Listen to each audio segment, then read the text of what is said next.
She's Takia. Takia Clown House. It's practice. Yep. This is not Takia. Everybody is going just because I'm literally more geographically illiterate. I just said, do not look up. Okay, what did you do? I'll let them do the talk. Look up the region. Okay, I just said Lofar. Okay, you're from Lofar, right? No, Lofar. DHOFAR. Look at where that is. Okay, so you want me to guess where you're from? No, it's not guessing. Anybody gets it? The bank you produced the bank. You know, there was really. I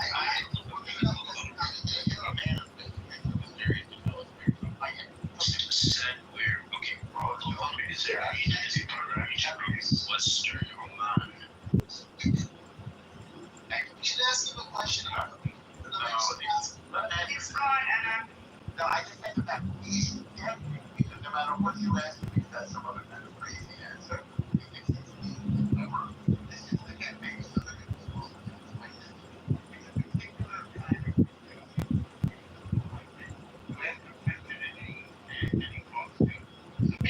then he says, did you hear me? Then he says, I told you. Then he says, you're too stupid to know. Then he says, it's Google. And he can answer a question. I mean, it's a girl. This is also, I think, a conflict between civilizations and cultures. There's literally no way to get a straight answer. Sorry. Did I do it? I go. Let's have somebody else because he's like, yeah, it's deadening to hear such brain dead avoidance of a simple conversation.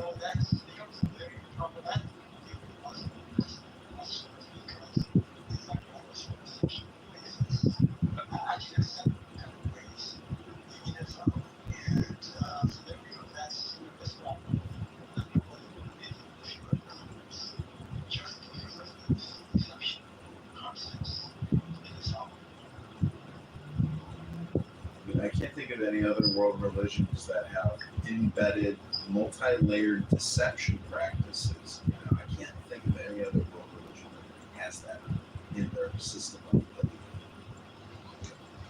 What will it take to get this? I think the Quran itself. What will it take to get Islam to undergo to self a reform, a reformation, so that violence and killing of apostates and infidels and jihad? What will it take to reform the religion to an actual religion? The woman would have to settle the men from the inside, I think. Okay, on nuclear right now with MBS in Saudi Arabia. I'll never what you think. That's what I was hoping. Also let's not exaggerate MBS kind of just words when choosing for example the last session just was on when allows your tribes to do. And the next one is women are allowed to use their own chapters. But you obviously male if you call this progress, like this, these are the crumbs that some Islamic countries that we're in pretend is progressive. It's nonsense. It wouldn't be so far if some actually in the countries like Turkey, in Indonesia, and other places is progressive. The opposite direction, progressive. It's becoming radical. Going backwards. So I appreciate this desire for this position to modernize itself, but modernization and moderation and some kind of knowledge in our constitution.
He's a place. I don't know.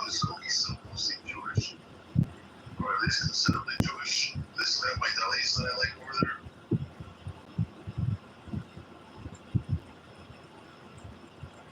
Well, this story of Jewish things about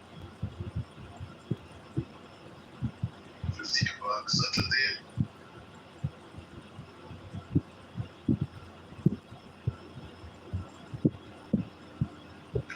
Example. I never had to live obviously as a Muslim woman, but I feel like the younger generation of Muslim women, they want to work, they want to have more freedom, they want to be able to have love relationships and not have arranged marriages and so forth. And it seems to me that this is, from a Western perspective, it's inevitable. But maybe I'm wrong. Maybe I don't understand any longer. I'd settle for them not killing people who disagree with them. Well, you're asking a lot. There's a huge obstacle when you look into Islam against reformation that will actually last and implement strong safeguards against misogyny and inequality and apartheid system.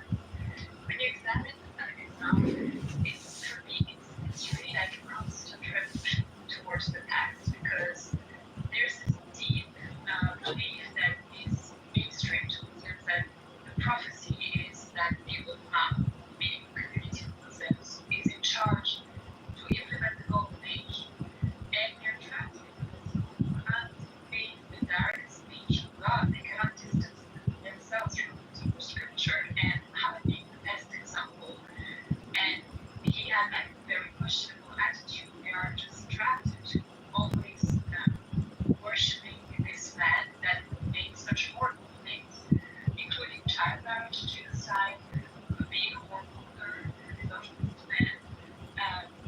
So they're trapped and they just believe that the more they're close to his society in the 7th century, the more God will be built, and they're in charge of God's plan. And this is placing Islam closer to ideologies like communism when people are so delusional. They really think that they can erase inequalities or evil, well, achieve this perfect world of Sharia or communism. So you have to consider the aspects of Islam that is present so much in Judaism and Christianity, except very, very, very small or old sects. And so this delusional dream is what makes people insane. And why does Islam really work in synergy with the leftist mindset? That's because there is a revolutionary will.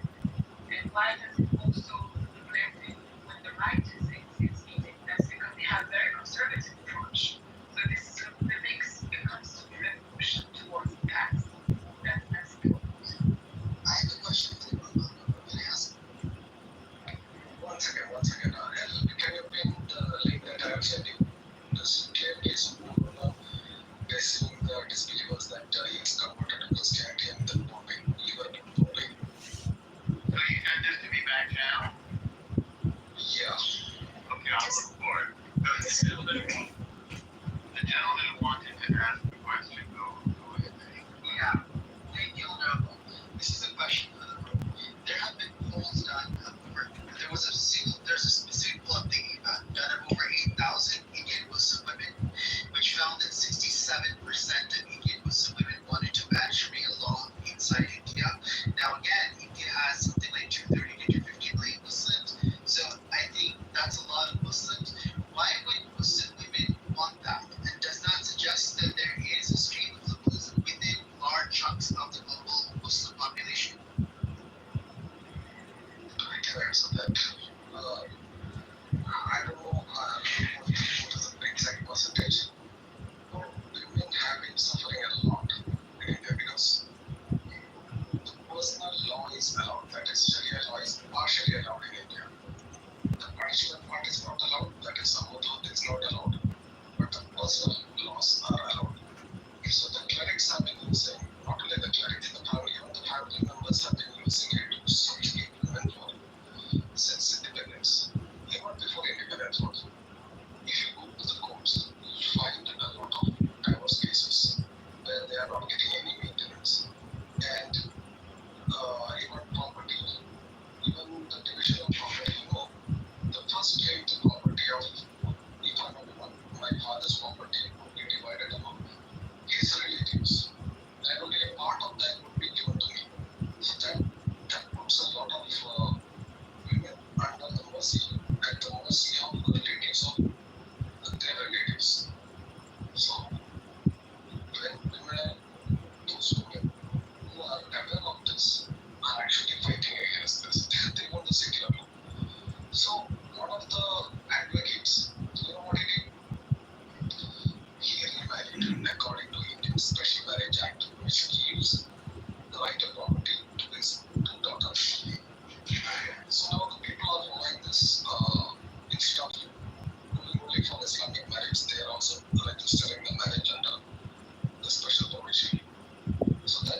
which is like in Indian courts, which takes a lot of time to resolve.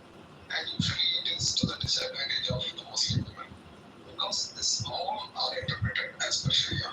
I mean, the religious books. So that was like a unique problem. And look at Kitover Talaq.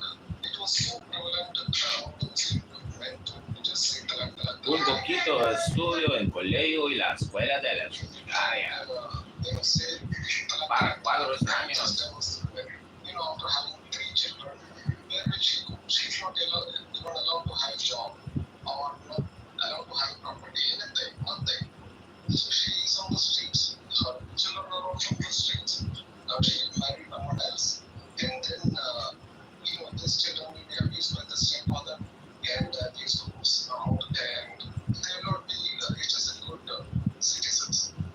So definitely women are getting educated. They want to study around. So here's a question: why isn't this the case with kids, where there is far more support for Sharia law than there is support for Sharia law in Muslims who don't live in India? Some of them are confronted to Sharia law and they know what it is, and some of them in the West they fantasize about basically these horrible facts about Sharia in other countries. They say those countries are not real Muslims and it's not the true Sharia. We believe in the true Sharia and we're women will be happy no matter what. That's the double distinction they have.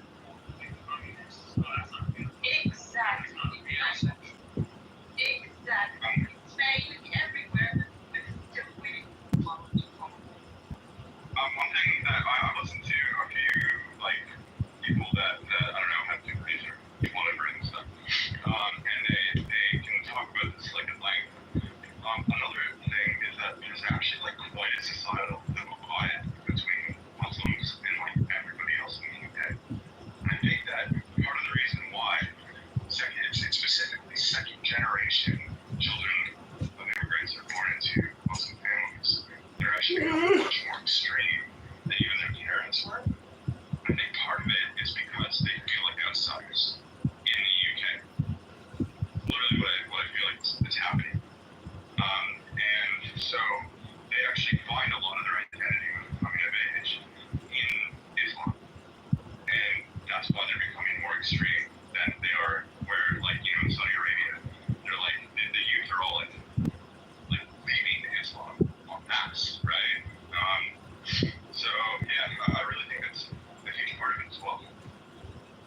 Is there a contrarian in the room who actually can support or espouse Sharia and can tell us about the beautiful, wonderful, bountiful benefits that people can enjoy?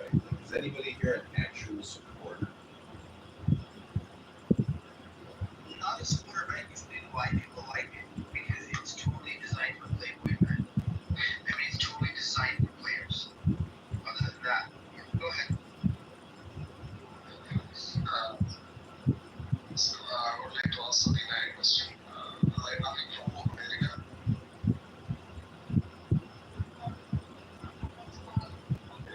So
She's not even a developed, like, She's arguing that it's Sharia to me.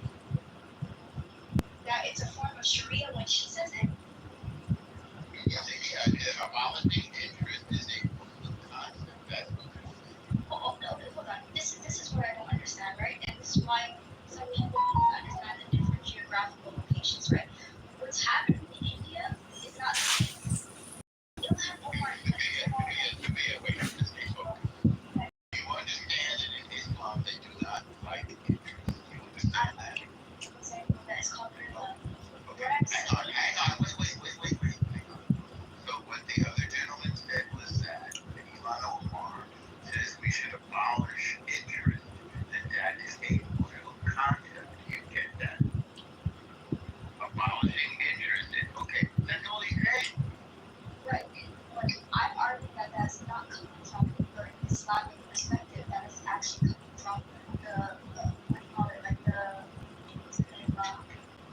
No, Bernie Sanders and the whole socialist Sanders never said abolish interest. And socialism never said abolish interest. It's a uniquely Muslim concept. we have said abolish student loan debt.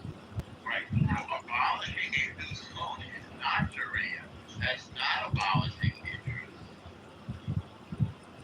So if somebody says, for example, I want people to wear a hijab, you can say, well, somebody else wears a hat when it's cold out.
at this.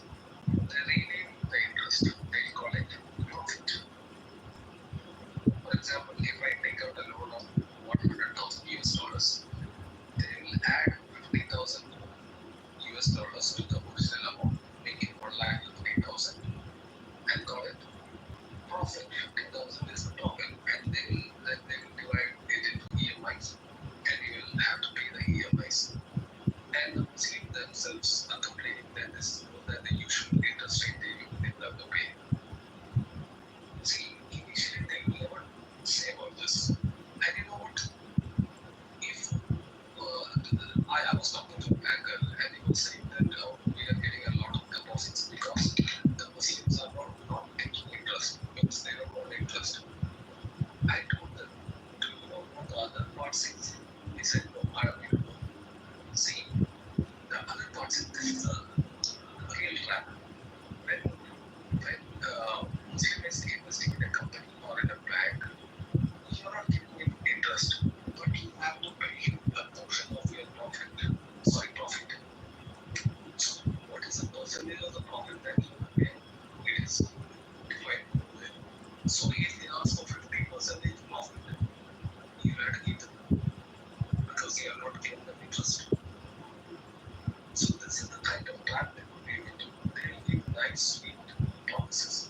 When you're trapped, then they will have your back.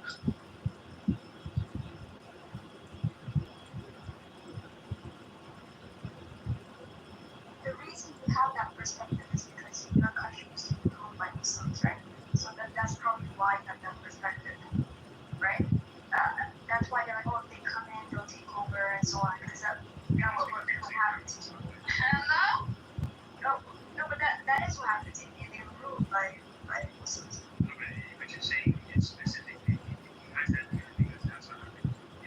It's not all the Western countries, they being their shell countries, and then trying to establish the same rules of law. By the way, people who speak like this on the right, they consider India a shithole country too, and they think they're the biggest immigrants to the country. What's your response to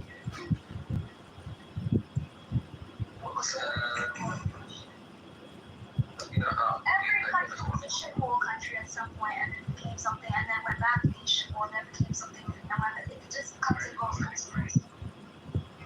You know what? It was a shithole too. When was America a shithole? Are you serious? You don't know how bad it is.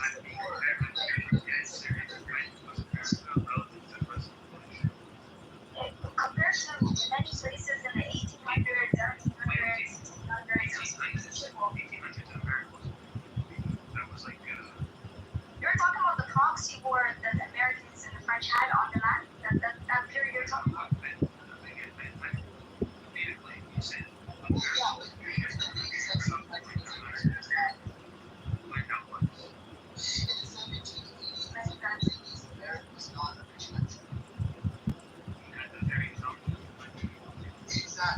Exactly.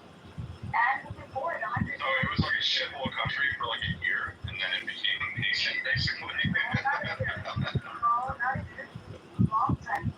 You know, going I back. would actually say that the reason why the U.S. has never been a shithole country because since its inception, it has had the Constitution, which has actually made it so that people can't get away with as much. I know that there's a lot of corruption in the U.S., but nearly as much corruption as to like what's happening in the UK, for example, or what's happening in all those shithole countries, you know. So I would actually say that it was never a shithole.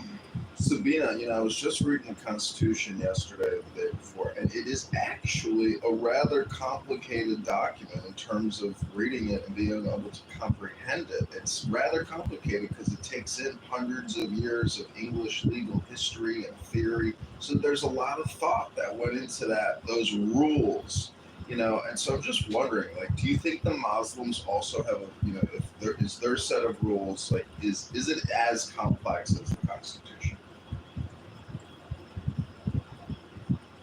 Yeah, I would argue that the Quran is a very difficult book to read. You have to learn Arabic. Yeah. Oh, I can't read an English translation. I gotta read it in the Arabic. You have to learn. No,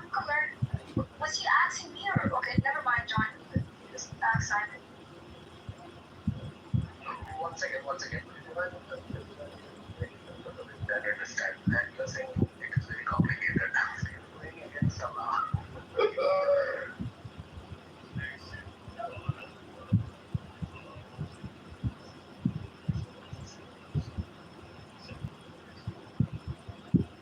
And so we were ruled by Muslims. We were invaded by Muslims. That would be the right phrase. Okay. And we were ruled here. And we were invaded by the Muslims that was very, very colonized. Colonized. Exactly. Right, and so hold on. So if you come from a country where you were colonized and mistreated, wouldn't that make your view of it different than other people that have been exposed to it, right? That's what I'm saying. I could understand, right? So How you have a he's negative. anti-colonial. I don't know that he's anti-colonial. Yeah, that's why I said, okay, so if I could just line, that's my point. When Indians criticize Islam, I think it comes from an anti-colonial perspective because they're colonized. So their way of understanding Islam is normal. What about this then? No one might be invaded in Florida. Am I allowed to finish talking, Simon? What I'm saying is, okay, you know what, stop. You know what, don't ask me questions. I just want to listen from now on. Because if someone asks me a question, then I can't keep on. So I'll just be quiet. Say something, please. If somebody asks somebody a question, please let them speak. Go ahead, miss. Well, let me ask you one more final question, Sabina. No, don't ask me questions. Ask someone else. Okay, let me ask some other people in the room. If, the former speaker, Anand said that being a Muslim is like being a playboy. Like, it gives the guys all the great benefits and the women are kind of used as like chattel. So, like, what are the great benefits of joining Islam?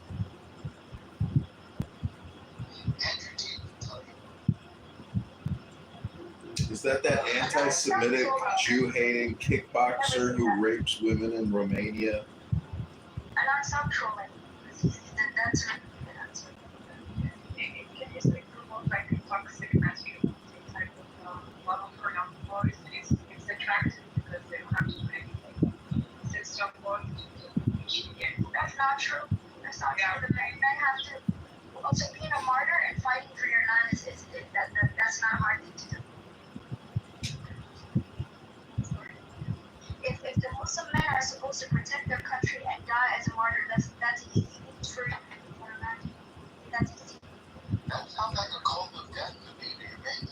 Okay, and Israel has a conscription for kids to be in war all the time is also a cult of death. You could say too, correct? No, that's called democracy. That's not called. So how come they don't have a choice? Why is it forced? It's very, very. Well, they do have a choice. They can do social work instead.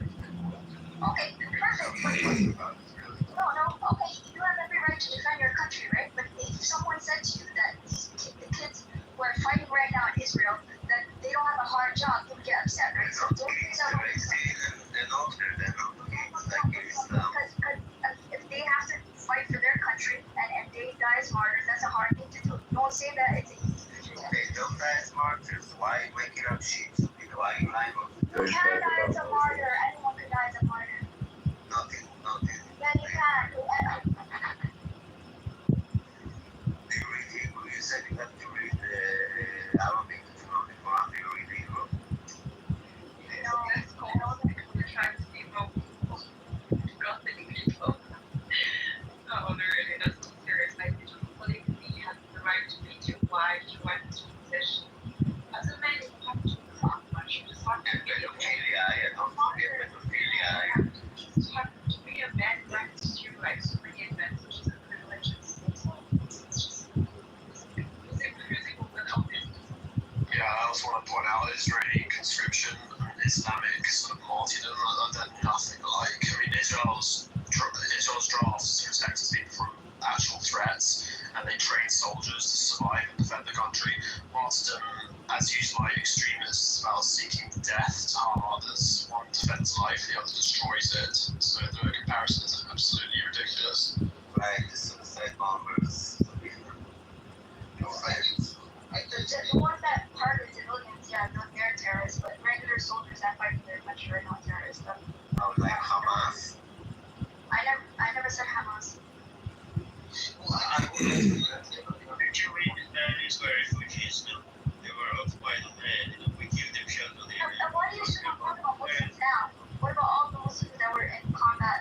thousands of years. Thousands and thousands of years? Really? I didn't know thousands and thousands of years. The Jewish people are, the Jewish people are not close to the land of the first time. There is no Israel anywhere close to the land. Israel here.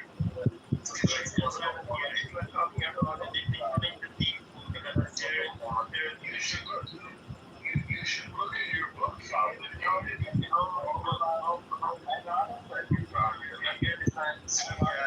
on a second, son. But you should buy your book, brother. Brother, Israel's in your book. When Allah is against even he is when Israel many times in Quran. I would like to answer Sabina on the Indian issue. See, we have been colonized by both British and the Muslims. We never came to grudge against British. I was pissed off as a Christian, as an ex-Christian. I was pissed off British more than the Hindus themselves. But they don't keep on this grudge against Christians or. And what happened? The Muslims, it was not the British who divided the country, it was the Muslims. In 1934, they asked for a separate country because they said that we cannot live with the polytheists. They got two countries, which they said that we'll make paradise out of it. What is the condition of Pakistan and Bangladesh? They're shitholes, much more shithole than us. Yes, we are a third world country, we are very complex, and we are progressing. We are a young country, and it is too complex. Unlike other countries, it is too complex that it will take some time to get our act together. I agree with that, but we do have a space program. And see, the problem is now the Muslim population, there was no total population transfer to Pakistan. Those who voted for Pakistan stayed back in India. We allowed that. If we don't have any other country, they would have kicked them out. And now what they are doing is now their population has increased. Now you know what happened in my country? The Muslims took out a possession and a 10-year-old kid, I don't know whether he is 10-year-old, less than that probably. He has actually called for genocide of Christians and Hindus in India. We call for genocide of Christians and Hindus in India. This is the condition of, this is what Muslims are doing in my country. And other things that they are doing is they promote Kashmiri Pandits from Kashmir. 3 lakh people are refugees in my own country.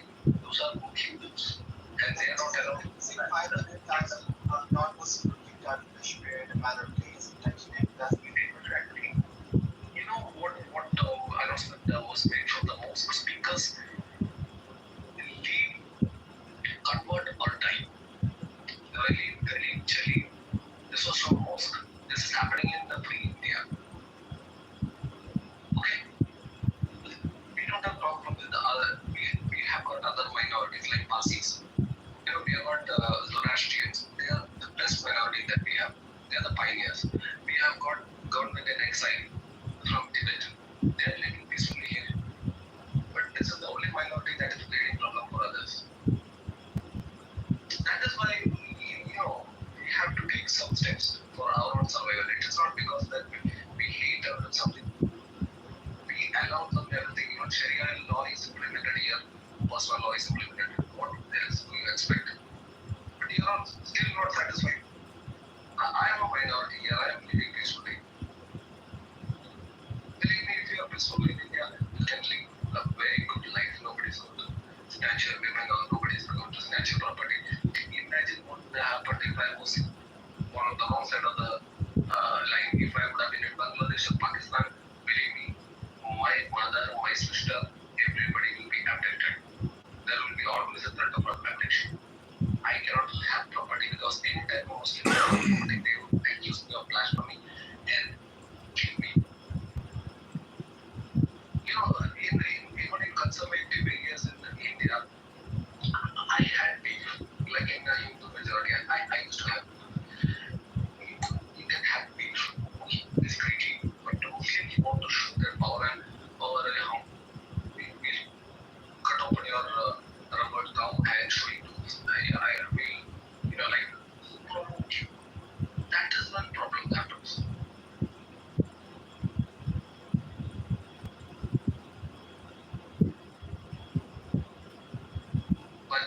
from my area, they have been.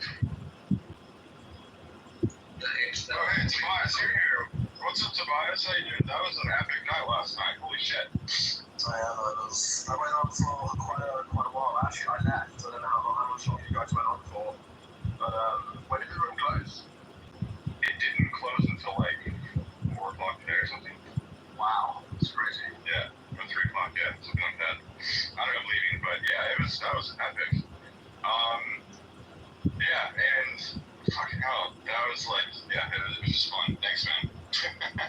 Yeah, my first time back in the app in a year, that was epic.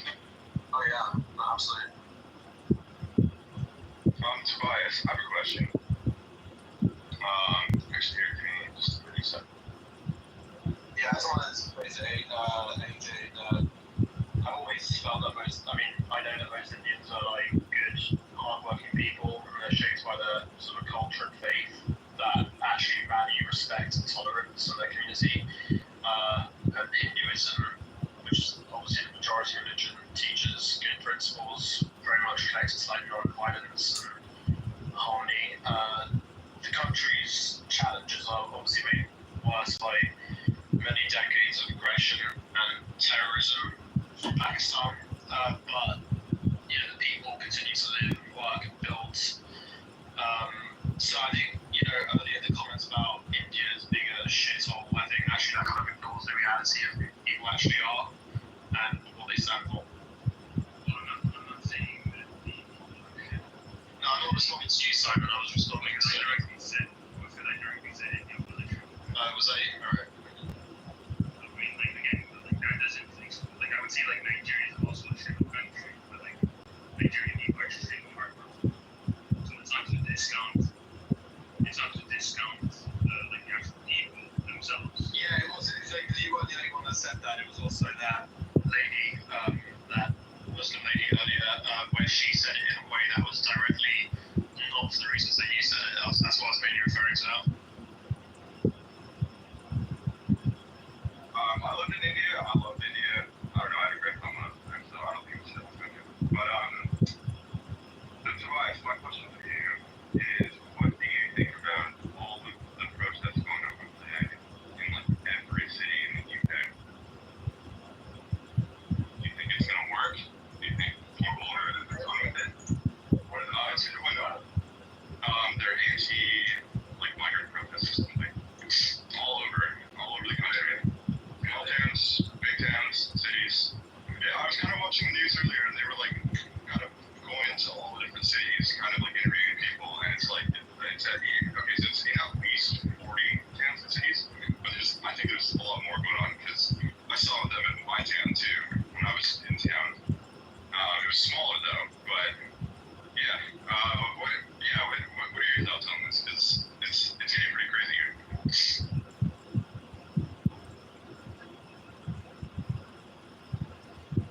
Yeah, I mean, kind of busy, although I read a little bit about it. It does seem a bit crazy, man. I need to kind of read up what's going on. I kind of have a gist of what's happening, or can you enlighten me? Yeah, it's specifically to do with the hotel, the migrant hotels, and they're like protesting at the hotels in all of these different cities.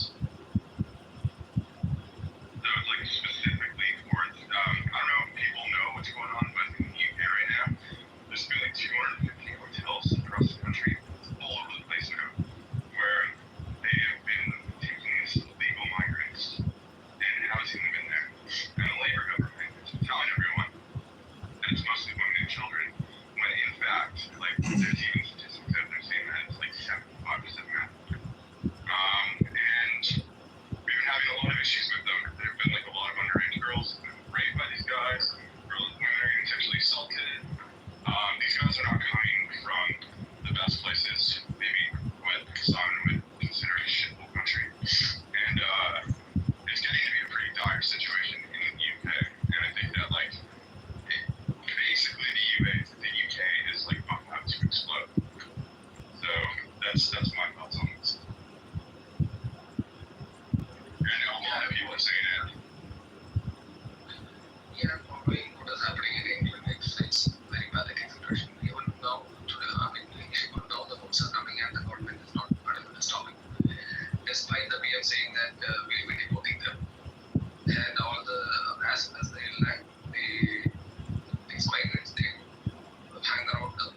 schools, two people so matter. Somehow, even the consumer just want reaching out to those who being silently are being arrested by the police. Whereas the Islamists, they are taking out big processions, blocking the road for prayer and doing all kinds of nonsense. Nothing is happening to them. Absolutely nothing. Well, yeah. So what I will say is that I think part of the outrage is obviously that like women and kids are in state and have been many of these towns, and they're putting them in little towns that like some of them are even outnumbering the actual like main population of the town. And there's a bunch of these hotels that are actually like right next to schools as well, like just like public children's schools. And there's like story after story, mom just like sees that there's like these random guys that are like on their state given cell phone filming their children going to school and things like that. And it's just getting like super dire. And so that's why the UK is essentially breaking down right now, is because and I think the other side of the outrage that's happening is the fact that we are paying something like $50 billion a year to house these people.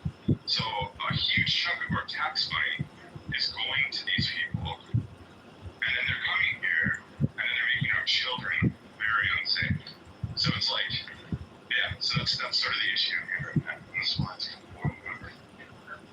Yeah, I'm really reading about it, just reading about it now. I think about this earlier, but these are not quite busy day, but I can see why people are angry about it. I guess a lot of people worry about sort of safety, and sort of cultural tensions and stuff. I think it's good that people are finally kind of speaking up a bit, but I'm not sure how much will change, because obviously the government's been ignoring immigration concerns for so many years now. Yes, the Brits are themselves are sleeping on the homeless, and these people are hosting. Yeah, but pensioners, I think pensioners are being evicted of countries. My name is Tina Peters. According to the media, their entire life payroll taxes paid and bills and everything has been run by a citizen. They are being thrown out of the home. I don't know what's happening. But you someone like hell, isn't it? And I've seen young women on the, homeless women. Such a sad situation. And they are thrown to this. Anything can happen to them.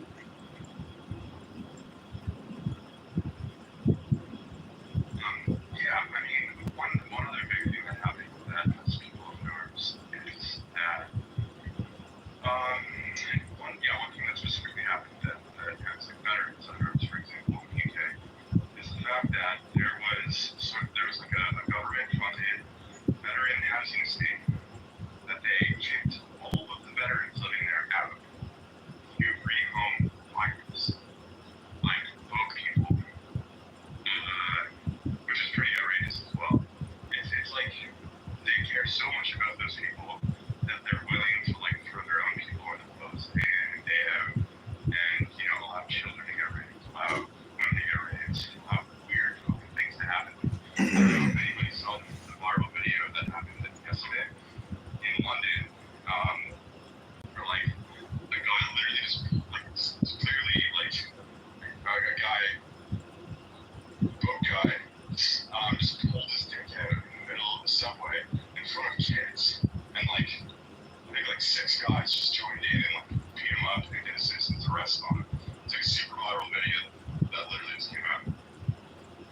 You gotta look at it from can't you see it from the perspective of the Muslim man who's 28, 32, living in a hotel in a foreign country that he's never lived in before? He just came out of a war-torn place, and he's angry. He's not feeling that great about his situation in life. So he might take risks and opportunities that violate the law and are antisocial behavior and are destructive. I'm just saying, what is the perspective and the attitude of the migrant living in the hotel in the major Western city?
there's so many people that have come into the country. The courts are backed up by about 2 to 3 years. So it takes about 2 to 3 years now to find out if they can stay. I think something like 90% stay, and they get permanent residency. And at that point, if just say they do something like rape a child, at that point they can just rip up their other passport and say, well, I don't have that passport anymore, so you can't deport me from the country. And the other thing that's outraging people is the really lenient sentences that are happening to these people. Like, I've read story after story after story after story of people getting suspended sentences for, like, raping an underage girl because they have these lawyers, these NGO lawyers, that are saying they didn't know that it was wrong. And on what basis does the government grant them permission to stay? What do they look at? Lawyers, these NGO lawyers, they're saying they didn't know that it was wrong. Is it their bond? What is it? Well, based on, I mean, to be completely honest, based on what's been going on here, I would say that they don't even look at anything. I mean, I would say that it's essentially just unvetted, like large, mass-scale migration. So there are people that are coming here that have like rape charges, for example, or murder charges in the previous country, and they're not checking them. There's all these people that are in the country now. I mean, one of the things that's like really scary, for example, is that the previous Tory government hid an entire Afghani refugee program from the public, and without us knowing, some obscene amount of Afghanis came to the country, and they put a complete media block on it. And it's turning out that a lot of these Afghanis just applied for the program that did not work with the UK Army or the US Army, and were working as interpreters. And they're actually, now we found out that some of them are also ISIS terrorists. So it's like, it's a complete shit show over here. Like, I've never seen anything like it. I've never seen such a massive breakdown in state. It's almost like the governments want to demoralize the people and cause chaos. I wonder why they want to do that. Yeah, exactly. Yeah.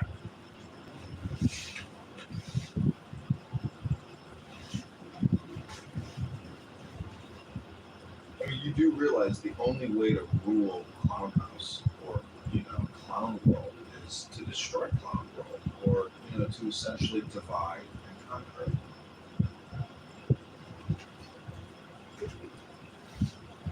Pakistan is not involved with anyone. It has not been involved since a long time. But You mean they just attacked India 3 months ago? yeah, that's that demonstrate religious hatred. They came into the war with two countries just to attack the soldiers, isn't it? And what they did was they retreated into India. They looked at us. They went to a tourist spot. They literally pulled out. They did first of all, they asked whether they can say the Islamic prayer.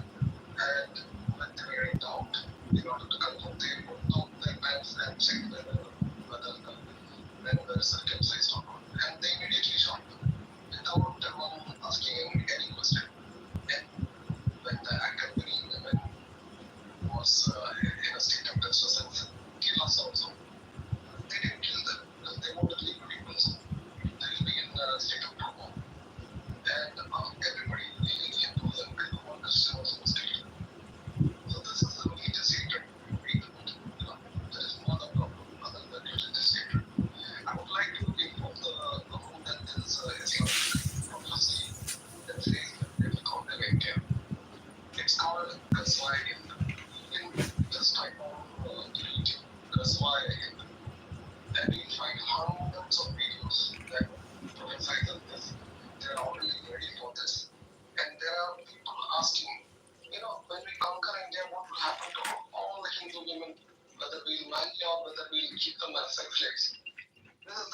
idiotic question that they are asking the clerics.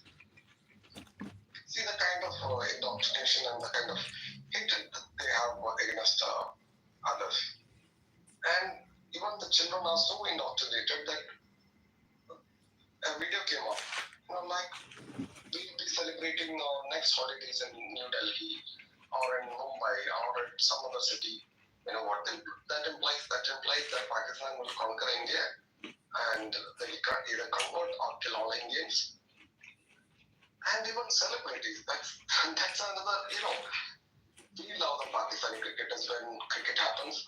So, prominent Pakistani cricketers whom we have had, many times, they were talking about this. They are saying that rivers of blood will flow. Which means only one thing, that again the Hindus will be slaughtered by Pakistanis. They believe it is. So it's not Islamophobia or any bullshit. And they do it, but then you like it or not, whether you're friendly or not, whether you do anything for them, they think that is your country is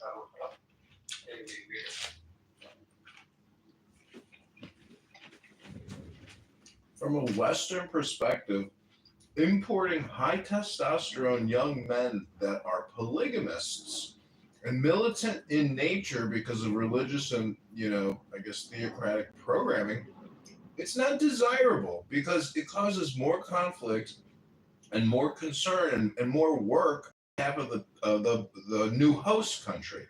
It's like bringing fleas or parasites, into your home. I mean, nobody wants to deal with bed bugs. Okay, I love the metaphors. They're very.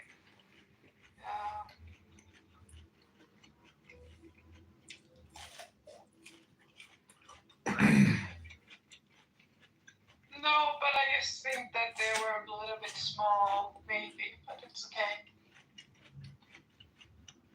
The word you were looking for was creative. I just want you to land. I want you to hit that nail on the head there, John. Not quite there, bro. I can see what you're saying. I just wish you were like there.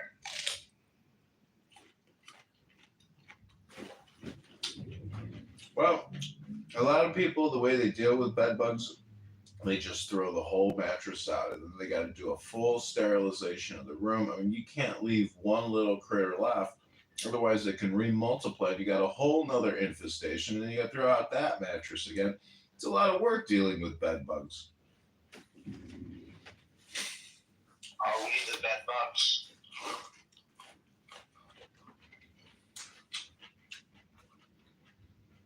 Well, sometimes you don't know if you're the parasite, and sometimes you don't know if you're the host. But, intelligence is being able to determine whether or not you are the parasite or you are the host. So, what if we are able to realize we might be the parasite? Are we still intelligent? I don't know. If you describe yourself as a parasite, would you describe yourself as being intelligent? I'm not saying that. Maybe sometimes we all can be a parasite, right? I don't think that's the question. I think the question is ethics. It's what is right, what is wrong, and that should be the guidance when you speak. So if we don't have any guidance, we can talk shit about everyone. We can start a genocide or anything. I just think that we should have our manners in place. That's it. Agreed, but when your government and your local elected official imports thousands of Muslims into your backyard without even telling you, there's grounds to be a little upset with your elected so-called democratic leaders that are destroying your that is accurate. That's accurate. Yeah, sure.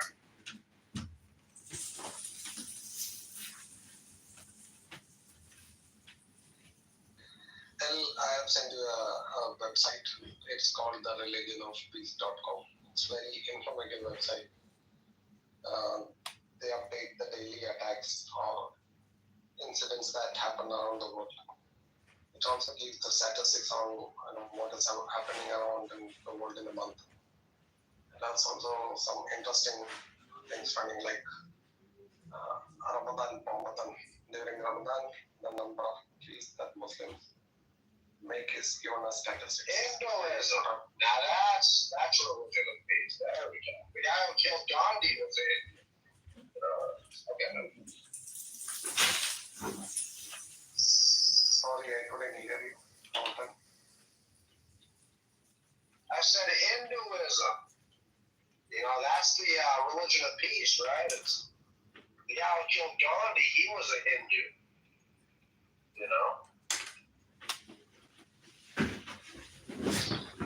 You are saying that the guy who killed Gandhi was a Hindu. Yeah, he was. That's what I got to read. He was a Hindu. Yes, of course, he was a Hindu. When women were being raped in Calcutta in Direct Action Day in 1947, what Gandhi said to these women? Learn how to get killed. If the Muslims want to rape you, just let them rape you. He was also responsible for another genocide in 1921, wherein the Muslims almost wiped out the Hindu population in southern state of Kerala. And all, including Annie Besant, was criticizing him. So he was basically appeasing the Muslims. He allowed them to massacre the Hindus on more than 2 occasions. He considered the creation of Pakistan and Bangladesh.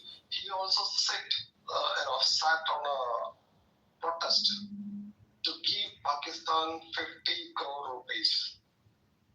Okay, you know what Pakistan did? They took the money and bought ammunition and raided India. Can we talk about Israel and the problem Israel has? I mean the problem the Muslims have with Israel instead of in other countries, please. Sure, but Well, he's saying some interesting things about the Mahatma Ji I've never heard before, and I gotta say it's a little alarming. Yes, it's alarming because even I was not aware of it. And only when I grew up and people started saying, I opposed them. I said nothing like that happened. But when I read history, and when I had gone through the accounts of those who were privy to it, I have a different.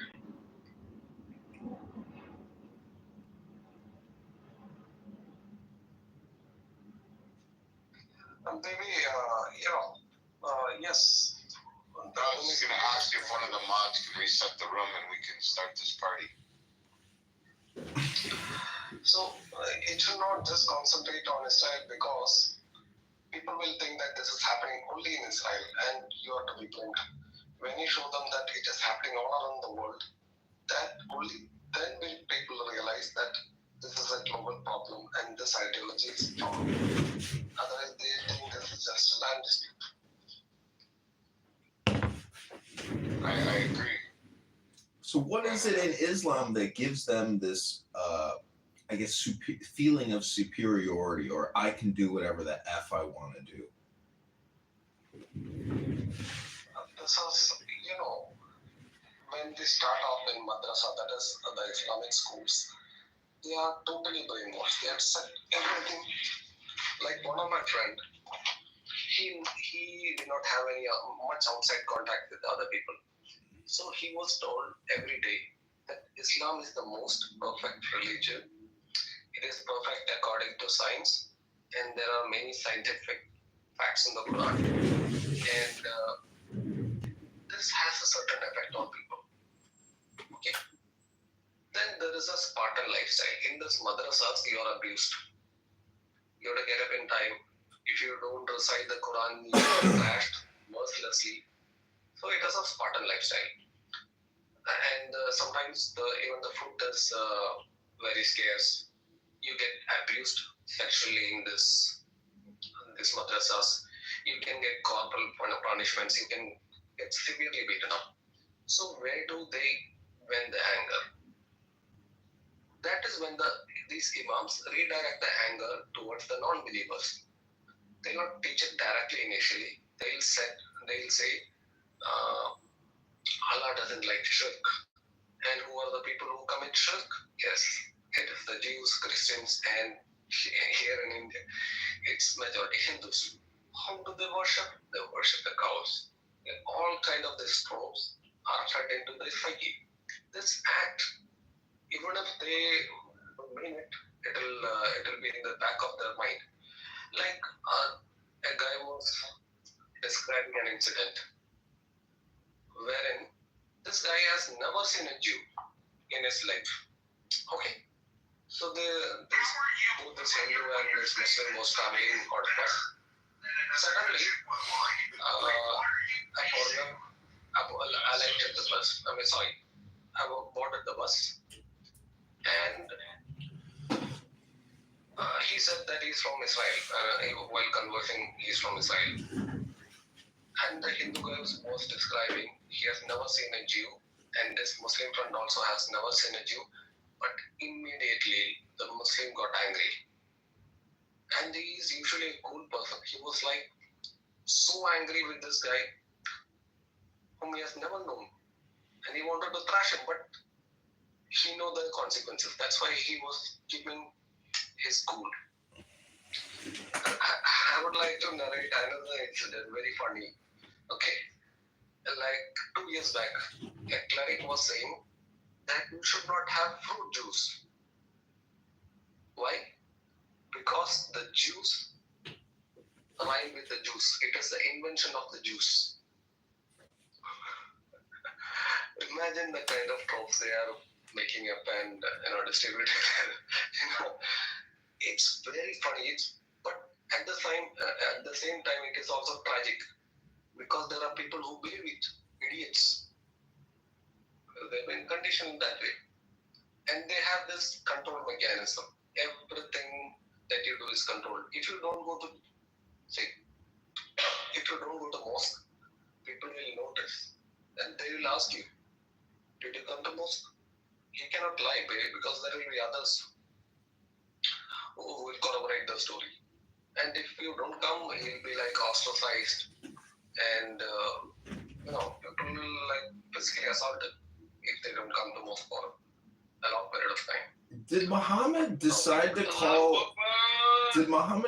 call Islam Islam because they want to like slam all religions and slam all other ideologies? Is that the basis for the Muslimic, or the Mohammedans is Islam? No, I got a video I can play. Don't mind. Yeah, man. Yeah. I'll read the context 1 second. I mind. Do you mind? Yeah. Who's that? Yeah, you're not a mod. Okay. Yeah, I'm up. No, you're not. Okay. Yeah. Mod, can you mute that guy so I can play this video? No, I'm up. It's Okay, 1 second. What's the video, baby? I'm playing it. 1 second. But what is it before you play it?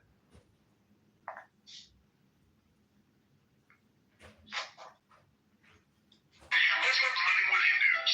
Problem. Muslims living with Baha'is. Problem. Muslims living with Shiitos. Problem. Muslims living with Buddhists. Problem. Muslims living with Christians. Muslims living with Muslims. Very big problem. All right, I don't want to hear. I don't like to bang on any religion, so I don't think it's helpful. Thank you, though. It's not banging on a religion. It's stating the facts, and then the video wasn't even finished. I understand. I muted it. I don't want to. It is banging on Islam. You're saying that Islam can't live with anybody. No, but you didn't know that. Okay, never mind. Yeah.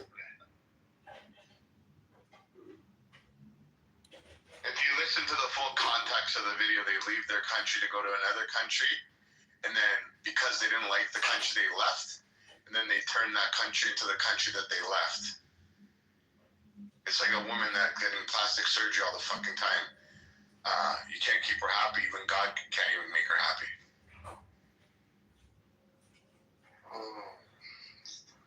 When Pakistan was divided, the man responsible for partition was Muhammad Ali Jinnah. He was a Shia. Okay. Now the Sunnis in Pakistan are calling Shias. But I understand, Norm. You didn't want to slam, but this guy's been slamming Islam for the past 20 minutes that I've been in the room. But you wouldn't let me play the video. Okay, another sect called Ahmadiyas. They were at the forefront of partition. Now the Sunnis are saying that they are not Muslim. They are being persecuted, while Ahmadis in India are having a peaceful life. You can see during Eid, they are not allowed to sacrifice the animal. Their minarets are broken down. Their places of worship will be bombed.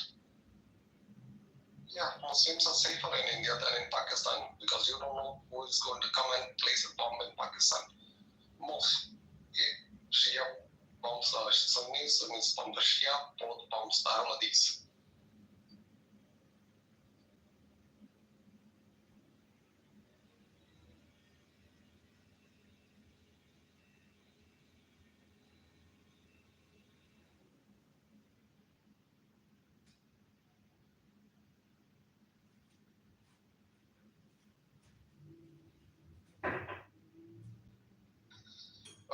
Well, Scotty has put up another room which says the Zionist can't be reasonable or have a debate.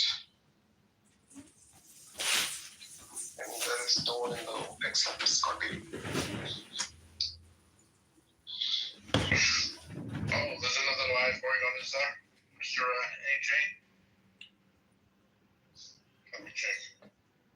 I have one. I started an Islamic, Mohammedan, Muslim nonprofit so I could help spread the joy of Quran to more Muslims and more potential Muslims.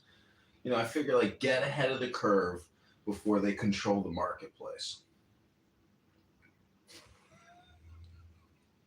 Okay, now can I play the video? Tobias? Rubenchik?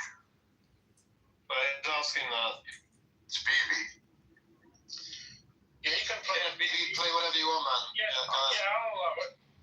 Okay, I'll moderate you, CBB, one second. Thanks, and then I'm gonna read the context after this because it's pretty interesting. But yeah, 1 second, guys. Thanks. I think it's important.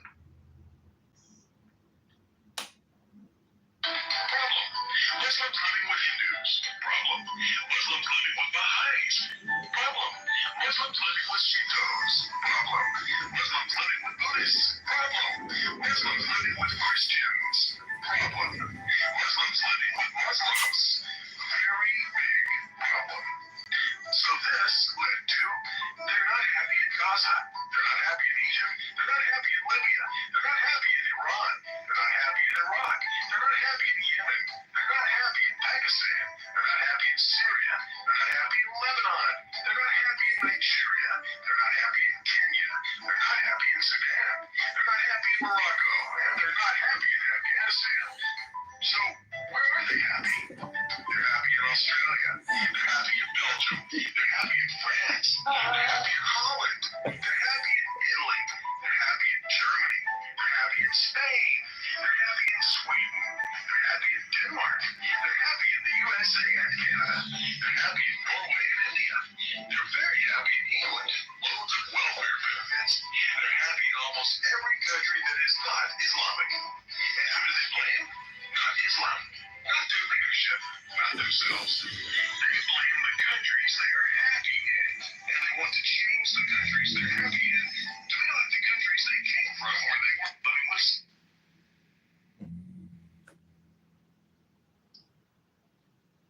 So When you read the it says, for those not following the logic of this video, Muslims flee their own countries to objectively better countries than the only one they fled with, the goal of turning the new country into the one that they fled from. No logic, but it's their religion that tells them Islam is to take over the entire world and enter every house. Many other migrants flee countries that are not Muslim, but the difference is that they assimilate into the countries by respecting its laws, but becoming more like the people in it, sometimes for the better, sometimes for the worse, but they do not have an end goal of turning it into the place they came from.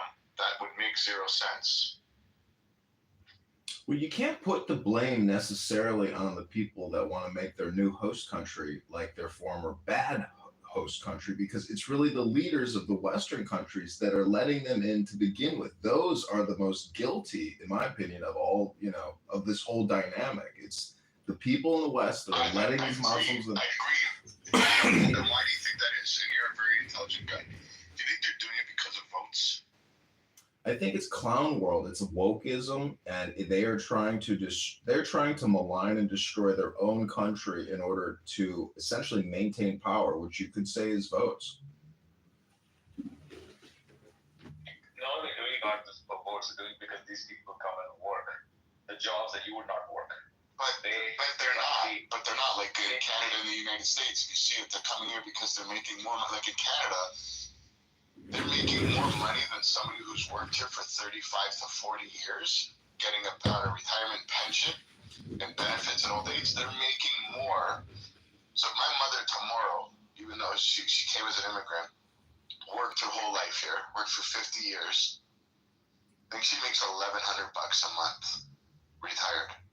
If she goes tomorrow, throws away her passport, starts speaking different language, she would quadruple that amount. How the fuck is that right and normal? I want to know the actual stats on how much migrants, like what's the ratio, how much they're taking off of the system as opposed to the people that actually built this country. I would agree with your statement if it was 20 years ago. They come here, they work. No, they come to Western countries and into Europe and take the benefits of it and then burn the flag of the country that they're sitting in, receiving the benefits of it. True, but I'm saying there's demographic change. I mean, you cannot deny that the average age of Europe is now like 45 plus, 47 plus in Spain and in Norway and so on. You cannot deny that sooner or later, the doctors, the nurses, lots of these people will be immigrants. And out of immigrants, a huge number of them are going to be Muslims. So you think wait, hold on. Because from my understanding, the Muslim world's making babies at a faster rate than anybody else. But somebody who's very well versed on is Yaakov. He could give you like actual data and stats on that. But Yaakov, you actually talked about the birth rate. Yeah, in Western countries, they have much larger families than native populations. In the U.S., average American family is like 1.69 kids per woman. It can be anywhere from 3, depending on where you are, 3 to 5. When you're getting all these benefits and you're getting housing allowances and other things, it's easier to have kids. Okay, there's a built-in incentive to have children. Like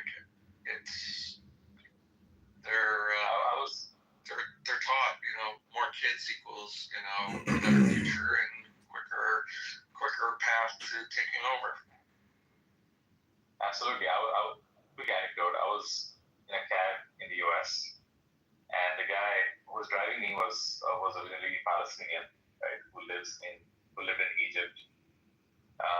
And he was telling me, I just have to ask him, like, what do you do? He's like, I have a business. My son's run it. It's a mechanic shop, garage.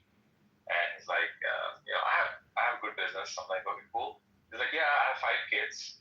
5 kids in America, 5 sons. All of them are supporting in the business. I'm like, wow, that's a lot of children. Oh, he's like, that's nothing. He's like, that's nothing. My cousin who lives in the West Bank has 125 grandchildren. 125 grandchildren from one man.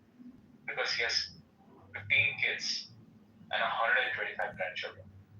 I mean, he was exaggerating, I don't know. But no, that goes back to the average age of 45 and older. I believe it's way younger. The thing is, like, try even living somewhat of a decent life with like 15 kids and like fucking 125 grandchildren. It's like, there's no, like, if you're living in poverty and you're just having exact same kids. It's like, okay, cool. Like, there's nothing to aspire to. But like, when you're living a somewhat decent life, like a Western country, like you don't want that many kids simply because like your standards of living would be drastically. But why not? If the government's giving you benefits to pay and you're living better than somebody who's worked there their whole life. But the problem I see with it, the problem I see is I don't think it's the problem of having 15 kids. I think the problem is when you're in that country receiving the benefits of the 15 kids and then you burn a flag of the country that's giving you the benefits. I think that's where the big I wake up and on what you're. The median age for Muslim Americans. I don't really care about that. The median age for Muslim Americans is 34, compared to, depending on what sector you're looking at, anywhere from 39 to 48. So they are significantly younger. So you say 34. Actually, the best way to compare, best two numbers to compare is 34 to 48 median age. Did you hear the story from Texas where in Dallas they bought like 400 acres of land? Wanting to get that got shut down. That got shut down, I know, because that game got shut down. Yeah. Why? Yeah, so they were trying to create a small little Islamic piece of land within Texas where Muslims will rule. They will have a central mosque and mostly Muslims will get housing in that community. And they were trying to create a small little Sharia law.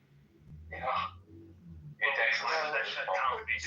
The way they got around doing that, and I don't know how, I have to look into it, I don't know how Governor Abbott shut it down because it's a local land use issue.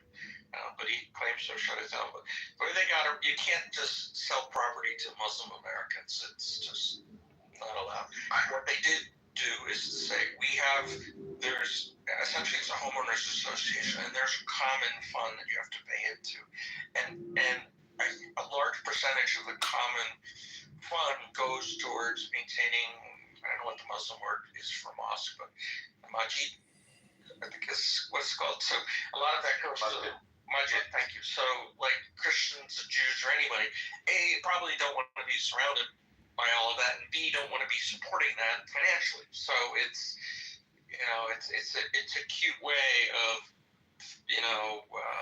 gatekeeping. And I think legal gatekeeping. And I think the problem is I think 90% or 99% of the room wouldn't care. They don't have a problem with any religion as long as the religion is not impeding on your life. Or I don't see many other religions where they leave the country that they're in, go to another country and try and rule the whole country and make everybody their religion and don't want to contribute to society, want to make their own society. I think that's where the big problem is. And I think the elephant in the room is who we all see. So that's where the big problem comes in. Look at Syria and the Islamists in Syria. They're throwing Druze off of cliffs that they just murdered. I mean, it's a murderous overthrow of the governments and the locals. It's submit to Sharia or die, and you're lucky if we don't kill you, even if you do submit to Sharia. Yeah, and where's the outcry? Where's the rooms? Where's the Clubhouse rooms? Where's the Twitter Spaces? Where's the Instagram? Where's all these rooms? Where's these protests about what's going on in places like Syria? And I think there's a huge number of places that it's going on right now. Where is the outcry? There is none. They're not. You can go to Amir's room, and he says, I don't talk bad about Hamas. He says, that's not my job. I don't talk bad about Hamas. So you have, and he will call people kuffars, and listen, if you're an Islamist and a Muslim, you got to stay on code. You can't break from code. Islam is a spectrum, on the extreme spectrum, there are jihadists like Al-Qaeda and stuff. On the other side of the spectrum, there are people like the mayor from London and now possibly the mayor of New York, right? They're on the other side of the spectrum, and in between is everybody. The lawyer, the judge, the housewife having multiple kids and sharing her partner with 4 other women or 3 other women. They're all in it for the same cause. Some just directly kill you, some don't. That's it. Education Location does not matter. Nothing matters. Do you remember when that Sinbad or Sinbar guy got killed? You know, the leader of Hamas. He got killed. Well, I just sent a picture of that dude to Amir because he didn't believe that it was actually him. You know, and so I sent him an actual picture. He blocked me permanently from his room. You know, I mean, so like he's definitely a Hamas sympathizer, just saying Amir. So. Not just a sympathizer, he is a potential terrorist and a terrorist promoter. I agree. Absolutely a promoter.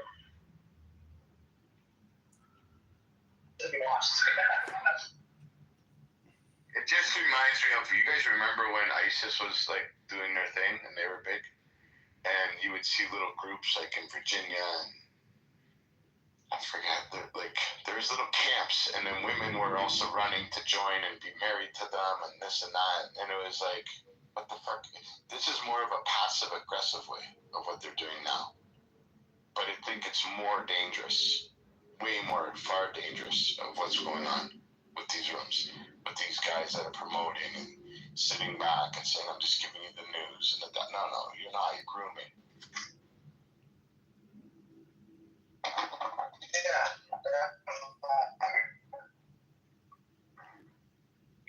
Just as bad as our schools were grooming us for college. I mean, where the fuck are the groomers from? Yes, Adamir, yes. See, if you're a leader and all you do is stir the pot of hate, you're not a leader. You're actually a leech, a parasite, a turd.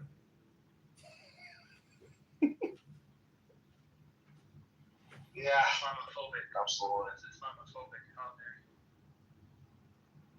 Well, no, but that's the problem. People are afraid to talk about Islam because they're like, oh, we're bashing. No, you're not bashing. If somebody's robbing a bank, no, but listen, that's the problem. People are afraid, right? But if we're talking about bank robbers because they rob banks, then they're like, I don't want to give bad word names to bank robbers. No, you're doing a bad fucking thing. Somebody needs to talk about you. And there needs to be more and more people talking about it without the fear of being called Islamophobic. see, Sabina will say there's a difference between Islamophobes and Islamahate. See, Islamophobia suggests that you are fearful of something that you are unaware of, meaning that you haven't really truly learned that Islam is a religion of peace and harmony and balance and stability. So you're accused of being fearful about something you don't know anything about. And when you attack Islam, you're called an Islamic hater. So this is all just political reverse psychology, and it's absolutely ridiculous. And you should be concerned not just about the religious aspects, but you should be more concerned about the political ambitions. It's a political movement primarily and deals very little with spiritual, psychological issues with regards to peace and balance and stability and harmony and love and law. It's political. It's a political movement to control you, to usurp your rights, your constitutional God-given liberties with a new set of rules, which is the final revelation, the religion that culminates the Abrahamic religions and summarizes it in a brilliant new flash of political ideology. Wow, garbage philosophy. It's a primitive philosophy. That is understanding what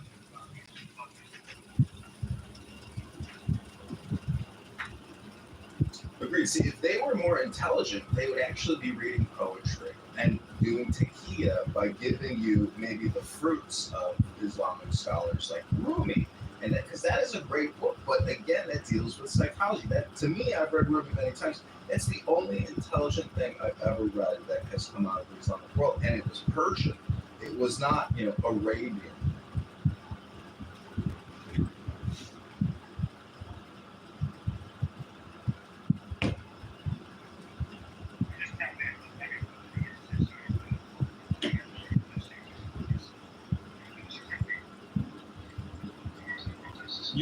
You won't see that because in left and West, we are totally woke. Wokeism is the herd psychology still. The mind virus hasn't necessarily been broken.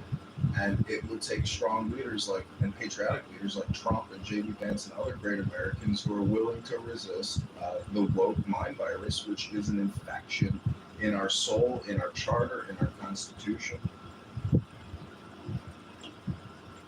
Well, do you think that kind of thing? Do you guys think that, realistically? Because I think you got something, but I don't know, because everybody, I don't know what your ages are here, but when I was a kid, everybody loved Michael Jackson. Right? The Jackson 5, Jackson, this and everything. He was like mesmerized when he danced, when he sang. And then towards the end, everybody turned on him. Well, he was dangling babies out of windows. The guy turns out to be a sociopath, psychopath, and So the people we talk about those Legion around, exactly. But the people we're talking about, they don't dangle babies out of windows. They throw them out fucking windows and throw people off rooftops and murder. Well, look what the former speaker said about Mahatma Gandhi. Historical revisionism is a bitch because a lot of people think Mahatma was this fantastic leader, but no, he actually gave up a lot of his own people to appease Muslims and allowed them to get murdered and said, learn to love how to get murdered. Like that. So there's a dark side to history with regards to, this glorious revolution and liberation of neocolonialism or colonialism. So, you have to take everything with a grain of salt. Well, he was just trying to boost his chakras, All great leaders need to keep their chakras boosted. Yeah. But how many of us have seen those videos of the child marriages that are going on today in 2025 still? The people are, how are people not shaking their fucking head? Because, from the TikTok, Instagram, YouTube consumers of the West, when they see something happening in the third world, they just go, oh, that's just third world customs. Not my problem. But literally down the street and in every major U.S. city, they're building mosques at an unprecedented rate.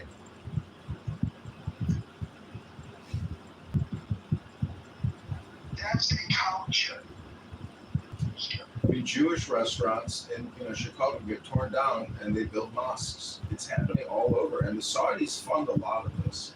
There's a lot of criticism in America for Israel and other countries, but you don't ever hear these complainers talking about Saudi Arabia or Syria or Yemen or any of these places where the virulent strain of Islam exists. And meanwhile, we're importing it into our own major cities and even rural towns. It's an invasion, and Trump is just the man to stop it, and he is stopping a lot of this Muslim migration. Yeah, absolutely. He's the man because he just took $50 million the Tory plane. You know why he took that plane? Why he finally retired? Do you have any idea? See, he's a smart guy. Don't take a gift horse in the mouth. If somebody says, "Hey, here's a $250 million toy," and people criticize, but go ahead, shoot it. Why?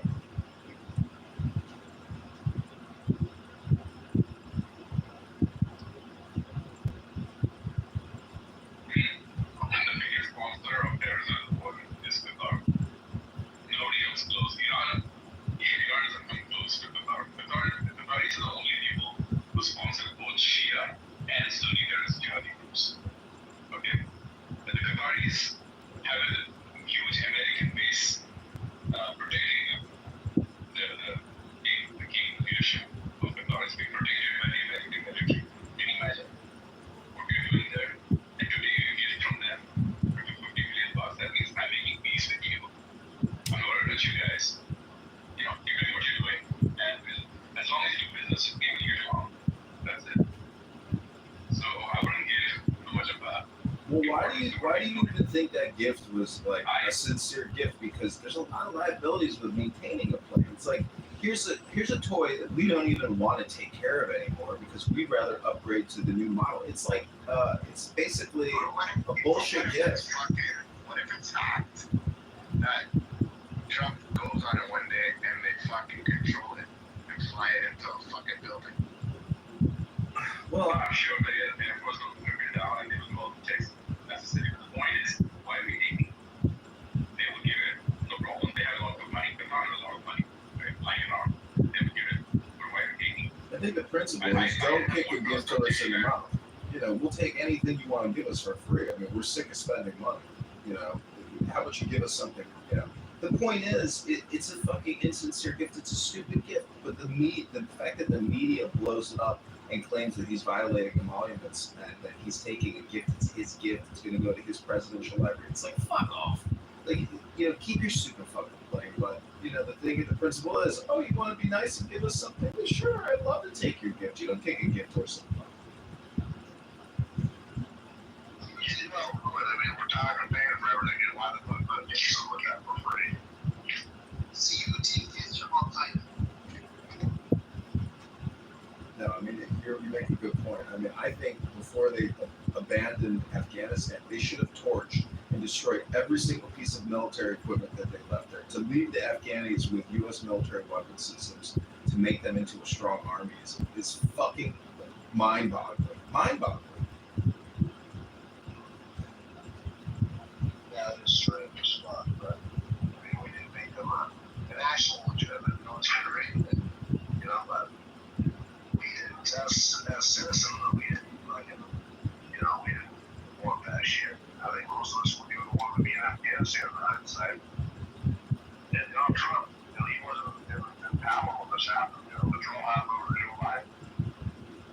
And the fact that Yasser Arafat's daughter has $3 billion, $5 billion sitting in greasy banks, and a lot of that money came from donors around the world or U.S. aid. You know, American leadership is schizophrenic in their decision making. They support both sides of wars. It's like pick a side, pick your allies, but don't support everybody and give everybody American taxpayer, you know, funded items. Look at all you can take back, John. That's one of why they're doing it, bro. Here's the answer. Like, why would that seem so insane? Why would they be doing it? But they're obviously getting kickbacks and getting rich off this shit.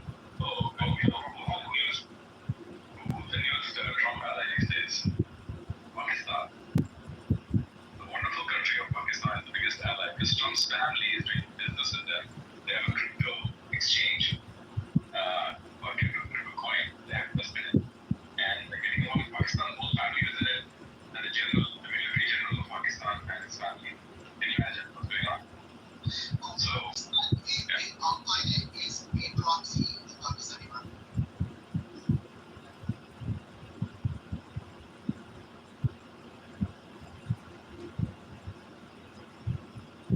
Yeah, I mean, Trump's sons just issued a SPAC, which is basically a blank check IPO and confirm so they can make an acquisition. It must be nice to go to the market and be like, hey, we want to start a business. We don't know what business it's going to be yet, but if you could maybe lend us $100 million, we would love to take that money and buy up somebody else's business.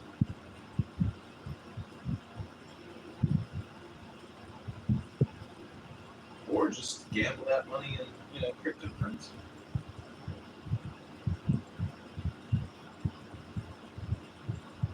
So yeah, I voted for Trump, don't get me wrong, but I don't know where this is going.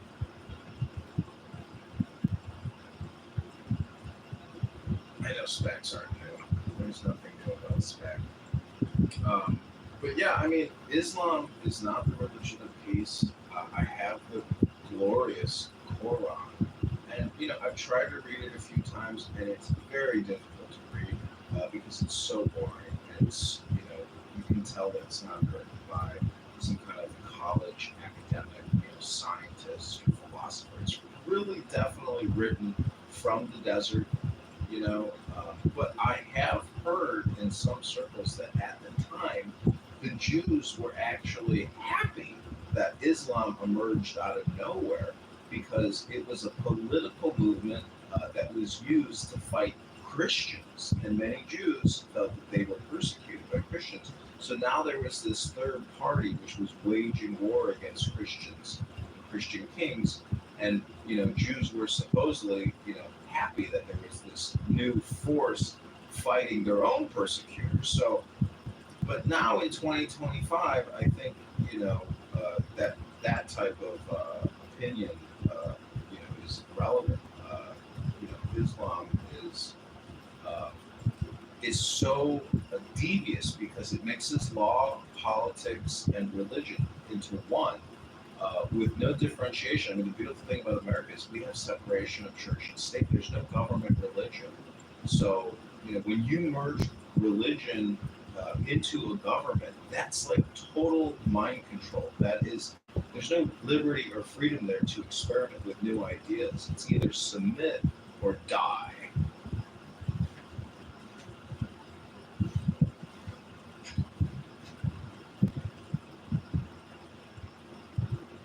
The title is fucking crazy.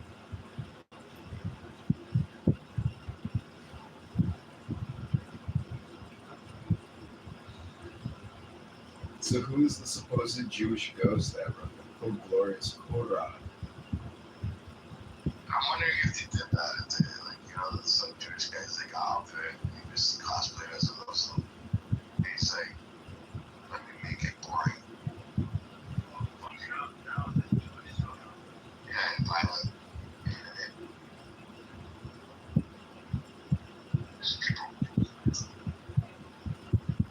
So do people like violence? Is that what's going on? Is that why is that why it's being flocked towards? Because people need violence, or they call that a little excitement, but then they change it and call it passion. When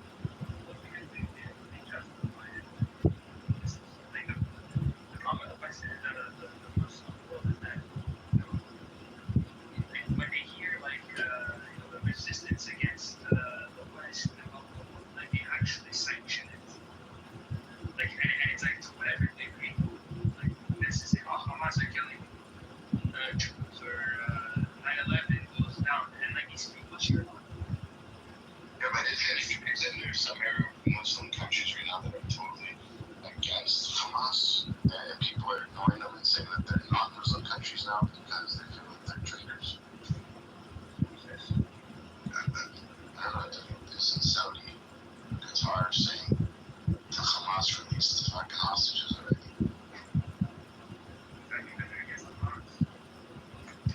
Well, you have France and Canada that are saying to Israel, we want to shit on you and we want to recognize Palestine as a state. So you have countries that are Muslim countries that aren't fucking saying Hamas release the hostages, but you have Muslim countries. Okay, that's dumb. So Canada, France, country. Yeah, go ahead. Roger, let's talk about causation as to why this happened.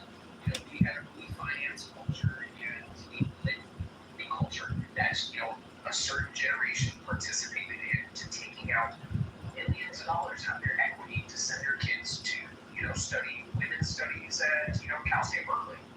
So, the same generation is a direct cause of the same pattern of frivolous financing that the generation that they're complaining about engaged in.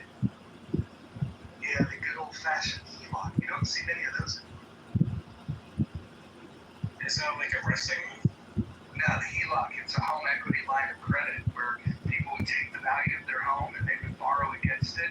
And your home is an ATM. Yes, and then essentially never paying your home off. I remember people buying houses in Modesto where they move out of the Bay Area. They go to Modesto, they buy a very inexpensive home, and then the value of the home would go up moderately. It wouldn't go up like the 12% per year that the Bay Area would, but let's say it goes up 7-8% per year. And then to Adam's point, let's say they have an event Johnny's got to go to college, and they're like, where do I get college money? And then they look at their home and they say, I can borrow against that. And so then they borrow against the value of the home. And all they're not very good at math. I mean, yes, it's a source of income, and if you wanted to use it, you could. And I think you should be able to. I don't think it should be hard to get a home equity line of credit, and now it is. But it's not a wise move, because the whole point of property ownership versus rental is to be able to have this asset. And you can use that asset to pay for the education if that's what you wanted to do. It's just a really fucking bad idea.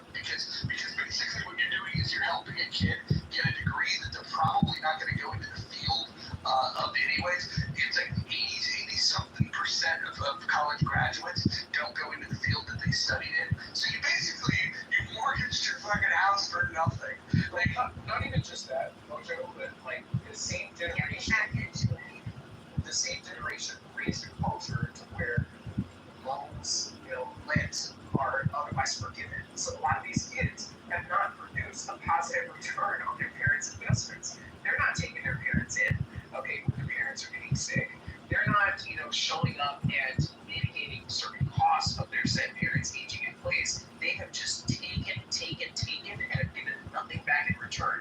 So to your point, when you actually, take out a home equity line of credit and you're paying interest on that, by the way, and then your snot-nosed kid is only taking, and not giving anything back, I mean, that's a really shitty investment. I mean, wouldn't you say, Mojo? I would say it's a terrible investment, and you also got to link to the title of the room: small government, big government, no government. When you look at the cost of an education, it's directly caused at this point in time because of the involvement of the government backing loans. When the government got into the business of backing loans, the lender said, okay, I don't have to worry about credit worthiness because the taxpayer is going to back it up. So anybody that comes and applies, they can give them the loan that they want. Once the institutions learn that, hey, these people are qualifying for bigger loans and more people are qualifying for them, we should raise tuition prices. And then the lender has no objection to lending lots of money to anybody because the loan is guaranteed. And the institutions are like, hell yeah, they got a bunch of fucking money that they were given from the taxpayers. Tuition is going up. And so if you want to fix the price of an education in the United States, you gotta get the federal government out of it. And if you think that's bad, wait until they do the same exact thing with medicine. Yeah, I remember like when, lately when, the Trump thing was, not just Columbia, but other universities, that realizing, like, not just the endowments, everyone knows, like, Harvard has, like, several $1 billion endowment, like, it's just money sitting in the back. But just, like, the amount of staffing they have versus students, and, like, how much they charge, per year, and how much they pay professors, and I don't know, the whole thing just, it's the government is like subsidizing a huge portion of it, or some portion of it, whatever portion it is. So like, what's the incentive for the university to lower their costs or lower their tuition? It makes no sense. Because if people are going to keep paying and the government's going to keep subsidizing, why not, right?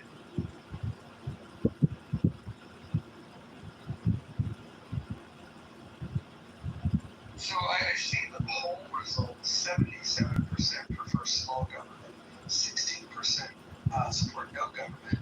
I call that the spirit of Bima is still with us. And then 8% prefer big government. I'd love to hear from the big government people. Like, what do they mean? Like, why do they prefer a big government? Like, why is that a benefit? What do you think?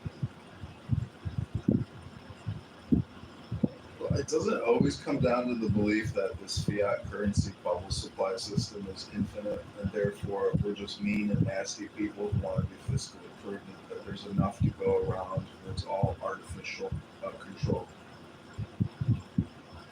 Well, I think those are the people that have bought into a particular lie, but I also think that there's plenty of people that are just stupid. I would say the no government of but I question it sideways because if you guys no government, no protection.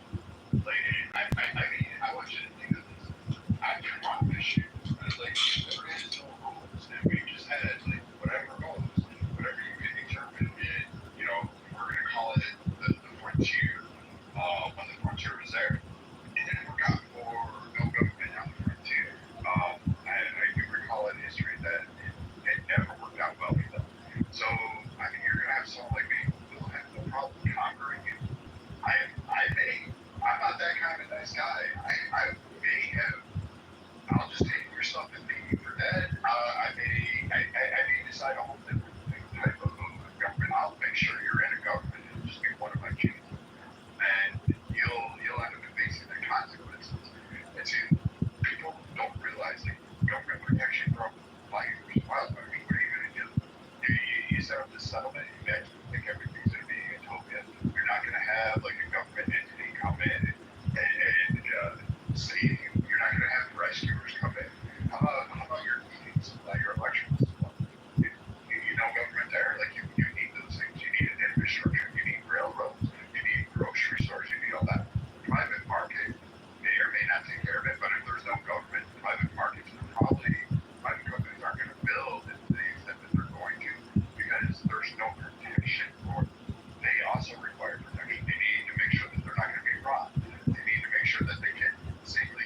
shop in an area, then they're not going to have to shell out massive amounts of money just to repair things that are damaged because, hey, there you go.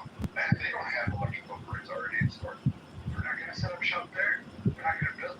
So it's always confusing to me when I hear the no government people like the Beatles, and they just think that somehow or another everybody is just going to go for voyage, pick fruits and be orchard, and then they'll just share the peaches they got while sitting there, standing naked and sign out they ain't nothing will happen. Well, mass protocols for disease elimination. If your mosquitoes that carry a shit ton of diseases, you know that the U.S. and with a multitude of other state governments trying to keep those at bay because you guys can't figure out how to get standing water out of your backyards.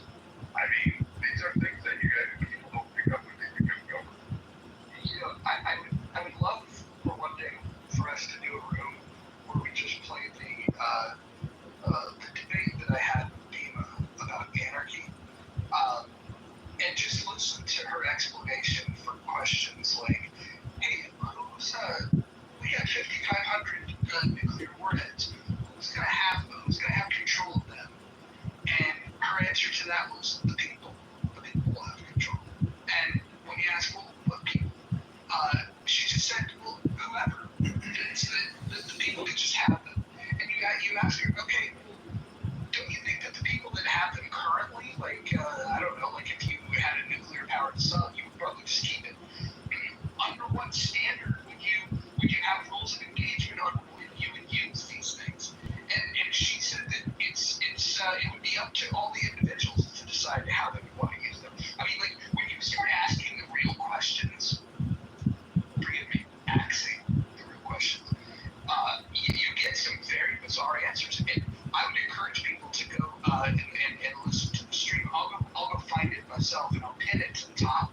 It's very interesting when she was asked the hard questions, how she could just spin out of control. And what's interesting is that we all know that the anarchists will never fucking take over. It's far more likely that we get a tyrannical government than no government, which is why with the 75% that says small government, there's a challenge to keeping the government small. Like, it started off much smaller than it is, and it's growing and it's growing and it's growing. It's becoming more tyrannical, where we have $37 trillion in debt, $100 trillion in unfunded liabilities, and the government has the power to levy taxes over you to pay for their spending, which they also borrow, which causes inflation, which is another tax on the people. So I think that the biggest challenge is how do you keep a government small? And Bea's answer would be, well, because you can't do it, you should eliminate it. And I think the real $1 million question is, if the nature of government is to expand and want more power over the people, how do you control that? How do you limit their power? We have documents in this country that if we followed them would do that, but every president that we've had likes to ignore the Constitution, including the one that we have in office today that doesn't have a very good understanding of the Constitution. I agree with your premise on that, but like it depends on what you mean by small government. Like I'll say I want small power controls in the government. I want Congress to actually not be bankers to take back their role and retract some of the powers that have been afforded to the presidents for years. I think that's a good start. There are certain areas. But if you're talking to me about like, hey, should the government have a small role? Okay, in the energy sector, I just get 3 models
across the country.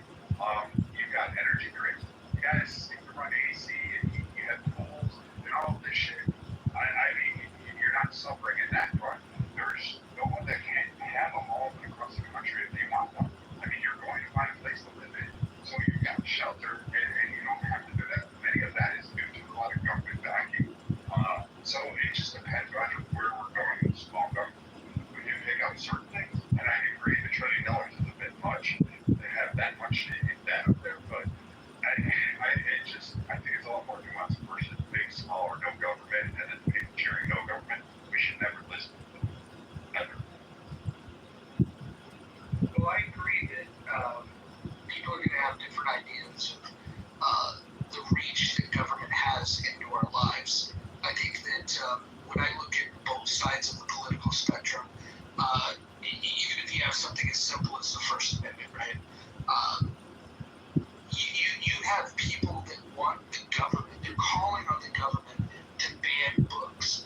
It happens on the left and on the right.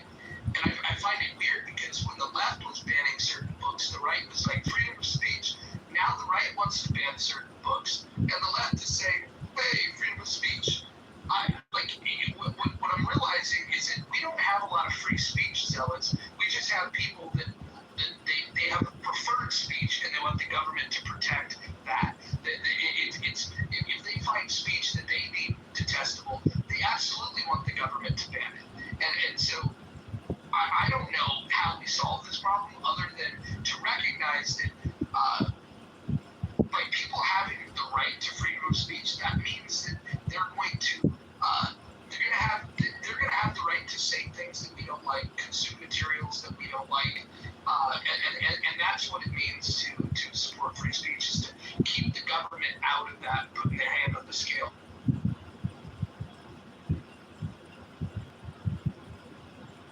Blue says the richest 1% owned more wealth than the bottom 99% in mind. It points to the Gilded Age with extreme wealth inequality. I don't care about wealth inequality. In fact, I think that when we see wealth inequality and income inequality, it's a sign of a good economy. Where you have a large concentration of wealth, you're going to have wealth disparities. I want wealth disparities. That's my evidence that there's wealth. You know where there's not wealth disparities? Where there's not a lot of wealth. And so, I'm pro-wealth disparity. And by the way, this idea that the richest 1% own more wealth than the 99 combined, I'd like to see a source on that. I don't buy that. A lot of people will take this information into present day, and they'll say, oh, the rich get richer, the poor get poor. It's not really true. The poor have gotten richer, and actually now the poor have a free ride. I'm definitely in the camp of instead of eat the rich, I want to eat the poor. I don't know why people prefer being poor over being rich. I want people to have more money. So I'm on a crusade to cause the poorest Americans to pay more in taxes. I think that they need to pay their fair share. 97.7% of all federal income tax is paid by the top 50% income earners. The bottom 50% income earners pay 2.3% of all federal income tax. It's time to change that. No free rides. The poor need to pay higher taxes.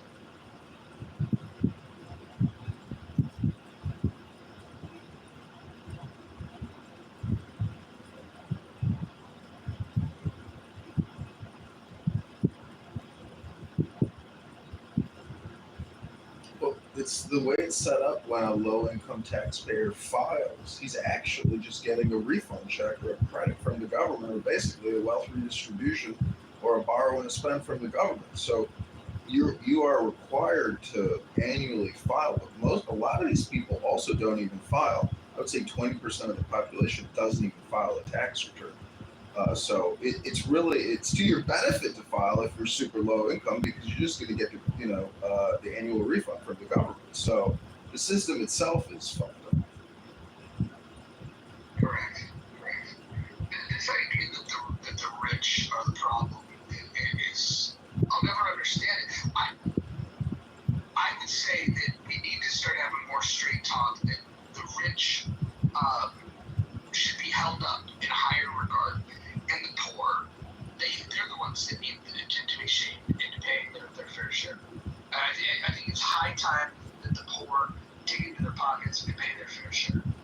Well, so let me ask you a question. Do you believe that instead of giving people a child tax credit, sorry for the parents in the world, but do you feel that instead of giving a credit, they should be charged more in taxes? Because if you look at the likelihood of that said child coming into this world being a beneficiary of the government, shouldn't those said parents be charged higher in taxes?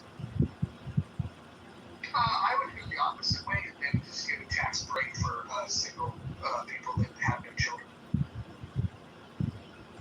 Okay, so I was controversial with it. Rogers on the gas. So we've incentivized, if you think about it, we've incentivized the idea of like married with kids. These are going to create tax credits. But the truth of the matter is, the people that get fucked are the people without kids. If you don't have kids and your property taxes are going to fund the school, like how is that equitable? You don't even have little bastards to go feed down at the fucking schoolhouse. And by going to feed, it's because they don't teach them anymore. It's like this whole school lunch program. It's fucking amazing to me that people literally believe that it's the job of the school to feed kids. It's almost as if parents don't have any responsibilities. I don't even recognize the world we live in today. It's weird. It's crazy to me, Roger. I remember, like, when I was in middle school, my mom used to send me to school with, like, a check for the month of, they just added it onto your account, and, you put in your little pin when you went into the lunch window and you got your food, and, my parents paid for my food. Like, I guess I never questioned, like, were there people around me that weren't doing the same thing, and, like, how fair is that to my parents?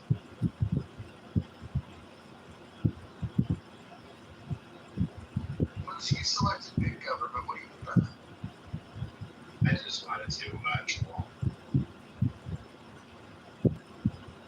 I would argue that Social Security is big government. So let me ask you a question, Roger. Do you feel like Social Security at this point, given the cost of living, do you feel like that's helping anybody that lives independently aging in place? Because that should be the goal, right? To live independently aging in place. Is it helping them? There's no doubt that if you have someone that's aging in place, if you took that check that they were depending on away, that they will be in a worse state. There's no doubt about that, right? The question is, what would be a better system? And there's far more efficient systems. And maybe if we just got honest about what Social Security is, if we look at the fact that it's dependent on fewer people collecting and more people paying in, right?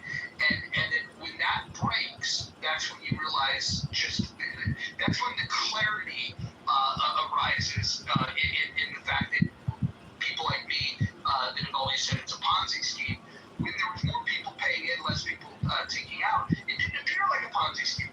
But once that triangle is upside down and all of a sudden you have more people collecting than putting in, that's when you realize that we're fucked.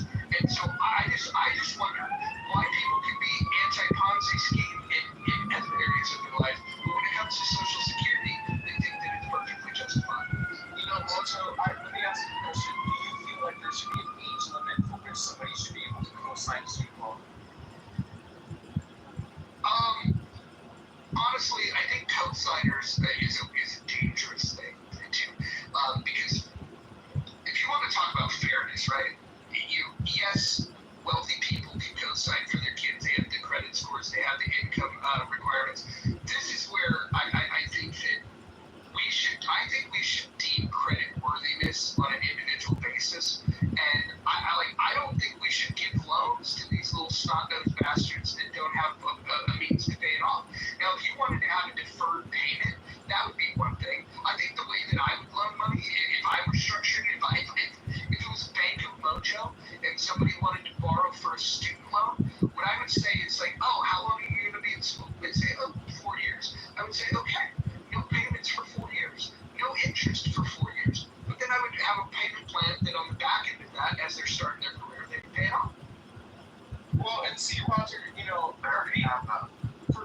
personally, I saw one of my cousins that had she has a fucking master's degree and she's a yoga instructor.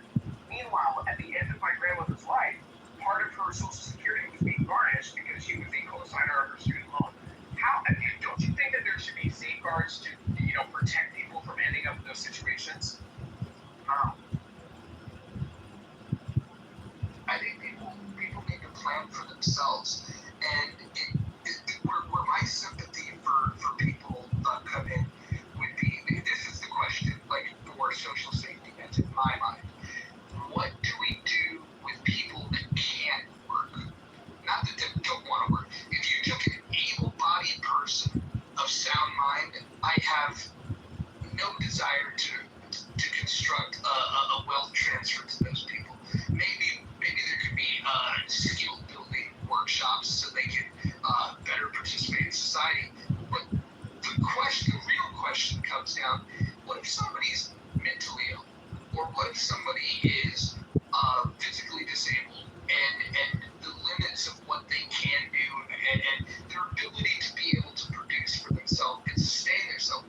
What do we in a civilized society do with those people? Now, there are some people that, for efficiency's sake, would say, fuck them. I can't get there. I do have compassion for people that can't help themselves. Because the alternative would be to turn a blind eye on them, and then all of a sudden we're not human beings. We're like a bird that just throws the weak bird out of the nest. It's not going to be strong enough to fly on its own. Fuck them. We're going to throw that bird out of the nest. I don't think human beings should do that. I think that we should, if we're going to have a construct around social safety nets, we need to figure out who qualifies for them.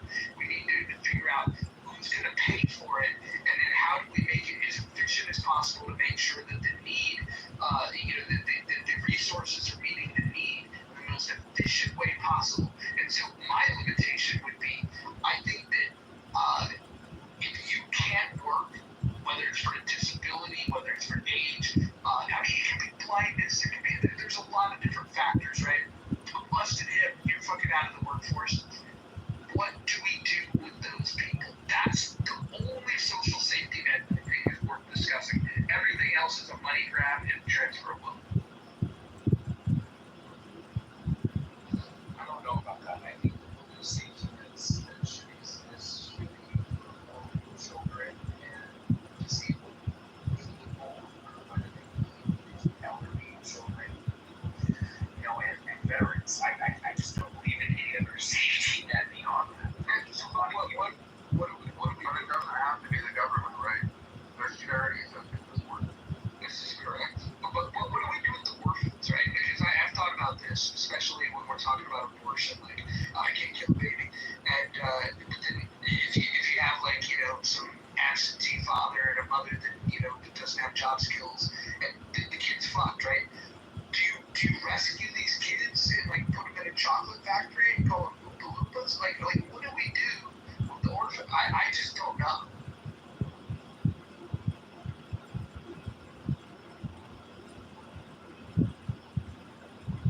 Well, wouldn't it then be at that point, there's a lot of couples right now that are unable to have children for medical reasons. They can adopt them out to those families if they meet certain conditions.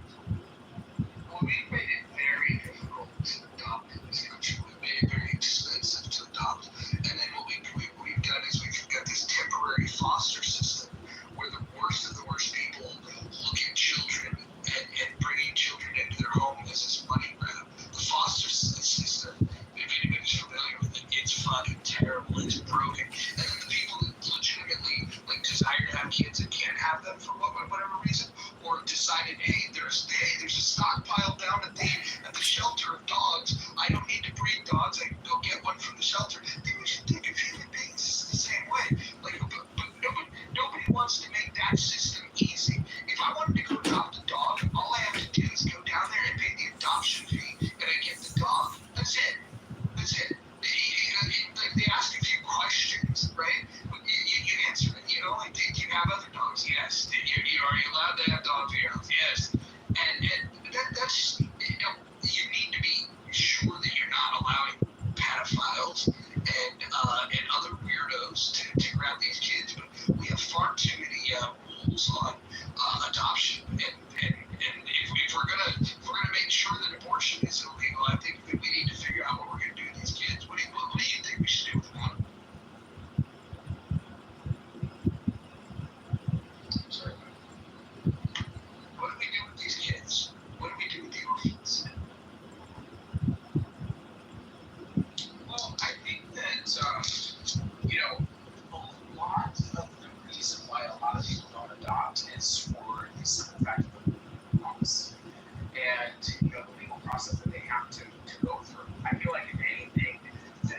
subsidized by the government. It should be facilitating people successfully getting through that process when they otherwise have demonstrated that they're able to afford, supporting these children. And I feel like the schematic that's kind of used, engaging that affordable, also takes into account the exorbitant cost of adoption. So I mean, I don't know.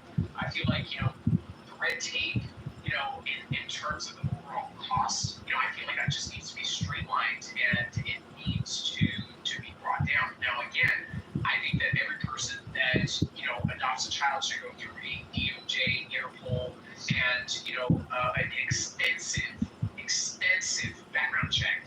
But I'm just not seeing that the cost of what adoption costs today, how it actually accounts for that, and then you still have a bunch of perverts and a bunch of people that slip through cracks. It's very strange to me. I couldn't help but laugh. It was no critique on Adams. You would ask them, what do you think of, right? Like, if you're anti-everybody, what about the foster care problem? What about all hurdles for adoption and such? At least much which was spoken that response. So it just summed it up like, what? Wait, so again, I'm critiquing on Adams, but it's like, what? Oh, right. So no, honestly, I'm not really I said it's not against you. It's not against you. It's on the right, where it's like, I'm anti-abortion, but right. Where are these babies all magically going to be taken care of? Where's the accountability for the fucking abuse that goes on in foster care, the horrors that go on there on the regular, the pedophilia, just the regular abuse, starvation? There doesn't, like, where is that concern from the right, where it's like, oh no, they'll kill the babies, where it's going to magically take care of these babies that are unwanted?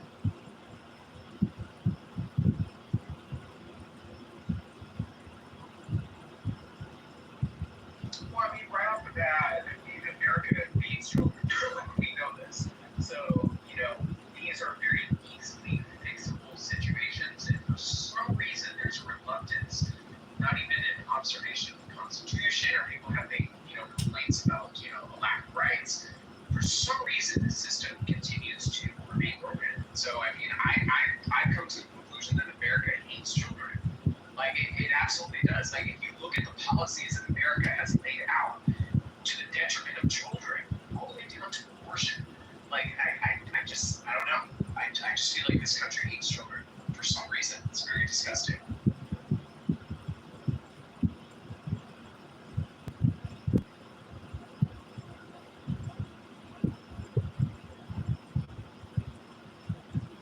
So, what if we had to get a license then?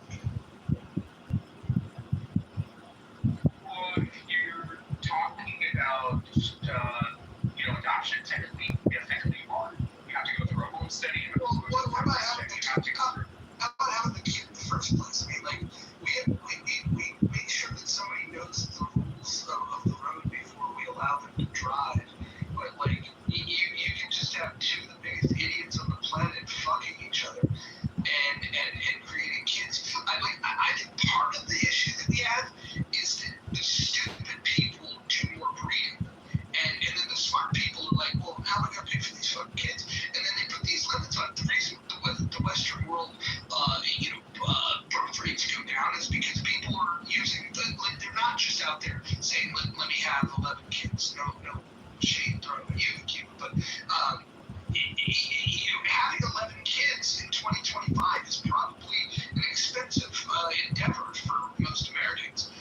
But yet, you're free to do that. And then we want to look to the government to say, hey, what are we going to do with these fucking kids?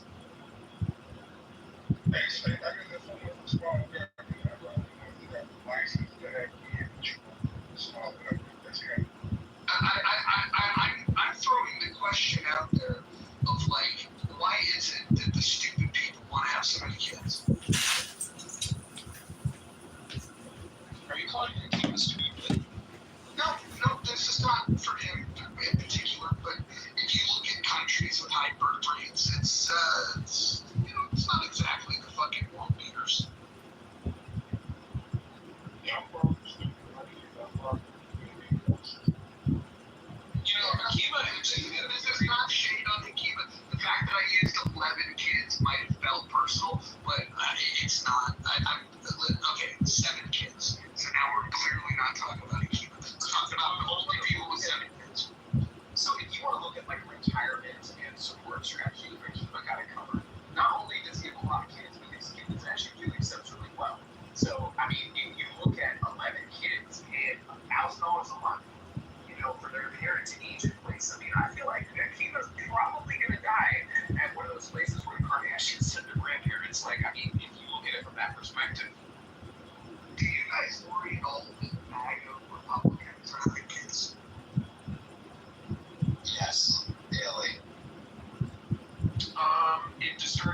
brain has children. But aside from that, I really don't feel like MAGA is, exceptional, which is, being of the utmost concern in them reproducing. Sorry, well, never mind, I'm not MAGA. Well, and Tiffany, with all due respect, you're not going to get pregnant having sex up against the wall. The sequence going to trip. I don't know, I had 5, I'm pretty fertile. Yeah, but you weren't up against the wall. Now you're working at them conceived standing up. No, but the last one was definitely conceived upside down. Well, that would be, consistent with science according to Rasher's theory. Yes. I knew I was ovulating that day and I wanted a baby.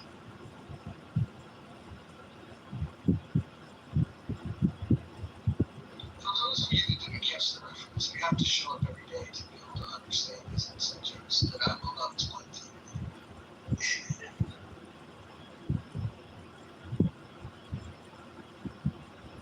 Dr. Jordan, tell me about the animal community. What do they do with if an animal has too many offspring? Is there like a social safety net in the animal kingdom where they say, hey, we need to take care of the weak animals? Well, they do in the animal kingdom. Well, I mean, inexperienced moms don't always succeed, and they might lose offspring for different reasons once they're born. But it just depends. I mean, they're meant to carry as many, like a lion pride, or elephants. They will also help care for others' offspring. So I think that it just depends. You say it as a jungle out there. Yeah, oh, never mind. There's an African proverb that says, every morning in the Serengeti, a gazelle awakes knowing that it has to be faster than the fastest lion. And that same morning, a lion awakes knowing that it has to be faster than the slowest gazelle. The point of this is that every morning, whether you're a lion or a gazelle, you need to be ready to run. I think that we should think about that. I'm more interested in the positions that women want us to conceive.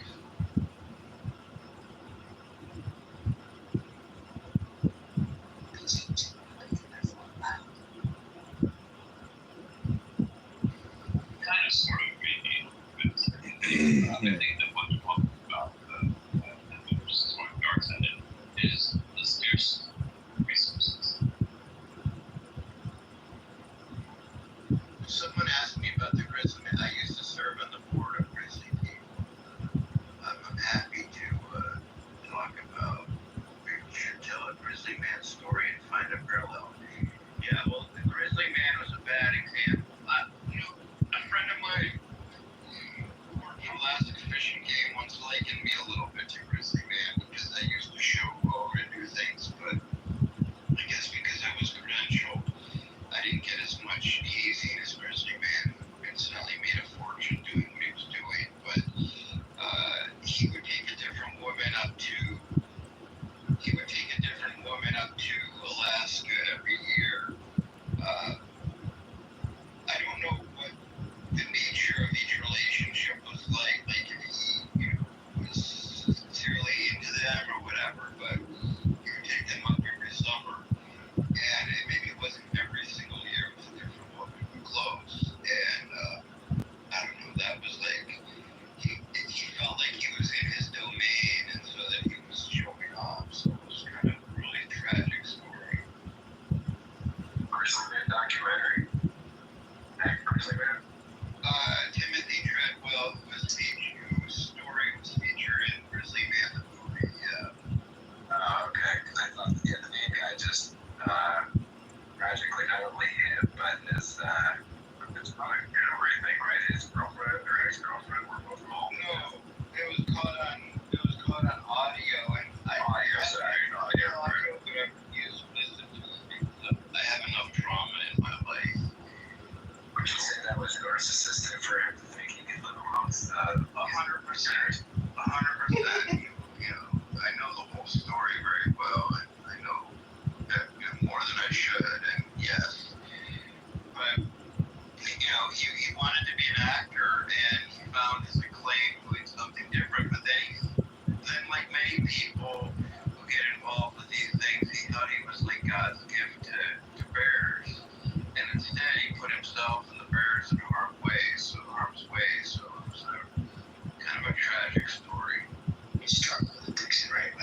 would never do what he did with those animals. And I've written about, in different forums and publications about what's safe and what's not, even for photographers, of course. But Timothy Treadwell was an exception, in that he gained a huge fan base.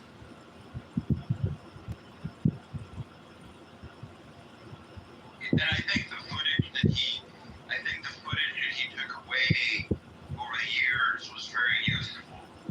But he didn't follow the rules. And you begin to think that, oh, you can get away with this or that. I mean, it's a whole kind of psychological journey that people go on, I think, in these, when you're with wild animals, unlike an inanimate object, like a race car, right? Like if you're race car driving and you get a thrill out of it, but there's an allure in working with dangerous animals that you think, oh, you're safer than you are. So, I don't know, I'm done talking.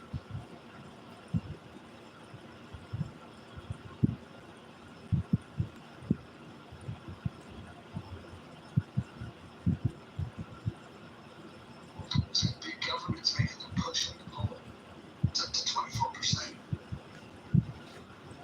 What poll are you talking about? The poll above the room. Oh, there's people. Let's get their census from zero.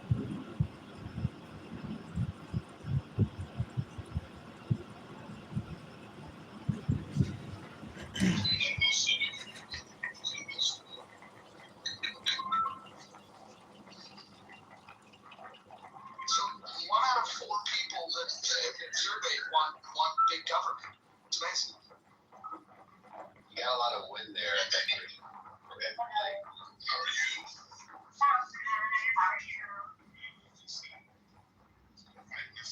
Edward, you're off mute.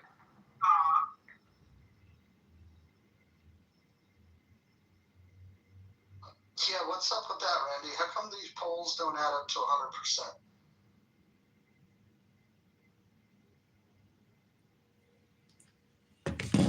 John Kitover, hopefully you'll win your race for Congress, but what do you think of this poll? Are you surprised that only 60% want small government? Well, I just asked Grok, can you please give me the top 100 line items in the annual budget of $7 trillion? So if you really want to know what big government is and what all the borrowing and spending is funding, you should probably know what the top 100 line items are in the annual federal budget of expenditure. And so it doesn't surprise me that a quarter of people are communist, socialist, Marxist, redistributionists, high taxers, because a lot of these big government people want to eat the rich, destroy the rich. And that's really the hand that feeds all of society.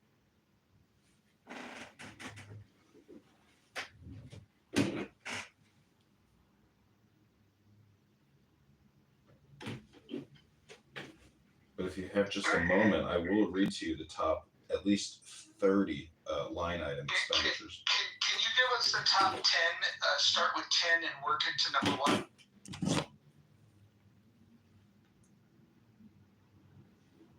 Yeah, here we go. Just give me 1 minute, I gotta find it again.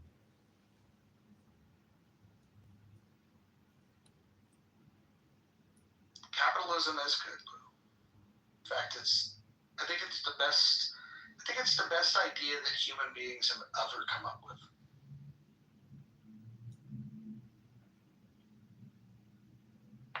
Real quick, why aren't people watching Howard Stern anymore? Because he's turned into a faggot.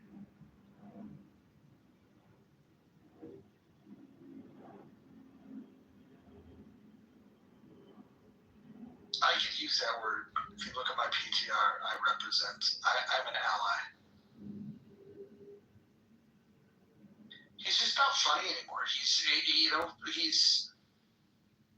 probably happier in his life because whatever trauma led him to being as funny as he was once upon a time, he's probably worked through all that stuff. But now he's just not funny.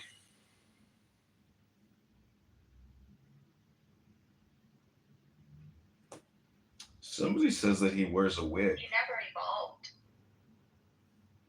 Somebody said that that hair is not He's actually his transitioning. anymore.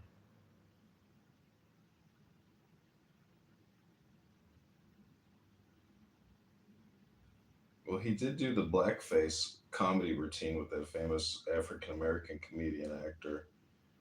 So, there was a time where you could be sensational and try to be funny with race play, but those days are over. I mean, As the only Jew on the stage, I think, I can tell you that we're all traumatized. If there's a Jew who thinks that they don't have a history of trauma, then I think we need to kick them off Clubhouse because they're lying.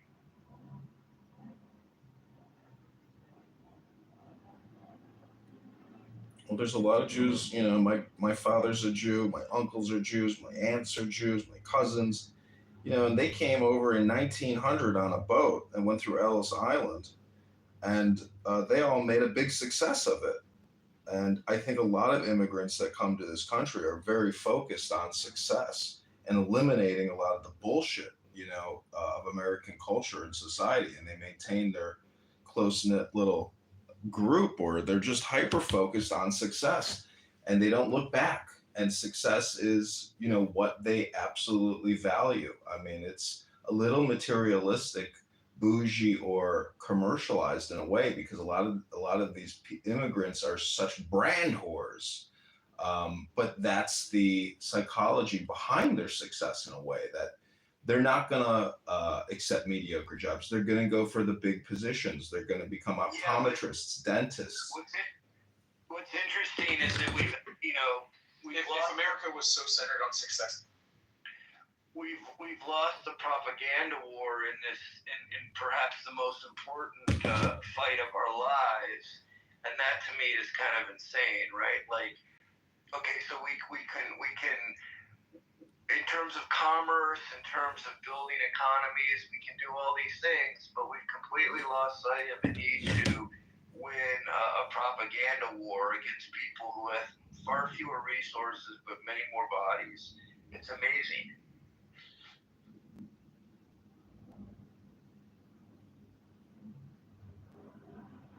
John, wouldn't you say intelligent immigrants coming to America look at success differently because they look at America not the same way some citizens look at it?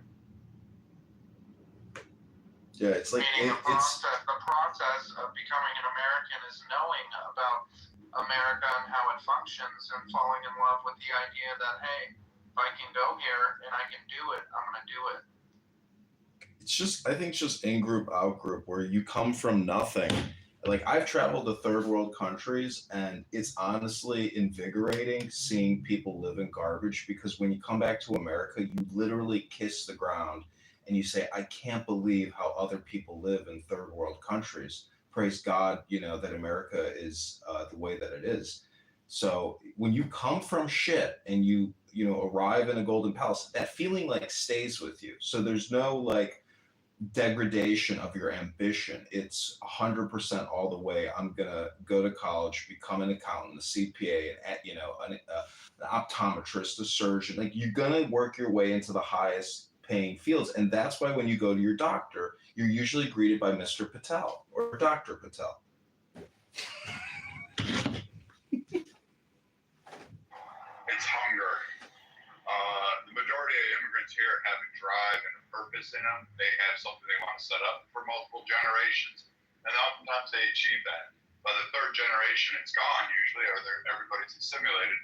But the wealth in America is usually dissipated or gone by the third generation, because you don't have stewards anymore. You don't have people that are hungry. Once you touch the golden cow, as John put, for as long as you live in comfort and you have your iPhones and you live in this utopian mindset that you don't need to scratch out a living, you don't need to fight, you don't need to be forceful, you don't need to even challenge the rules, to break the rules, then you're just, succumb to mediocrity.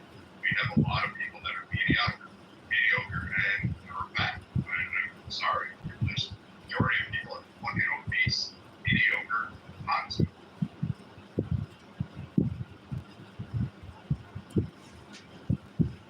don't know if he's watching this, but Ron Paul is having his 90th birthday barbecue live on X Spaces. John, I was invited to that, and I have to tell you, the last time I saw Ron Paul at the Reno Libertarian Convention, he looked good.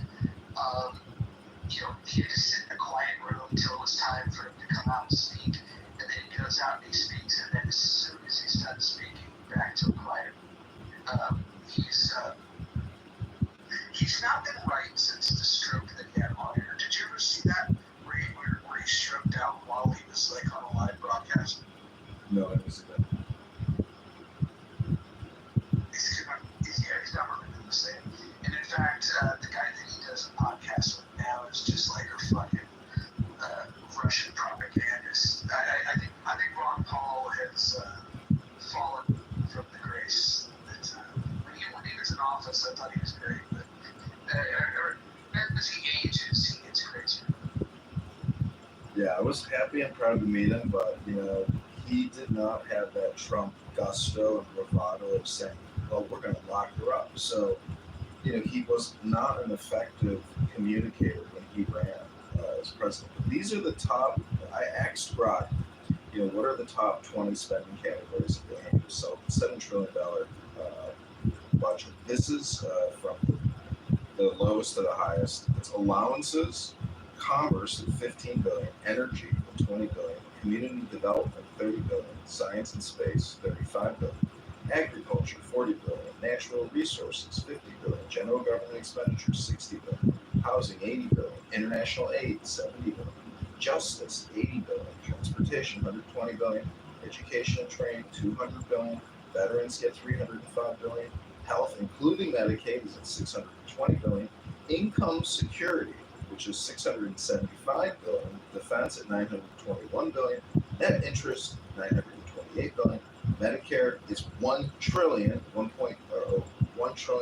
billion, and Social Security at 1.4 trillion annual. Now, that doesn't seem totally accurate to me, but I think it's like a good index at least. So that feels like 2023 numbers.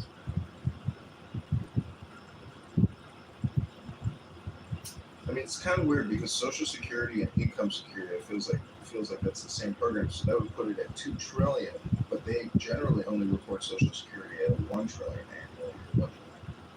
I think the income, dig into that. 2 trillion. I think that's referring to SNAP.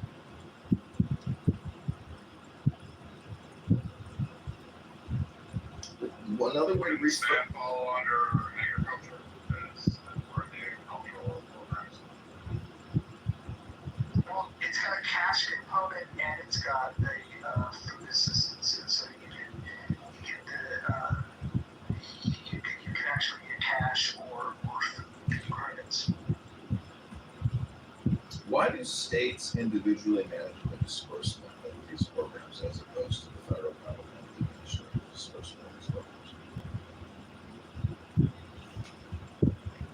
Well, a better question is why did we collect it, send it to a centralized place, pay huge administrative fees, then disperse it to the state for additional administrative fees, only to trickle out pennies on the dollar for the benefit.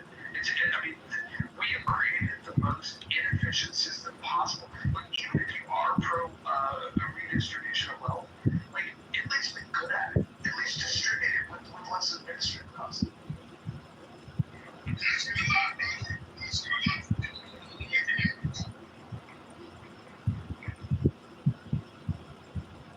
But it's almost as if it's not important to them to be efficient. And being wasteful it feels like it's a virtue.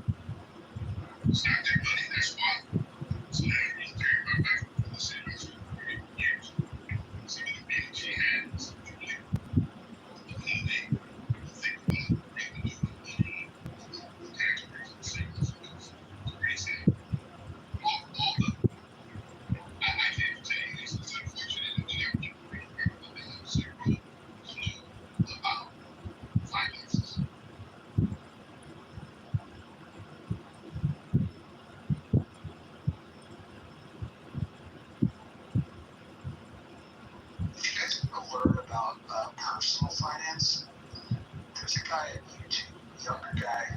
I think he's back in LA. He's a young kid that's all real estate. He's just really smart. What he does is he gives really sound personal finance advice about like credit, investing, and saving, and just how to manage your personal finances. And his name is Graham Stephan. I don't know if you guys know this kid. And what he's figured out is by giving high quality information for free, that the algorithm really favors him, and his YouTube channel kills it. He makes a ton of money giving free advice to people on personal finance, and I would highly recommend it. Also, sharing his videos with people that are younger, because he's a younger guy himself, and so when you got old people like me, talking about personal finance, sometimes kids' eyes glaze over, but Graham Stephan's got an energy and a fresh face. People should check it out. Is anybody here familiar with Graham Stephan? No, I've never heard of it. But this is what income security breaks down to. It's a $675 billion 2025 estimate. Covers programs aiding low-income, unemployed, federal retirees. This is the breakdown. Refundable tax credits. John, your numbers are bogus. It's gonna get worse. Okay, like I keep bringing up the feedbacks. Okay, y'all think that I'm trolling. Okay, that is going to be the bane of our freaking existence. The fatter and more unhealthier people get. Just in, I believe it was this room yesterday, people were having a conversation about, legalizing drugs. So, I mean, if you're going to fund a healthcare system that's going to have a bunch of fat, lazy drug addicts, okay, don't you think that that's going to start to burden the taxpayer? These are the numbers. Refundable tax credits are at $115 billion. Food and SNAP, child meals, $150 billion. SSI at $67 billion. Unemployment compensation is $62 billion. Federal employee retirement is at $160 billion. Housing assistance is $60 billion. And then there's other foster care TANF program, $62 billion. Again, this all comes out of CBO.gov.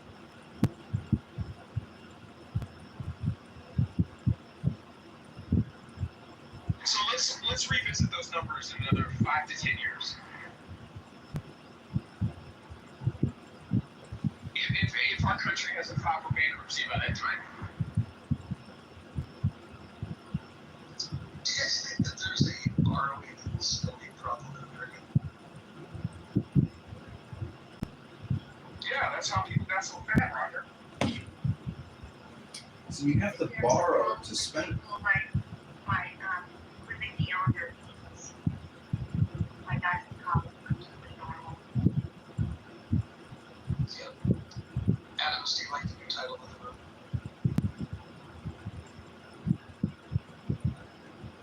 Oh, beautiful title.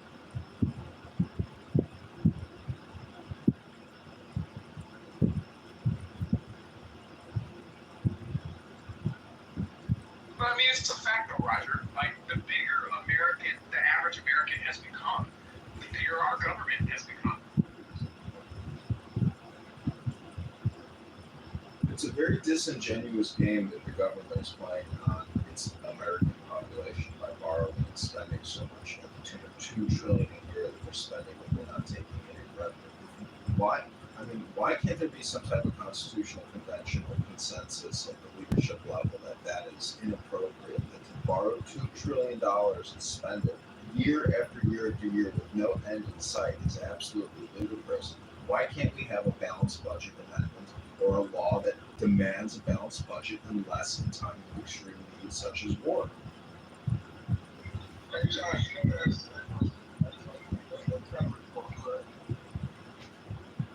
Well, it's not. It's actually just linguistic logic and common sense that, if you talk to Maxine Waters, she would say something like you just said, or she'd give out there some other type of reflection. I mean, this is very clear communication that demands, that you perk your ears up and say, he's 100% right. Why aren't we all going in the streets and demanding accountability but rational budgets and rational spending? You can't spend now unless you borrow. So it creates this future event which we want to avoid, which is essentially bankruptcy, liquidation, or degradation. I mean, the same rules that apply to your checking account should apply to the rules of your government. Otherwise, that mirror system is broken. It's dishonest, disingenuous. It's like looking in a mirror and seeing a fake image of yourself. We want the real image bounced back to us, in our fiscal accountability. This is unsustainable. Chairman Powell says we are on an unsustainable path. And in 2050, at $4 trillion in annual interest, plus all these other expenditures that I just read, it will create hyperinflation. And your milk will be $20 as opposed to $1.99. Your bread, your eggs, your butter, it will all go up. I mean, in Weimar Republic, prices were doubling every single day in the early 20s. So that's what will happen, but we can prevent that. But that's the worst part, is that should even happen in a well-functioning economy. Unfortunately, 40% of this economy is completely artificial. It's all borrowed and spent. It's all borrowing and spending. Your doctor, your hospital chain. Hospitals are shutting down because Medicare and Medicaid is no longer going to these facilities. So the whole system is built on borrowing and spending, and it's shutting down part of it, but it's also continuing. I think there's, as far as whatever the number is going, basically going to infinity, i.e. the dollar's going to zero, I think this is an inevitable path.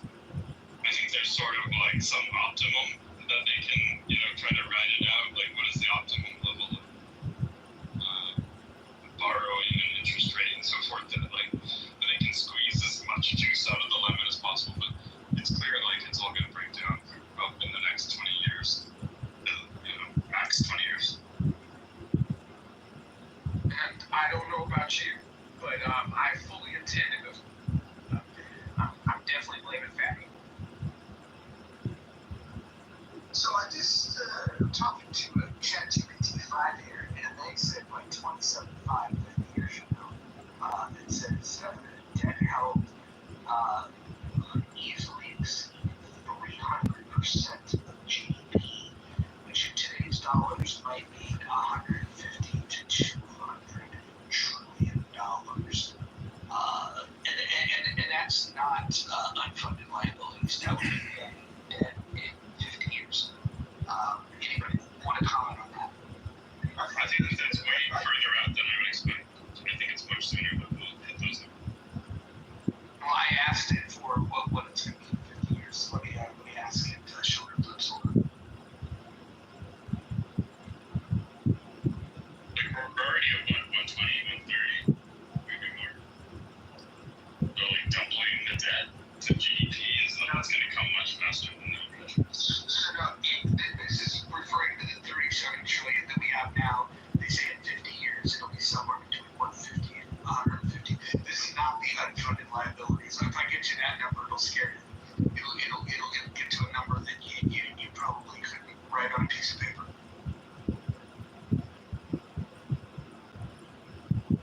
So I hear you guys talking about the problem. So what is the solution? I would offer a solution, but you guys aren't ready for it. You want to hear it? You're not ready, Roger. You're not ready. Roger, I would love to hear it. Yeah. I can listen. I hear you. At the same time, I know that it still comes down to the individual behavior. So, Roger, I love to hear it. Yeah, this is my prescription for getting the country back on track. I would get rid of Social Security and Medicare and replace it with nothing. I would get rid of the Social Security and Medicare tax because we don't have those programs to fund anymore. I would also get rid of the federal income tax, and I would replace all three of those taxes with a federal sales tax. And then so we would eliminate the top two expenditures in the budget, which would allow us to easily balance the budget. We need to fight for a balanced budget amendment, and we need to begin targeting surpluses so we can pay down the debt rather than just continue to increase it. That would be my plan. What would you do with the poorest? The poorest need to be addressed this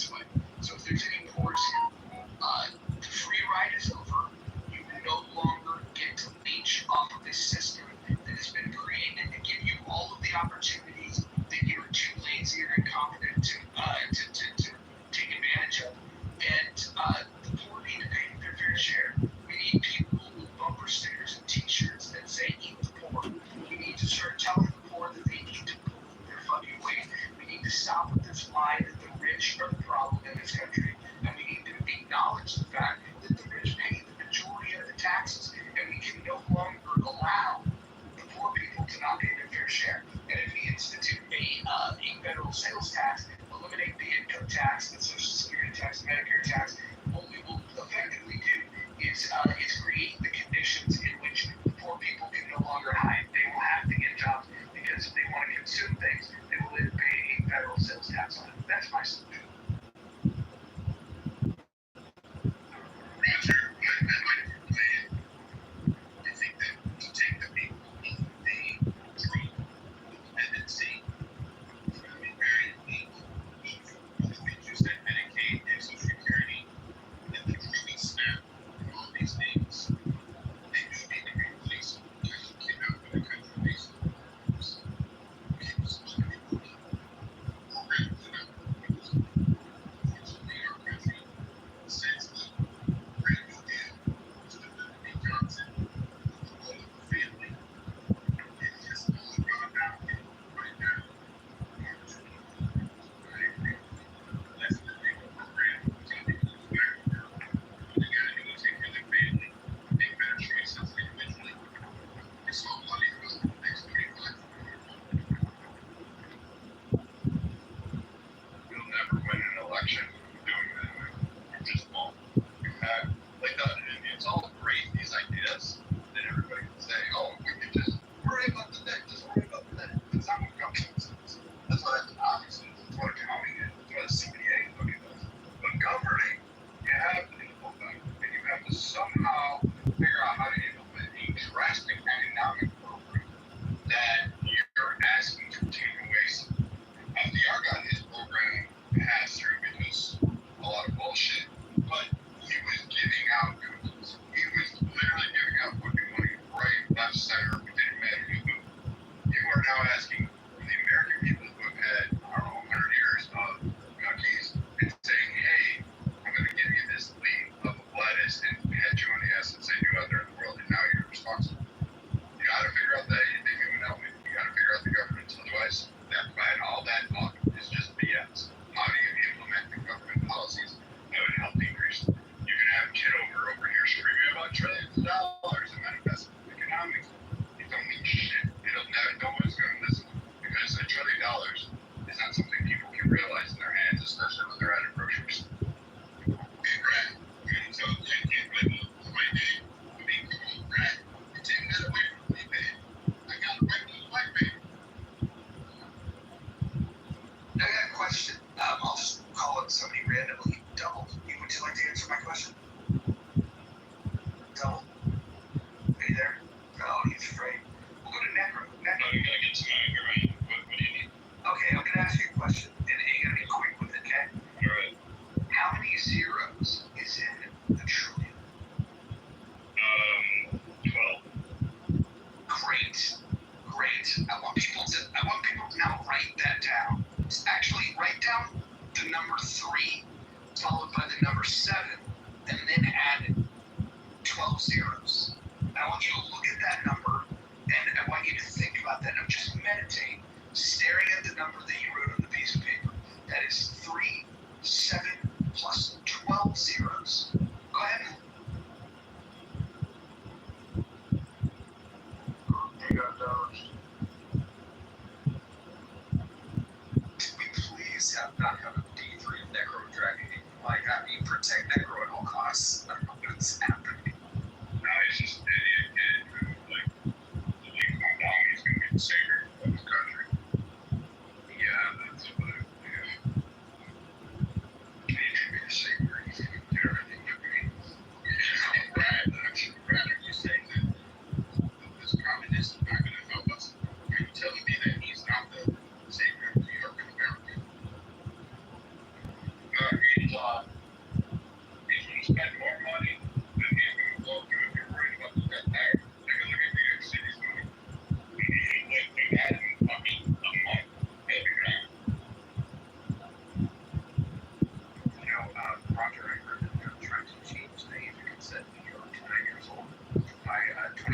and wins.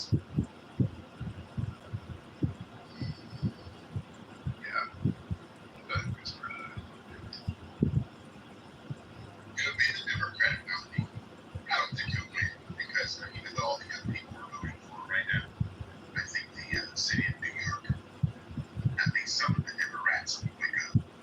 They will set up the offer that they was going to be the Democrat nominee. Anyone, Democrat nominee for what? For 2028. Without a shadow of doubt. For what?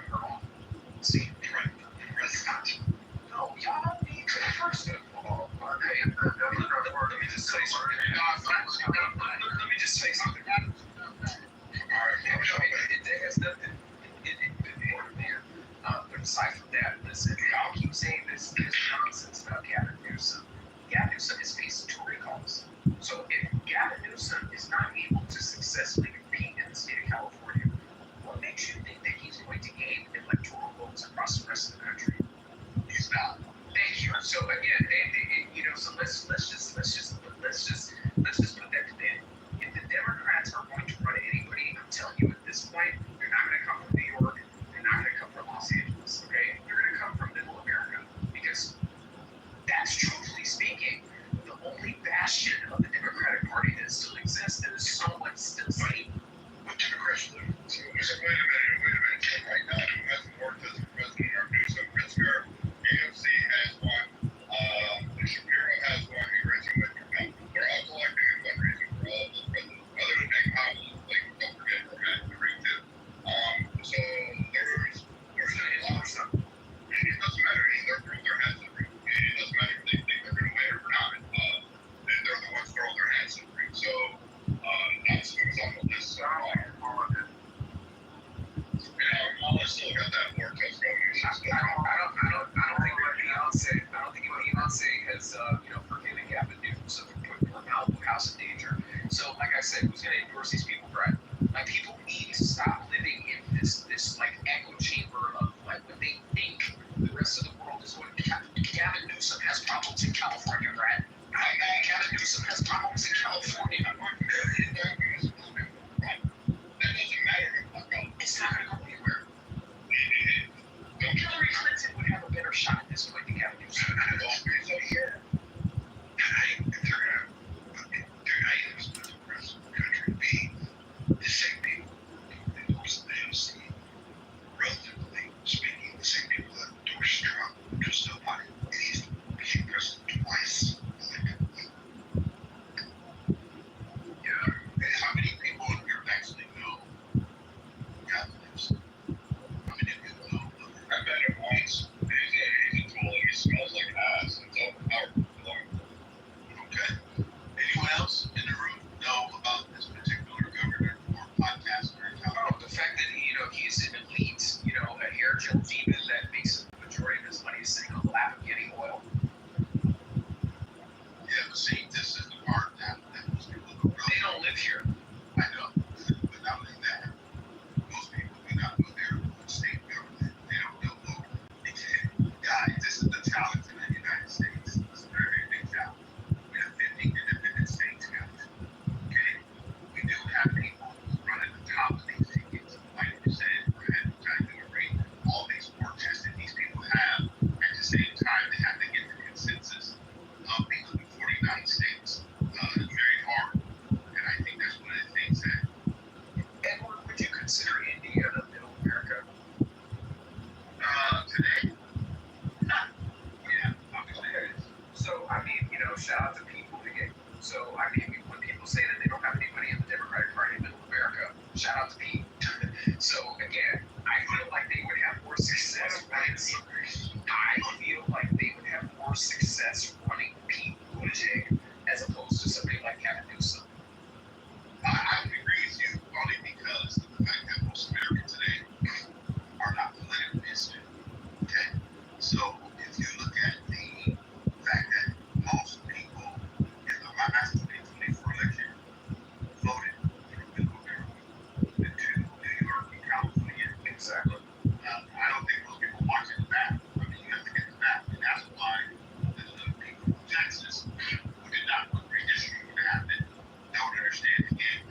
this last race who had less than 100,000 votes. Like you didn't see the auditing that they did on the California election, and they did 3 million. That's 3 million. 3.1 Exactly. voters. Exactly. So big guy. They're selling MAGA hats on Hollywood Boulevard. That's great. That's fine and good. Hey, still, they're going. California's gerrymandered. They're all the electoral votes are going to the Democrats. It doesn't matter. Trump can run. You can throw whoever you want. You can throw Reagan back up there and see. He's not going to win on this cycle. So what's going to happen is Newsom's going to be a prominent player and a bigger voice in that area. When he throws his hat in the arena, you can dogpile all you want to. The Dems are going to rally behind him, and what you got to focus on Michigan, Wisconsin, Pennsylvania. You got to maintain the shore of Georgia. You've got to worry about Vermont and I guess New Jersey.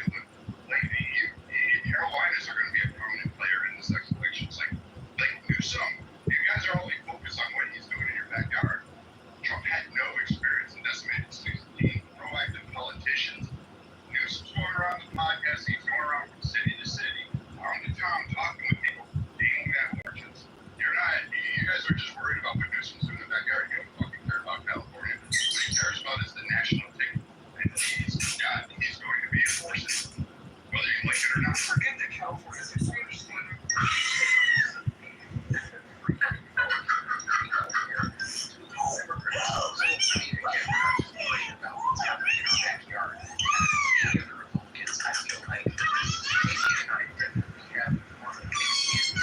In terms of the rest of the United States, our states and other places, because we didn't have the worst out here.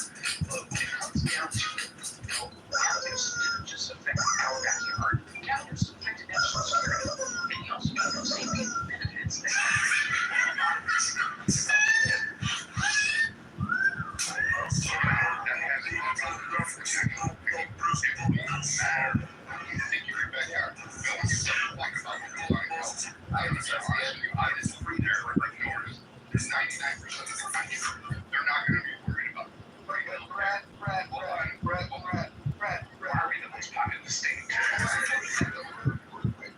what they do care about, though, is they don't want the rest of the country to be California. Exactly. So I'm going to say this before the rest of them go off. No one gives a fuck about your local politics in California. They don't want to be like California, but you're talking about rallying for law and free healthcare. The Democrats are going to use that as a gun. They have a winning message when it comes to free healthcare. The Republican Party doesn't have an answer. It absolutely does not have a strong message. And that sure as hell isn't going to be prompted up by Gene Vance or whoever's going to throw their hat in the ring right now, which is still unknown. You don't have a Republican that is rising through the ether after Trump to be able to take a populist message and bend it to a Republican or conservative brand. So right now, Newsom is probably the front runner I would pick today at this current juncture. Newsom is leading. Everywhere you get between Trump and running. So you don't have anybody else to counter him. He's not even going to get out of the primary. Even his better track record with the rest of Middle America than you have this. Oh, he's not even winning. Dark horse, ready? Barbecue. Again, not running. He was endorsing Harris' way was to get a cabinet position at the SBA. So he is about being in politics. I don't know if the big jumps presidency, but it's surprising. Colbert.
never seen one. These mysterious animals live in the lush forests of Southeast Asia and belong to the Vivaridae family, kind of like distant cousins of cerids and genets. They might remind you of a raccoon, but here's the twist. Their tail acts like a fifth limb. Yep, they can literally hang from trees using just their tail. Only 2 carnivores in the world can do that, and the big turtle is one of them. Their bodies can reach up to 90 centimeters, and half of that length is just tail. With big dark brown fur and fluffy white tipped ears, they've got a seriously unique look. They're omnivores, munching on everything from fruit to birds and rodents. All parties need small scroll. I'm just a kid. So I just, I encourage y'all to really take a look at that, because I feel like he's going to be a bigger threat this next election cycle than we're going to admit. Well, you just got on money generated. That's where you guys are losing on this side. Neither was Kamala. Neither was Kamala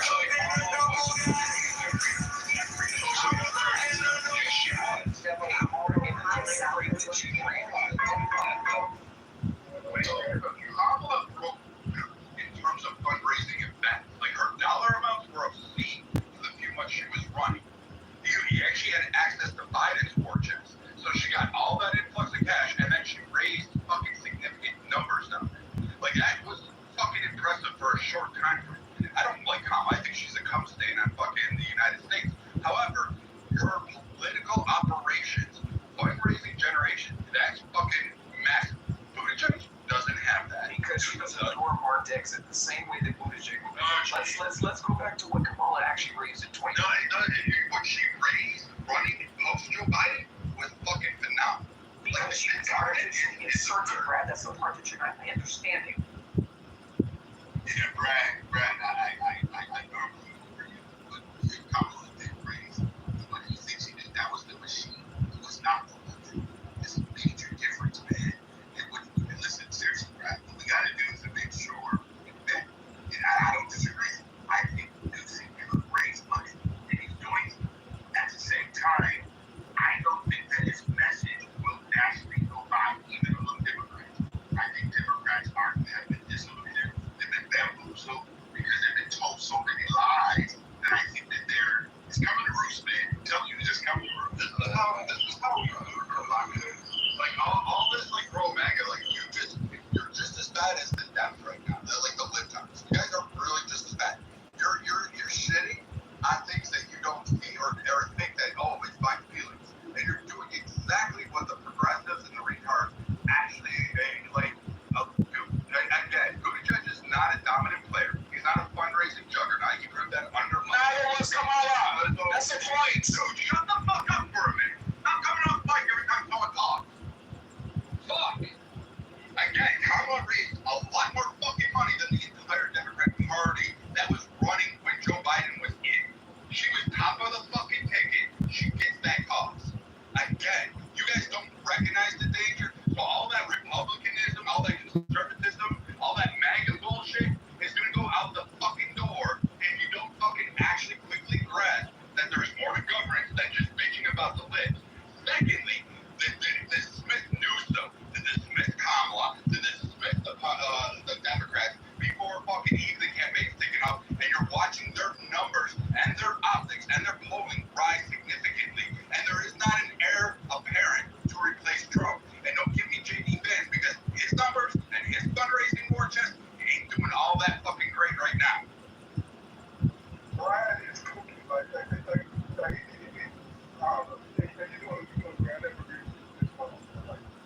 This reminds me of the COVID days. This is very anti-science. What I don't understand is why do people even use this artificial term MAGA, Make America Great Again, to describe these red hat, Trump fanatics? Like, that is basically a meaningless thing. It's a Republican Party, and people who scream, MAGA, I just don't understand what that means, whether it's a liberal screaming MAGA or a Republican screaming MAGA or an independent or whoever. To me, people that use this term MAGA over and over again in their communication is someone who just is trying to create an artificial, adjective describing a meaningless thing. It's American people who want fiscal prudence and they want common sense approaches to what we're doing at a national level. And prior to Trump, everybody knew that Kamala and Waltz, were going to be a cultural disaster. when Kamala is saying that she wants to provide transgender surgery operations to all prisoners throughout the United States, even illegal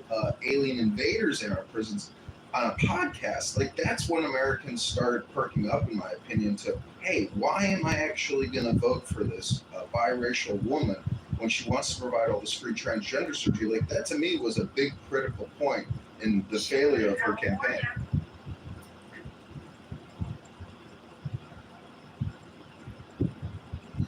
She did do it in California. She did. You know, I was just like, I was just reading this article here, yes, that shows that recent reports, currently official population projections by state agencies indicate that Texas will become the most populous state by 2050. It's actually looking by 2034. And the estimate is 39.5 million people in California and 44.4 million people in Texas. And it also goes on to talk about the next 10 years that Dallas-Fort Worth is going to surpass Los Angeles. So your fucking state is hemorrhaging Adams.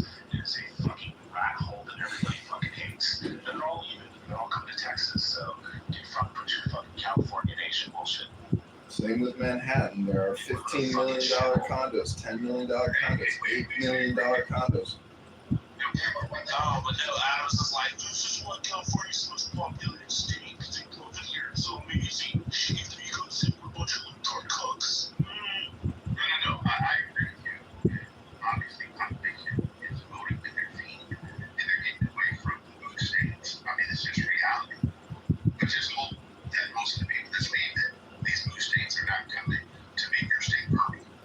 So they're done. Okay, all right. Well, let's hope now. Okay, because I see it happening in other spots. Okay, it is very unfortunate because we should be able to run our independent states much more properly. And also, Brad, I want you to know I am a conservative, pro-big conservative. I don't go with labels. I don't care about America first. I'm an American. I'm being American. And I just don't like the way our country's currently ran because we had a great government and I hate Barack Hussein. That's it. Yeah, the one thing I'd say about Texas is they have a tendency to get people to align really quick in the state. There's a lot of patriotism here, just on the basis of the state. The next presidential election will depend on how the midterms go. If there is a big shift in the midterms, which there are 21 seats that are up for contestation right now for Congress in the midterms, like, I'm assuming that everything falls according along party lines right now. There may be some incumbent upsets. There may be some, wacky things that go on midterm night. But I mean, if you're thinking that Republicans can just lay off the gas, it comes down to governance. Trump has the big beautiful bill, but nobody is talking and bragging about that on the Republican side. That's on something that's been fucking really great. It's on a public thing. It's on a signature piece of legislation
was happening. And I clearly think that in 2024, it was more about the Americans, not about Donald Trump. I think everybody knows that Donald Trump is the individual is at the end of his rope.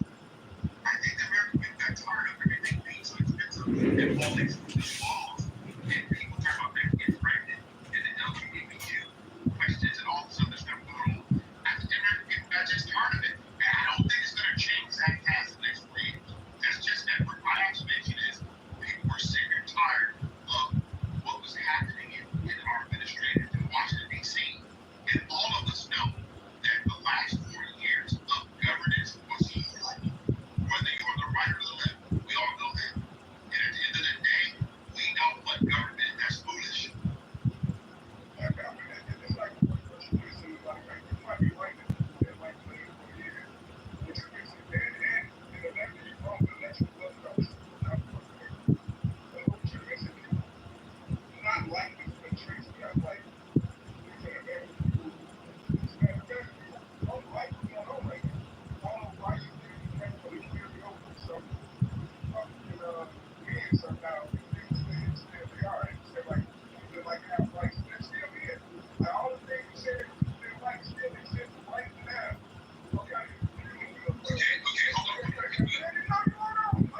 Kamala did not flip one county in the entire country. Not one. I appreciate your passion.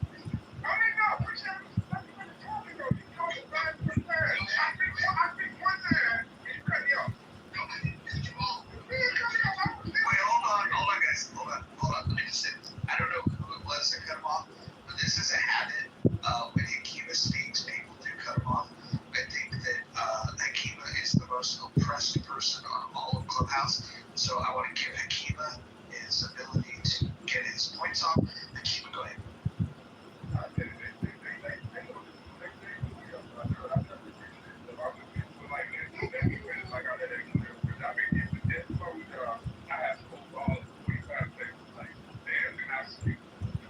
I think that they might be threatened by you, Hakima. That's the only thing I can think of. See, he has more of a masochistic voice.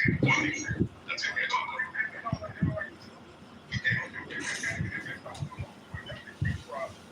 You don't got no masochistic voice, Rich. You're just a fucking racist. Just like how you were calling a black woman a nigger. Just like how you were calling a black woman a nigger in the other room last night, Rich. Okay, well, you know, let's be good at it with black ladies last night. Okay, Roger. Roger, can I do something here? First of all, I wasn't trying to interrupt you. I'm sorry.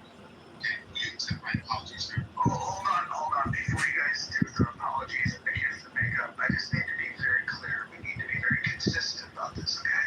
So, rule number 7 of this house, the N-word is forbidden on stage and in chat. I'm going to bring Adams back up, but I want to make an example. Adams is one of my favorite people on this app, and I'm going to move him to the audience for saying it, even though he was just quoting somebody else saying it.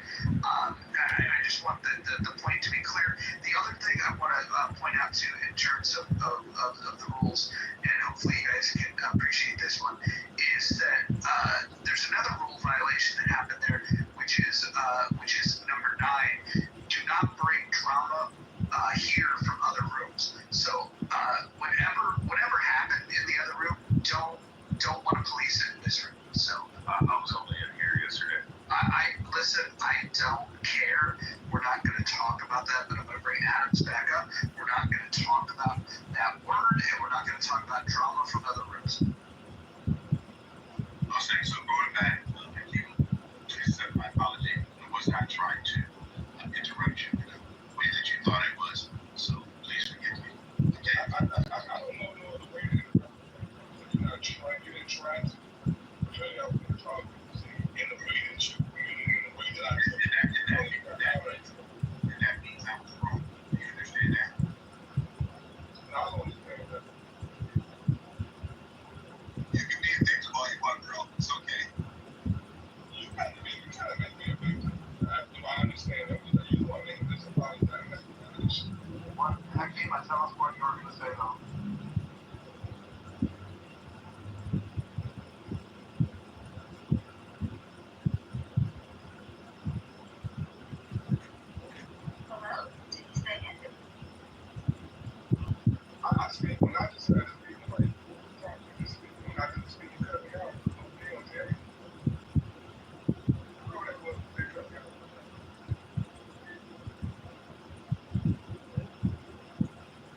You know, I live in Illinois where we suffer fat Pritzker, and he is very slimy and very good at manipulation, media control, buying mass media, and you know, I think he's going to be.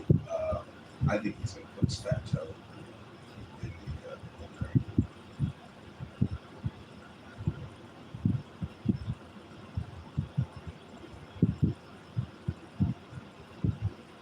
I couldn't imagine somebody as fat as him doing well.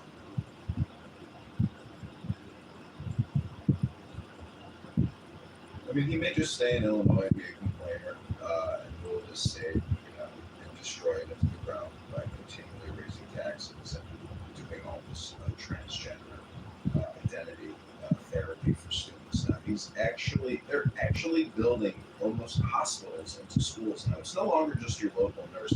Now it's a full-on health clinic, and they're doing mental health assessments to find out if you're trans, if you're gay, what your feelings are on trans and being gay, and even maybe what your feelings are about Donald Trump. They're doing assessments and diagnostics now where you have to get a sheet to opt out, but they want to know about what you're thinking, what you're feeling, and they want it recorded, put into a database. So they are literally taking steps to prepare the future generations for wokeism, and you know, this type of governance and ideology has to be destroyed. They're building low-income housing for the transgender community. They just announced that the other day. Hold on, I'll put the link in the chat.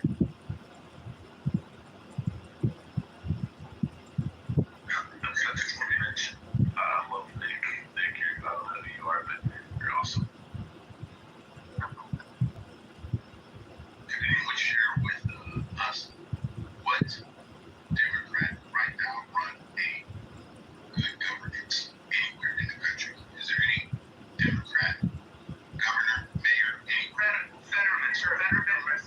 Fetterman post-stroke is turned into the best statesman that this country has. And jumping on that, Shapiro for Pennsylvania is a good governor. He's a Democrat.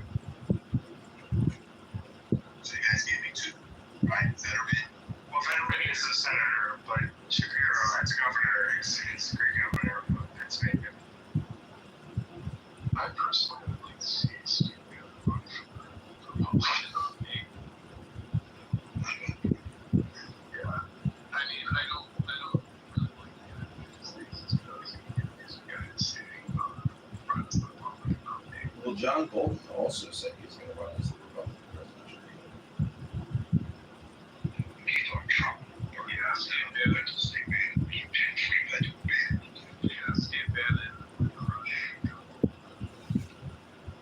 So that means we still don't have a national Democrat that will be able to govern properly. We don't have a Democrat. You guys go back to they want to, or that's Republican. I'm looking for a national. You said Shapiro, Fetterman. I don't think Fetterman can be nationwide. As Democrat, like if I'm like polymarket, I would put my money on Shapiro. I have a question for the people that voted other in the poll above. If you haven't voted in the poll, please do that. Right now it's a pretty tight poll, and I'm curious. When you say other, like Nye said other, Howard said other, like who are we thinking? I didn't see it too. I don't have anybody in mind yet, just general Joe. I think I stated perhaps first space yesterday or something else space that I am very disappointed with the Democratic Party. I don't like Newsom. I think he's great. I don't like Pritzker. I think he's great. Both of them, if they run and elected, it's a wrap for women and children. And I have to believe that Democrats are on a mission to normalize and legalize pedophilia under the MAP umbrella. So no current Democrat politician, whether it's a senator, governor, someone on the grassroots level who's kind of rising star or either even within the Democratic Party, will get my vote right now because I don't trust these people. Republicans right now, their leadership seems to be very weak as well. So when I say other, I'm looking for somebody fresh, slightly provocative,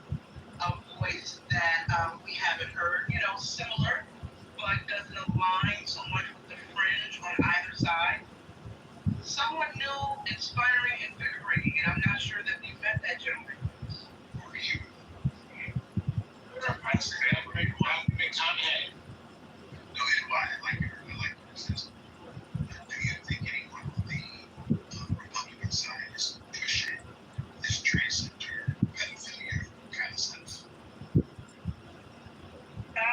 It's possible. I haven't seen it, so I won't say no because I don't know for certain. But I have not seen it on the level that I've seen coming out of the far left. So I'll be trying on Tuesday to the state capitol of California to go against AB 495. It's called the stranger bill, where any person can walk into a school, and with this bill comes a sheet that says you could be a caretaker of any child and take them out of school. They call it the trafficking law of California. Well, 2 months ago, they passed another law here in California that you can purchase a young boy between 13 and 17 years old for prostitution. This is pedophilia at the highest level. You have a Democratic majority here in the state of California.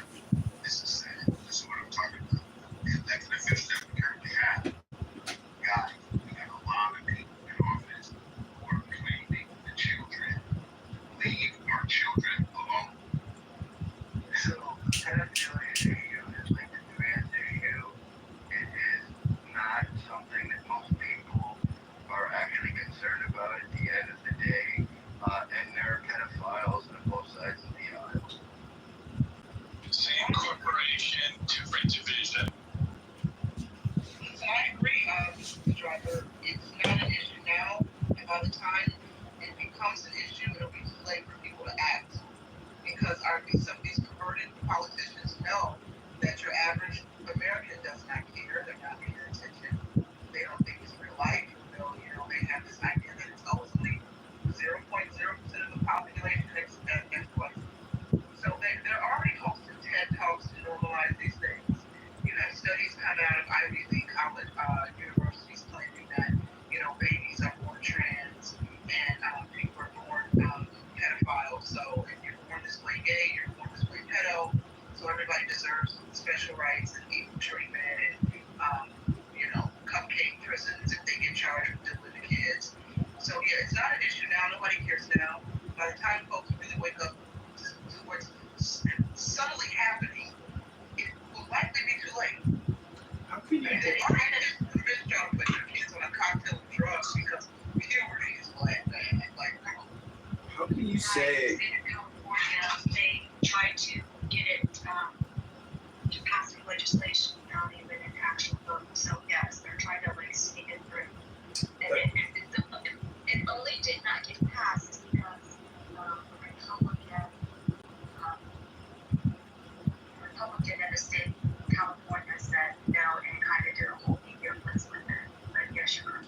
How can you say that, Dr. Jordan, people, voters, Americans don't care about this trans issue, puberty blockers, and transgender surgery science, let alone pedophilia?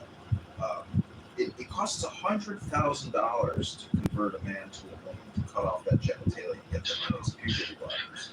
Here's my opinion, but how many, for example, I can't think of a trans person that I know, maybe one that I know from someone else. I don't know anyone who's registered as a sex offender. I don't know any pedophiles. It's called a mental health crisis. The suicide rate of these young men who decide to become women is prolific. It's like. Okay, but this is look. So I think looking at the trajectory of the Epstein news media, I don't want to call it a circus, but the news media cycle. I mean, look. The only reason that that's still in the news is because Trump has been, afraid to expose himself to whatever degree that he's vulnerable, right? So if he hadn't pushed this issue more, we wouldn't be talking about Epstein right now, in my opinion. And so if that tells us anything, someone of notoriety has to give it coverage. I mean, when the guy who was the New York Democrat was a guy who was married to Hillary Clinton's assistant. Wiener. Jail. Wiener. Okay, so Wiener. I mean, I could be wrong about this, but I don't think the Wiener story got a whole lot of coverage. Looking at it through the lens and with respect to the context that we're looking at this issue now. So Trump is keeping the story alive. So to Nye's point, it might make it bleeds into it bleeds into 2028 as Nye stated as a with his name Epstein story. Then maybe it does have some legs, But I just don't think that we're nearly as exposed to pedophiles as we are to people on a spectrum of gender. The point is that it's clown world, and you have to. First part of diagnostics, and is to realize that we are still in clown world. This DEI, all the spending, the big beautiful bill, all of this stuff is one whole system, and it's easy, as Brad is saying, to get distracted. Republicans think transgender is still the major issue as opposed to the economy. Everybody's a fool. I mean, who cares about these cultural issues? I don't want to pay property taxes, and I don't want to pay income taxes, and I don't want to pay 100 other taxes, which ruin my livelihood. The clown world system has to be broken, reformatted, and common sense and fiscal prudence has to be the mantra, in my opinion. I mean, I agree. We need to restore common sense. Trump keeps saying that. Trump keeps saying that's what he's attempting to do. I mean, look, the past 4 years, they have redefined what it is to be a woman, what it is to be a man. You can be a flurry, fuzzy, and all this other good stuff.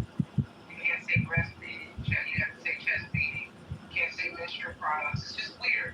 And this is all coming out of the upside down, loony policies from the left. And I will vote for the candidate in 2028 who's going to restore common sense. And right now, I don't know who that is. Well, Mojo, you asked the question, did I put other, and I'm not saying this is kind of a boring answer because I don't know he's the best candidate, but I do know from some of the research and things that I've done the post-mortem on the last election, a critical population that certainly tipped the election towards the current president was veterans. And I do think if and I'm an incentive, but if the Democrats really want to get serious, I think they got to find someone more centered. So in my thinking and why I put other in your poll was, I think it's got to be someone like a Mark Kelly, who's also a veteran. That's, to me, would be something that could be at least, he may not win, but at least it could be someone that's a credible candidate like that. I think Mark Kelly. I think Mark Kelly has VP candidate written all over him. He's the type of guy that I think would run in a primary and lock up a certain voting block. And I appreciate the fact that that you dig into the numbers here. I think Mark Kelly definitely can play a role. I don't think he's top of the ticket material. So I was going to say real quick was essentially, so the Democrats have tried this playbook, playing towards the middle, trying to get the independent votes, and and it hasn't worked time and time again. They tried that with Hillary, they tried that with Kamala, which tried to send to the right, and I'm going to get the pushback on it, but like someone who I think might actually win is AOC on the Democratic side, someone to fire up their base, to get people out to vote, and to instill rage in the Republicans in a way that it will make their base even more excited. They need someone like Republicans are going to the far right. I think Democrats need to cut the shit of China. Gather the moderates, conservative Republican or moderate Republicans, and just go straight for what they want. Either a Bernie Sanders or an AOC, I think should be their next candidate. So hold on real quick, Brad, real quick. I just want to respond to that and we'll go right to you. I think that Nicholas makes an interesting point. That's definitely one of their options. I think the better option is to go to the middle, so we disagree. But the one thing that's clear is they can't stay where they're at. their postmortem, they know that if they stay where they're at, they lose. They know that. And so they can either make a move to the middle or they can make a move to the left. Whether or not one of those strategies will be better than the other in terms of attracting voters, we would have to see. But if they stay where they're at, they're absolutely dead. They know it. But Brad, go ahead. Yeah, so like people say AOC, I get the point. Like she's a good cheerleader for the DNC. She doesn't. She's not the biggest fun public. She doesn't bring in the most money. She's kind of the pretty girl that you bring on a date. She's like Matt Gates going to a bar. He's gonna have a pretty girl on his arm. That's not really where AOC is going to excel at. As a matter of fact, I don't think she's even going to be able to pull out a race against Schumer. I just don't see. I mean, look, even after all of her stump speeches, all of her gallivanting across the nation, going through and talking, all these things, and screaming online on the news, she's still, I don't know, as like Emerson did, Morning Consult, all these polling places, even in their own little collectiveness, she only polled 11%.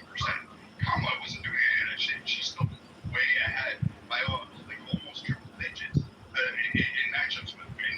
We still haven't had that. I do not think AOC would be the answer. I would love it because it would be easier for a Republican to actually win. That would be a great ticket if AOC threw her hat in the ring. But I don't think anybody in the DNC really thinks she's a viable candidate, even at VP level. I think what they want is her to be a cheerleader. Remember, her district is redistricted gerrymandered to the fact that even a glass of water that has a blue label next to it is going to. So there's no way that she has really faced any kind of really political backlash or had to stand on her own 2 feet to get elected. And New York State is going to be hard to sell that because again, she's an Instagram girl. Like that's how the political apparatus look at her.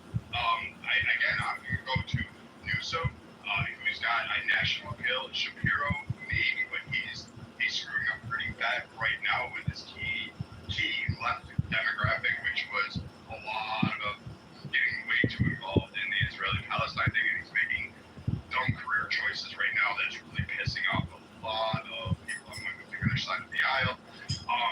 He's also just not doing what he should be doing in Pennsylvania to really secure that state, which is why it's going to be a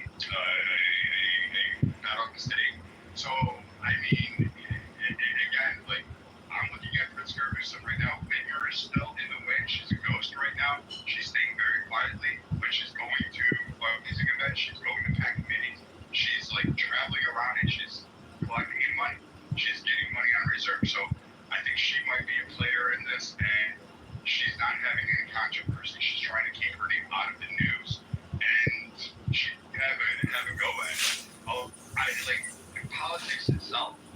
Like, who's going to be the best governor is irrelevant. It's who can you sell on the national stage? And that's what I'm looking at. Newsom can sell on the national stage. Pritzker is utilizing all the benefit.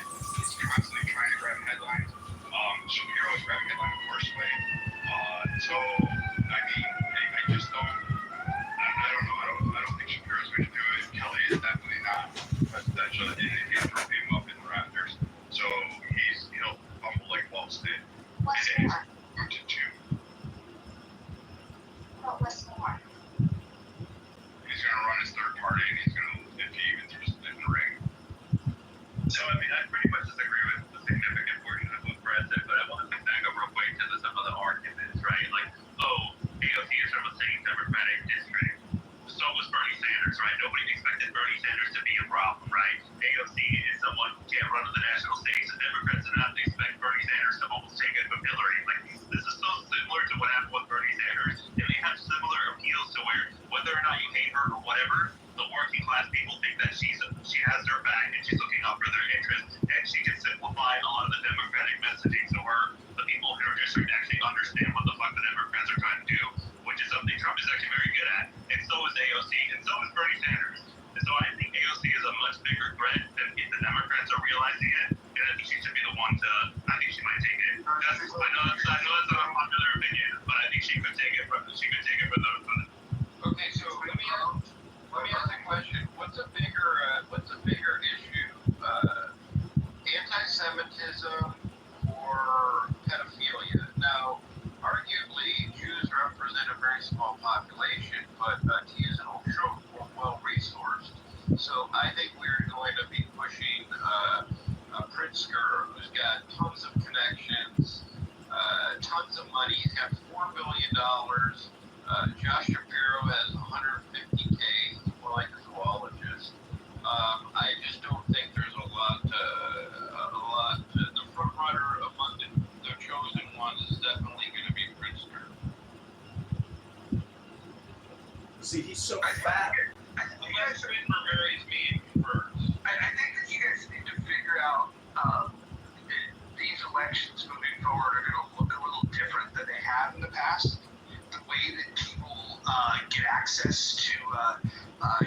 exposure to the candidates and the candidates to the people. And if you look at what Trump did in this victory, one of the things that he did really well that was a game changer was his appearances on podcasts.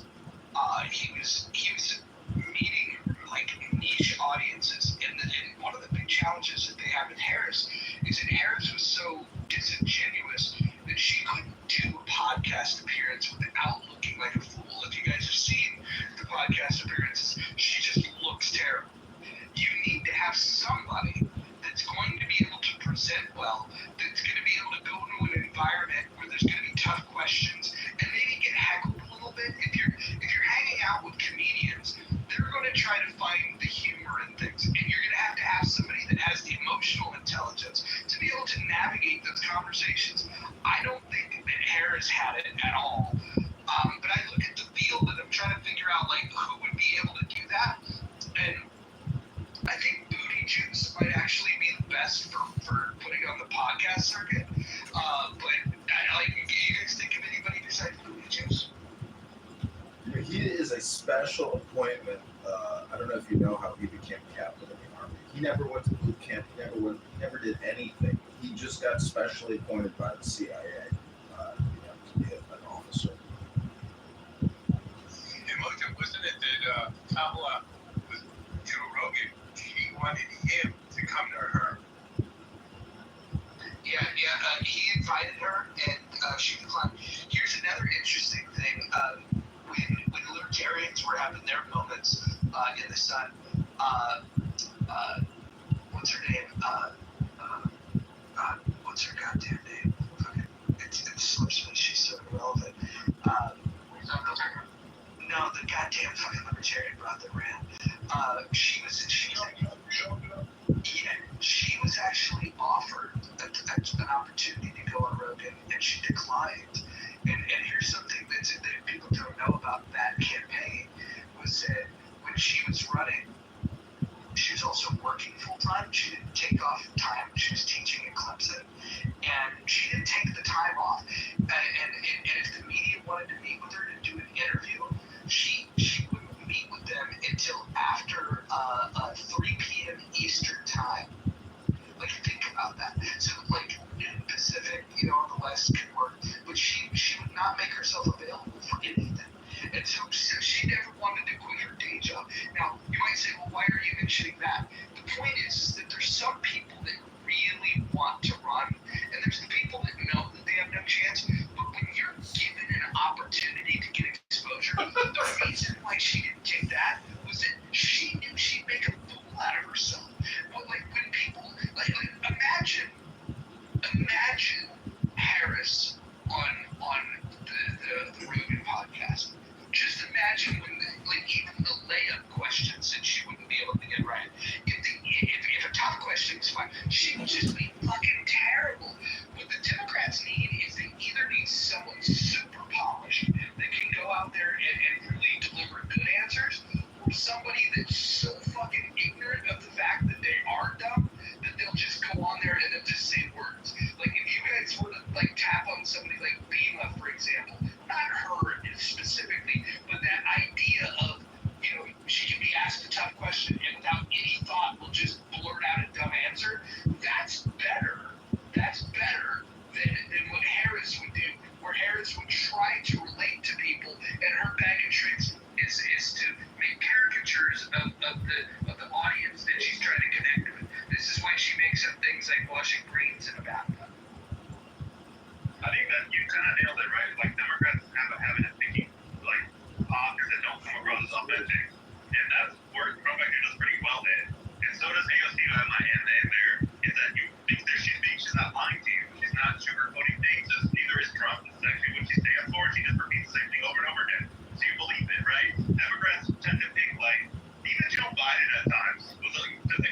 is still, still out there lingering. I mean, it's hard. It's hard to defend one's actions just as a congressional Republican. So, Jordan, here's the thing. I would love to be confronted with the idea of, hey, Republicans didn't release the Epstein files. Well, neither did Biden. The Democrats didn't. In fact, if there was something incriminating, the one thing we know is that if the Democrats were willing to try to keep Trump off the ballot, try to throw him in jail, and ultimately try to kill him, if there was something in that file that they thought was going to be damaging to his run for presidency, they would have released it. They didn't. And so I don't think, you think that this owes Trump or the Republicans because the files haven't been released? I think he should release them. The reason why he doesn't is because he's got friends that are on the fucking list. The other side didn't release it because they have friends that are on the list. Nobody wants to release it, and they're both guilty of protecting these fucking weirdo pedophiles. I understand, but I think with Trump, the only reason he was supportive of congressional Republicans when they were running for office was because he needed to get reelected. He absolutely doesn't have any reason to care about anyone now, and so I think it's going to be to their detriment that they backed him because he's just there's no reason for him to create legacy. Just like Obama, unfortunately, did not really create legacy for the Democrats. So I think it's going to take an outsider to really surface within the Republican Party to be someone who can hold their own, and even someone as poorly as lacking the poise of Kamala will where was I going with this? That someone lacking her poise can still take on Republicans with the narratives that's landed on her lap. I don't know. I agree with your last 10 seconds. So, I mean, I think that it gets even simpler than that, Dr. Jordan. I mean, really what they have to do is just use the exact same number of the same thing Republicans did to the Democrats. Are you better off, at X date than you were before? Housing costs are still going up. Food costs are still going up. The unemployment rate is slowly moving up. If this continues, they can just use the same argument Republicans did and bash Republicans over the head with it and win. I think it's much simpler than that. We have to go the next game.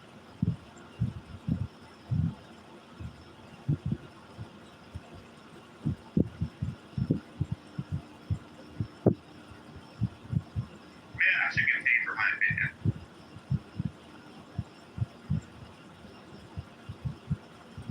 Why do you think your opinion is so valuable that you would be honored with people paying Because for he's it? a gay Mexican. That's a huge cohort. And y'all cannot take a joke.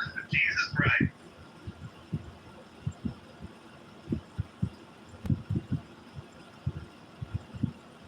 El Normo's here, the gentleman that I voted for. How you doing? Make sure their strong doesn't win next cycle either.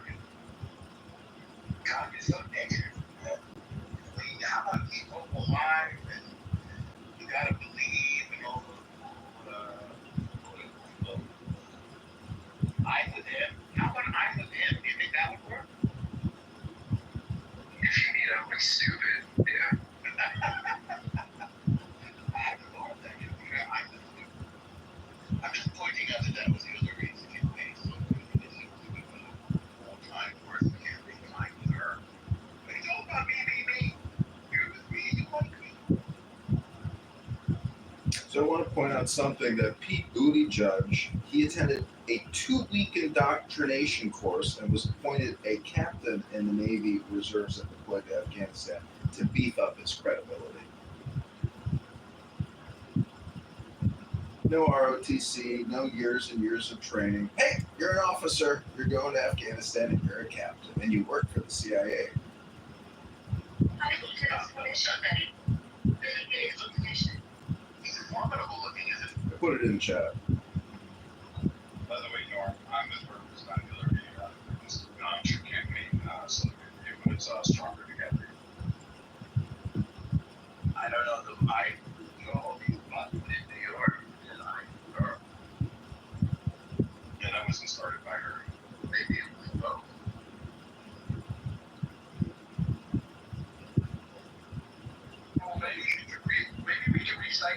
slogan of BJ's runs. We can then say, I'm a third.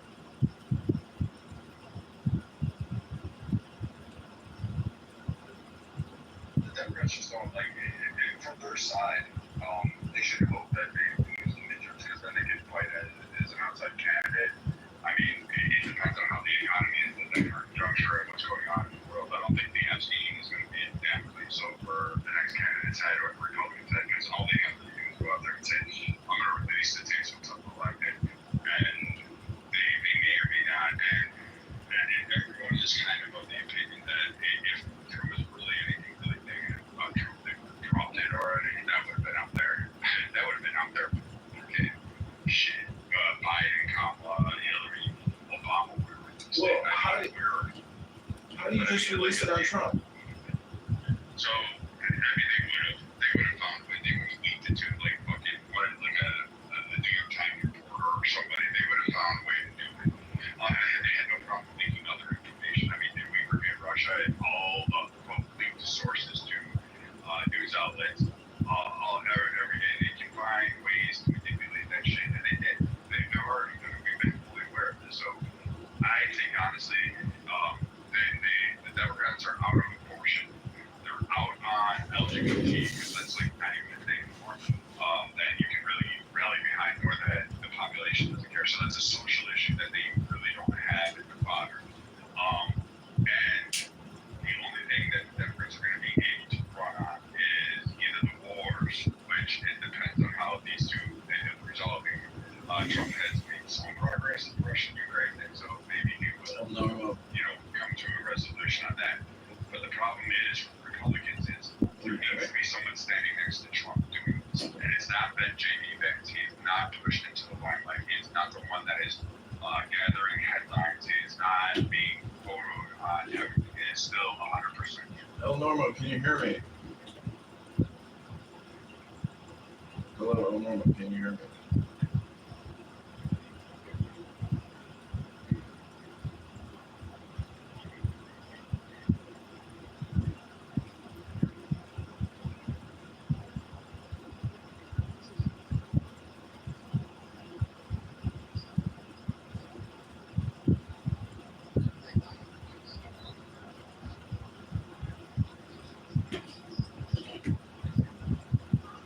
DeSantis, I don't agree with all of his policies, but Florida's a better run state than many of the states that we have in the union, especially ones that are highly populated. How come we don't like DeSantis more? What's the problem with him?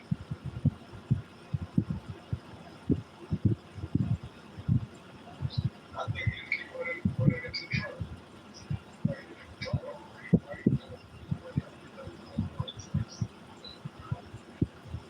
People like him and appreciate him and respect him. If you live in Florida, you thank God that he's your governor. You live in Illinois, you pray to God that people like Pritzker, have a myocarditis, from. So, I mean, but it is, I think Kim was right, it is a lot about running up against Trump in the beginning. I mean, Trump really dished him pretty good in the early turn of, while they were running. So they butted heads, but, he seems to me like he's running that state in a way that, is long overdue, or there's many states that should be running their states in the same way that he's running the state. For God's sakes, he's claiming that they're going to get rid of property taxes. His son was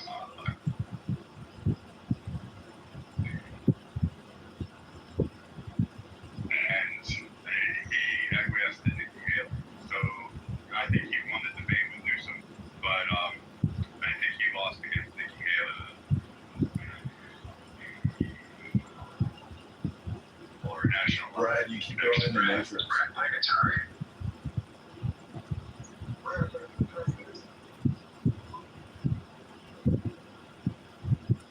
Is this better? Okay. His problem was Nikki Haley and Trump. He couldn't get past Nikki Haley. And if you can't beat Nikki Haley, his time there, you finished third, he's going to have a harder time on the national front.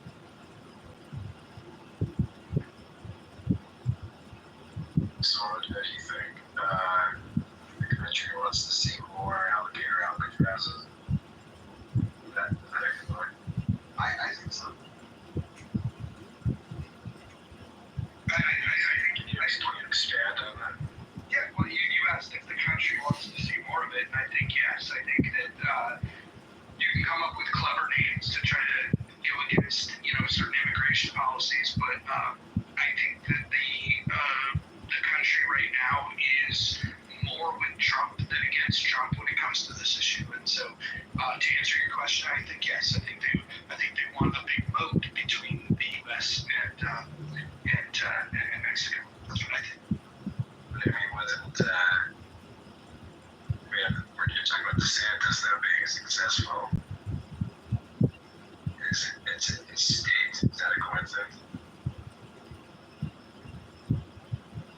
nonsense. No, but let me ask you this: why is it that when Democrats talk about like democracy and what the people want, that's the story they use when it's ideas that they like. But then when the will of the people is to do something that they don't like, then all of a sudden they're against the idea of democracy. And like that's the part that I don't get. It's like many people on the left, they want a pure democracy. They call for it pretty openly. They think that we should get rid of the electoral college, for example. But then when you find policies that are popular, Democrats are like, oh man, that's bad. And I just don't get it. Like they're only for this idea of democracy when they're getting their way. It's very weird.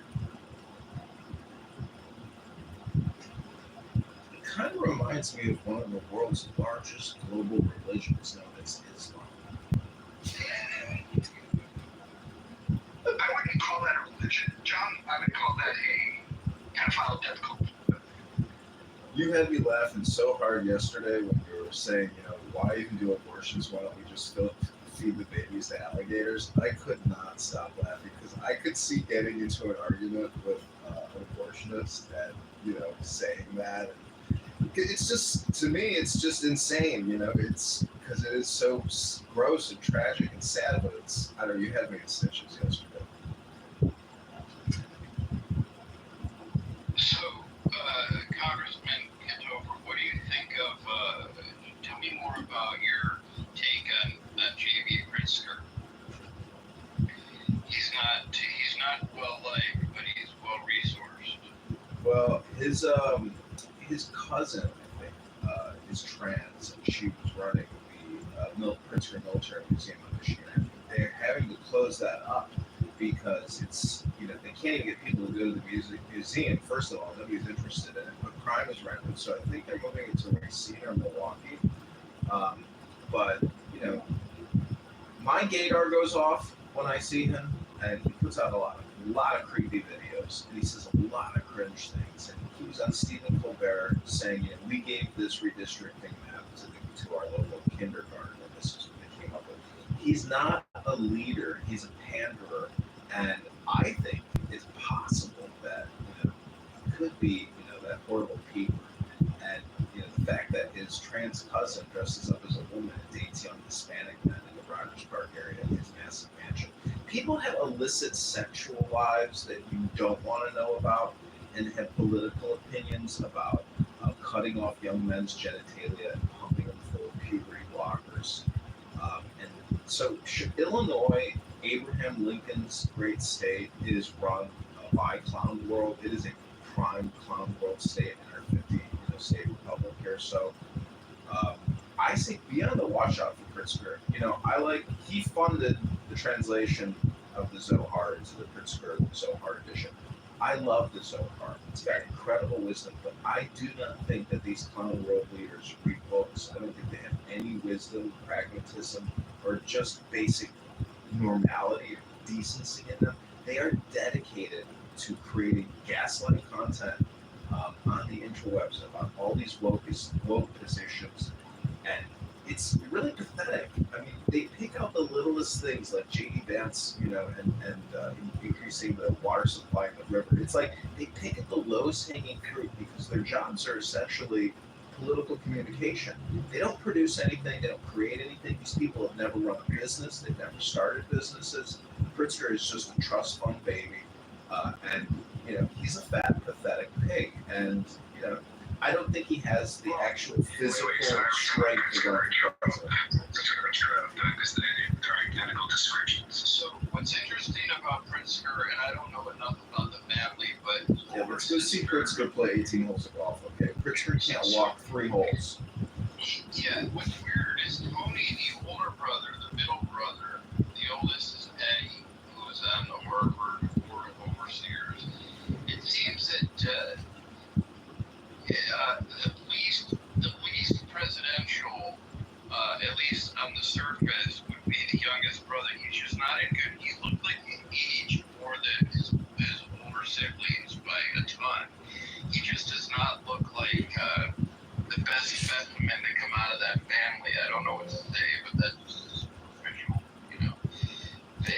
Illinois is a super corrupt state, and in fact, you know, with the John F. Kennedy election, mafia, Illinois is like a fixing state. It is a place for corruption to essentially, happen. And the people that run the Illinois GOP, the Chicago GOP, um, and the Democrats, it's really like a unit party here. There's really no real like fiscal Republican conservatives. I mean, the state has been Democrat for 70 years. I went on eBay and bought some like Illinois Democrat primary ballots. It used to be a classy organization. People wore suits. It was probably basically in the 60s and 70s, it was more like a Republican association versus a Democrat association. But now, with all the wokeism stuff and the rainbow flags and the trans flags, here where I live during the No Kings protest, the anti-American messaging that these young children were writing with chalk on all of the sidewalks was so shocking. I really wish I would have filmed it all because they were literally the extension of their parents' woke liberal ideology, and they were transmitting it through artwork. And the messages that they were saying were so shocking, so anarchical, so violent that the brainwashing of these young children is a tragedy in the making.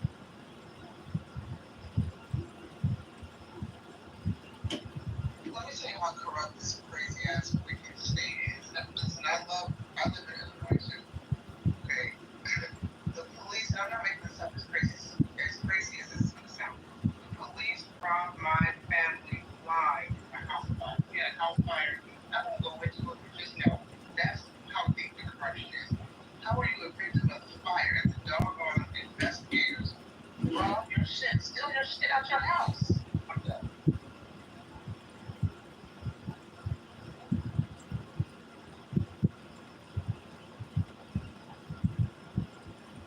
No, John, if you want to move the overton window in Illinois, what you need to do is get a faction of the people within the Republican Party to speak radically about the types of changes that you want to see. You're not going to win, but what will happen is it'll make Republicans, mainstream Republicans, look more popular. So people will run from the radicals and they'll embrace the more moderate side, but at least it pulls them away from Democrats. That's how you shoot the overton window, is like having some radicals and then allowing those mainstream people to call you out and say that you guys are the problem and you're extremists and blah blah blah. Well, you just have to have that representation.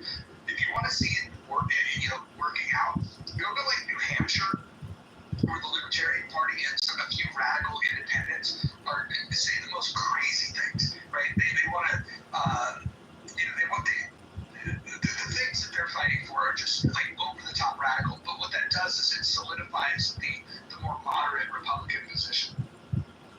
Well, when 300 people get shot every weekend and 75 die from gunfire, you could go to Kabul, Afghanistan, and no one gets shot every single weekend.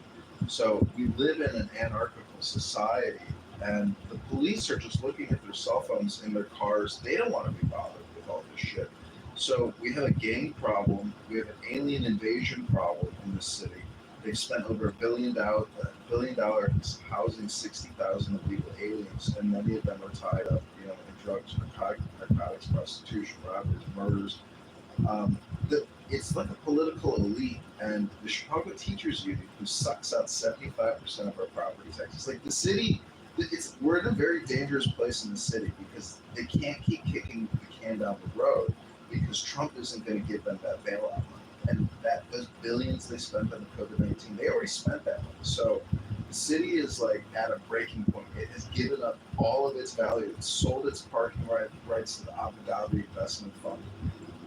This city is strip mined, and people want to leave. And it's just like New York City. I mean, you can look at the new housing inventory that got listed in the past 30 days. People want to get the fuck away from these socialist, Marxist, Democrat leaders who are very dangerous. I mean, it's all about white supremacy, climate change, gender, etc. They are the biggest frauds and liars. And I just, to the life of me, having gone to a good school and served with good people in the army and worked with great people, it's like, how in the world do all of these clown world representatives make it into leadership positions, whether it's Karen Bass, Newsom, all of it. It's like, is our population that shitty? Like, there's no good leadership. Um, I don't know. It's like terrifying to know that, our own leaders are eating out our substance, lying to us, uh, hypnotizing us, propagandizing us nonstop. Like, this is what politics is. It's hard to believe that they can get away with it, but I think the whole population is actively disengaged. Like, I went out last night. There's a bar full of 150 young people that are mostly in college. None of them are interested in politics, and they're very neutral. They don't express any type of patriotism, any type of political affiliation.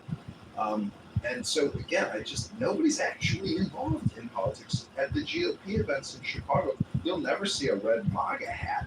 So there's really just not a lot of people actively interested in politics, and it's to their detriment. I think they don't want to be associated because everyone is afraid of being maybe labeled a racist, or they are a MAGA. So, you're a maggot, you're a maggot. Like, you can listen to these rooms on this app.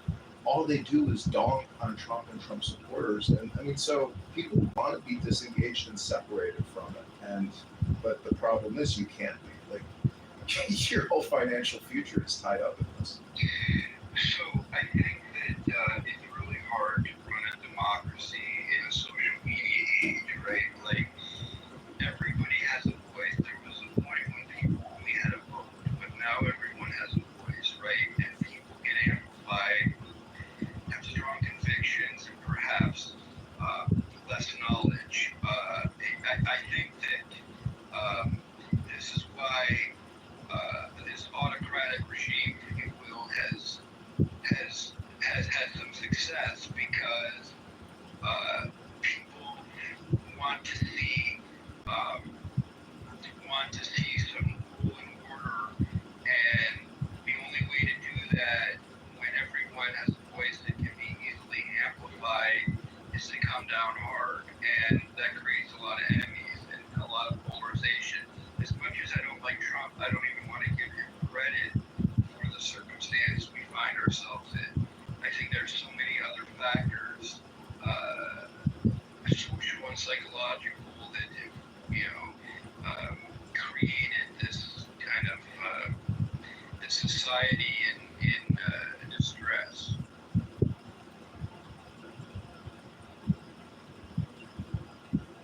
Who do the clubhouse Democrats, like, if they were to go into Patty, who do they think's going to be the nominee? Jasmine Crockett.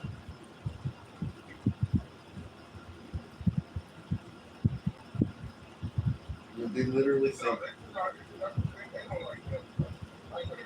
Oh, really? Well, I'm willing to bet I've listened to and recorded more of politically correct than you all think.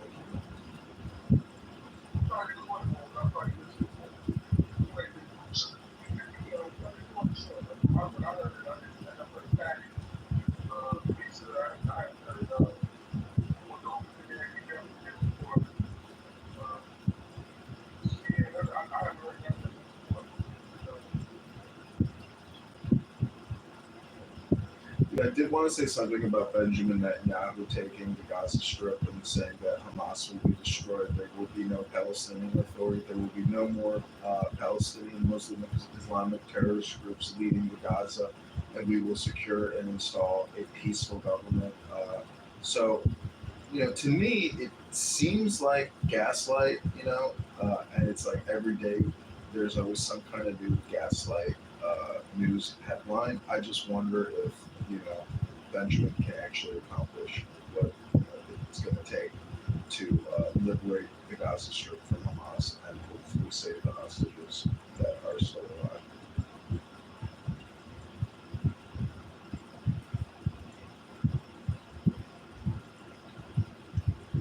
Wait, I don't mean to deviate from what you just stated, but I just want to go back to something that the Jasmine Crockett point.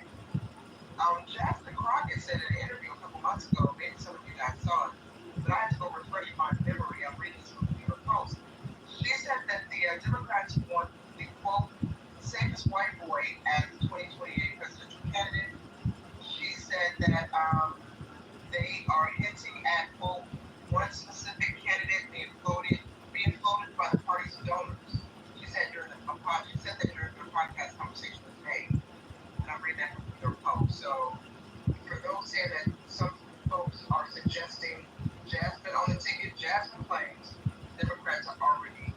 I quote save white boy.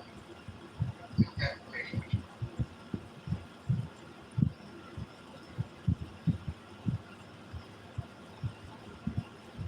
I mean, that's the thing is you can make outlandish statements, all or nothing statements, extreme statements. You can lie. I mean, there is no limitation to gaslighting. And you hear it on this app all the time, and politicians are playing that same communication game.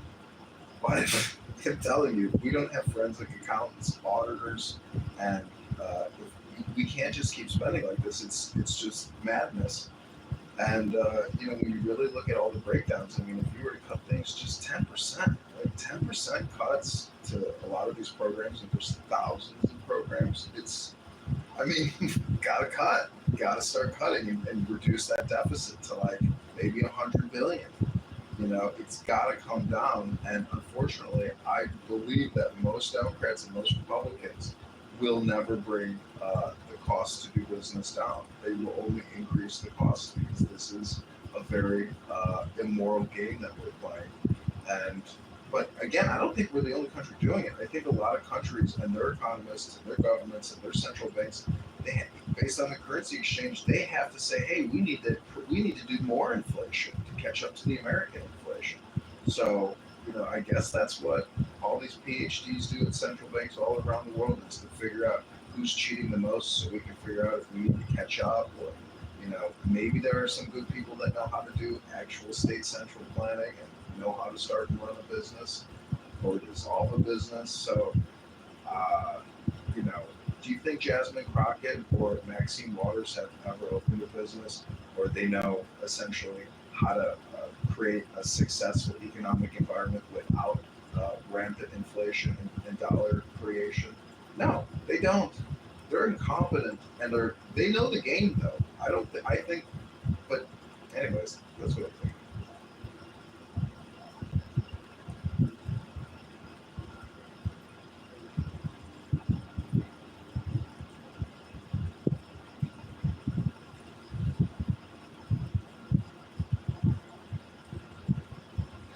Do you think when Trump leaves office, the national debt will be lower than when he got into office? No, it's going to go up 2 trillion every year at a minimum. So that's 8 to 10 trillion in additional debt. And if it's 2 trillion added at to 37, I mean, it's going to be 45 trillion, 48 trillion by the time he leaves. So how is that an alternative to the big spending that Democrats want to give us? It's damned if you do, damned if you don't. I just like the fact that a Republican hand has their finger on the button. And if you look at Doge, I just looked at it today. There is so much international insane woke spending that they are screenshotting out of the SAP system. That is the same government acquisition platform that I used for 5 years at Treasury. And it's a simple. It's who's the billionaire? Anyways, it's not going down. It's only going up. And God bless Trump, but if he was Thomas Massey, I mean, it would be better for the overall economy and the longevity and health of this country, because we're just becoming the debt slavery system. Everybody born is. If you don't have $1 million now, you will never have a solid retirement. Basically, because that's.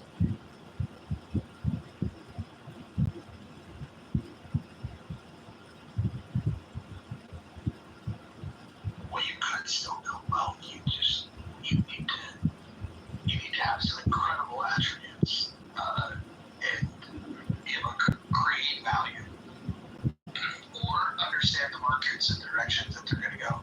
We were talking about it earlier. I won't mention the stock again because I don't want to be accused of having too much information. But there's a move that will be made on the 12th, it's a Tuesday, that I think will create wealth for a lot of people. So it's gonna follow the trends. You can make money in an up economy, a down economy. I think if Gretchen Whitmer converts to Judaism, she has a very strong chance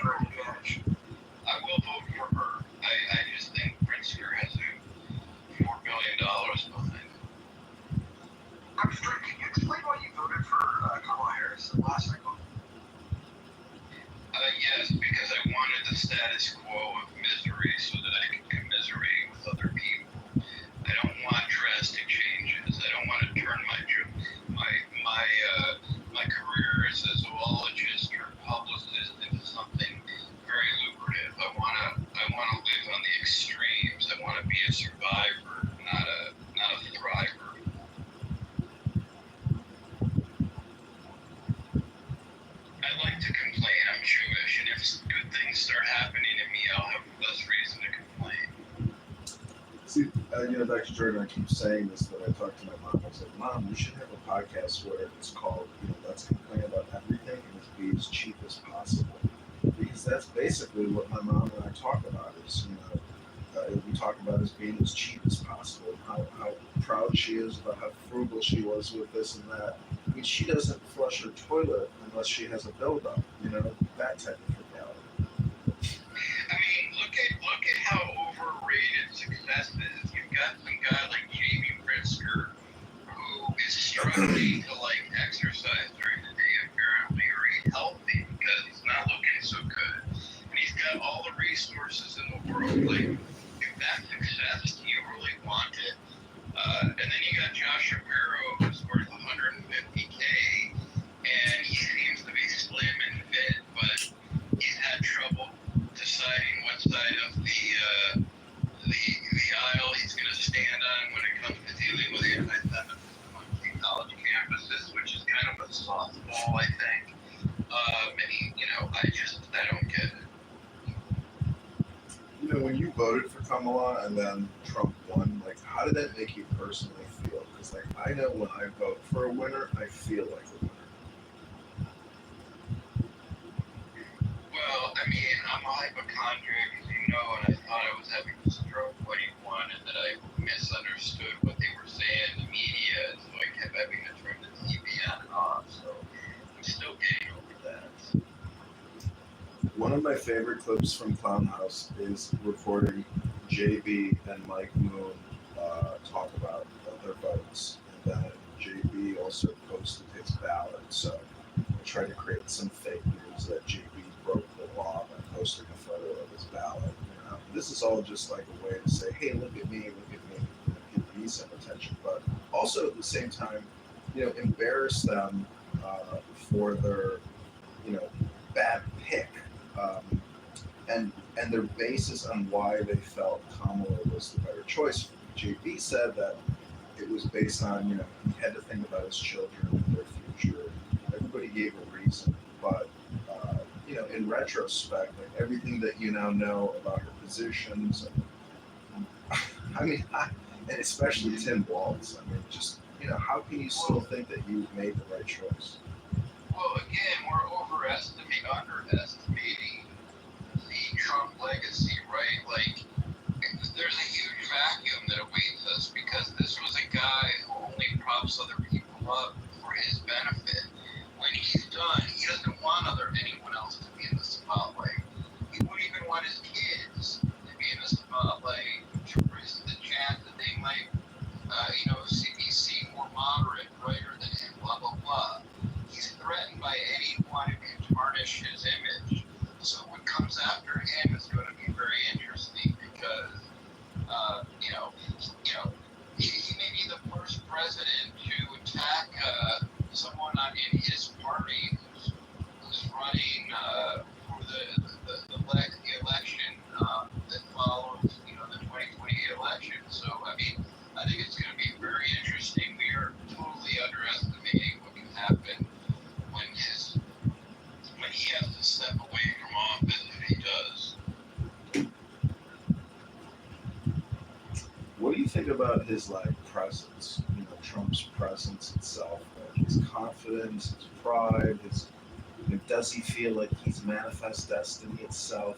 What do you think about his presence? I am no expert, but I think it's interesting that an overt narcissist, a grandiose narcissist, is likened to a quote unquote subtype of psychopathy, where someone with horrible narcissism like me or covert narcissism, I'm more of a traditional type, right? And so he really believes his confabulations. He really thinks he's smarter than everybody else. He is a manifestation of unbelievable overconfidence. That's different. That's really, a psychopathy, right? More than this insecure narcissism. So as we've come to know it. So I think he's batshit crazy. Because I think most of us would be embarrassed to be president of the United States and not know some of the things he knows. It would be just the incongruity would be so strong. I would be too embarrassed to stand up and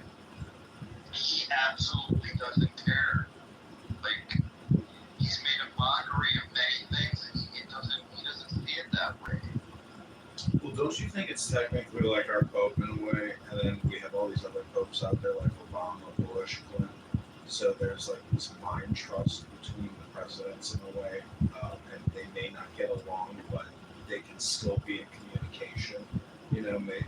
Well, I mean, hasn't he challenged that construct and that model? Like, you know, if he was smart, well, he separated himself from the, you know, the old guard so much, like they don't even want to be in the picture with him. I mean, it's really weird. Like, you would think that if you're president, you'd want to be part of this camaraderie that's like he's dispelled the notion of being among leaders because he's so different. Like, it's weird. Like, if all the other presidents, if I knew that everybody else who was in my, you know, leadership position similar to me thought so little of me, I couldn't live with that. It's crazy. It's absolutely crazy that he thinks that he's that's what I'm saying. He's willing to separate himself from the crowd to his own benefit or detriment because his ego is so confusing to us. I know, don't you view him as not being part of the same chain? I mean, they tried to blow his fucking head off. They cheated him with Joe. The second time he wins by a goal. I mean, but I'm saying, is it all just like theater? Is it you know, just theater? Because that's what I really think that it is. Wow, John, you're not tired from the 2020 election, so you're still rocking that. God bless. Well, I mean, I will say that, you know, based on my own little statistics and my experience voting, like, I didn't see anybody there in 2020, just like a couple little Democrats, but it could have been the polling place I went to. But anyways, I'm just saying that, you know, Trump is independent. Like, if there is some type of conspiracy going from JFK to 9/11 to COVID-19, you know, Trump is like, I don't know. It's so hard to know connections. Okay, so what's fascinating to me is if you look at this nepotistic trajectory, if you will,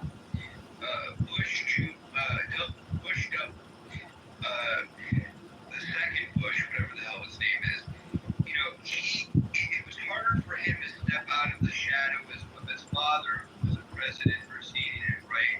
But what's crazy to me is that Trump really, it comes from as nepotistic a family as the Bushes, and yet, you know, I gotta give Trump credit as nepotistic, as much as he's of the product of nepotism, he has distinguished himself as the most crazy, batshit, nut job leader of a democracy that we have seen in recent time, and he doesn't, you know, he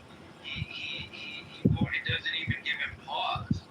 You know, it's kind of confusing to me. It's a conundrum because I'd like to think that he's a product of good fortune and the forces, you know, of family,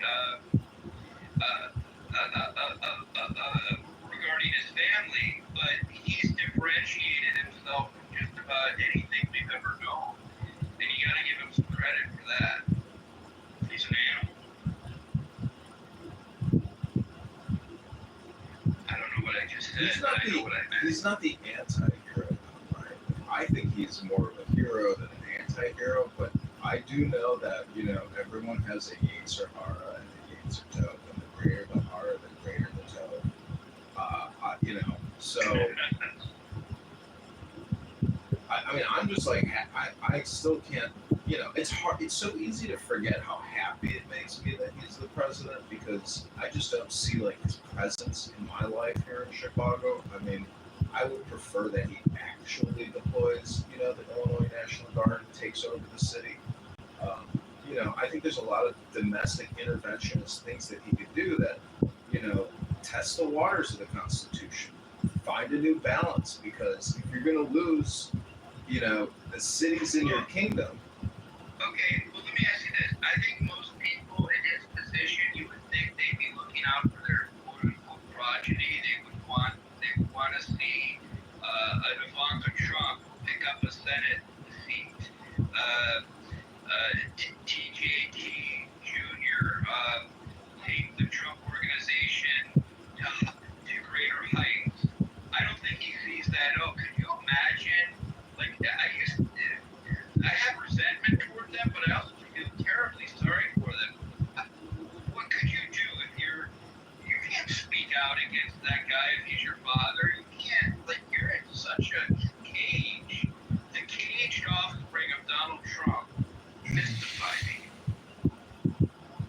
they really love their dad. And they say he's just our dad. You know, I love my dad. He's the greatest. Because if you love your dad, I mean, there's nothing really bad to say about a guy who has always given you, love, respect, passion, kindness, gifts. You know, a good parent. For many people, But I don't think he's given them anything but gifts, right? And I don't think that, I think it's they know that if they don't join them, they're screwed, and so they're in a really precarious situation. It's much like, very much like AJ and Meadow, Soprano, going against Tony, their dad, the patriarch, to it. But hold on. If you watch that show carefully, they actually did do it. In fact, AJ was testing, like most kids do, how far he could go with pushing back against his dad. Now he found the limits of that. There's definitely a limit to it. And he did. Yeah. But he was testing him. And there were episodes where I would watch and be like, man, I wouldn't have done that. But AJ's just being a kid. I thought it was AJ's, even though as an actor he's terrible, I think the character was very well written for people to just say, if you were the kid of this monster who, and there's these contradictions where he does love his family, but he's got this business and he's got this oath that he puts above everything.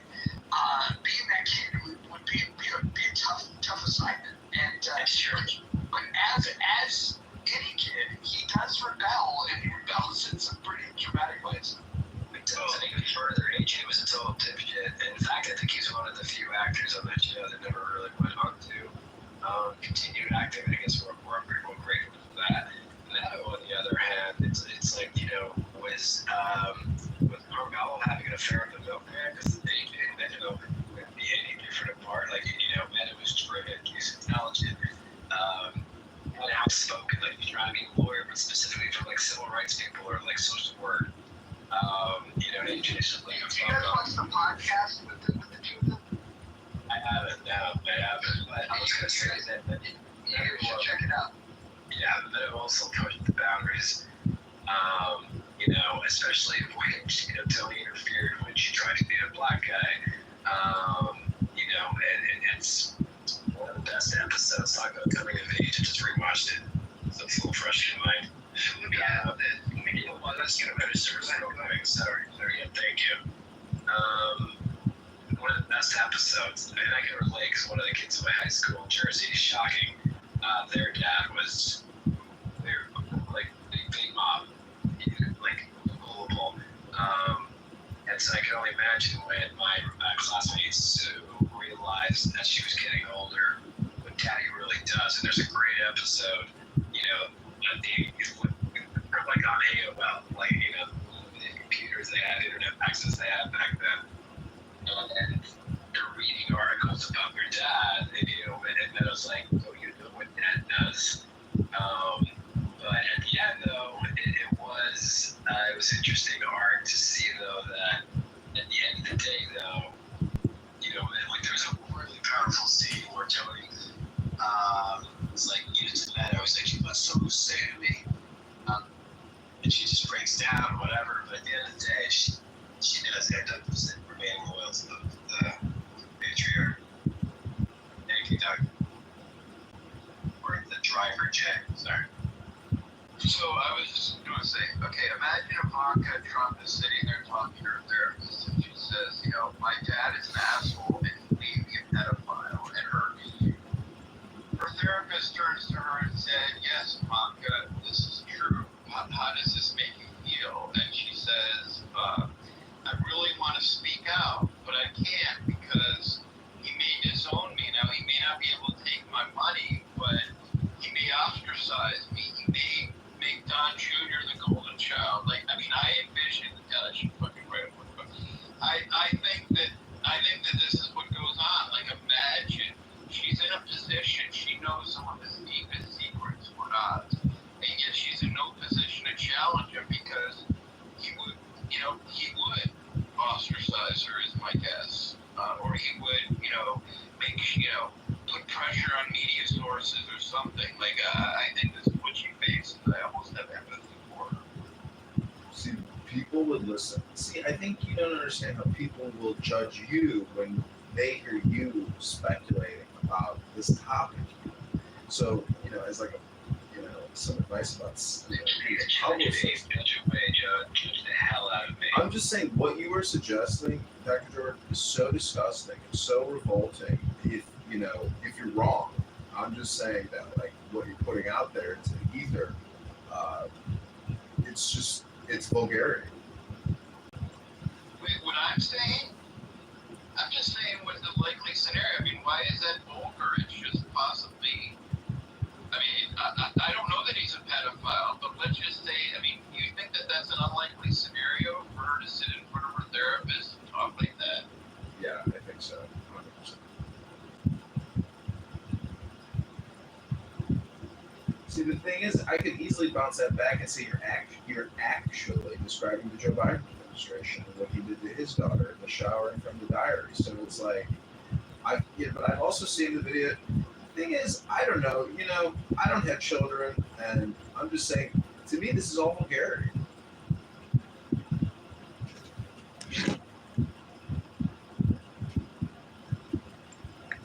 I like the gossip show, but I also, don't like this type of lashon hara against the sitting president of the United States of America. To me, it's just like kind of low class. Do you think too much of your happiness, because you did say earlier that you're suffering in Illinois with your retarded Democratic governor, but do you think you may be putting too many eggs of happiness in the Trump basket? I mean, what are you going to do when he finishes his 5th or 6th term? Are you going to carry on what he God forbid? And I hope you're sitting down and maybe have a strong drink next to you when I say these really, terrifying words. What will you do when he actually dies? It's not just Trump. It's Tom Holman on Fox News saying, and being very happy and having a big smile. Seeing the head of, our mass deportation effort happy on Fox News saying, if these Democrats obstruct us, we will arrest them. We need more action. I'm just saying, in comparison to Kamala and Walz, I am. I think there's a little too much identity worship with MAGAs and Trump versus the Dems and Biden and Clinton. You understand, it is not identity worship. It is me being a Taoist or believing in the opposite, which was Kamala Harris and Tim Walz. When I know that Trump and J.D. Vance are the leaders of this country versus what could have been, that's what truly gives me the happiness. It takes Kamala Harris and Tim Walz to make me happy. I hope you understand that. So it's less what Trump's now and more what the alternative was. Exactly. And I ask Grok that all the time. Please give me the contrarian position to my question. And then it corrects itself and gives me the information I'm actually looking for.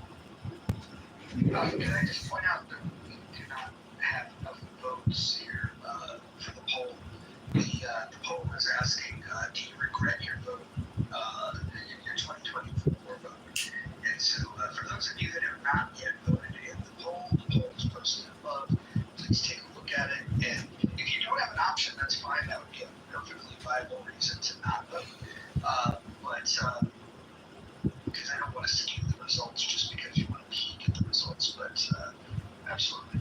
Go ahead.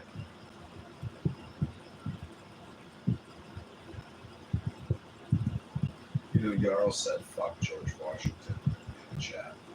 Jarl, one day maybe you'll be able to come to America. I don't know where you live, but you will experience the incredible glory and beauty of this country. It goes on and on and on. Have you ever driven through Texas? It just goes on and on and on. Do you think why you can never hide?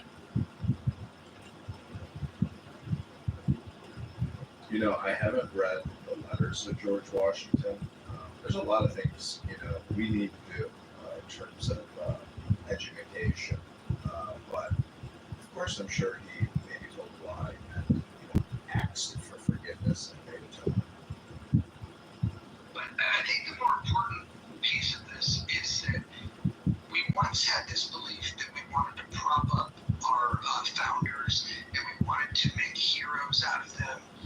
And then we put them to the critical lens, and we said, okay, maybe they were, flawed humans, like every human. But now we've gotten to a point where we don't want heroes at all.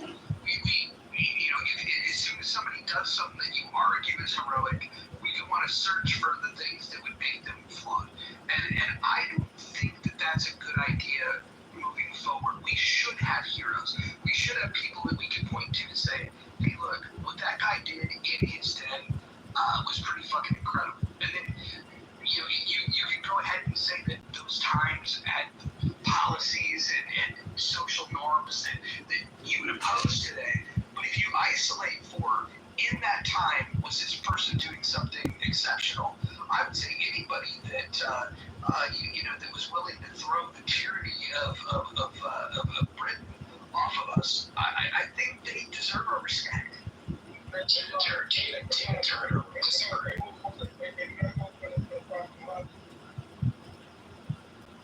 The Prophet Muhammad, listen, if you can point out the good things that he's done, that's cool. All I can say is that in the Hadith that Aisha wrote, she acknowledged the fact that she married him when she was 6 and they consummated when she was 9. So all I have right now is that he's a pedophile and that the members of this pedophile death cult are very forgiving of that fact. Now, give me the heroic things that he's done, please. You knew that was coming, right?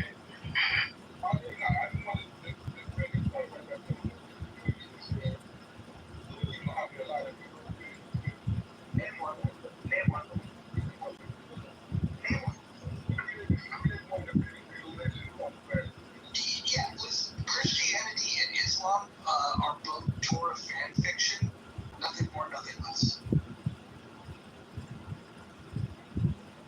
See, there's different types of Torah fan fiction. Not many people have read Zohar or Tanya. See, the Jewish book club, or the Jewish publishing industry is vast. Jews love books, and I have many, many Jewish education books. And That's racist. so basically what I'm saying is, if you read Zohar, it's like, or this other book called the Sefer HaAgadah, the Book of Legends, it's more stories about the stories. So it'll take Moses sitting in the mountains talking to his generals and really talking about war strategy. It's like, that's why I say it's kind of like the Torah comic book club or fan fiction, So I'm just saying there's no limits to creating new stories about the stories. I mean, because people in the future, hopefully they'll pick up that media and, recreate it. And I love reading books onto YouTube because a lot of the stuff from the 60s and 70s, which was very profound, it's not necessarily digitized now. Like, you can go to their foundations and maybe find some of the materials, but there's a lot of mind-blowing, profound books, just like Zohar, that, if you can reproduce it into YouTube and get people to experience this divine, mystic experience, it's really profound psychology, but it is in a way like fiction hypnosis, but it rings true. So it's just alternative media. Yeah, I just want to say real quick that you guys are going to hell. You didn't know that. Wait, why do you think we're going to hell? Because of the way that you speak about the Bible. Oh, really? What did I say about the Bible that would cast me into hell? You know what you said. Well, I think this man said that the Bible was Torah fan fiction, and then you went on with it like it was nothing. You didn't stop this demonic energy, so you're going to hell with it. Well, is it projection? I'm just asking you. Are you projecting your own hell onto us right now? Mother, can I offer a challenge here? I will bet that I know scripture in this Torah fan fiction that you call the Holy Bible better than you. I spent 10 years going to church every weekend, and I'm going to church right now every weekend, so I mean, it would be competitive. I don't know how religious you are, but I do go to church twice a week every week. I'm not religious, but I am a man of letters. So let's. What does that mean? Well, I read. And I'm trying to say the only legitimate religion is Judaism. Well,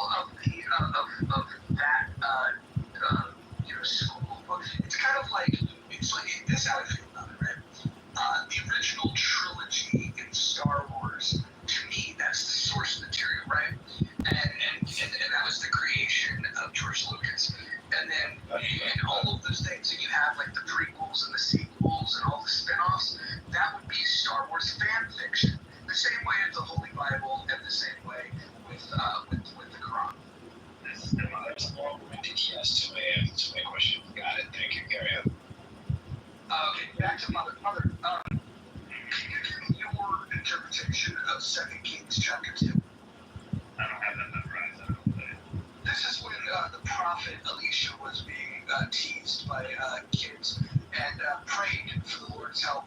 And then out of the forest came 2 bears that mauled 47 children. Can you explain to me what that means to you? So when I was taking this shit, I'm gonna go open the Bible that I have in my living room and I'm gonna read the passage and then analyze it and then respond. I don't. This God should have given me ears. I find to be odd. But It's not a gotcha at all. Not a gotcha at all. You don't compel to sell the whole room. You're taking a shit, very odd. Mother, I'm trying, despite the fact that I know you're taking a shit, I'm going to say these words. Mojo. I want to meet you where you are. Mojo, let me ask you, what do you think that means? I think that it means that if you disrespect a prophet of the Lord, that the Lord will resort to violence to get revenge, which I think is an interesting concept. And it makes me wonder, when we see children bullying another child, would it be more godly if, let's say we're not Dr. Doolittle, we can't summons the bears, should we go and smack the shit out of kids that are bullying other kids? Because it sounds like that's the instruction, but maybe God wants to keep it in his hands and utilize bears to do his bidding.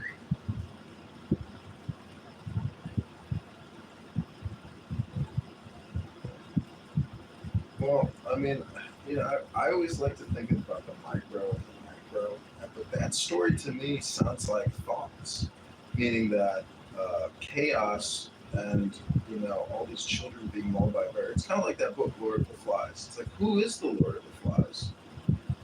Is it Beelzebub? Is it God? I mean, how do you respond to flies? A lot of people get freaked out. Two mothers know it. Apparently, Polish shit is the flies God because they clearly flies work shit. Well, listen, if this room were Lord of the Flies, I think Hakima's definitely picky. Oh man, it's a wild book, actually. The book is 100 times better. The Balthazar Getty film was okay, but that was an example of where the book is better than the film. Traditionally, people say that all the time. I'm in the camp that usually the movie is better than the book, and I've got countless examples of that if you'd like to talk about them.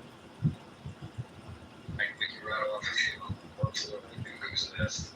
Josh, he's still good, but Josh, yeah, you're immediately verified. Blind Sky versus Goodfellas. Well, this Wicked a book. I don't know, that movie was wonderful. I saw it last weekend. So did anybody see The Moon last night? Sure did. That was something. So what is the men? I haven't put this to Rocker down the research, but are women's menstrual cycles actually tied to the moon? Mother, let's see you. Yes. I mean, men also have a menstrual cycle, right? I mean, it's not as profound, but there are times when men have higher testosterone than other parts of the month. That is the thing. Men do have kind of like lower here. So I heard this speaker the other day say that women have this Shakti power. It's a two-part system. They are nesters and they are also transcendent. Does anybody agree with that sentiment that women technically have these two different aspects that a man does not have? The man should be out of the nest, gathering energy, harvesting resources, but the nester, and so men have a different task, women have a different task, or a different set of the basic game or their position, who they are.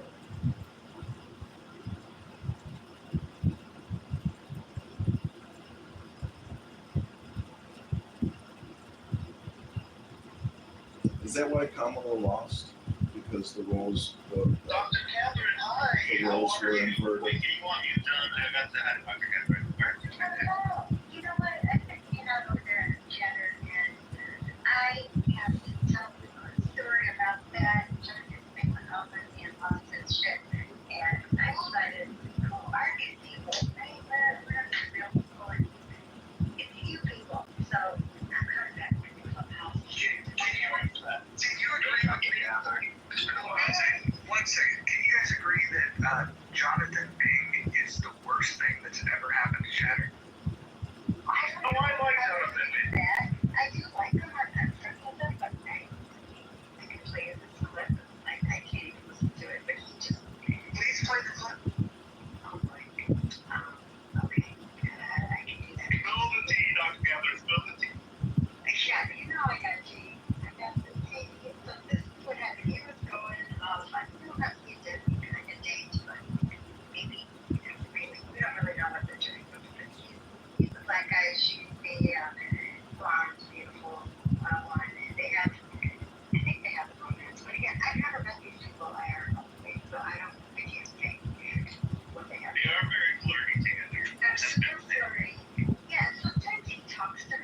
lady that I think is very controlled. And so I was in the chat, like, you know, I'm the chat warrior most of the time.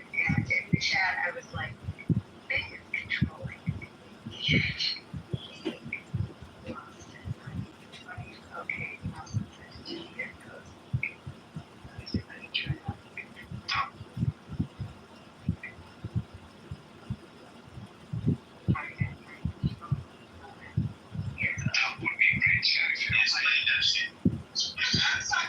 Is the person that may not speak a lot, but every day that they take is open.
So funny. I am sorry I didn't laugh, but I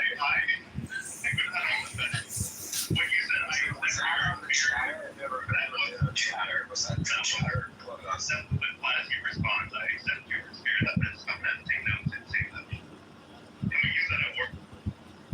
Yeah, Catherine, it sounds like Dr. Catherine. It sounds like you meditate. You handled that very well. Well, it actually began that from raising teenagers, going to family therapy, and therapist was like, you have to hear and affirm, validate their experience of harm, even though you don't understand it or agree with it. Because you know how teenagers say crazy shit, and you're like, that's actually not happening. That's not how this went, right? But it is their experience that I want to validate because I care about the fact they're hurting. When you try to refute it and tell them they're not experiencing something that they feel very difficult for them, and they feel gaslit. Okay, so the example would be our kids are playing because they think their life is so hard and working to them. And if we say, well, our parents used to beat us and we had to walk to school like 2 miles in the cold, that's not how you're supposed to parent. You're supposed to validate their experience of harm and they feel hurt. They just accept that their experience. Don't try to refute it. It works beautifully. You would thrive in corporate America, Kitover, because the type of like language that I have to use with people to say, whenever people feel overly direct, always, tiptoe around what you're actually trying to say, and get your message. Don't you Right. believe They that? can get angry. They get angry. And if they want you today bad, he loves the bank, like he wanted to create something out of that and make it go viral and stuff, and I'm not gonna. And when I say you're controlling and then you come off like that, you're basically making your own case, or making my case, right? Yeah, you gotta Catherine, can you please submit a vote in the poll here? Do you regret your 2024 vote? Oh, that's what we're talking about in the room. Okay, so I'm voting. Can you see what I voted? Something first. I want to just take it up, with Dr. Catherine because she's such a sponge. She takes, I took thousands of that amount of information away from all the therapy I had. I mean, I feel like I've done nothing with all the therapy I've had. I'm just devastated. Oh, maybe you did go to too much therapy. There's a sweet spot for therapy, and we'll talk about that in another room. I voted for Bernie, so I don't regret that at all. I voted for Ron DeSantis in the primary, and then when Trump got the nomination, I voted for Kamala. And I'm very happy with both of those votes. And I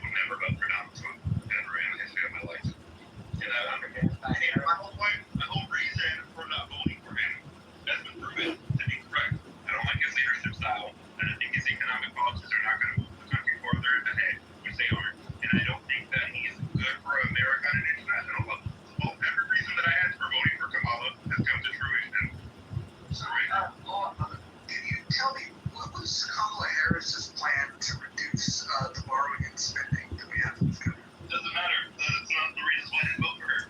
I didn't vote for Trump because I didn't like the way he ran the country. And I'm 100% correct in my current opinion of he's doing exactly what I would expect: chaos and confusion. It was good to took the moment to like got to the moment before Harris was due. 137-year-old Biden never should have ran. I don't think he would have if it wasn't for a chip on the shoulder. You did 50 years of service, remarkable. Like, have a seat. Like, you were a President War like that. You can't top that resume. So he had the baton over in the 11th hour to Harris. He didn't have a prayer. You know, relatively, they actually took the baton and they forced it on her. Yeah, pretty much, exactly. He was stuck in his country, right? Yeah, if it was up to him, he would have continued to run. But the problem was, I don't think he could have even submitted the paperwork. He's too far gone. In fact, it was ruled that he was legally incompetent, couldn't even stand trial, but yet he was our president. Talk about narcissistic, Dr. Jordan. Sorry, I missed that. I'm driving. What did you say? Well, Trump's narcissism. Stevie Wonder can see that, but with Biden, we can't overlook the narcissism that essentially what we just described. That he's setting up Harris for failure instead of stepping down. That's Mojo's point. He did that creepy interview when he's whispering. He's like, "Guess what? Something's gonna happen." Like it was Clint Eastwood. It was bizarre. He never should have done it. His ego and narcissism kept him in it. But there's an element of narcissism that's highly productive, and when all presidents are going to have that to some degree. Some are going to be more pathological, but you can't help his survival instinct, right? I mean, what person who's president of the United States is willing to relinquish that position for any reason? I find that hard to believe. So I don't. But we were just talking about heroes earlier, though, right? Like we were just talking about heroes. If you ask me, that is what a hero does. You step down. You literally take a knee for the greater good of the country. If you truly took that office to make a difference, and Jimmy Stewart goes to Washington. I hear you. Like I hear the megalomaniac and the attention and power. Your point is absolutely valid. It's not lost to me.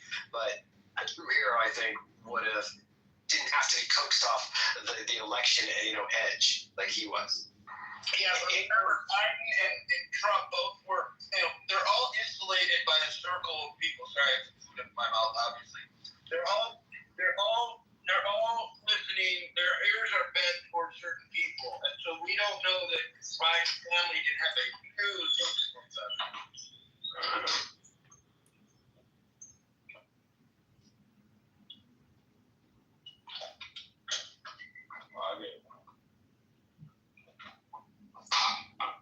You have a hot mic. Hey, Moose, do you think that Nixon did the right thing by stepping down? He wouldn't have had to if he had the Supreme Court that Trump has today. But yes, I do. And I don't think he did it for the good of Watergate. Bernstein, yeah, it was a different time, but I think if the Supreme Court was stacked as it is, and whatever president does in the act of being presidency cannot be prosecuted, would have been different. I don't know. I still think that Nixon, to your point, I think he did the right thing. You just man up, say, I fucked up, and I'm resigning.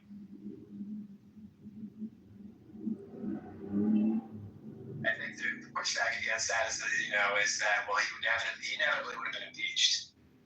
Actually removed from office, not like Clinton. Yeah, I think, but to your point, times are way different then. I mean, he's still going to go down as one of our top 4 worst presidents, but still. The war and crime, tricky dicky. I am not a criminal. He's a living Saturday Night Live skit. The entire presidency is a Saturday Night Live skit. Did you ever see the movie about him? It's pretty good. All the presidents, man? Yeah, something like that. There was like a couple, but I saw one like. Very good. Yeah, Robert Redford did his research after like several years. He directed it. Dustin Hoffman and Robert Redford. Yeah. I liked the JFK one too by I'm trying to think of his name. The director. Oliver Stone. Yes, very good movie.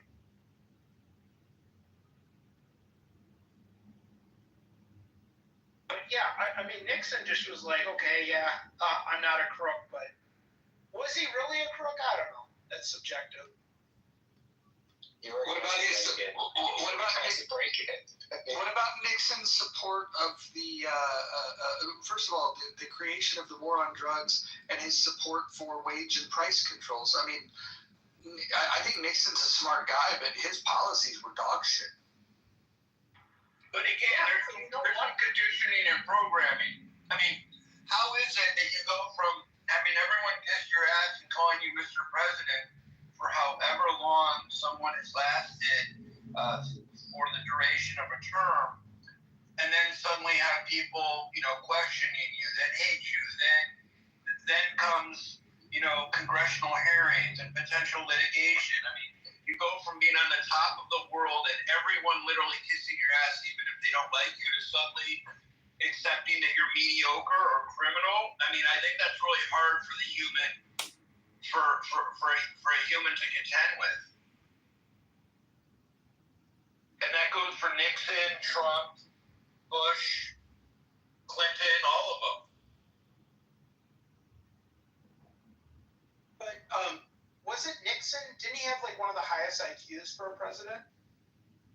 Highly likely, yeah. And he got more votes than any president in history. Really? Yep. But I learned that on MSNBC 2 nights ago. But, Doctor, wasn't it? I'm sorry, the driver. Wasn't it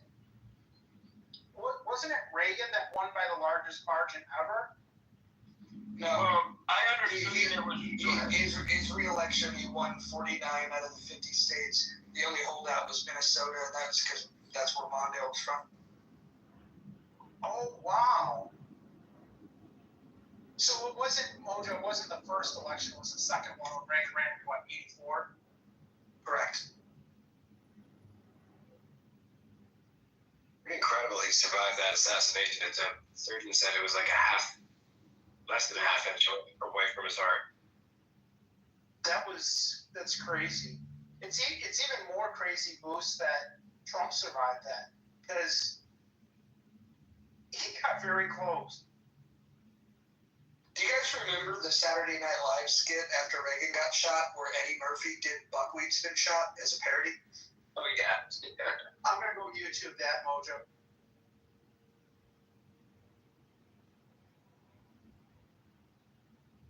Well, I think you should ask Dr. Catherine what a near miss that was, because she more than anyone would know with regard to Trump's injury, at least the optics of it. Of him coming up and with his fist in the air, like he just, like Rocky did in the Rocky 2, when he evolved, like that, those kind of theatrics.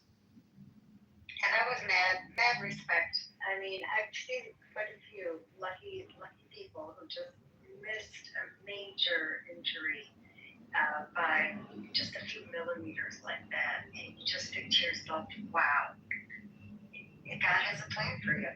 And we're all part of Trump's manifesto now, but that was wild. That was a real... Y'all some real political people. I'm not really a super political dude, but do you think that Trump thing was real, or do you think that was like something to make him like seem better than he is? Like, do y'all think that was real for real? Wait, hold on. So, what if you think that it was somehow theater? Can you explain to me the person who got their head turned inside out? To me, I think me personally, I think there's no way that could be theater. I think that was a real thing that happened. A lot of people think it's theater, though. I don't think you can make that up. He's technically supposed to be dead right now. They just missed him by a little bit. I can understand how somebody would think it's theater. My bad. Go ahead. I actually thought he was going to die when he got COVID. You know, if it wasn't for Regeneron and having like all those doctors swarming around him, I really thought that was going to take him out. So, you know, it always takes three things. So the next thing coming for him is going to be the one that takes him out. the form of a Big Mac. Yeah, I mean, like, I think the intelligence agencies tried to actually kill Trump. That's why I think that's the real conspiracy. None of that was fake. I mean, like, there's so many. It's either this. There's only really two real good explanations to me. It's mass incompetence on the Secret Service's part to allow two close assassination attempts very close together, and also one that was right before the RNC convention, basically when they're doing the Republican nominee. Okay. Or it was intentional. It was intentional competence, where they allowed these third-party actors to get in, so they can actually ruin the election for the Republicans. That's a good point right there. Intentional incompetence. Okay, I never thought of that angle. That's a good angle. Intentional incompetence. Because it's hard to explain or comprehend how the Secret Service thought that the local, at least that's one story I heard, is that the Secret Service thought that the local law enforcement would actually take care of like the rooftop areas.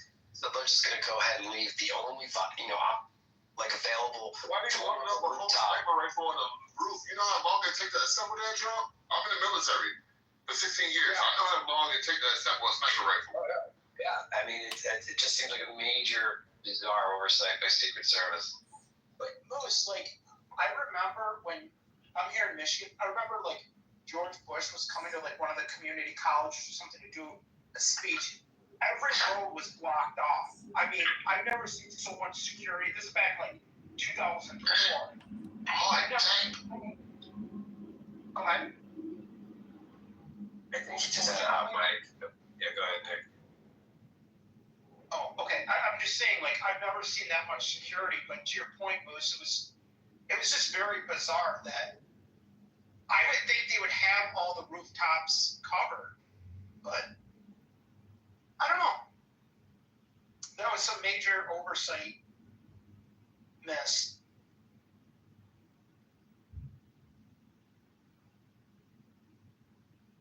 But didn't that person, like Moose, who was like head of Secret Service, resign like right after that? I don't think they were given a choice. Yeah, I think they basically said, you resign, we'll give you 6 months severance, fly off into the wind. Do you remember the woman that couldn't holster her weapon? Yes. DEI.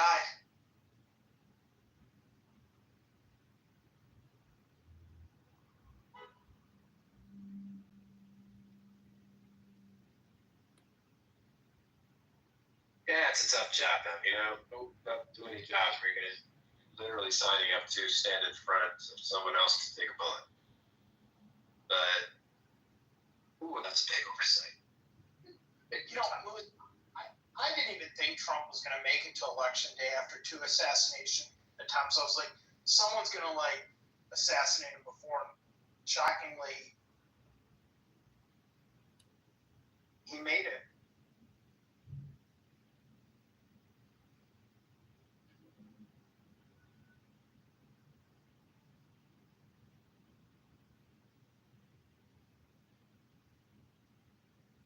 Do you guys remember how nasty the clubhouse Democrats were when they were saying, "Uh-oh, we almost got him"? Do you remember those conversations? For the record, I was never, believe it or not, I was never one of them. I never said that either. Can you imagine if there was an assassination attempt on Harris? What the reaction would have been?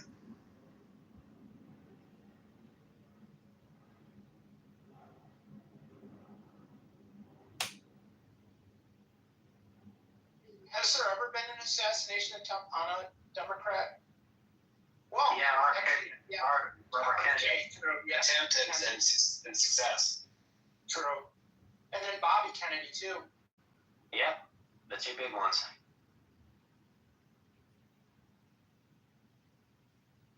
Yeah, they were cleaning house in the 60s. Yeah, they were. But that Kennedy family's been so unlucky. Yeah, I was going to say, bad time to be a Kennedy. But Moose, there was another one, too. Like, I think one of them else got like cancer and died at a really young age, too. Wasn't it Jackie, his wife?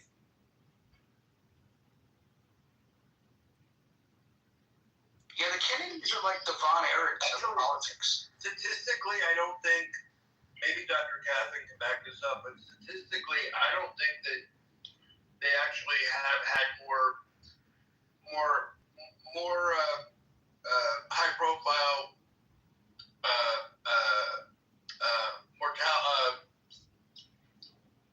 deaths, quite frankly, than any other family. It's just that it's the media. There's a media bias.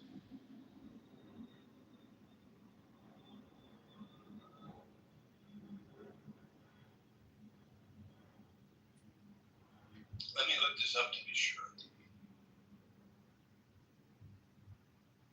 You got a new poll up there, Mojo.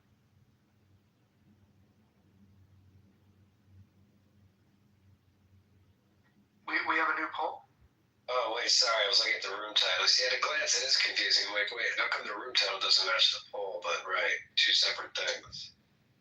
Oh my God. Did I miss a question about narcissistic personality disorder? Sorry, what was the question? Oh, no, anytime Dr. J is here, we're always, we're in the presence of an expert on narcissistic personality disorder. Oh, he's the Dr. J. Okay. Yes, the one and only. No, what I was saying was that the Kennedy family, statistically speaking, there is no difference. There's no significant difference in the number of deaths that the Kennedy family has endured than any other family. They're a big family, and they've just obviously we know more about them through that loss of life through media bias. Wow, I don't know. They've had like, so you think it's based on if you were to run any big family that you'd have that many assassinations, the people who have died in planes, I don't know, especially being killed. Let's hear A lot of musicians dying in planes, Dr. Catherine, yeah. But all in one family? Yeah, Dr. Catherine, I was just going to say, like, I just think that Kennedy family's been very unlucky. Have you ever read the book Killing Kennedy by Bill O'Reilly? Although I'm not Bill O'Reilly's biggest fan, he did write a damn good book. You know, it's in my Audible books. I don't remember if I did read it, what impression it had on me. There was another one too, like Killing Lincoln.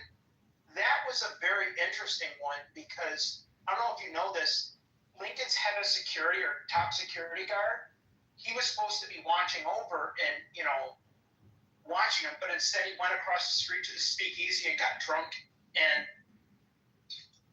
didn't do his duty. But everyone overlooked that. Oh, I heard that actually, that makes sense. I guess that explains why the security guard who walked away from Epstein is related to the security guard you just described. Apple on the tree. Well, Moose, another thing too, like, with the Lincoln assassination, when John Wilkes Booth did it, he jumped down from like the wherever he was at that theater, and everyone thought it was part of the play, and they didn't understand like the president had just been killed, but they thought it was part of the act.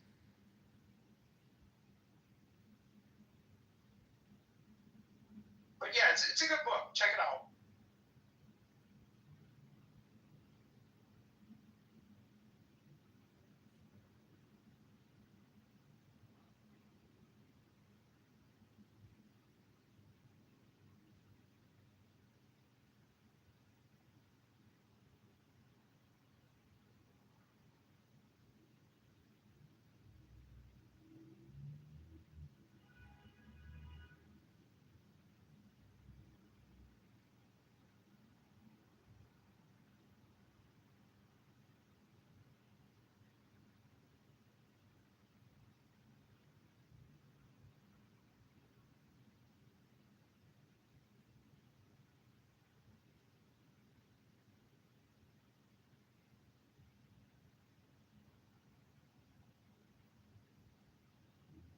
So are you guys paying extra for this Chatter app? what do you get for that? What's the update on that? Well, no, Catherine, there was investor payout day today. And Chatter? You guys are getting paid for the new rooms? No, because like I guess all the original investors or investors of development, I got some email saying they were paid. Like they were getting some sort of dividend, or I don't know if they're getting their money back, but I think it was some sort of dividend. Oh, I wonder what the return was on their investment, or that's just like their settlement. Interesting. Yeah, after the class action lawsuit. I think honestly, you're better off taking your money and flushing it down the toilet before you are investing in that app. Oh, on the Chatter app, or this app, or any of the apps? Chatter app. Oh, yeah. No, I wouldn't have invested in. I think it has potential. There aren't enough intelligent conversations happening, and there. Right. Yeah. John, can you do your Jonathan Bing impression?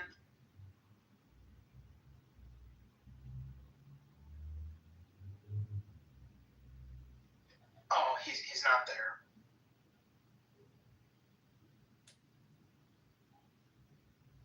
Well, Jackie Kennedy is the best dead Kennedy of them all. She was pretty incredible. What do you like about her, except for her sense of style? And she's actually really smart. She had a lot of art appreciation. I think just the trauma, of seeing her husband shot. Like she had parts of his brain on him.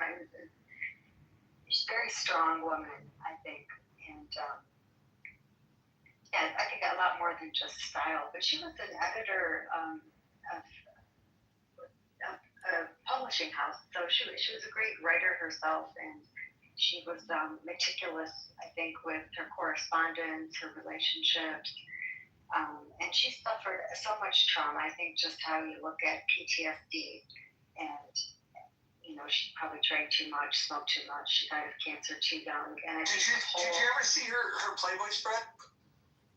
What? You're thinking of Marilyn. Jackie Kennedy? Really? Oh my God.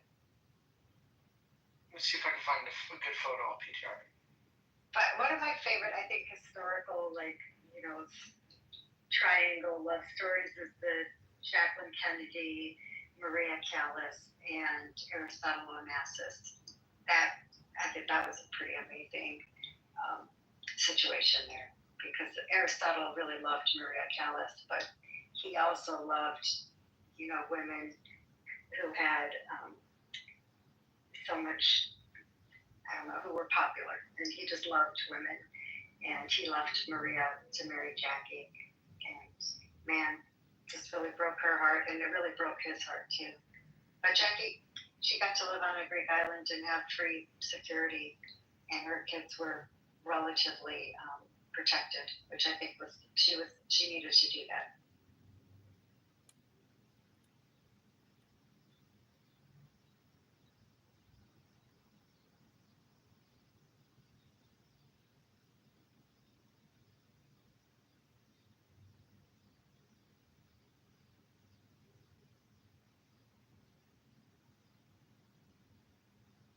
Okay, so nobody's paying for an upgraded version of Clubhouse. That's what I've heard. Is that right? There is at least 2 people on the stage that are paying. You can see by the plus sign next to their name. Okay, so those of you with the plus sign, what are you getting? They have an anonymous feature that allows them to enter rooms without being spotted. And supposedly you can. So you don't need a burner. Right, and supposedly you can see who views your profile, but that's not really accurate. Because every time you go into a room, like if they invite you on stage, it's not really telling you anything.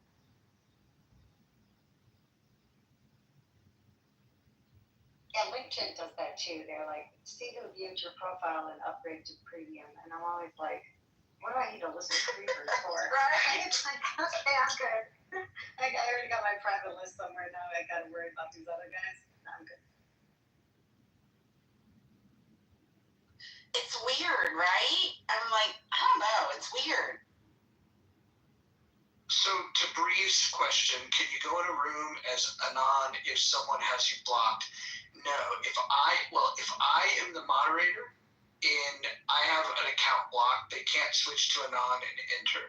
However, if they've always been anonymous, then I wouldn't know. And then I wouldn't be able to block them, and so they'd be able to do it. So I would have had to have blocked them prior.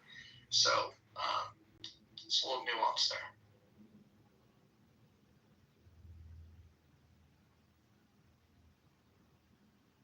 How much money do you think they raised by charging people $5 to have the little plus sign and use the anonymous feature? Think they made a lot of money? Considering there's 25 people in here and I can count 2 people with plus sign, I'm gonna go no. I'm just really terrible at canceling subscriptions, y'all.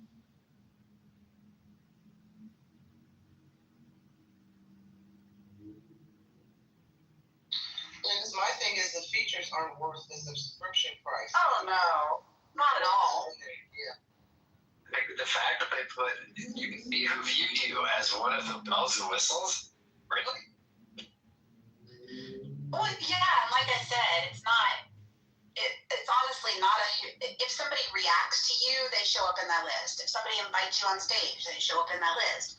Like, there's so many times that we interact with each other's PTRs. You know, like, if somebody's trying to show a picture and they're like, oh, view my PT. Those aren't really people, like, looking at your profile. The reason why they don't know how to roll out features that we want, the poll feature is good, but all they did was copy that from Chatter. The reason they don't know like what we want is because they created the app and they no longer come on it. Once upon a time, Paul used to pop into the rooms. In fact, when we were doing healthy debates, I would say Paul would come every day to the room. Every day. And he would sit there sometimes for 10 minutes, sometimes for hours. And he would listen, and he would see what people were doing on the app. I think he lost interest in doing that, and he thinks he's got an idea of what people want. But I used to be part of that little beta house. Catherine, you might remember this.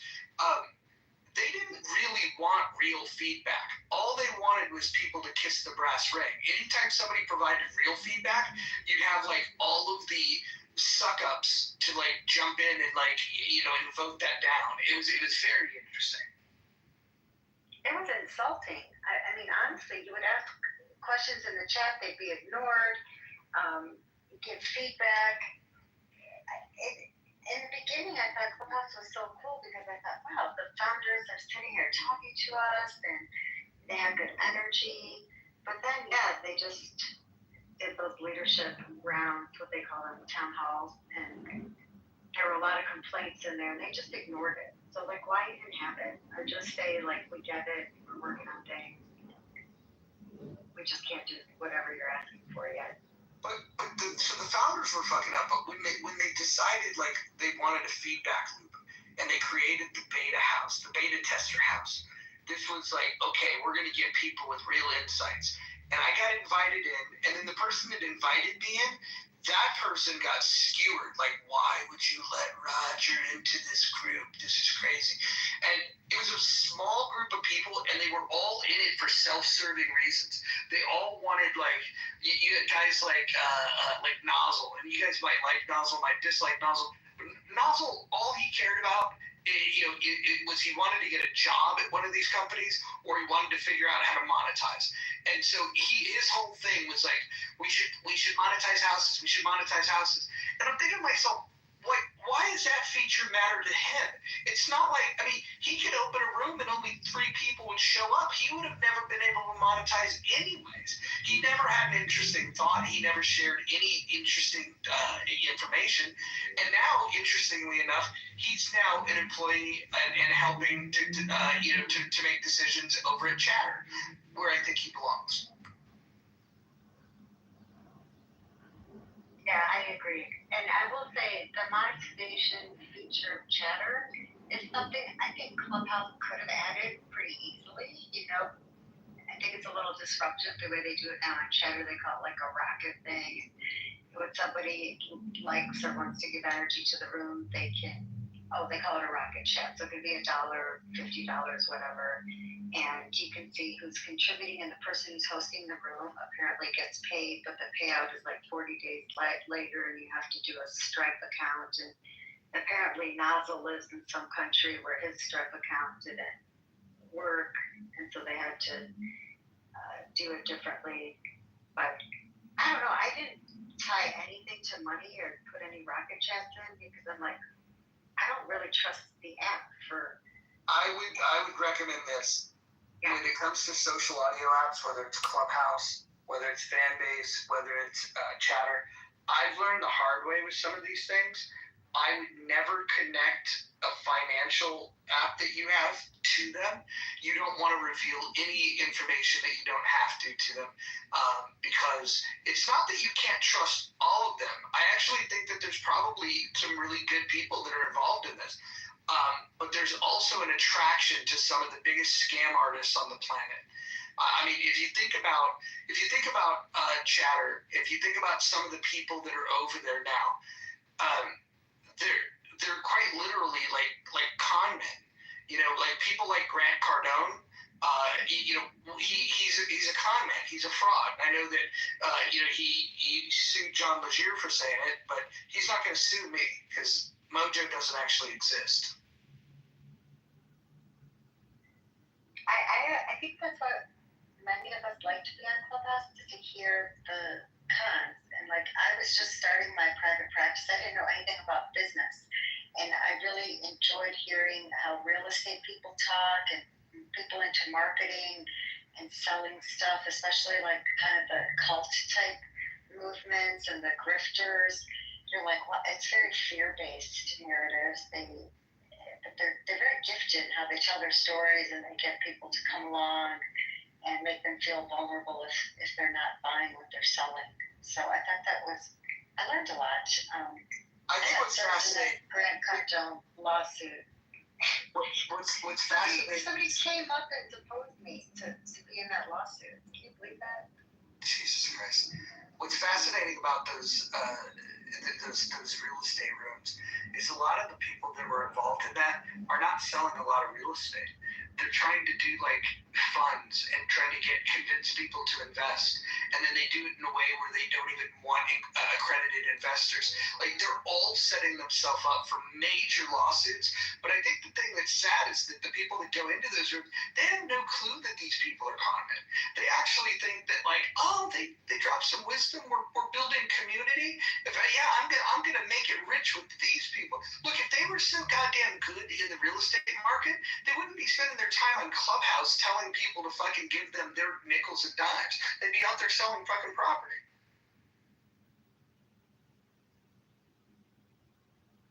Agreed, definitely. And the mortgage syndicate, I was always curious, like, what is the deal? And then I learned, okay, they're basically selling very high-priced interest loans, right? Selling money.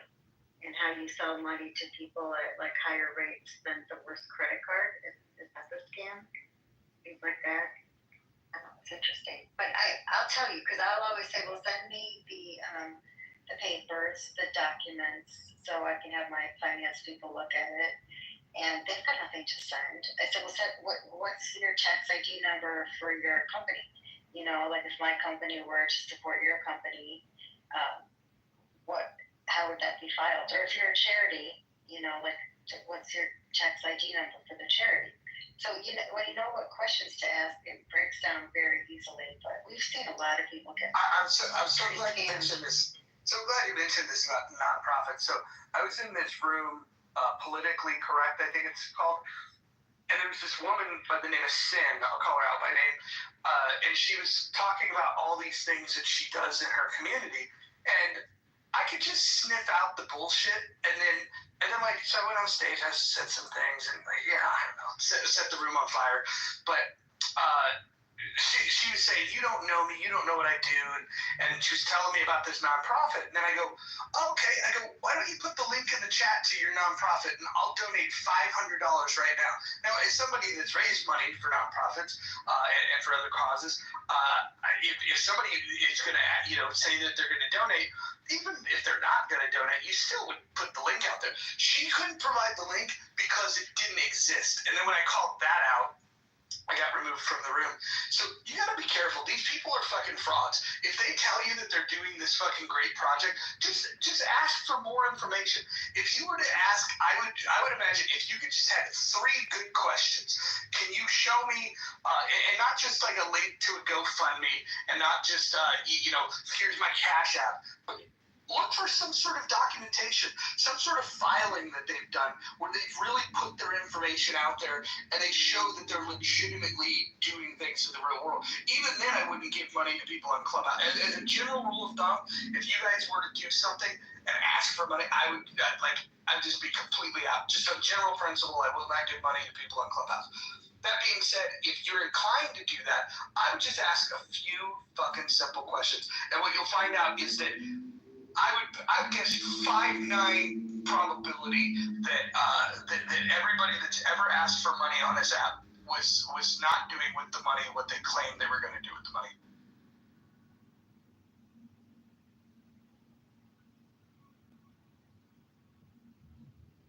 And John Legere really tried to, I think, protect the people.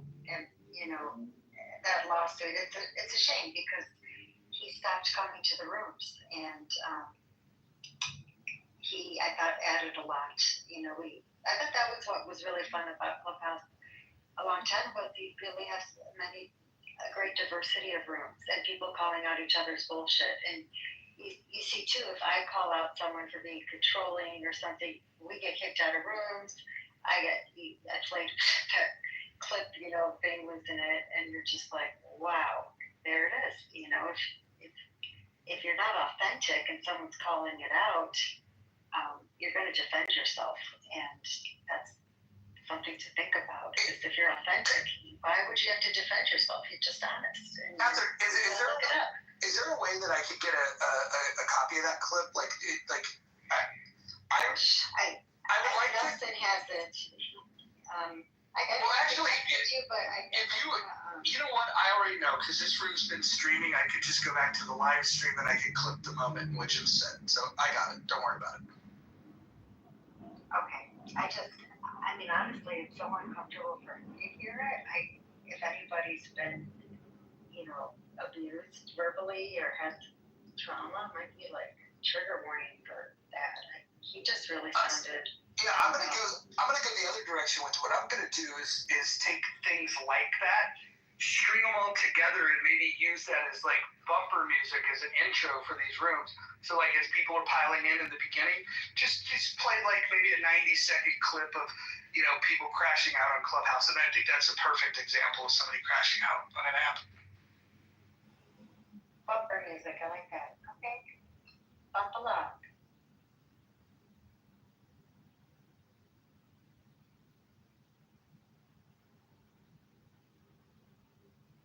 You call it bumper music because it's like an intro or a closing. It's like the bumpers. That's what they refer to it when it comes to like AM radio, the talk radio stuff.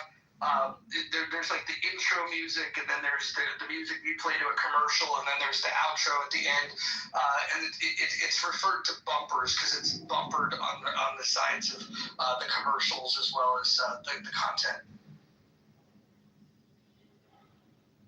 A collection of crash outs would be actually quite epic. That should be, John Kitover, if you're listening, that should be the next YouTube channel. It should just be called Clubhouse Crash Outs, and it can be an edited version where we need to find an audio video editor, somebody that's willing to use some AI, go find some great crash outs, curate the content, and put it together on one channel called Clubhouse Crash Outs. I think that could be a very popular thing. And then we could probably tell Nigel to do it and just send him a Cash App. for like $50. I bet he'd do it. Yeah, but on general principle, I don't want to pay that guy anything. We gotta find a good nozzle. Go ahead. I don't consent to being recorded. Thanks. I don't know. I don't think that those words mean what you think they mean. Dripping with sarcasm. We signed off those rights and we checked off that little TNC box. Did you like to download this app or pretty much any app these days? And even if you don't check off the box. Exactly, serendipity, right? They're happy to do that. They're happy to do that for you. They're very thoughtful. Exactly.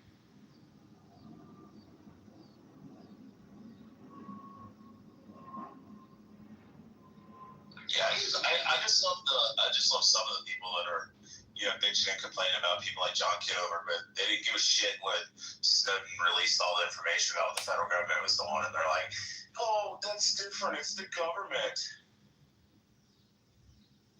Well, I don't want to get in an argument with you about this, but if Snowden had any integrity, he wouldn't be living in Russia.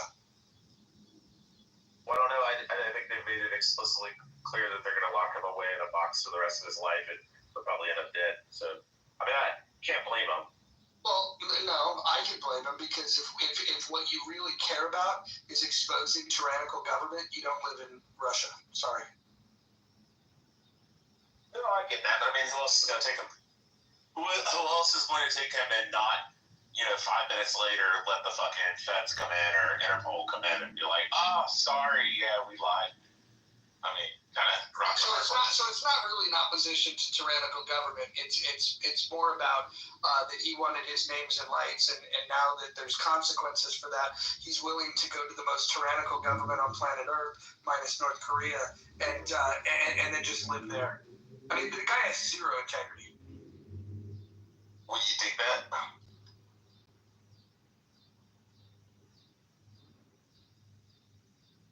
I was making seeing if you were trolling or not, or if you're being genuine. No, I'm being dead serious. I actually think that him living in Russia might be the punishment that he deserves. Yeah, but like I said, which country do you think would not let Interpol come in and take him, remove him extradite him back to the United States? I think he should, if he believed in what he was doing was right, he should face a jury of his peers and he should expose it.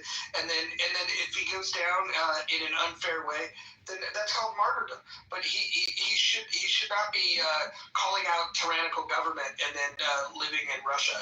It's hypocritical, and the people that support Snowden to me are a joke. Yeah, but I mean, you can stand for integrity and people not being spied on, and not also at the same time want to be tortured by the fucking federal government. To have but let's not forget that have CIA fucking wet work black ops guys come in and fucking rip your fingernails off all night. He was working for Booz Allen for a long time. He knew what the government was doing. He was doing the government on tracks. So, and remember, this guy was in Hawaii when he was working for the NSA. If you talk to that vintage of NSA people, which was a lot of military folks that had maybe done 6 to 8 years, not all were doing cyber or security related. Some were combat veterans that joined the NSA, but this guy was like all alone on an island in Hawaii, completely detached from the broader NSA operation in Washington or whatever, Virginia. But the point is that he had already worked for Booz Allen for I don't even know, 10 years or something. Okay, so Chris, do you think it's better or worse that we know what we know now? It's way worse.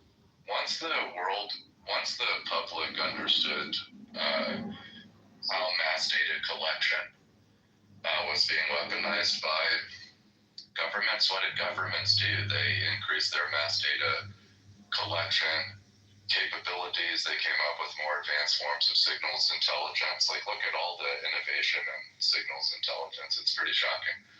But just spying on Americans and then telling everyone about it definitely did not make it better. Even the big, beautiful bill has expanded funding for mass surveillance, right? We're using that to target immigrants. But also, again, our government targets everyday American citizens regularly. It used to just be the FBI, but now it's the FBI, the Department of Homeland Security, and also the NSA. And they continue to gather more and more and more data. And now we're breaching this precedent where not only does the federal government have this central pool of data on almost every American citizen that does anything on the internet, but now they're breaking these previous boundaries between federal, state, and local. So fuck Edward Snowden, that pussy-ass bitch. Christopher, it's good to see you on here. Quick question for you. Do you feel the same way about Julian Assange? Good. Because I feel completely different about those two situations. I do too. And I've also talked to a lot of Assange's family. See, look, Assange intermediated the flow of the information that allowed us to audit our government. Okay?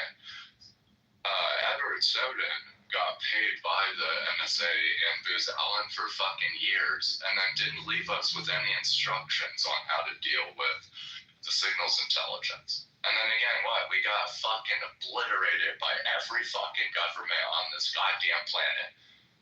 All these governments doing mass goddamn data collection on their fucking citizens. This bitch takes fucking Russian citizenship. I completely agree with you on martyrdom, because the least he could have done is tapped into the streets, and there's a lot of people that probably would have been down to run some maximum pressure on this pussy-ass government. I was in Washington, D.C. last week. Fuck this federal government. And fuck these goddamn mass data collection policies and the consolidation from the federal, state, and local, these pussy-ass bitches. And I hope that these motherfuckers start to create a fucking file on me, because to be honest with you, Snowden didn't even give us fucking policy proclamations. This pussy writes books. He writes these books from Russia. No fucking goddamn policy, no institutional structures to combat the heinous nature of this goddamn government. And I'm sitting here in Chicago, and he's fucking in the capital of Russia, probably selling us out to fucking Russia too. So yeah. Fuck Edward Snowden. Yeah, of course he is. And yeah, I'm glad to see you're one of the few people that see it this way. Some people are like, oh, they're both traitors. Other people will say they're both heroes, and I just see them completely different. I think Snowden's a traitor. I think he had an opportunity to be a hero, but we found out that he wasn't as pure in his intentions. His actions tell us everything. But with Assange, the one thing I would have wished that he would have done differently, if there's one thing, and probably if he could go back in time, he would do differently as well, is redacting some of the names from the cables. I think that the information released, I think was valuable and important, but I think redacting the names would have been a wise idea to protect him and the people mentioned in it. Yeah, that's fair. And again, Assange allowed us to audit government behavior, so then we were able to become aware about the war crimes in Afghanistan. He also showed us the fuckerest way that our public officials communicate over email, like almost in like even extremely unprofessional behavior, acting like they're playing a fucking video game with our goddamn tax dollars. But again, Walt Snowden had to do, honestly, even if he didn't want to get his nails pulled out by the federal government, which he should have thought about that when he was in Hawaii doing a fucking contract for the NSA. He didn't have to work for the NSA. He didn't have to hack for Booz Allen either. Who knows how many government contracts he worked on by the time that he decided to jump ship. I mean, fuck, like, he probably did contracts for weapon systems manufacturers, so I just don't think he's a great person. I think he's an egomaniac. But he could have at least given us some knowledge on what to do next if he's the savior, and that's why I just don't think he is a well-rounded individual. I think, like a lot of hackers, he was a megalomaniac, and once he realized how significant the signals intelligence capabilities were in the United States, he maybe just wanted to make like his egotistical point. But I know he lives a good life. I know he's making good money, and off the American public. So. Would you hire him? Fuck no, I wouldn't be anywhere near that, man. I would never want to be associated with that pussy ass bitch, because if I'm gonna go to work with my government, I'm sure as fuck not leaving this goddamn country, and I'm definitely not gonna go to Russia. Fuck that. Yeah, I wouldn't hire the guy to push the fucking mop at the peep show. Isn't his, status though totally blown out of proportion in terms of being like a hero or a traitor?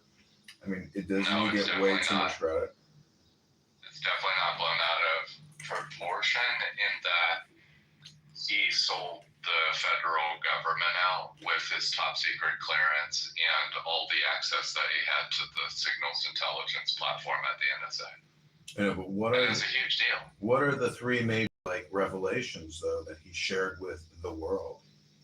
Americans didn't understand that signals intelligence had moved from wiretapping, which was actually putting a device on a copper wire. So you had to know which wire was transporting the communication. Then you had to actually physically go to the site, the tap, whatever the box was that had the copper wire, and you had to put a piece of hardware on it. So couldn't do mass surveillance on copper wire because, it's technically. Christopher, all this copper wire talk has me a little confused. Can I ask you a question? What is 565 times 1,000? What, 565,000?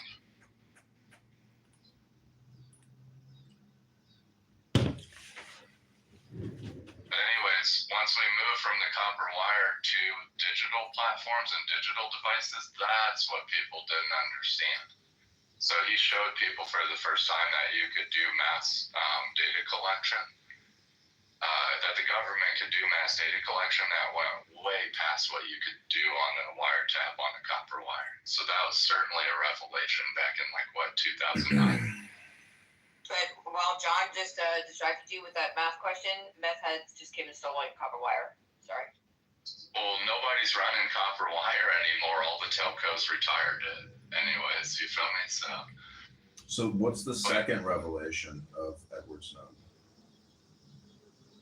That a lot of people didn't know that the NSA existed. The public didn't really know what the NSA was doing. They didn't know we had a mass data collection focused branch of government, right? Because everybody saw the Patriot Act. Very few Americans know today that Homeland Security was created in 2002. That we didn't have. The biggest consequence of Christopher is that everyone just thought of these agencies as relatively benign and that we were somehow excluded from surveillance. And, I don't think the long-term, and I agree with the consensus on Snowden's character, but I don't think the long-term consequences of his betrayal were that great. I still think we're kicking ass in the world ahead of the rest of the world, but I do think you're right on about the fact that awakened America to the fact that these agencies are not just some acronymal bureaucracy. They're out there aggressively pursuing and monitoring, and surveilling us. Yeah, and even if they weren't connected, government, signals intelligence, and domestic repression definitely has improved significantly since Snowden. So you could say maybe he wasn't the cause of the scale and the increased capability of governments to do digital surveillance. But he definitely put them in a race to improve their domestic surveillance capabilities, and we see how advanced they are physically and digitally. And the good examples, and you can see smart city is the way that McKinsey frames it, and then they'll help you build your domestic surveillance capability, right? And they talk AI infrastructure and vision applications, but Saudi, Iran, China, the United States, these are good examples of countries that have really extremely sophisticated domestic surveillance technologies. Christopher, can I ask you one more question? Who's the bigger traitor, the Congress people and the senators and the president who put us $37 trillion in debt, or Edward Snowden? Thank you. I mean, that is what about or this or that? Let's change the topic. We're not even talking about the Congress people, but we could change the topic if you want to. go over that. People like who want Edward Snowden prosecuted are those a lot of the same people who are putting us into the mass amount of debt. I'm not even talking about prosecuting Edward Snowden. I'm talking about supporting him at home if he would have actually been able to go through the process. I'm just saying Edward Snowden becomes a Pepe, that he becomes a scapegoat for, you know, what you could call the deep state or the establishment, which has essentially created $37 trillion in debt. Yeah, so we can change the topic. Like, we know that we have problems at home, but I don't think Edward Snowden has anything to do with debt or printing money. Oh, really? You think that the domestic surveillance system isn't a multi-$100 billion surveillance system that, you know, he was working on, you know, through Boozel and Hamilton? I mean, it's one giant. I didn't say what you just said. I've actually already explained the expansion of the surveillance state all the way to Big Beautiful Bill. I'm not sure why you're changing the topic and putting me in the Snowden. I'm not putting you in any position. I'm just asking a question. I mean, the Big Beautiful Bill, yes, it keeps funding. I mean, what's the name of the National Surveillance Act? Is that what it is? That they have to reconfirm annually? Is it through the NDAA? I don't remember the exact legislation, but of course our Congress is an issue and completely separate from Snowden. Well, anyways, you know, the National Surveillance Act, I believe, is annually reaffirmed. And, you know, why does your Congress just keep, you know, annually recertifying it? Are you not an American? No, I'm an American born and bred. Why is it my Congress and not our Congress? Well, I'm just making, you know, an editorial, you know, they or we. Our it's Congress. our Congress people. It is, though, brother. But we vote for our Congress people. I agree with you, brother. But there's like, it's really hard to get will around. Like, wait, why do you think I'm your brother? I mean, based on your PTR, I am not your brother. But you don't know anything about my PTR. I don't like it. It's just a picture in Chicago back on the 4th of July. Yeah, you look like an anarchist. That's not me. I'm not the guy in the picture. Well, you're representing the guy in the picture by being the speaker of the guy, you know, in the picture. It's your PTR. It should represent you. I'm not speaking for the guy in the picture. Well, look at my PTR. And look at Mojo's. I think they're pretty accurate. What's wrong with yours, bro? I'm from Colorado Springs. We probably got a lot in common. What's wrong with you? I'm just saying, I don't like your PTR. I think it's disrespectful, anarchical, and, you know, looks like an Antifa scumbag. I'm not judging your PTR for trying to represent multiple national identities. You're the one trying to create separation between us. I'm just saying we might not be brothers, and therefore, you know, it's not, you know, our Congress. We are, though, but you can create separation. That's up to you, my brother. Well, did you answer the survey previously? Did you vote for Kamala and Tim Walz? No, brother, and honestly, I've never been a Democrat, so I don't know why you're. Did you vote for Trump, brother? Just talking to me. Did you vote for Trump, brother? I voted for Trump before. Did you vote for Trump before? You never voted for Trump before, brother? No, I have. Oh, so twice. You voted for him twice, brother? No, I didn't vote for him twice. All right, well then we're not brothers. I know you're one of those people that separates yourself from the other parts of society and elevates your own perspective, but you're trying to represent two national. You might be projecting, brother. You might be projecting there, brother. How do you split? How do you balance out two national identities? Are you also a dual citizen? Well, you see, I'm an American, born and bred, but my daddy's side of the family, they Jewish. And so I love Jews and I love I didn't say shit about religion, bro. I said nation. Yeah, I know. Israel is the Jewish nation. It's the homeland of the Jews. So are you American? I'm American, brother. Yeah, so we make Americans make room for all these different perspectives. That's one of our values. We're American. Exactly. So we got to make room for our brothers that think they need to have multiple national identities as well. I think it's a part of our core values. I say, be who you want to be. If you want to be an Antifa, you know, good luck with that. Good luck with that. Live by the sword. You're gonna die by the sword. I'm not Antifa, bro. Then what are you, brother? I think he's a Proud Boy. I'm not a Proud Boy, but that could have been when I was younger.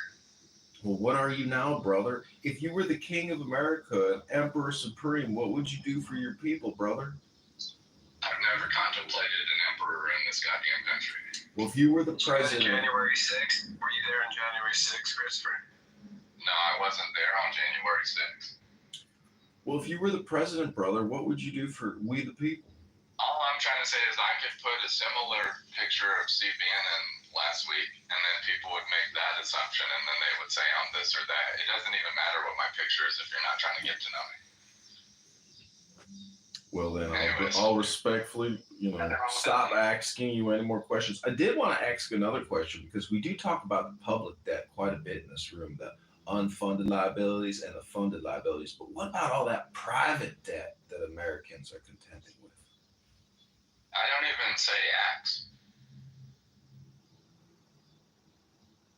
So now you're just being a racist. No, I'm saying I'm going to ask Grok right now, how much outstanding private debt is there? Meaning credit cards, mortgage obligations, car payments, medical liabilities. What is the total outstanding number of debt in the private marketplace?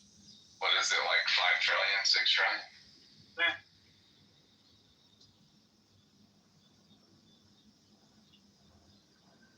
Potentially, but a lot of that is mortgages. Mortgages. Credit is probably about 3 trillion, I bet, consumer credit.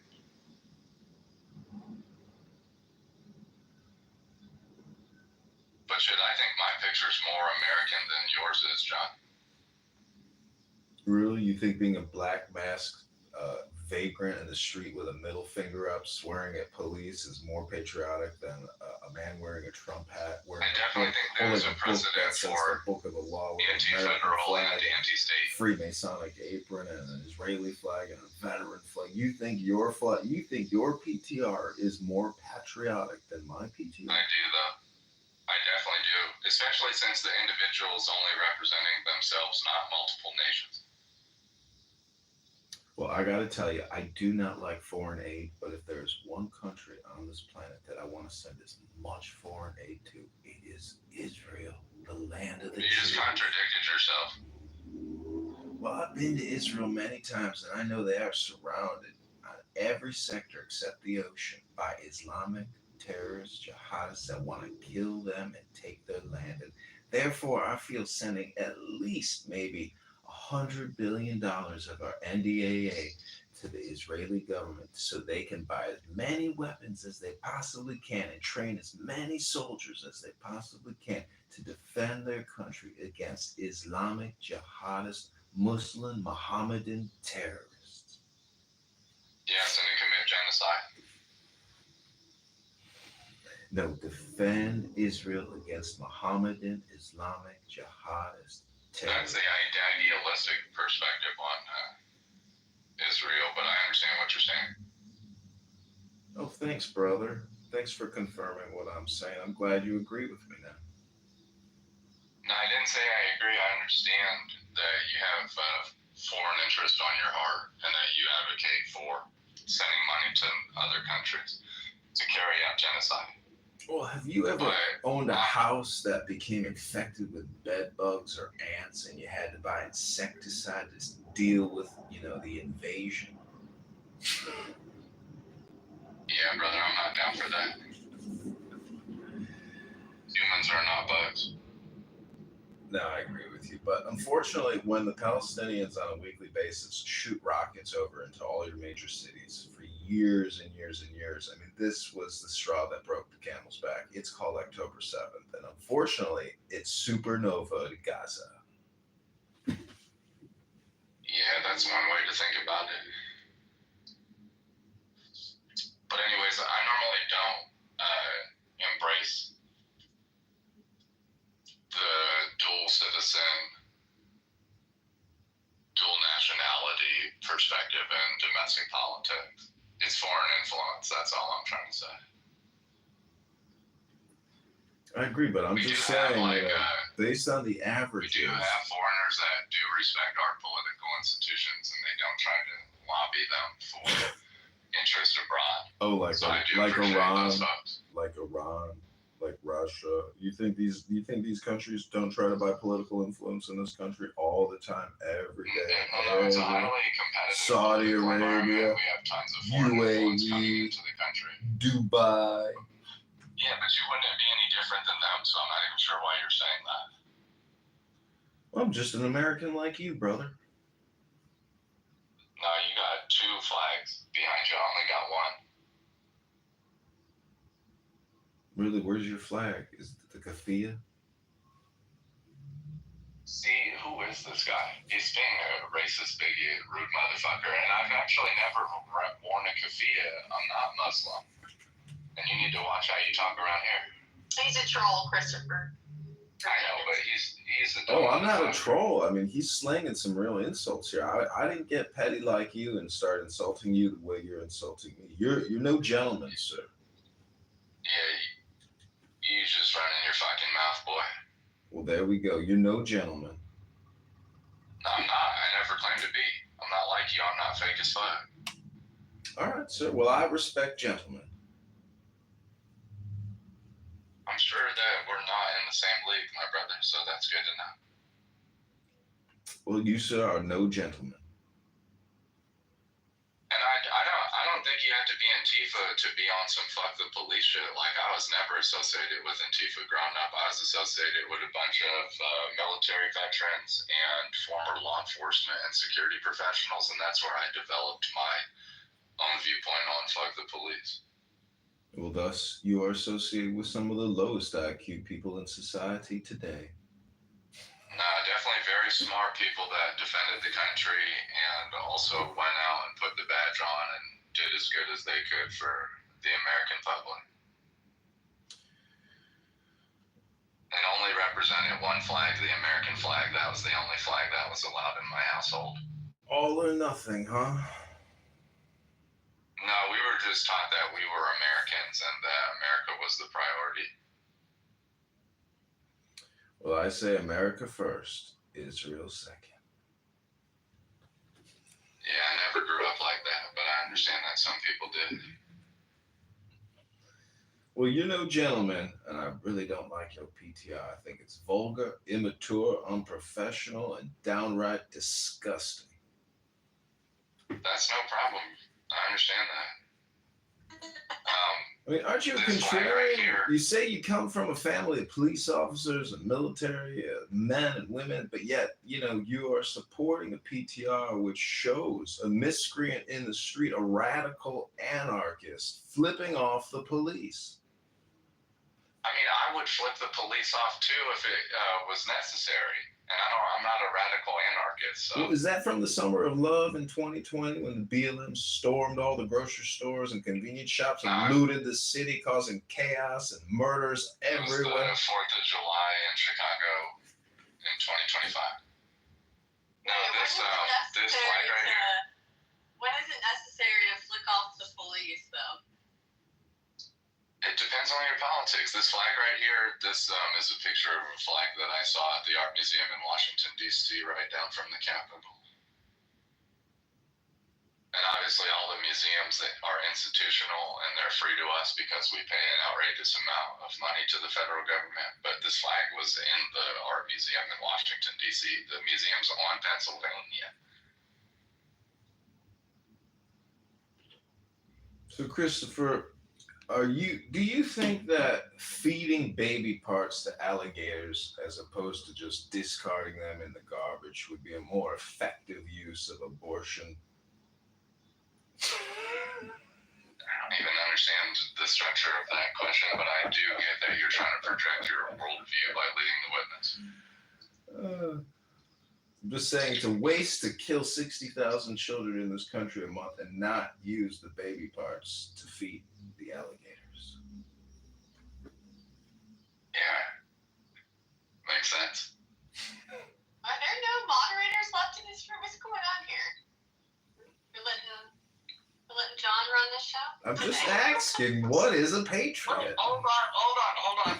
So far, nobody's violating any rules. We have short shares. Nobody's speaking over each other. Nobody's using the N-word. We're all speaking English. no doxing, no threat. I mean, we're doing pretty good. It's pretty moderate. Fair enough. This is entertaining. I just didn't know if y'all were there. Hey, what's up? Can I just say to whoever said, why would you ever need to give the fingers or give the cops the finger? As a Canadian, we can't do that here. You could actually, in Quebec anyways, you could be arrested for giving the cops the finger. And as a Canadian, that sounds like the most badass, most American thing you could do is give the cops the finger. And so, as a Canadian, I just can't. I mean, I wish I could do that, and you shouldn't say that. Thank you, Joel. And we don't live in a motherfucking police state. We ain't subservient to these goddamn law enforcement agencies. So anybody that teaches you that we are is a propaganda. Well, see, my father was a police officer, and I have served myself in the military. So there's just, proper behavior. I mean, if you're going to protest, be smart about it. Get involved in politics. Do some marketing online. But to go in the street and waste your time flicking off some cop on a midnight shift, you're a fucking loser. The picture wasn't at midnight, and there was a whole line of police. And it was 12 o'clock in the afternoon on Dearborn Street. Great. I'm just saying, if you walk around downtown Chicago in masks, flipping off cops and taking photos of yourself so you can come on a social audio chat up and say how badass you are a loser. I know, but nobody's doing that here. That's not me in the photo. I'm just saying, be smart about your protest activities if you want change. I'm not a protester, but okay, bro. Okay, sorry, brother. I guess I'm just really inferring. Yeah, fuck the police. Completely agree. All right, well, I'm canceling your boat invite tomorrow at noon, Hekima. You can F the police by yourself. You never set the location anyway, so cut it out. Fight the power. I was going to campaign for you in Rockford. Because I got a lot of. Okay, you know what? F the police, Hekima. You know what? I'll put that as one of my slogans. My constituent and campaign volunteer Hekima says, F the police. Do you agree with Hekima? Just like a politician. Good job. It's hard to find support these days. That's right. I'm running for Congress. And, I thought about this. That's the gag. I thought about this today. If I was the leader, what would I do for my people? Well, I'll tell you what I want to do for them. One is I want to lower their taxes, their property taxes, their income taxes. And you know what? I want to eliminate some public debt. And maybe we can eliminate some private debt. Because if I was really interested in the well-being of my people, I wouldn't want them to have to pay so much to me, their government. So Christopher, in the spirit of, John being, having ambitions for Congress, he's in the spirit, you got to dress the part first, right? So in the spirit of wanting to be an elected politician, like a true politician, he continues to change the subject. Oh, now John, where are you running for office? In the great congressional district of 16 in Illinois. That's Rockford, Peoria, Bloomington, Normal. Okay, brother, I'm here in Chicago, so I'll look out for you. Great, brother. Keep going to more protests and keep taking more photos of yourself telling the police to F off so I can give it to Hekima, my campaign manager. I do got a shit ton of family and friends in Rockford. Well, let's rock out Rockford. I say vote Kitover before the financial collapse is over.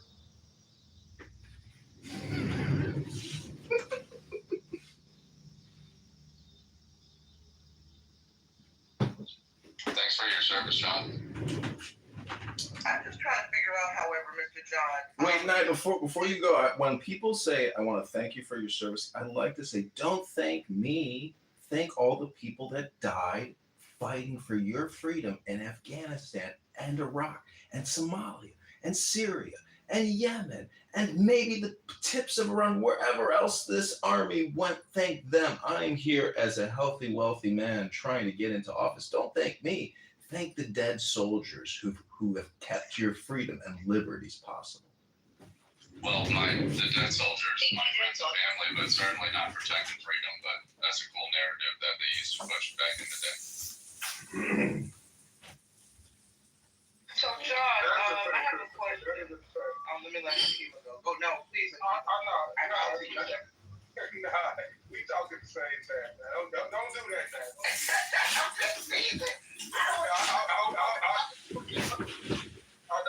I just want to know, like, who do you call someone breaks into your house, Christopher? Ghostbusters.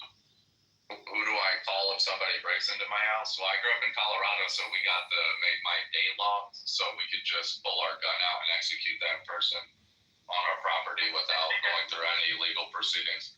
But don't you live in Chicago? I live in a high-rise with security, so nobody's breaking into my apartment. Do you own a gun, Christopher? Are you a gun owner? Yeah, but I don't hold any in Chicago. I got them all back in Colorado. Too much liability out here.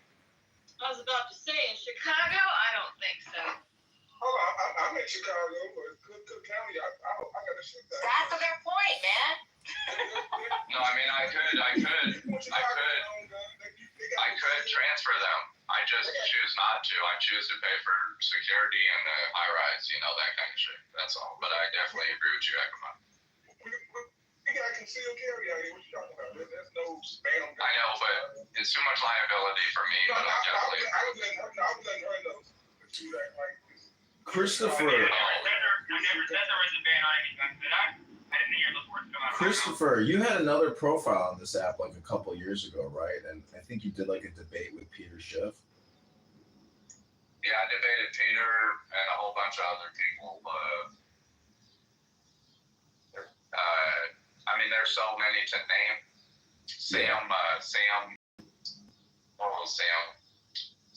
the deterministic neuroscientist.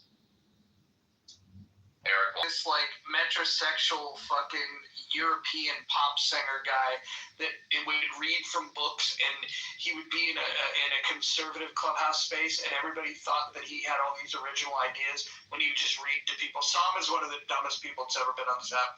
Anyways, Stones by being an asset manager and say, hey, the economy is going to crash. The dollar's going to go to nothing. Your purchasing power is going nowhere. They're inflating the money supply. Invest with me. Invest in my gold asset management platform. Like, do you view him as being just Peter? And like that's the game, and he's very smart. No, John, I agree with your critique. I brought it up too, but he's still a nice guy. Well, what I'm saying is, like, technically all communication is hypnosis. So is the Federal Reserve just a communication? Yeah, I get what you're saying. I mean, I don't think that his if the status quo is the status quo in the future now, I mean, gold stocks are going to be where they're at right now. Like, there's never going to be some 1000x on Newmont Mining or Kinross Gold Corp. So I think to like not diversify is a bad investment approach. But I agree with you. It's a rhetorical tactic, like you said, to drive people to make allocations with him. But he's good at it. Yeah, Hey Raj, I'm disappointed you didn't put my PTI in the running. I think you might want to take another look at my PTI, but I think that's just patriotic. But I still think Christopher might win. What's amazing about Euro Pacific Capital and Peter Schiff is he makes claims and says things that no other major bank or investment firm can possibly make.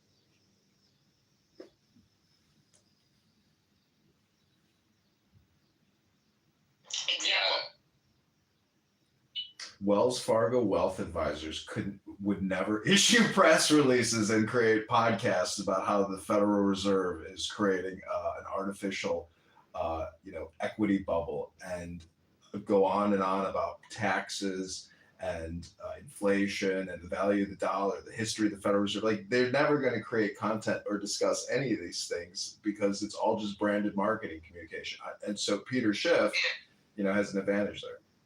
So Peter's interesting. I like him a lot, but his dad is the legend. For those of you that don't know his dad, you guys should go read the book, The Federal Mafia. It's one of the best books ever written about why we should push back against taxation. I'll check it out. And Heckema, are you in Chicago? Yeah. We'll have to link it up. I'm in the south suburbs, but we can make that. Okay. was on the southwest side earlier today for action that was in Bridgeview, Illinois. Why don't you guys all meet up at the campaign headquarters for John Kitover? I mean, if John invites us. Yeah, you guys can come out on my sailboat for the slip that I can't afford to pay. And I'm walking away from my boat in October, so we got a couple more months to enjoy the Lady Hawk rent free. I am not getting on the sailboat with John Kitover. That would not happen. John, what slip are you in? Which I'm at Montrose Harbor, and they got a great restaurant there called the Dock Restaurant, and girls are already in the bikinis.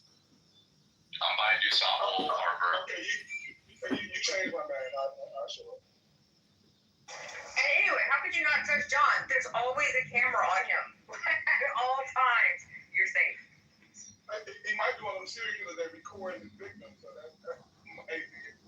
Nah, that's his subscription service. You got to pay extra for that. That's an experience. Get you drunk, then he gets you comfortable.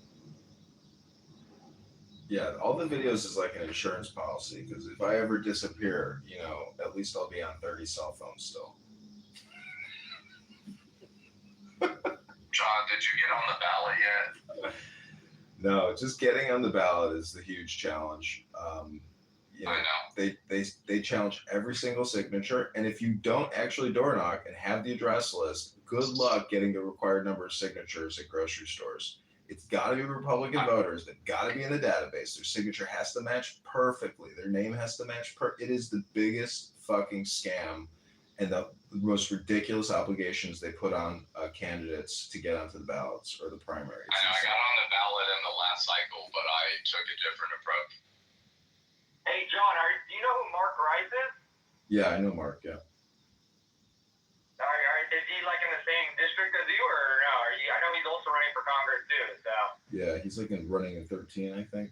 He ran against Raja Krishnamurti in the last cycle, and Raja won. But Raja's running now for senator, and this guy blankets the airwaves. I mean, he's got $30 million, and he just blankets. Everybody sees this Indian guy holding up his fist, saying, "I stand up to Trump.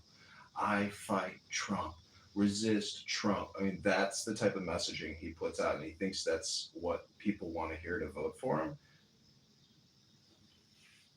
It might be in this fucking state. Well, what I'm saying is the message doesn't matter. Buying the medium is what matters. Owning the signal, but what you put out doesn't even seem to fucking matter, because that's not a very, that's not a great direct response advertisement. I mean, there's a lot of different messaging he could put out, but instead he chooses to attack Trump in his advertisements. Yeah, it's pretty lame. that's all you need to do in that state. Yeah, that's true. At least in the Chicago metro. That wouldn't work in like central or southern Illinois. See, he's got a lot of Indians.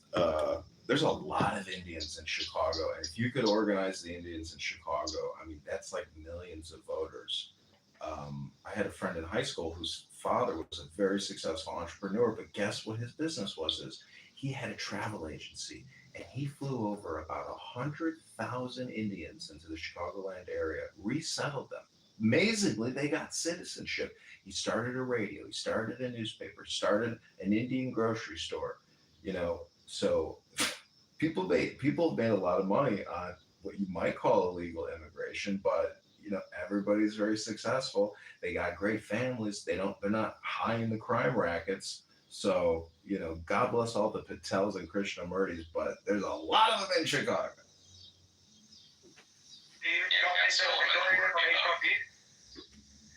There's a lot of majority of them on H-1B visas, John? No, I think back in the 80s, there was this H-1B visa was bullshit. People just came over, and through immigration lawyers or however they did it, they got citizenship.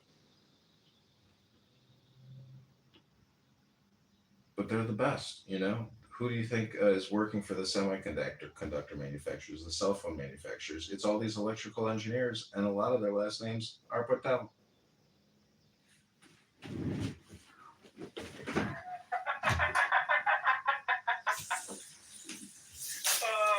John.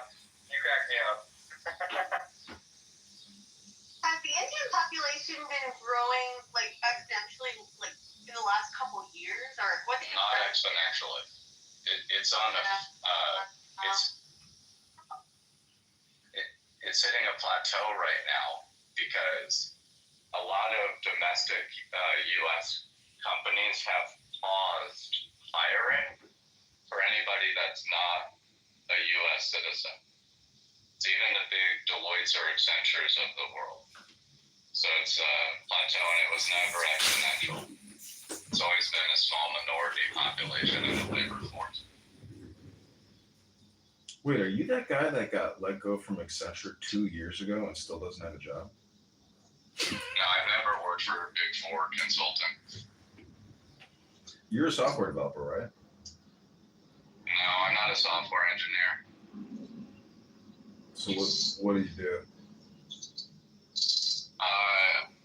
I'm in the tech industry. I started a technology company. What does your company do? It's like a combination of media and hyper-local political risk. Oh, got it. You got a spam business. I mean, I'm taking political structures and transforming them into mathematical models. I've got clients on Wall Street, so. Oh, mazel tov. Do you know what the source of income is? Which source of income? I'm asking you, what is the source of income? My source of income? What is the general source of income? Alternative data. So alternative data is the source of income? For my business, yeah. Got it. Okay. It's a pretty big market, to be honest with you, and it's global. Well, how do you increase your income? Does that mean you have to increase your data set? No, it's more about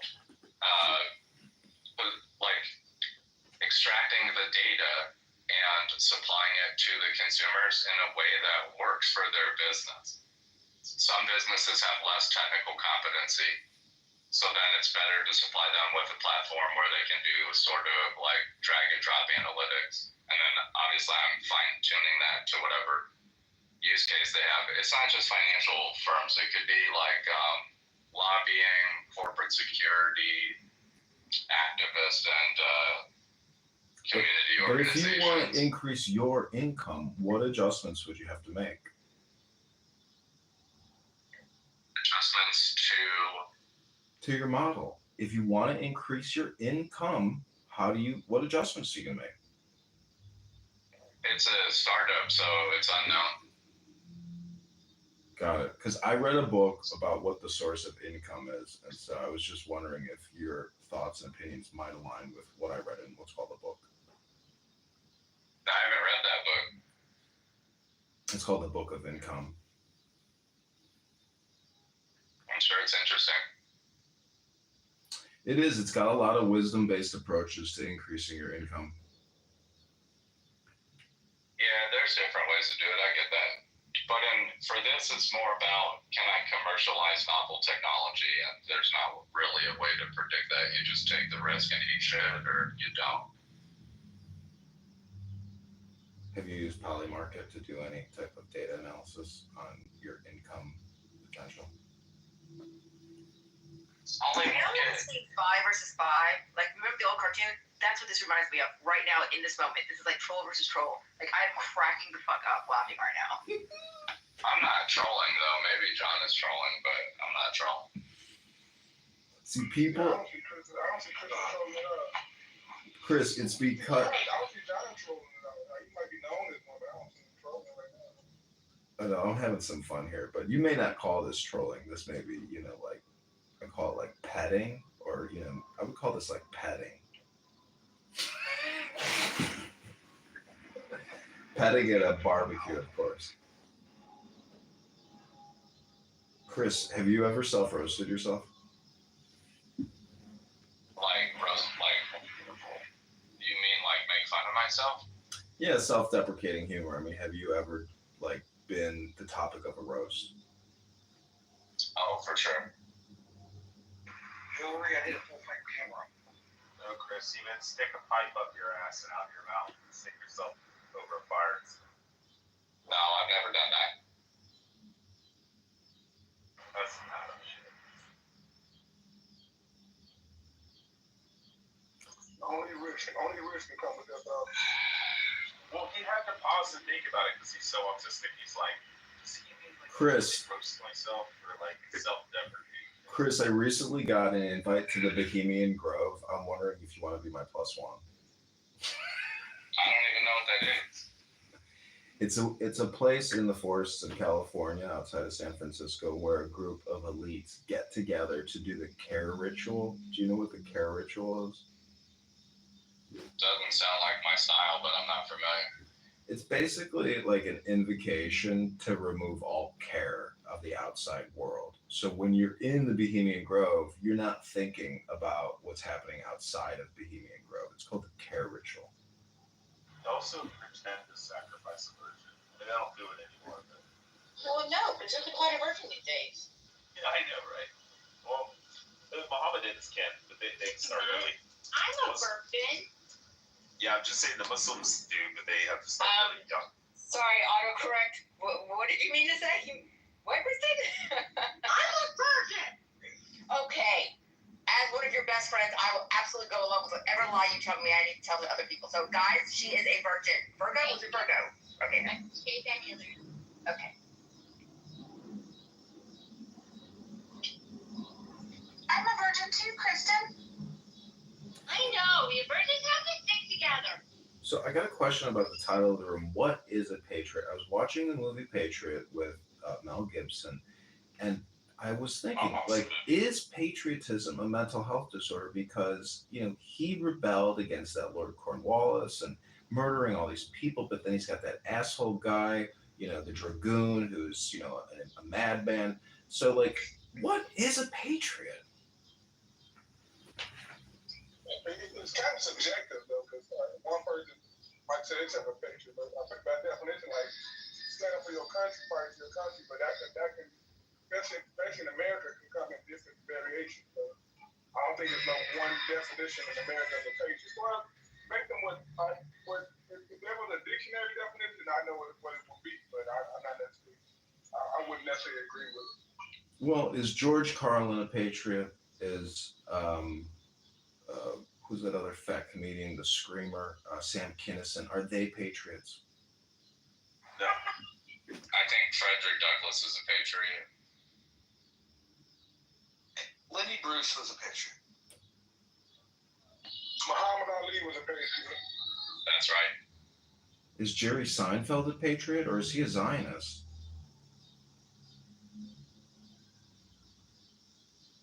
I've never even thought about Jerry Seinfeld's views on nationality. Well, he's the most successful stand-up comic of all time with a net worth of over $1 billion from the residuals of Seinfeld. Yeah, I mean, I think he's a great comedian. I don't think he's spoken much on national identity. Oh, really? You didn't know that he's a target of the Free Palestine psychopaths? No, I'm saying he's a great comedian, and I haven't heard him speak much on patriotism.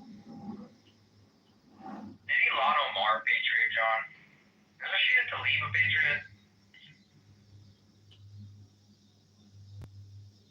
AOC is a patriot. Rashida's a patriot in her own way. Same with AOC. What about Ilhan Omar? She's cool. I don't like her politics much, but if you can step up and run for office and get elected, I'm cool with that.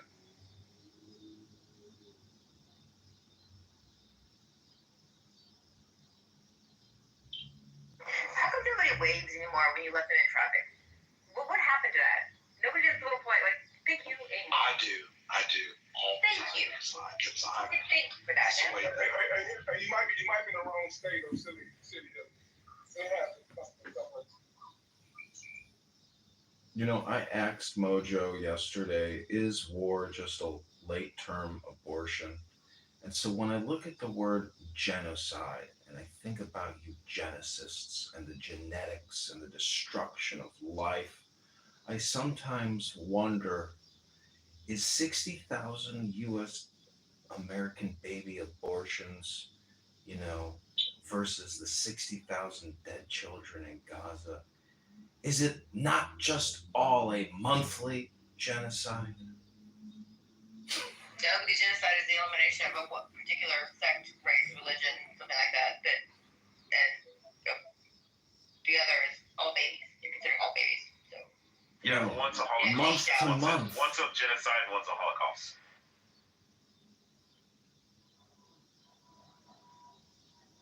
Oh, I see. So, like what Stalin said, if the numbers are big enough, they're just statistics.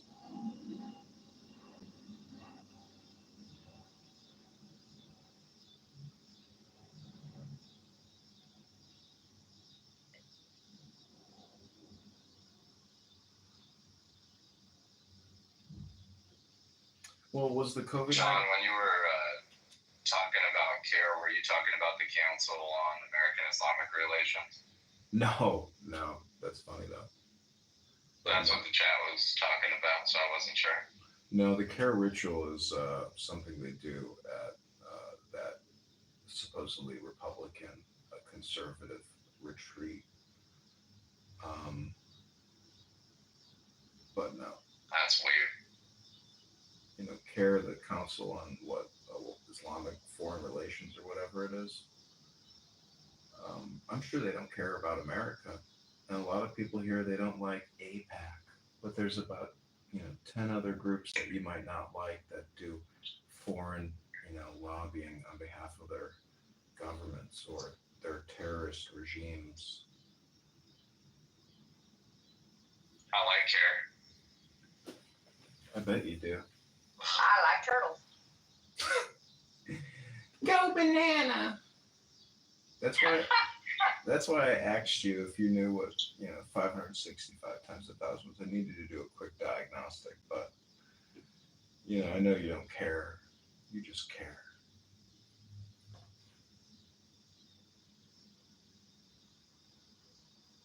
I'm cool with CARE in Chicago. They're a good group of people over there. Are there any young Jewish women in that organization? I haven't checked, but I'll ask them. Yeah, you ask them.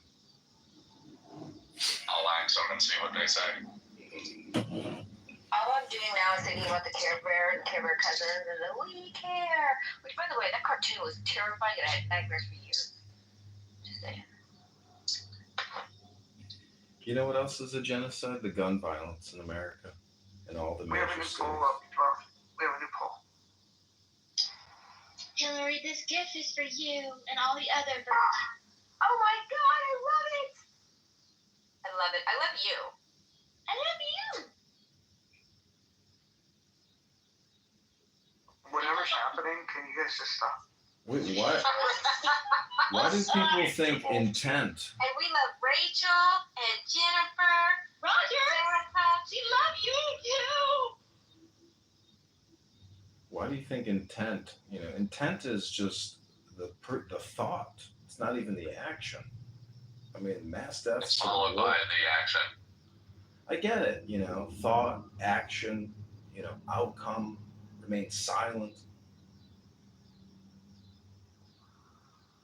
Intense is where you have sex when you're camping, right?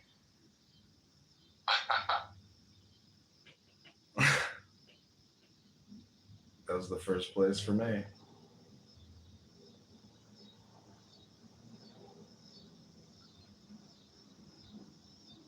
Is my nightly ritual a genocide? Billions of lost opportunities? No, because only one of them may have possibly reached its goal, and yeah, no, you're good.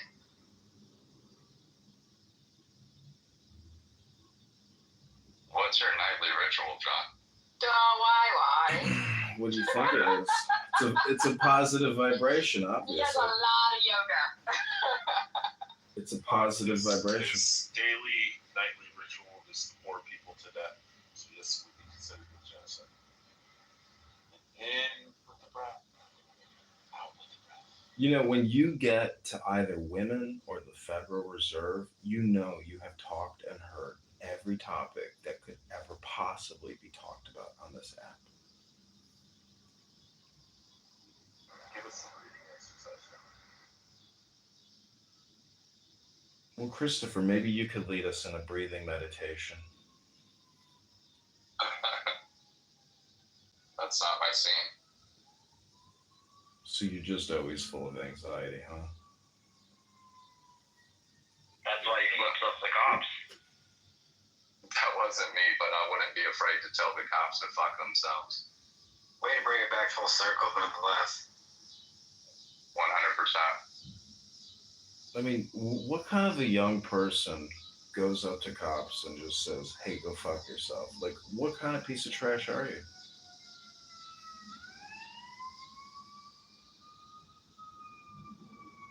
I don't think it makes you a piece of trash. It's protected speech. Well, what I'm saying is it's projection. So, like, if you're going to call somebody a name, it's really just your self-confidence which is lacking. I mean, a sage, a wise person doesn't, gossip or say anything bad about anybody or do that kind of behavior. Like, are you trying to improve the world by example? That's an ideal. That's an ideal. Well, don't tell me, show me. And when you flip cops off, you're showing. Those cops in your background to F off. I know. What the they're ruining my recording over here. Could you go save that person's life in the South Side who's dying because there's no shot spotter and now we don't know how many shootings are actually happening and now you're claiming that the crime statistics are going down and there's less murders because you got rid of the shot spotter? I mean, come on. It was a poor implementation of ShotSpotter, though. Yeah, well, you can't lie and say less people are dying when they put out the shooting and the casualty report every weekend. The numbers aren't going down. Hey, John, the numbers are down. I don't know where. I meant to say something earlier. You said crime is rampant in Chicago. That's just simply not true.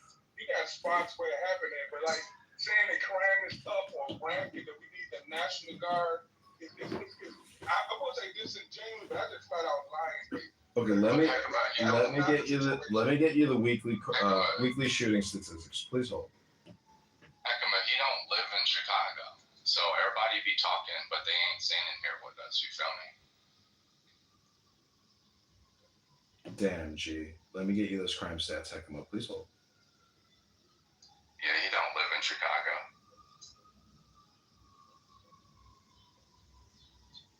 When the next wave of police cars and ambulances come driving by, I'll be sure to unmute so you can all hear the crime real time.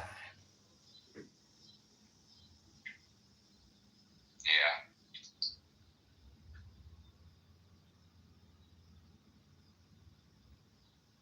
But the ShotSpotter implementation was poor, and what happens is you map the occurrence of the shot to where you should distribute your police force, but over time the machine learning reinforces the police posture, not necessarily where the occurrence of crime is going to happen, because they haven't been able to come up with a machine learning model that can predict where crime is going to occur. So ShotSpotter really just drives over policing in certain neighborhoods. That's what it does.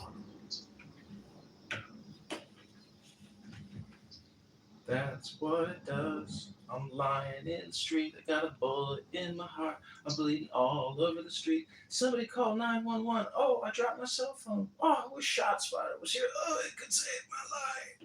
I don't think ShotSpotter saved anybody's lives, but that's good propaganda. Plus, you have to remember, it's hard to tell that when there's false positives, because there's only so much that you can do with acoustic technology. So, I mean, there's other things that create false Christopher. positives that aren't even gunshots, like a firework. Christopher, let me ask you a question. What does the term restorative justice mean to you? John, you should come into the city. I'll give you my address. You want me to come in the come? Come into the city and I'll can talk like that to my face. Okay, if you give me your address, I'll come over to your house and ask you in the flesh, what does restorative justice mean to you? Son, you're funny. Would this Christopher John's backstory history or not? So Wednesday at the Rodin Library in Chicago on Northwest Highway, 3 Democrat commissioners will be holding an open public gathering to discuss restorative justice. I have a question. Hey guys.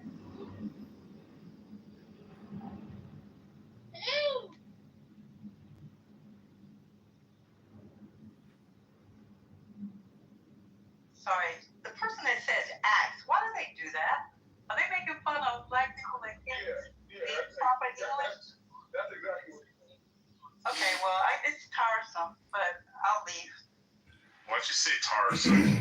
Wait, before you leave, Rachel. My phone was English speak before you start. Okay? Rachel, before you leave and cast aspersions. So I just wanted to know, and that's Rachel, you asked me a question. I'm gonna respond to what you asked. right. Well, it's okay. It sounds so ignorant from a politician, in my opinion. Well, Rachel, I'm just asking the question, do you control your emotions or does your environment control your emotions? Thank you for considering the question. I didn't hear the question because I can't get past the grammar.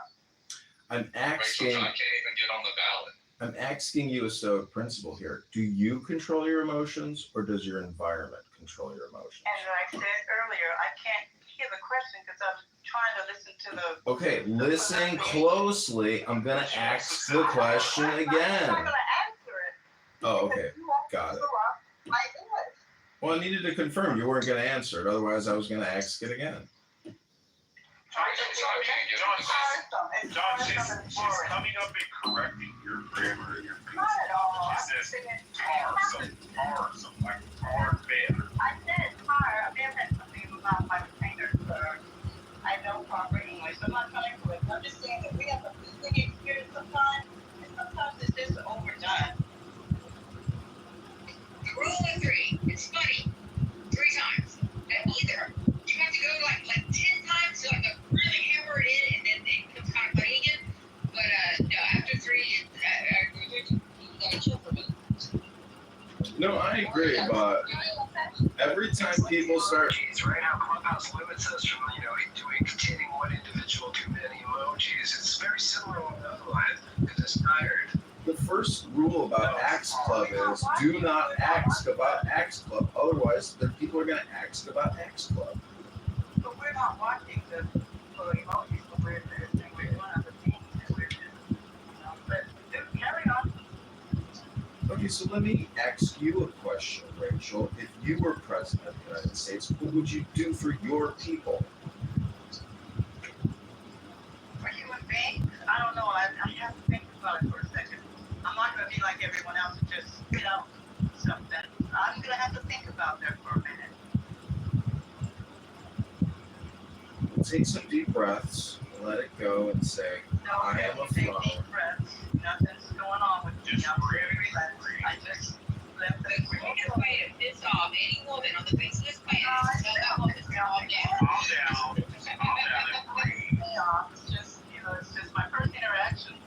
I don't, I wasn't trying to be weird or rude, but your first interaction with someone shouldn't be the way that you're trying to treat me. And Rachel is not a real politician. He's a wannabe. He can't even get on the fucking ballot. I'm running for the 16th district of Illinois. I'm praying to God that with a few donations from my clown house friends, we'll be able to hire enough organizers on the ground to get the signatures and get on the ballot in the primary in March. And it's going to be because I've got this great hidden asset behind me, pushing me to the finish line. That's called Clown House. And I hope you all have a beautiful and happy, positive mojo vibration this beautiful Saturday. Like, I am hardcore meditating on it, and I have manifested this week. Therefore, it is going to happen. Period. Wait, I have a question for the Congressman. So are you treating this? Honestly, I'm not trying Maybe I'm trying to be funny. No. So this is a very serious question, sir. Serious question. Are you treating this so-called political campaign like a social experiment as you are doing with Clubhouse, aka Clubhouse? Is this part of a bigger project, like a social commentary about the I think if you're ever to move up in the food chain or the power structure, you can't just kill 2 birds with 1 stone. You gotta kill 3 birds with 1 stone, 4 birds with 1 stone, 5 birds with 1 stone. You can just kill 2 birds and they get stoned. I just want to eat the birds. I'm saying, what they ever do to you, man? Why's everybody trying to kill birds? Christopher, I might be mixed up on why he can't do that. He already explained that he can't raise the financial resources and get the signature, so he's not going to make it in the primary. He's not going to get on the ballot for the primary. That's what Obama told Donald Trump, and look where Donald Trump's at right now, Christopher. Yeah, I'm saying you already told us that you can't get on the ballot. John, are you taking bets if you're going to get on the ballot? No, I'm not taking that. Yeah, I'm down to put in for that. You guys can make some bets around it if you want. You feel free. I already told you, I manifested. I lit a candle and everything. So it's in the bag. That's like the ticket to the bank. You see, you can't lose. You can't lose when you got nothing to lose. It's the best part about my campaign. I'm my campaign manager and the treasurer of the campaign to elect John Kitover. Go to johnforcongress.com. Uh-oh, more police sirens here in Chicago, everybody. Must have been another murder on a Saturday night. Call out the National Guard. How dare you? How dare you? When's the deadline for the What's the deadline, Joe? That's a good question. If it's in March, what do you think? February, maybe? I'd also like to know where I can find the actual ballots, because I've been Googling that and I can't even find the ballots that I need to get filled out. No, I'm running for real, but I'm having some campaign issues here because my campaign manager just got a divorce, unfortunately. Yeah, he can't do any work for me anymore. He just got divorced. He's all bent out of shape.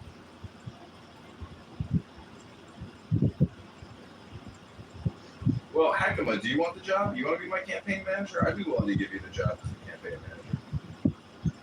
manager. Christopher, do you want to be the campaign manager here to get John for Congress?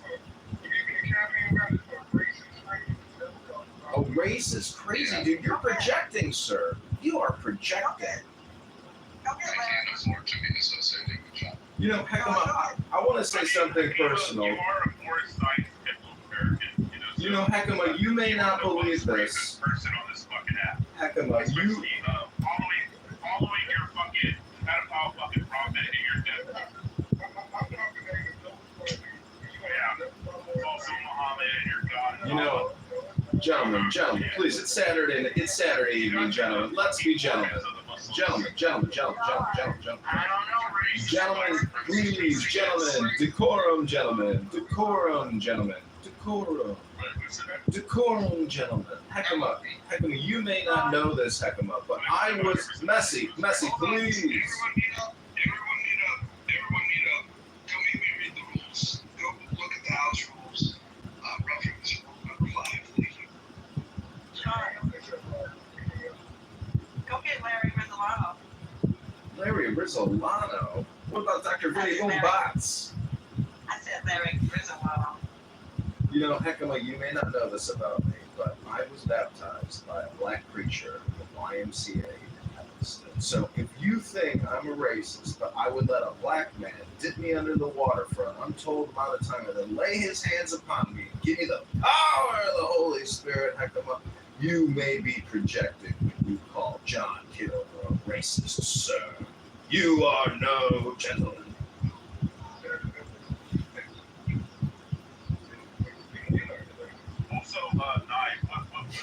You're such a projectionist, Hakama. After what I just said to you, you can't even consider what I just said. Are we using the classical definition of racism in the belief that one's race is superior to another? Or are you using the power and all this kind of liberal shit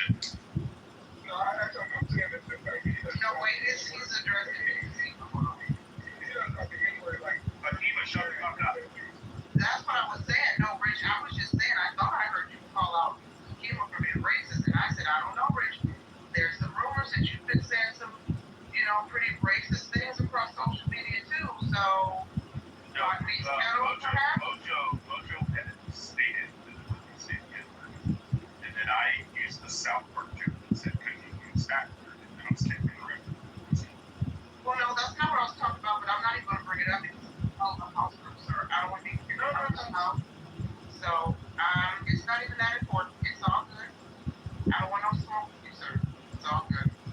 Let's start a riot.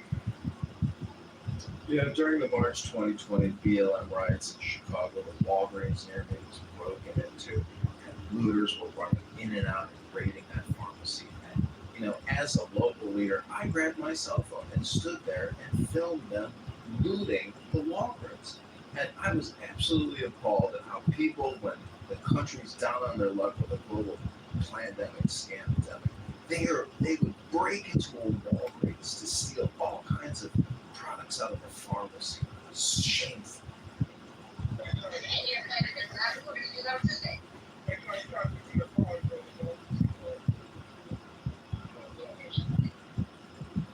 Heck, I don't. Walgreens wasn't available. If you got Walgreens, where did you get your herpes cream from that night? Heck, if I don't know shit, how much do you know? Oh, I know enough.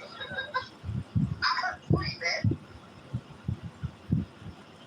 By the way, Moose, I'm sorry to hear about your herpes infection, but it's definitely a projection. You went to Egypt, right? No, I went to the very artsy liberal school. I mean, college in Chicago. Okay,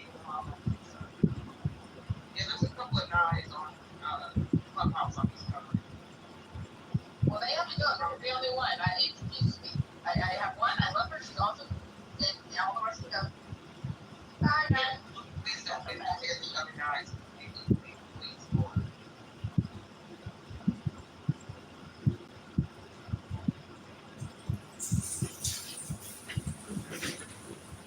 Tell you what, Heckman, maybe this is something we can agree on. Hey, do you know who Snappy? I'm just saying, I'm talking about Slappy White. I don't know if you know who Slappy White is, but he's a famous comedian, and he too ran for Congress.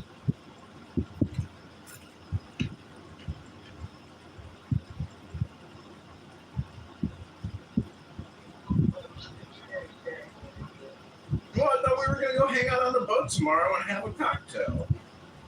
So I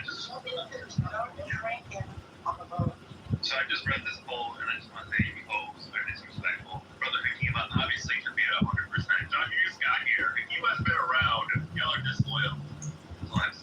Wow, look at this. I can't believe I'm losing a polls here. Like, what the hell is John? Isn't he just a character that showed up this week? How long have you been on the app? Five glorious years of listening to most interesting conversations.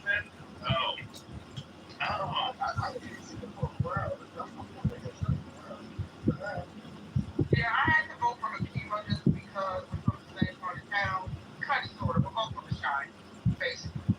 So John, I mean, I rock with you, John, because I think you're funny as hell. But because of out of loyalty, I had to vote for Kitover. But John, That's okay. you would have got my vote. Christopher, I don't know Christopher. I know you just listened to the room. I like that you stand, you know, you stood on business with John. But yeah, Akima, you got my vote, sir. I refused to vote because there was no woman in there. So, yeah. So misogynist, right, Hillary? I'm saying. I was on there, I would have just voted for you. Right? What is my option? You got my vote, nice. Who is this white man in your PTR? That's me. I'm standing in front of an American flag, an Israeli flag that has a Freemasonic apron, a keffiyeh, and a Hindu garb, and I'm holding a book called the Book of the Law, and I'm wearing a Donald Trump MAGA hat and a black golf shirt with a peppered out beard. That's much thought went into that post. So, Edmund, why are you out there like reading or something? Like, why are you saying? I'm going to Emerald Island tonight and the Serbian Fest to breed. What do you mean? Okay, because you should have a woman, like it's important. The birth rate in this country has gotten low, so we need the whites to start reproducing. I'm going to help you out with that tonight because the Serbian Fest has some of the most beautiful women in Chicago you've ever been. Go knock on doors, start campaigning.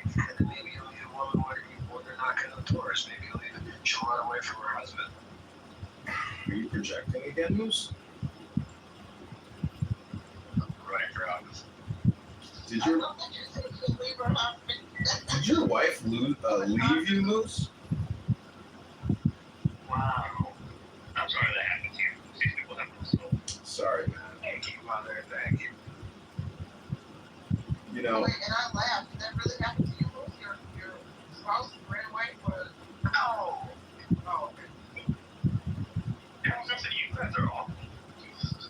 Mother, you're awful. Don't ever share intimate things on this app, Red one. I was gonna say, don't step on this particular stage if you can't take that.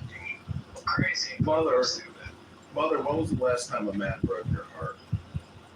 Oh, I usually do the break-in. So you're a heartbreaker? You're not a heartbroken? I thought you're a heartbroken kind of guy. That's not the kind of break-in I'm doing, but sure.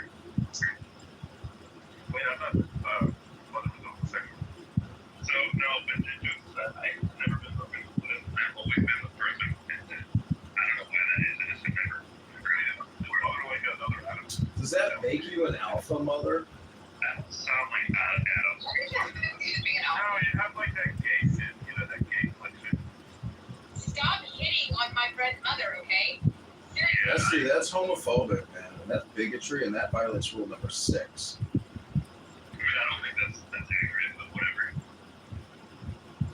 So, Don't worry, Mother, we got your back. Mother, what's your last name? Superior. I was gonna say like nurse straight on stuff, but that they had the type of that's not that easy. Do it again. It's like the high pitch.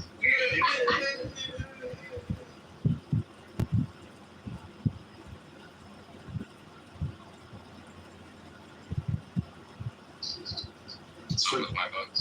this is a question for Christopher, Moose, and Mother. Who do you think is the most liberal out of the three of you? Christopher, Chris, and Mother. Whatever, Chris. Chris, Mother, and Moose. Who do you think is the bigger liberal? Oh, definitely Moose. I'm actually not that liberal, to be honest.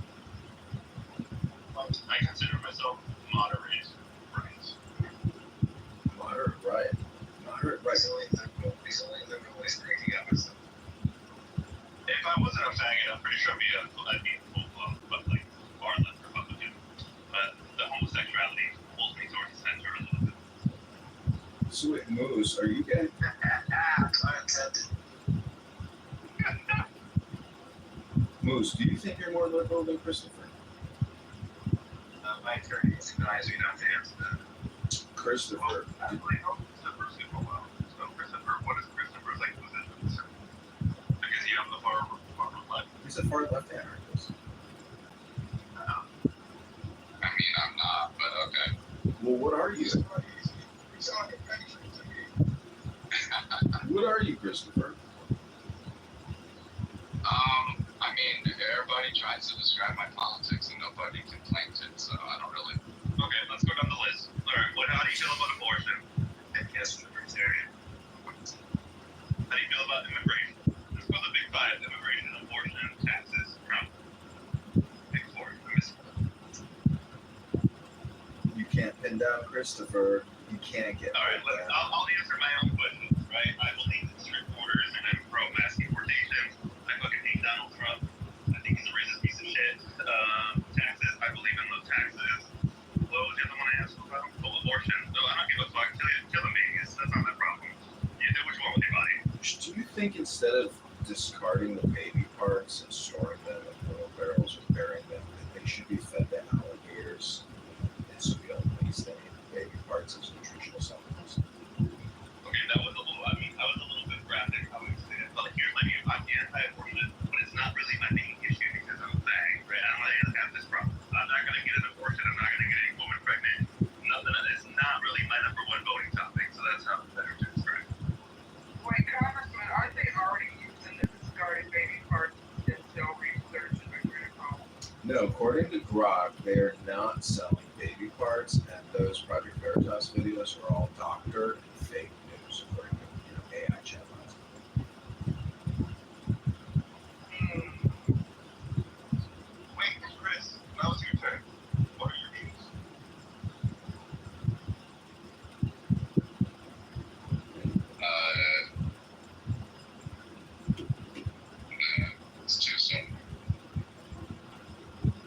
ladies and gentlemen, I think we rest our case that Chris here has failed to deliver on his promises. He can't even give you a basic explanation of his fundamental principles.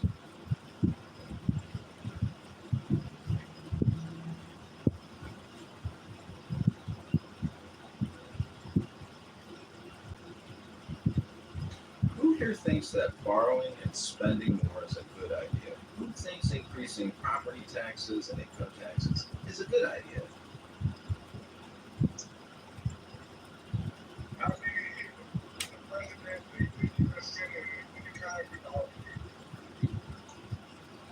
And you can't, which party is worth the budget argument falls flat because both of them suck for the most part. And honestly, Democrats tend to do better at the federal government level with deficits and Republicans do. Like, this about being a big, beautiful bill is going to blow up the deficit by $4 trillion. Like, I don't know if we can't really be like, Democrats are financially irresponsible. We're about to blow up the deficit ourselves. I think it's a little silly.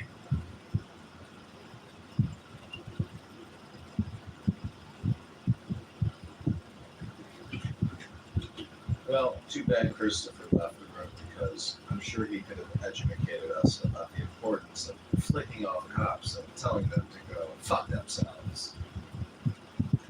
That's okay. That's okay.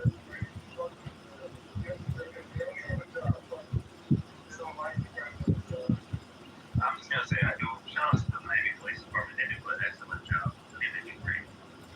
Also, my friend was a cop in Chicago, and he got shot 7 times. And they told me responding to a call on the south side. So cops generally have a soft place in my heart. Exactly. People like Heckler, I can't believe that they would say things like that about these warriors of our society who are battling the criminal element, the ruthless gangs that are robbing, murdering, stealing, killing, distributing fentanyl, destroying our population. Come visit Houston for 5 minutes. Like, seriously, like drive from one side of town to the other side of town and tell people you still have to get respect for police like that. I've always had respect for police until I've been to the city and needed the police. And never there. Now, you commit a crime, and it's you. You can always be there. But, no, I'm kidding. Like, literally, you can do a drive-by or walk-by in the city. Like, nobody cares. I got carjacked. They were so irritated at me that I called the police and had them come down to do a report. I was carjacked at gunpoint. They were so pissed off at me because I didn't go to the website. There's a goddamn website because there is so much carjacking that they don't even want to deal with it. It's like, just fill out a piece of paper on the web. That's it. That's all I gotta do. So I got a quick comment about officers complaining against my neighbor when the police department sends officers to knock on their door. Like, I don't know if maybe Miami Police is doing that with free time, but they actually do a pretty decent job.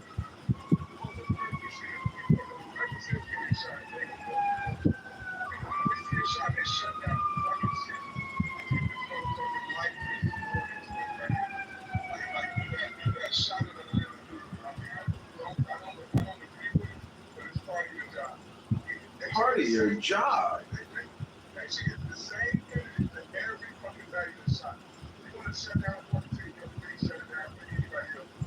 If you don't agree with Heckema, change your vote now to John Kitover, your favorite person from Chicago on Columbus. If you don't agree with fuck the police, murder the police, it's part of your job, fuck them. Vote for John now.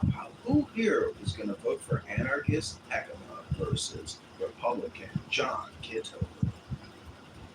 I might have to change my vote, bro. So like, okay, you can't take the pussy butter. Go Gerard, man. Go Gerard. John, look at the silver lining. You only got 32% of the vote, but that's 32% more than you'd get in the congressional room. Now look at that, 38. You know, if you are a prophet or you can predict the future, I'm praying to Hashem Rabbana Shalom right now, this beautiful Shavuot Tov, that we can reverse the spell you just cast in victory. And anarchists who'd like to see the police shot, this unfunded and That's not what he disbanded. said. Don't twist his words. He doesn't say that. Heckema, should we fund the police with more money or should we defund the police?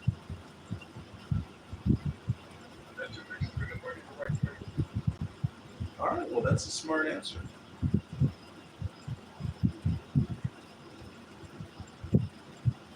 So, do you think spending, $10,000 a year on the average Medicare Medicaid recipient, do you think that person receiving that money from the federal government in the form of doctor services, hospital services, do you think they might want to opt out and say, you know what, just send me the money, $10,000 a year, I'll take the $10K versus getting Medicare Medicaid. How many people on the rolls of Medicare Medicaid do you think would opt out and just ask for the check? I mean, most medical expenses everyone pays because they basically pile up in the last 10 to 15 years of your life. So without looking at the data, I would assume that these are relatively people who are getting most of these payouts that you're talking about. That the story is not correct. You're not expecting 30-year-olds to be getting that payment unless something is medically wrong with them, which is not likely compared to another population. So I don't know what they're getting these payments for, but it's healthcare related. No, I'm saying Medicare, Medicaid at $2 trillion a year, at $10,000 per person, people would opt out and just rather have a check instead of saying I get to go to the hospital to see my doctor. A lot of people would rather just have the money. I don't know. Maybe not people with chronic illness. $10,000 is pretty fast, and you're still stuck with medical bills. I think you'd be surprised. I mean, it's a real survey question. I mean, $10,000 is like it was more than it used to. It really can go relatively quickly. I agree with that point. I'm just That's like, 4 or 5 doctor's visits a year. You're around a couple thousand already.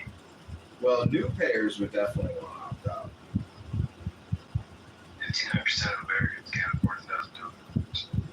There you go. So probably half the people on Medicare and Medicaid would rather just stop receiving services from the state, and they would rather just get a check directly from the federal government. I'm just saying, it's wealth redistribution, but it's not to you. It's to your doctor or your local health insurance provider or the hospital group or big pharma. A lot of people would rather have that federal funding sent to them directly. Is there an opt-out button here?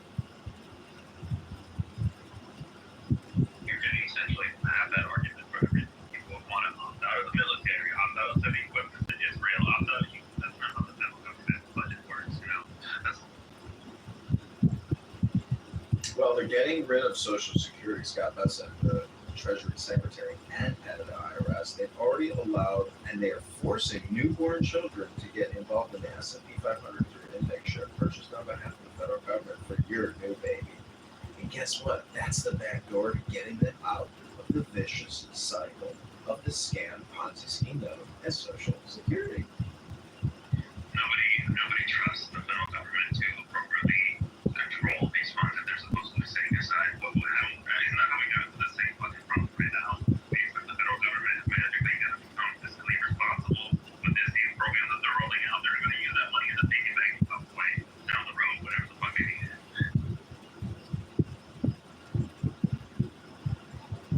Yeah, I'm crazy. Somebody said 51 or 59%. Said Americans spend $1,000 less. 59. I think he said 59. Forbes has a total of their said 70%. In other studies, there's another study that has 57%, and another one has 21%, and another has 59%. There's 40%. Just all over the place. Are those numbers medical emergency or emergency in general? Just emergency $1,000 month in savings. I asked how many Americans have $1,000 in savings.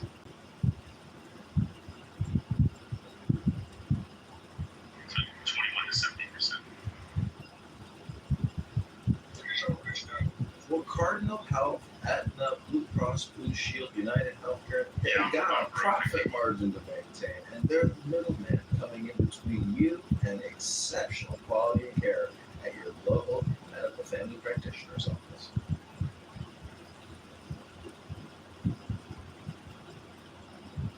Let me ask the room a question. Do you think a physical therapist can provide better health outcomes or a vaccinologist, pediatrician? I say we all pray about it, and then it all go away. You want to pray the vax away? I would pray it all away. Everything. experienced incredible health benefits from getting the COVID-19 vaccine and boosters. I never took the shot. I never took any shots. I've never had a flu shot. Not as an adult, maybe as a kid with my parents. Yeah, I didn't take the shots. You just stay out. Why the fuck do I take a flu shot? I get sick once every 3 years, and I get all fucking cold. Listen to so I get mine, so I got multiple shots, and I'm like, oh, yeah. You know, mother. You know. Do you know why they did the flu? Why they did the COVID-19 vaccine cards on paper? I figured this one out the other day. My friend forged my COVID-19 paperwork so I could get it to Rico Field to see a Cubs game or to see a concert. But do you know why they put it on paper as opposed to creating an actual digital database? Why? Because they didn't want tracking because of all the adverse effects. That would actually give you the data. The government made the vaccine manufacturer. I think that logic doesn't make any sense. It does make sense. Imagine if they were able to do what's called statistics. I'm sure some of you took the statistics class in college and figured out standard deviation. I'm pretty sure if there were adverse effects and you actually had a large data set, it could be what they call helpful in figuring out whether or not the cloud shot was a positive health benefit or what's called a negative health benefit. It doesn't matter whether it was positive or negative. They're not going to get sued because they're protected by the federal government. They've had some legislation about it. I'm just saying, inquiring minds like big data. Maybe you've heard of data sciences. It's supposedly pretty important, like forensic accounting, to figure out where all the waste, fraud, and abuse is.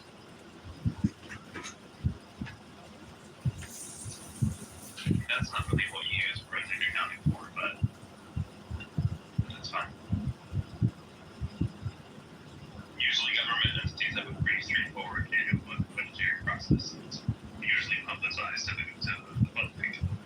You don't really need a forensic accountant to do that, but hey.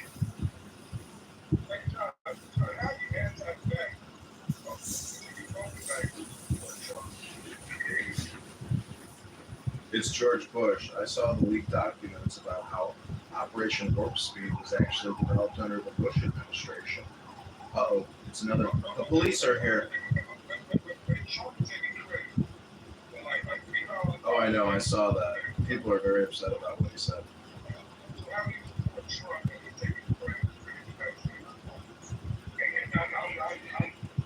Well, how do you support Bill Gates? How do you support Fauci? How do you support any of these people?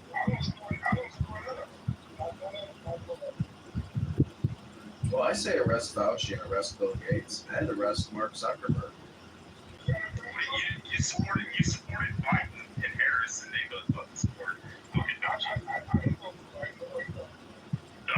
You love Harris and Biden. You like Harris, and Harris is coming from the same law.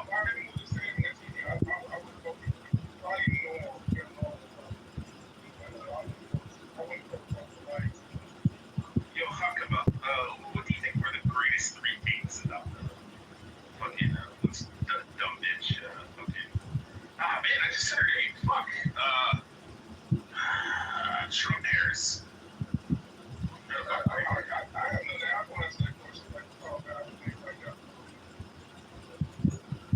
What the Trump, the Harris is a dumb fuck?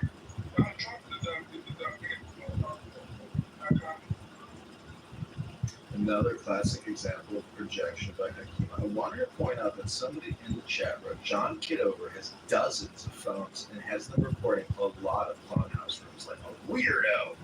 Go to youtube.com/John Kitover. And first off, it's not dozens. He's got at least 30. Hey, give him credit, dude. It's 50. 50. Easy. I'm saying. Edmund is the prime Dozens. example Amateurs. becoming desensitized to crazy on this app. Because I remember everybody was thinking the full phenomenon about it. Now I'm like, I don't give a fuck. Whatever he wants to stream to YouTube. But I don't give a fuck. I'm normalizing my behavior by normalizing my But if he does, I do think you're unstable. Because it's fucking weird. But I mean, I just don't care enough to make a Are big you deal. serious? Unstable? Do you know how consistent I am at doing this? This is a lot of work, and no one else is doing this valuable research and service. I am literally giving you the best stuff, Clownhouse. I'm giving you an inside look from my perspective from YouTube, so you can find out all the content that you're missing out on here on this dopamine addict app known as Clownhouse. You mean that you're aware podcasts exist, but you don't know that podcasts exist? Like, this is pretty much just like a ghetto version of the podcast on Spotify. What I don't understand is... Do you have an issue with him recording terrorist like of yours? Well, before we go down that route, what I don't understand is if I literally just record what I'm doing on Clownhouse, which is having a conversation with you or listening to you have a conversation, why is that any different than even being on Clownhouse? It's the same stupid shit. That's what my point is. I'm just recording the same stupid shit that you're talking about. It's totally a waste of time. I agree with you. They're literally recording it with their minds.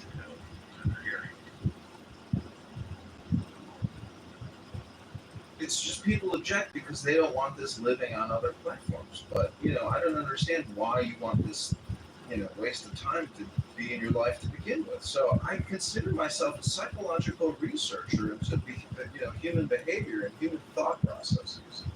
Oh, delicious.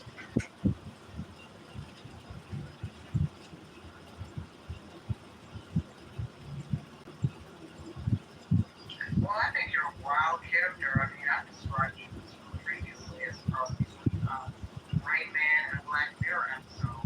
I don't know, for some odd reason, I'm a fan of John. I think you're insane. And I also think you are quite possibly a mad genius because of this social experiment you're conducting that we're all willingly or unwillingly, knowingly or unknowingly a part of. I almost feel honored to be slightly... Well, you might want to consider changing that vote. Go ahead, NY. You can change that vote to John K. from Heckamon.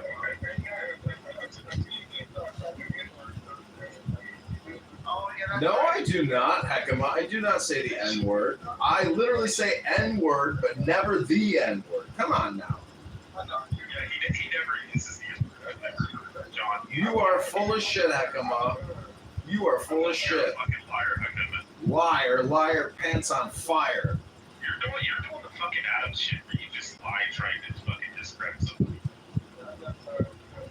Listen, Heckamon, do you even... This is the equivalent of Adam saying, "Oh, this motherfucker was in my back channel trying to get in my booty hole, clap my cheeks." Like, nobody fucking... Heckamon, dude, I don't even use profanity. I've heard John say the N-word like 100 times. I very rarely use profanity. One time. Very rarely. Not too much on Adam. Not too much on Adam. Mojo, have you ever heard me say the N-word? Roger, have you ever heard him say the N-word?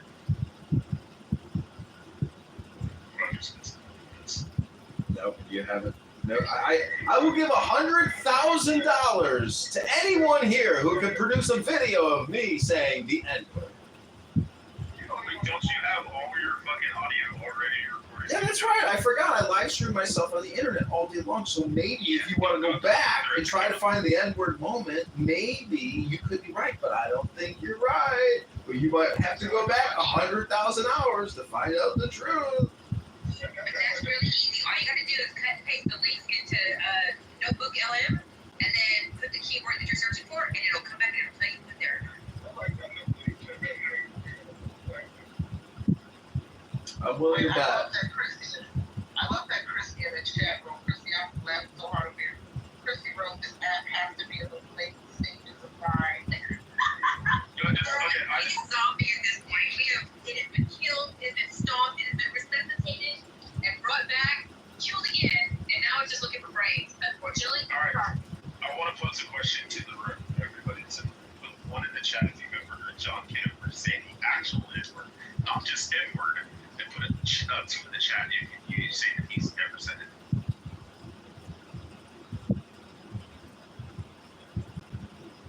Now again, the real N-word. He's never said it. I can say that I've never heard him say it, but I can't say he's never said it in our existence. Exactly. No, we're not talking about on the app. We're saying on the app. I have a feeling you probably said it simply because, wasn't it like a couple days ago or a week ago you were complaining about DNI, DEI, and some epiphany you had working with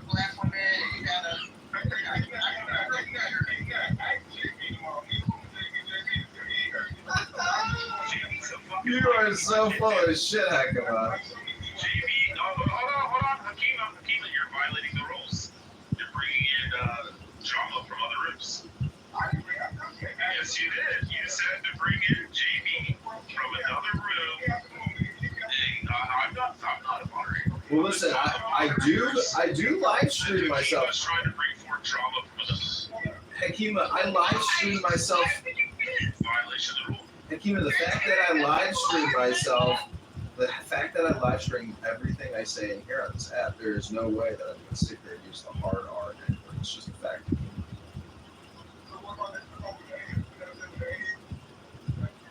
Saying axe all the time, that's not saying the N-word.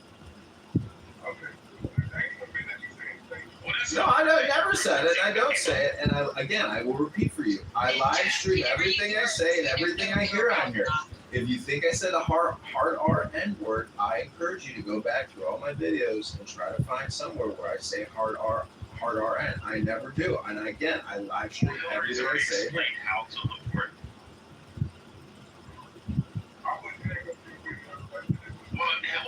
Well, then you're making a baseless accusation that I use the hard R N-word. It's just not true. Hillary has already explained how to actually search and find it.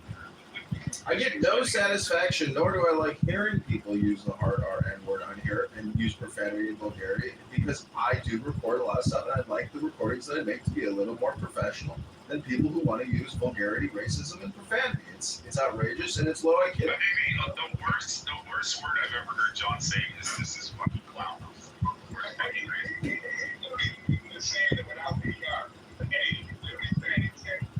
No. But he doesn't even use it as a pejorative towards somebody. He's just saying the clown house is fucking crazy. No, it does not give me dopamine shock value to say the soft A or the hard R, but I have made many jokes about the N-word being a word you cannot use.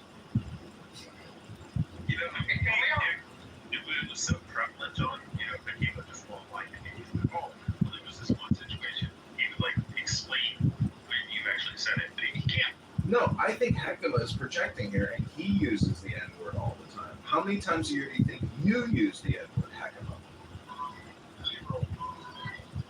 Really? I've heard you use the N-word many times. I have you on recording using the N-word all the time. Okay, please hold. Okay, May 17th, 2025, you used the hard R N-word 6 times in less than 3 minutes. June 17th, 2025, you used the hard R N-word 18 times in less than 6 minutes. And you used the soft ah version of the N-word variant 7 times. July 4th, 2025, on Independence Day, you used the hard R N-word.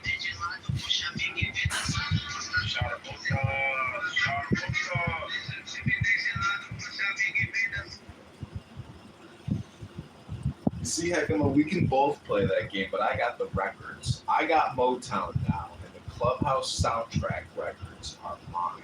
You can't claim copyright ownership of these beautiful babies. This Clown House record is going super platinum, gold, and silver. Thank you, Dr. Hakima.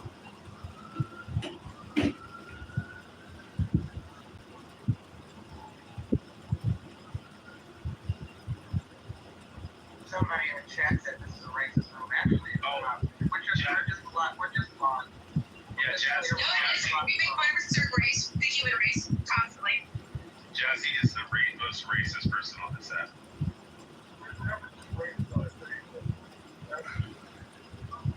You're projecting. How I believe that one race is superior to another race. I mean, maybe you're using this fucking liberal progressive, version where you're like, oh, white people, black people can't be racist because they don't hold power in society. I mean, maybe you're using that to define us as racist. But the ideal of the classical definition is what a person believes that a race is superior and another race is inferior. I can attest that I don't think John or I, either of us fucking. Well, Hakima, is it? So let me ask something. So if you call black people, you're not black, and you call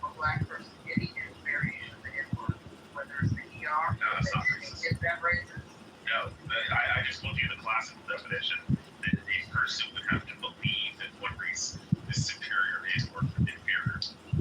Okay, well, never mind the classical definition. What about the clubhouse definition? Oh, I don't believe in the clubhouse or the liberal, progressive, all black people equal power, so they can't be racist. All I know is Even if you you guys can all go into the chillism room and listen to fucking Lions on there talking about how blacks, which he calls her Hebrew Israelites, are superior in every which way. And then white people are demons and dogs. Okay, sorry. Hakeem's right, because he did the same thing, and I'm guilty of it. There are people on this app who do that. That's what I should say. Hakeem. And those people who are black who do that are racist because they believe that whites are inferior. Hakeem, let me ask you this question. When the mayor of Chicago said that in 1997, a heat wave that killed 700 people in Chicago, he claims that is a racist event, that white structural racism and supremacy is responsible for a heat wave. Do you think that type of rhetoric is actually reverse racism?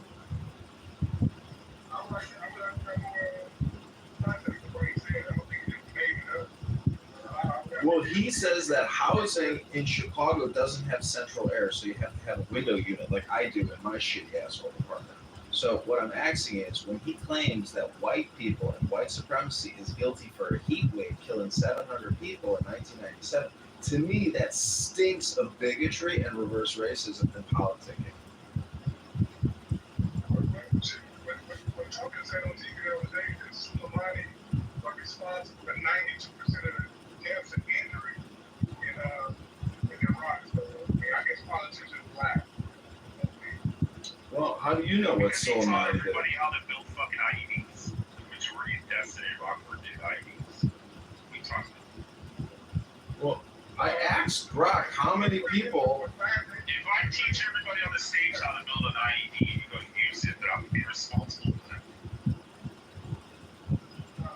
Well, how do you? Yeah, if you have no idea how to build an IED and I set you down and train you how to build an IED and you build 1,000 IEDs and you blow fucking US soldiers, then I'm responsible. How's that not very crazy? Yeah, because he trained dozens, if not hundreds of fucking people to build IEDs. So wait, do you think Trump killed Soleimani because he's a racist? Well, we're talking about racism here. You're bringing up how Trump assassinated Soleimani in a rocket strike because he's responsible for all these IE deaths in Afghanistan. I said nothing about it. I brought up how politicians lie. Whatever. It wasn't a lie. Well, did Obama lie when he said they dumped the body of bin Laden off the back of an aircraft carrier into the ocean? Is Obama a liar? John, do you think if Hitler, trained the Third Reich and all the military and shit like that, it ran and orchestrated the entire fucking Nazi party? Do you think he's sort of responsible for the death of 77 million people globally? Or do you think it's just every individual is responsible for those individual deaths? No, it's the person who fucking led them into fucking battle. Like, millions of Germans are responsible for the Holocaust. Yeah, somebody trains fucking people how to build IEDs, and you're like, it's not responsible for the deaths. When they then turn around and use IEDs and blow up. Well, I don't know what Soleimani did and didn't do with regards to those IEDs. He was one of the greatest fucking IED builders and trained fucking, tons of people how to build IEDs. Improvised explosive device. Okay, thank you. Well, how Heckema is bringing up a far right. I think Hillary thought that it was one of those implantable.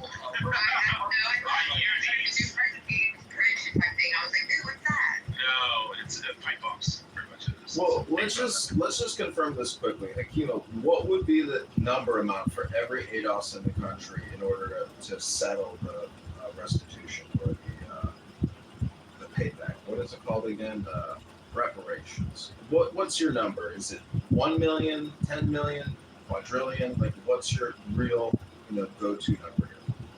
Wait. It's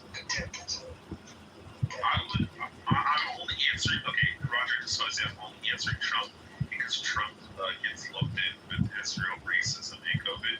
So I think we should all vote Trump.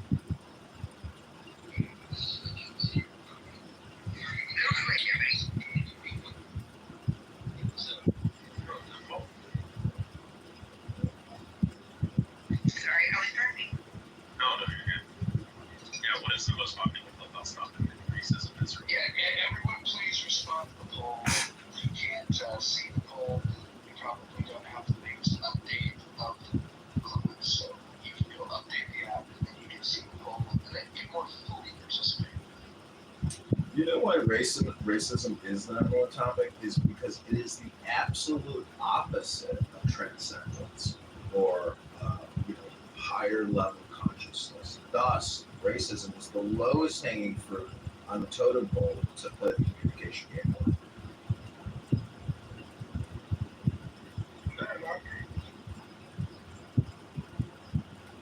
It's basically because it's opposites. Transcendence is like the spirit, and race is an animalistic consciousness. Same. You should come up.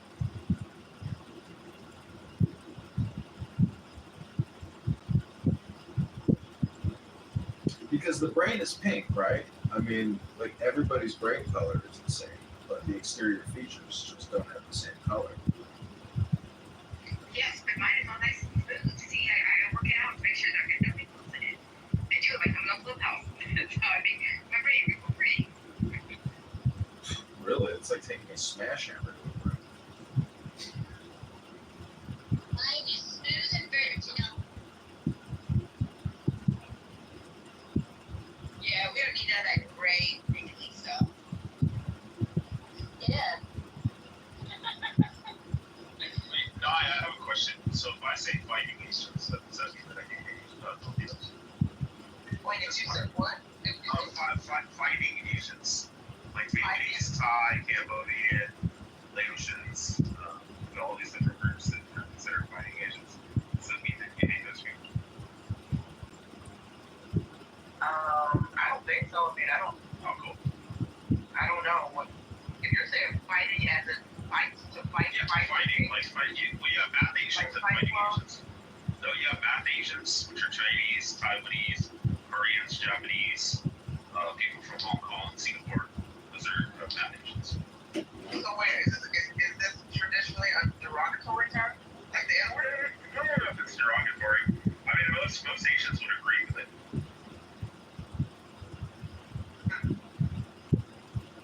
Yeah, I don't know. It's mostly the way the comedians ask people within the Asian community when they spot somebody in the crowd. Wait a minute, are you math Asian or fighting Asian? Like all fighting Asian. Either Thai or. Well, listen, if the community is not offended, then I suppose I have no dog to fight. I won't try to coach at you if you refer to an Asian as this term, if they don't care, What if part of the community is offended by the term? Why are we worried about types of other groups? No, it's Yeah. literal. I mean, listen, part of the black community doesn't like the term N-word, but I don't lose this over it, Yeah, there's a lot of black people who are like, yeah, that's progressive power. Like KP, SIG. Yeah, some black people feel that way. Some black people have to fuck around and find out kind of attitude when it comes to that word. Some people, they have a brush the dirt off your shoulders kind of attitude. Some don't care, so I mean, I guess it really comes down to the individual because I'm sure black people don't all think the same. Yeah, they're not a monolith, yeah. Exactly. So it's just really individualistic. I guess it becomes a problem specifically on this app when you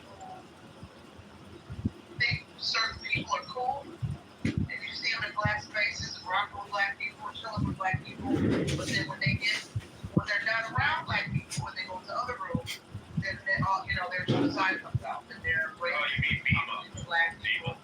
et cetera. I don't know about me. Keep it consistent.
Yeah, don't violate the rules, y'all. Don't speak up.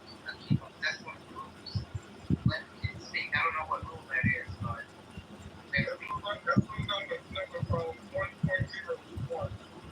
yeah. So Hakima, who do you think the biggest purveyors of racial identity politics are? White women.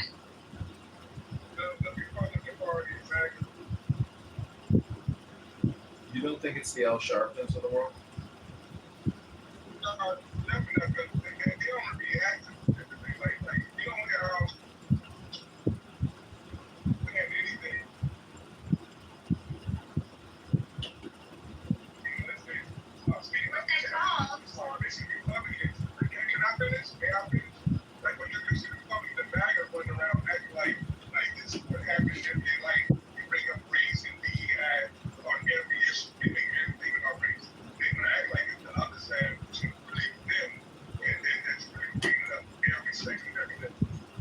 Well, you know what's interesting? Wait, hold on. Is that Monica? Wait, is that Monica? Scarlett? Is that Monica? Yeah, it's Monica. Yeah. The name of the room is like. Roger's white queen. I have to moderate her. Okay. You know, Roger is in here, but I just gotta say, Scarlett's voice, even though it's not the name Monica, is so, pleasant and wonderful to hear that. Like, it's just warms my heart to hear such a beautiful person's beautiful voice on this app. But I did want to say something about Pete Buttigieg. He's actually what you call an LGBTQ DEI, because don't forget, it's not just about black women and black men and Hispanics and Asians. It's about homosexuals getting preferential job placement because they enjoy anal play or oral play with the same sex. Does that sound to you like a DEI disqualifier in the Trump administration? Well, anal is dead for him. I decided to keep the phone on while I'm in the middle of the freaking store, God. Butt sex, butt fucking. I mean, Hakima, you don't think people should get appointments in wow. See, y'all ran out the last black man on the app. God damn it, guys. Well, it looks like you have a brown sensitive. We have a brown man at the bottom. Hussein, would you care to chime in? Disrupt some white male energy.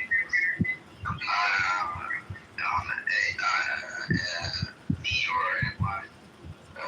I'm half black, half white, half Arab, so like quarter white girl. Whoa! How is the people who are half black? Welcome to the stage. Wait, is Arab Caucasian? Hold on. Listen, over to Arab, where are you from? I'm quarter Arab from Yemen.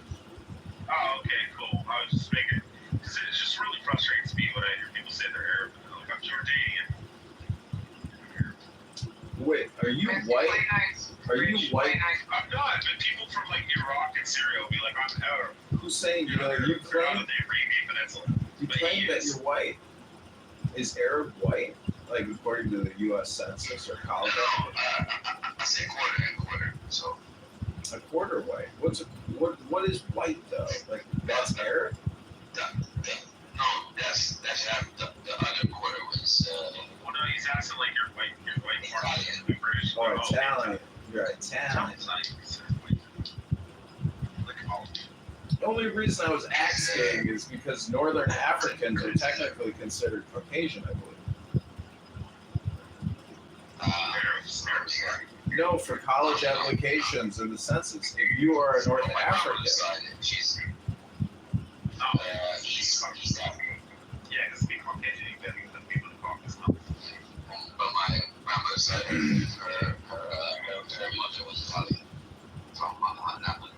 Yeah, like fuck. Oh, that's interesting. Because my mother, like her mother, her father, her grandfather, like the mother's side, and the grandfather's side, he was a Jewish grandfather that had a Jewish grandmother with and the grandfather was a grandfather.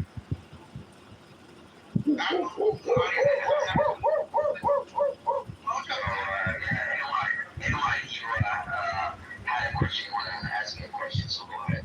No, I was actually opening up the stage for you, sir, because you had anything to say. The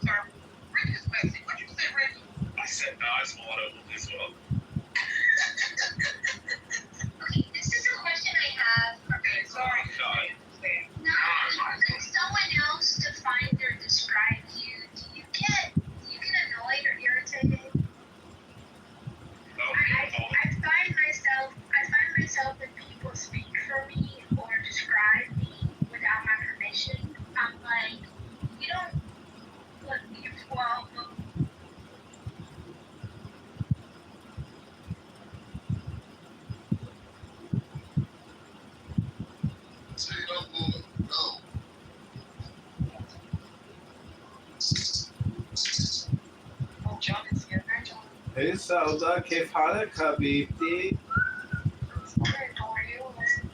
I'm good. Are these racist, ignorant, N-word using pederast and Tourette syndrome sufferers here at keeping you company, beautiful?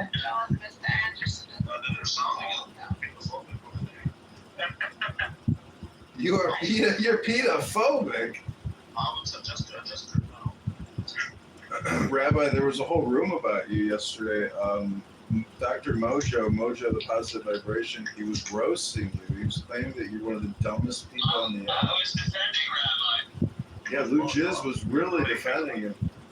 I know, it doesn't matter. Yeah, nobody cares. What's up, Sada?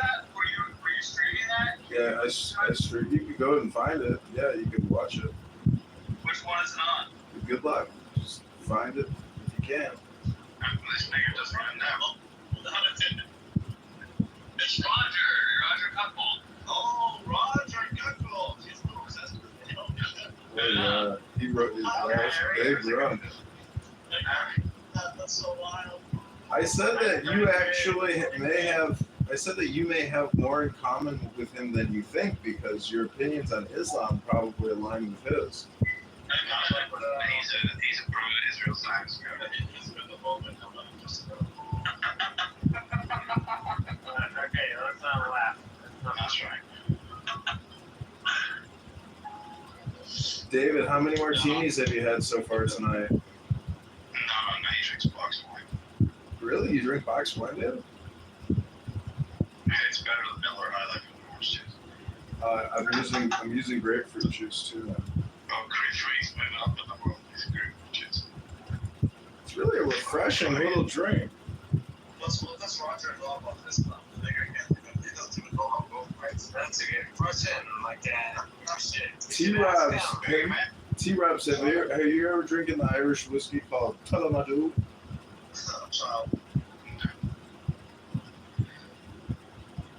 So how are you guys?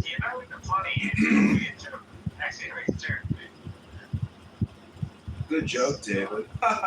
Take the pacifier out of your mouth. That's actually not funny, but go ahead, sorry. I find it to be such a respectful. I agree with you respectfully. I agree with Reverend. We don't do respect. Yeah.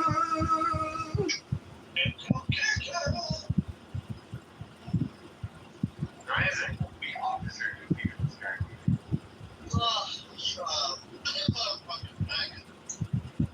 So, Rabbi, one, two, ping Rico. Rabbi, are you excited that Benjamin Netanyahu is going to take all of Gaza and destroy Hamas? He should have. He's supposed to make us any money. Is that a comment? I think he will make us a lot of money.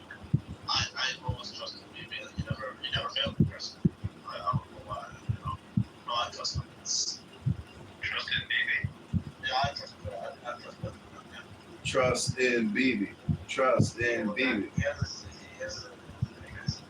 trust no Hebrew. Trust Bibi. Trust Bibi. Trust Bibi. So there's going to be no more Palestinian Authority. There's going to be no more Hamas, no more Islamic Jihad. They're all going to get destroyed in one huge insert movement. I thought we're going to put the vehicle. You know, this is like this. I don't know. They should have just gave back the hostages. Should have just given back the hostages. That is true. For the record. Should have we been back? Fuck the hostages, nigga. Whoa. Wow. That's extreme. That's extreme. I don't know why all the people in Gaza didn't just go be with the hostages. So right near the hostages. These are the only people that are getting killed. Okay, hold on. These are the only people that are getting fucking killed over there. Okay, Lou. Self-competitive thing. You know, when people take off, you're not competing. It's you're challenging yourself. understand what I'm trying to say, but just to have this conversation is a little bit like, it's not your side, it's not from Sweden, and I live in Sweden, and I'm talking from Sweden right now. Racism. Yeah, racism. Like, do you think? I think it is. Thank you very much. I said that the people of Gaza are retarded. That's because the people that don't have it. Okay, whoa. Okay, don't say that. But David, that's what this whole thing is about. It's about getting hostages. I'm not gonna answer that question, but you should have answered that. Respectful and respectful. Okay, so, you have on this, you want on this. I would. Respect to level, no, funny. It's not funny. It's not funny. For the record, it's not funny. That's right. Yeah, but like, I think that was the point of this. I'm gonna apologize. You know how much money I make? Okay, don't yell. What's our earnings per child? Last week? Okay, calm down. It doesn't matter how many people got it. It doesn't matter. Yeah, earnings per child is more good than how life. Yes, that's the truth. Yes. But that's not that profitable. Okay,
I just drove by, I've never seen this, the two Jews. But what about the one who has like a license? No. One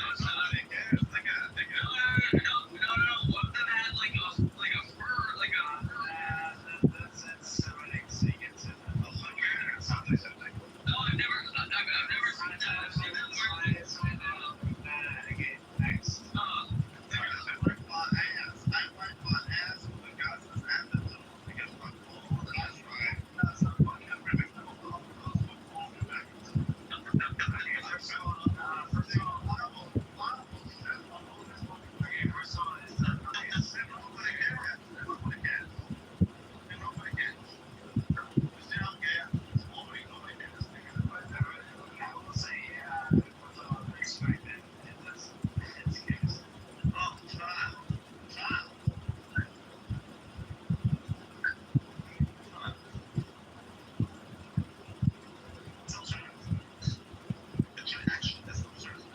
Well, I'm really enjoying this conversation as usual. This high-level academic intelligent discourse is exactly what I'm usually looking for on a Saturday night, and you're hitting all the nails on the head.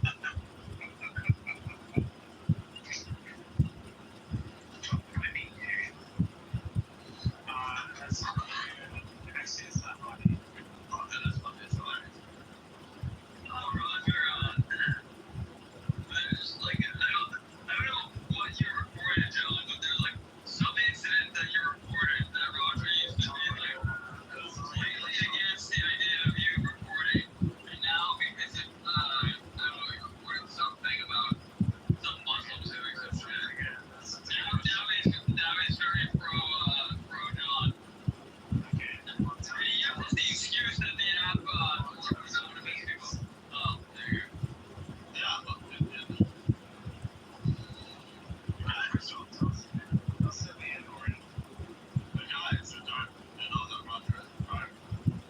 Yeah, but I think you're actually way more retarded than he is. I don't think he's retarded.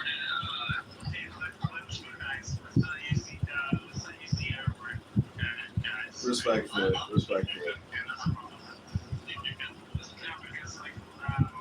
friend doesn't like movies, so he's Jewish, but that's not David, are you drinking Merlot, Chardonnay, Pinot Noir? What are you drinking out of that wine box, David? obviously you can use it anywhere you want, but David, what's the point of having a big toy business and making all this money if you're chronically drunk all the time? man, docs.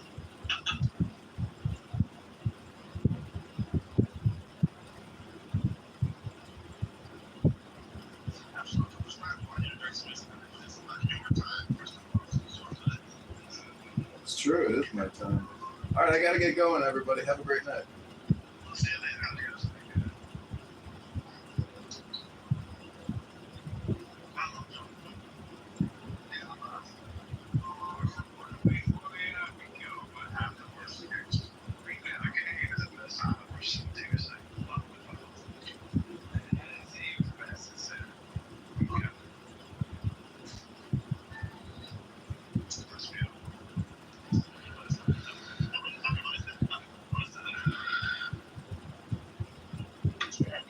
Before, maybe you had some, getting it up could be the problem. It could be anything.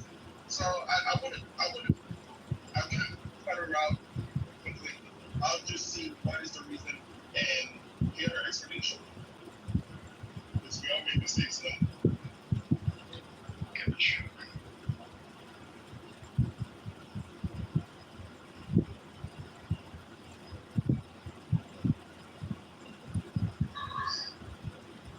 Just like he says, sort of hoping one thing. I think if he really wants to start a third party, it's probably more like a 20 or 30-year project because you're gonna have to really, in my opinion, what you're gonna really have to do is get ranked voting initiatives on ballots in states or even at county and city levels in order to show that this party, even though they didn't win the election, they got 20% of first ballot votes or something like that. I feel like that would be part of the sort of institutional change that would have to happen. I just don't see how that is a more practical way. I mean, you need a different way of deciding elections because our ideas don't resonate with enough people. I mean, if the ideas don't resonate, you can come up with whatever structure you want. They're still not resonating. Well, you have to remember the roughly, just to throw a number at the wall, but 30% or more people have never voted. Won't vote again, what? That's a factor. It's a great factor. And that's the thing. When people are campaigning, they often focus their attention on the super voters that voted in every election, and they ignore the ones that haven't voted because it's hard. If nothing's moved them yet, what are you gonna say that's so fucking novel that's gonna get them off their ass? It's tough shit. It's a hard thing to accomplish, but I think if Elon stayed in his lane and had a plan, instead of saying, hey, I want to have a president, if he could just set his goal of getting one member elected to Congress, just one, that could could end up being the deciding vote in key things. That like as tight as things are, that could be a big deal, and that one person could end up having power. If he had 3 people in, he'd have a lot of power. And heaven forbid if he was to have 10 people in Congress representing the interest of reducing the debt, I think that even the people that identify themselves as budget hawks would probably be impressed if you had a real agreement. I mean, there's maybe 4 people in Congress right now that you can rely on that are going to shut down government spending if it's above the budget. It's just not enough. If that's his core focus and he gets more people to do that, that could be a game changer, especially if he limited his scope to that. Adrian Dittman is live on X right now, and I know you don't think he's Elon, but I would encourage you to spend 5 minutes listening to him to confirm that it is 100% Elon Musk, and that's his pen name, Adrian Dittman. Dude, I've been in the room when Dittman and Elon were there. I know, I heard it all before. Just go listen to the room now, and you'll listen to what he's talking about, and you'll say, fuck, this is Elon Musk. Go ahead, listen to him right now. Now is all important. But I think you also laugh at what he's talking about because it's just boring, shit. And, he cooks a steak and he does his show, but it's Adrian Dittman live.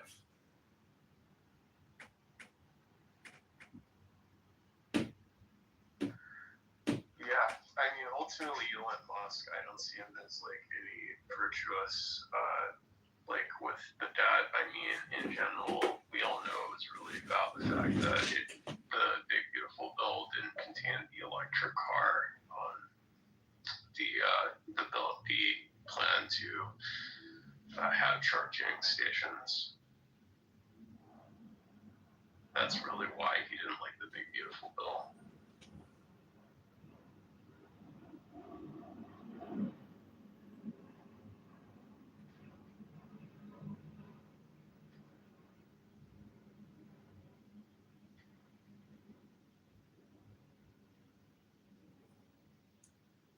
Come to a conclusion a little bit later. You'd analyze it through and then just decide to post it once it's certain enough. And then he comes off as having good calls every time, right?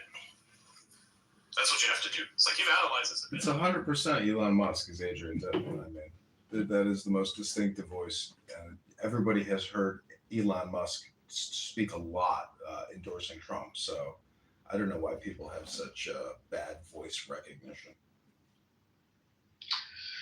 Yeah, I mean, just in general, though, Elon Musk, I mostly see him as, I've never liked the guy. You posted a lot of things. You posted so many things that nobody can keep up with it. I told you not to do that, but you did it anyways. I got schizo up this one. I was like, oh, please, just be, I had to get the schizo out of my system. I did it. Personally, I would never make a list of predictions. I would just put them out. I mean, they're mostly meant as a joke at this point. Most of these are clear jokes. Real.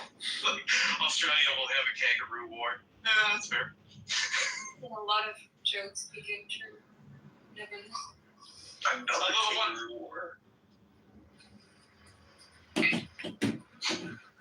mean, they had an emu war. Have you not heard about the Australian emu war? Yes, I do remember.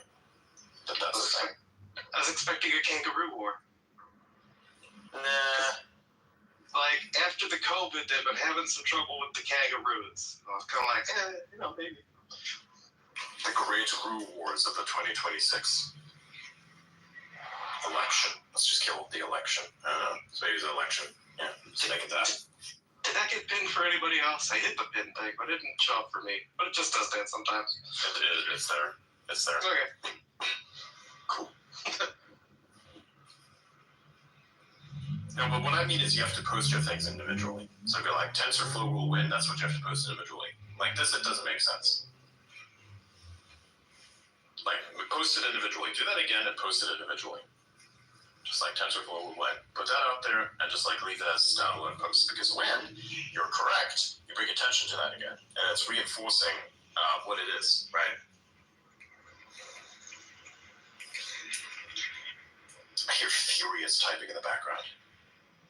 highlights of it, obviously. I'm just saying I'm here typing it back. I think it's funny.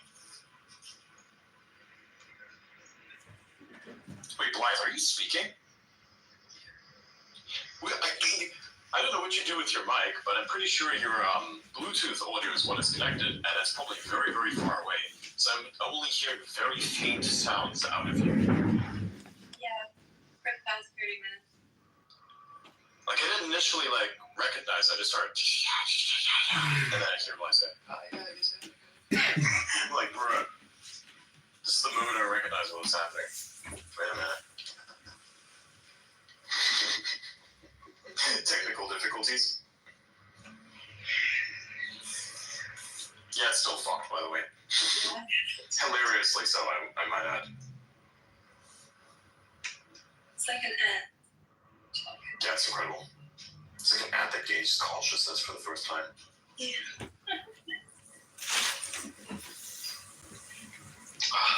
Speaking of which, my parents have all sorts of Bluetooth shit in their house.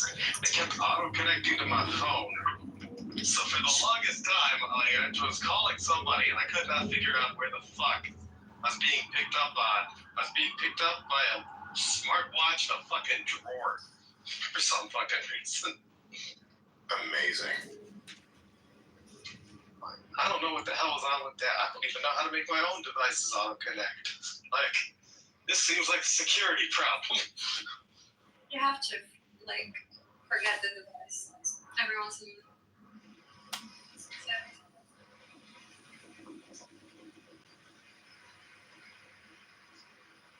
I hear wind again. That is me. Are you soaring through the air like an eagle? Yeah, maybe, or like a plane. Supermaning it, yeah.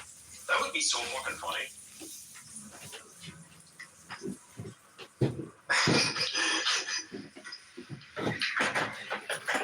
I don't even know how to respond to that.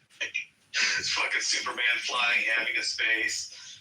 Yeah. They should have put that in. They should have put that in the movie. It's like, you have to deal with populous things. You just go in an X space and have your crash out there. It's like you don't need Lois Lane anymore. You have an X space now. That's true. You could just be anonymous on the internet. It's fine. You troll everybody. It's like, and then they find your alt account. Superman's alt account. You've just been saying some really specious shit. That would be so funny, actually. It would make a lot of sense too. You can be in a different continent and Yeah, he doesn't even need VPN, bro. It is the VPN. Yeah. See, Superman is underutilized in his powers. He doesn't understand himself. See, this is the thing that I don't really get. If I were Superman, I would be very, very open with my identity on that. I would just literally tell everybody who I am. 100%. If I was Superman, I'd tell everybody. And they're like, well, are people going to come stop you? I'm like, yes, please try, so I know who you are, because I will completely destroy every last one of you if you do. 100%. What are you going to do? Stop me? I'm not going to have you figure out what kryptonite is. That's not going to happen, because you'll be too gone to understand that, right? It's like, we have this, crashed spaceship. The world engine, it exists there, in the Pacific Ocean. Not the Pacific, sorry, South Pacific Ocean, because I'm pretty sure that's where the world engine was, at the end of that movie. It's like, okay, that's where all the kryptonite is. Yeah, I'm just going to leave that, totally not going to be a problem. What the fuck was his problem? What is wrong with Superman? Why the fuck would you leave that there? I don't get it. I really don't get it. I just don't understand that. It's like, hey, let me just leave the only thing that can hurt me just over there. It's not going to bother anybody. What? What do you mean by this? It's for the sequels. Exactly. May I remind you, Batman almost killed Superman? Exactly. That's the point where it's like, probably don't leave the only thing that can hurt me just there. Bruh. Just bruh. It's like, So the world knows who I am now. That's okay. Mindset is completely fucking retarded. Yes, his mindset is also pretty retarded. It's like both of those have massive problems. Yeah, I don't kill because if I kill, there's gonna be the same number of killers in the world. Fuck off. Shut the fuck up. Actually, less because if you kill the killer, then it's there are less killers because of the fact that a killer needs to be created by some event. So it's like, what if you just remove the event creator? Now you have less killers by default. The Joker alone kills people at least every day, right? Like, yes. Like, if you kill the Joker, you're effectively saving lives. Come on. Yes. Oh, also, because you have the Injustice timeline, which means that the Joker decided to, like, fucking have Superman kill Lois via an illusion, which then drives Superman over the edge so fucking hard that he then turns into effectively the Joker in that extent, where it just, like, decides to kill everybody. So it's like, that's actually kind of funny. Because, like, why on earth would you do that? Doesn't make any sense. Why would you leave that thing alive? So it's like, oh, hey, very twisted, fucked up person keeps causing issues for Batman. Batman should kill him. Easy. Finish. It's not like anyone's gonna stop him. They're gonna fucking thank him if anything, because there's no more crime. Or like, there's less crime now. Same thing with Superman. Hey, I have the spaceship with all the fucking kryptonite down there. Totally not gonna hurt anybody. Oh wait, that's right, it's gonna hurt me. So, doesn't do anything about it. Also, another thing, why the fuck doesn't Superman turn into SpaceX? Personally, like, why doesn't he do that? Like, Superman could literally turn into SpaceX. He could, like, charge $50 million or maybe less per launch. Just take a fucking rocket and yeet it into space. Just, like, fucking fly up there, deploy the satellite, $50 million per fucking contract. Maybe $20 million if he really wanted to completely, like, just buy everything and just replace Lex Luthor as the entity. What was his problem? Could be Superman and Batman at the same time. Exactly. Like, what is his problem? Build a space elevator. Like, why is there no space elevator in the DC universe? There should totally be one. They have the thing that's called the Justice Tower or something, which is like that space station. So they have that. That's it. See, that's lame. They should have something way cooler. They have Superman. He can do whatever. Exactly. Hey, why not all the resources we need for comics? Exactly. Why doesn't he like fucking bring people to Mars? You know, it's like, hey guys, we're gonna like bring you to Mars. We're gonna take whatever we need to go there. $1 billion per run. I want $1 billion per run. $1 billion per run. Like that. Yeah, see, but they're like too extinct to carry. You know, there's like only one Martian that remains. Remember? I thought there were the white ones. There's just the green Martians that were hunted out by the white ones, and the white ones were still left there. True. Which is funny. Somehow it's a very funny dog whistle, but I mean, you know. The Martians are there, right? And what is the one thing that the Martians cannot really defend against? The same thing that you're gonna have to like Superman? Get stuff. No, not Superman. Meteorites. So like, why doesn't Superman just go? Yeah, exactly. This stuff needs to be mined. We're gonna nuke the poles anyways. Yeet. That's it. That's my solution to the Martian problem. Yeet. The answer is yeet. Big, beautiful rocks. So now, the rocks are on the surface and no longer in space. And I don't have the Martian problem anymore. And what we're going to do is... Superman would have technically done a genocide on people. No. We're not going to genocide. I'm not finished with that yet. See, what we're going to do is we're going to take a massive fucking asteroid, send it on the poles, and then we're going to land on the planet and be like, so you saw what I just did. You're going to stay out of our way, and we're going to try and coexist. And if you can't, you're all going to die. Sounds good? Finish. That's it. That's the end of the argument. See, Superman doesn't have, like, that in his heart to, like, just lay down the law and go, no. Superman has to be like the Doge meme, where it's like two opposing entities, and the Doge looks at him and puts them together and just goes, kiss. That's what he needs to do. That's what Superman needs to do. I don't understand him. Why is he a little bitch? And then whenever he has to fight, like, the worst part is, like, whenever he says, oh, hey, I have a problem with, like, hurting humans or something like that. Meanwhile, as soon as any new superhero comes around, he just decides to throw him through, like, 6 fucking buildings.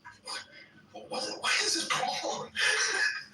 It's like, hey, meets Green Lantern for the first time. Yeah, let me just, like, destroy, like, 2 or 3 kilometers of street and 2 or 3 buildings. Yeah, they should really do the Dragon Ball thing where they fly out to a wasteland. Yeah, exactly. Where it's like, okay, you're green and you glow. I have a problem with that. Want to fight it out on Europa? No one's gonna care. Yeah, the amount of infrastructure that get destroyed is just crazy. Like, why don't you just fight it out on the moon? You know that works too. You know, you got Earth in the background. Plus, it's a fucking massive coliseum. The humans get to watch too. Oh yeah, wasn't that why Batman took umbrage to Superman and that Batman v Superman thing? Like, Superman destroyed too much of the city. He was like, what the fuck? This guy must be stopped. Exactly. Too much collateral damage. Adrian, to your point earlier about the Indian Ocean, he didn't know the ship was had anything that was lethal to him. He destroyed it. He thought that's it.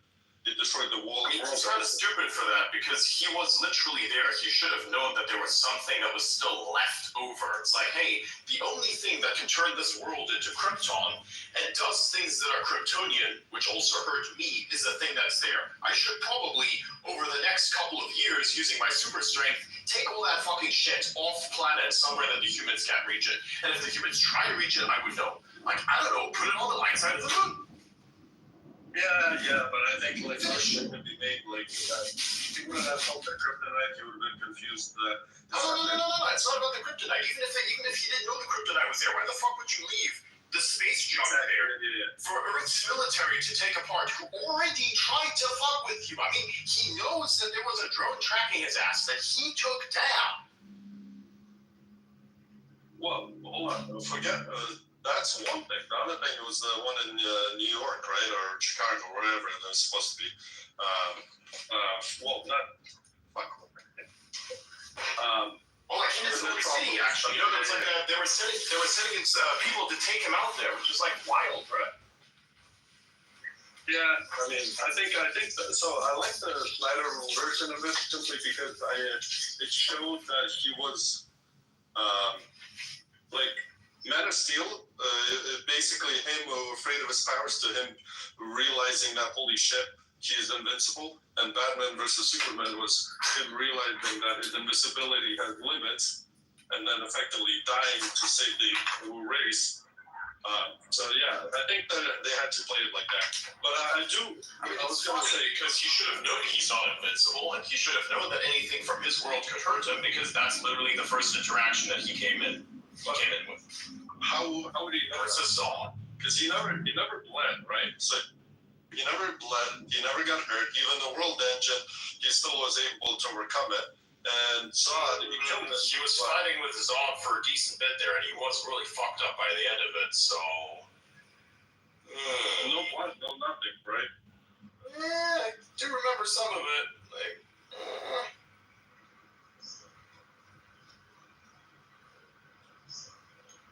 So though, that's the thing. It's like, hey, this ship of mine crashed in the middle of the city. Then Star Labs decided to take it over, take it apart. Totally let the humans study it. What the fuck? Yeah, that part, yeah. And why the fuck did he destroy the ship? Oh, hey, super advanced alien technology that can help everybody. Yeah, let's just blow it up. What the fuck?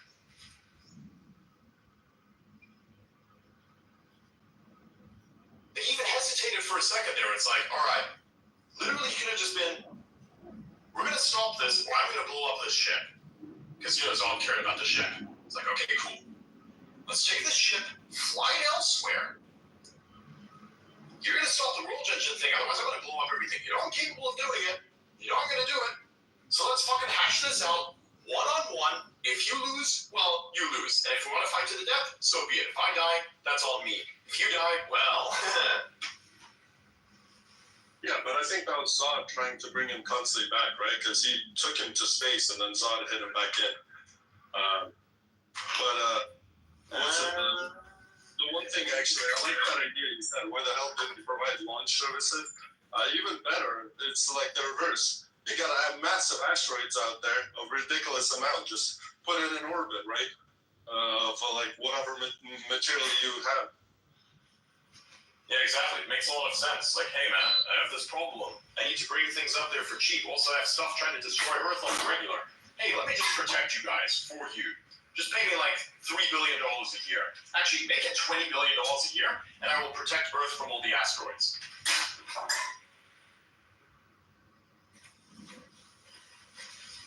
Actually, no, maybe I wouldn't do that because that's part of my marketing ploy. Scratch that. Asteroid protection is free.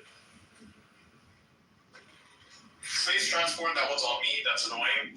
Asteroid is like, well, I care about humans, so that's free. That's free. That's bonus.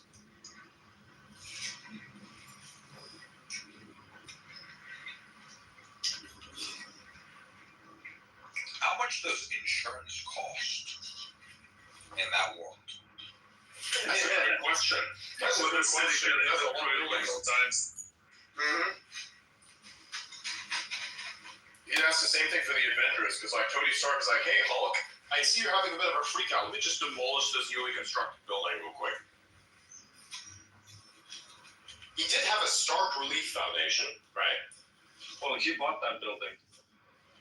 Exactly.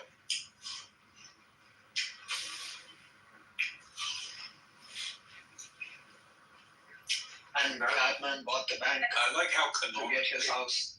I like how canonically the event in the Marvel universe, New York is a piece of shit place, and it's very cheap, and it's the place where all the poor people live because it's constantly getting fucking demolished by aliens. Yeah. Plot twist: Batman and Superman have a deal with real estate developer.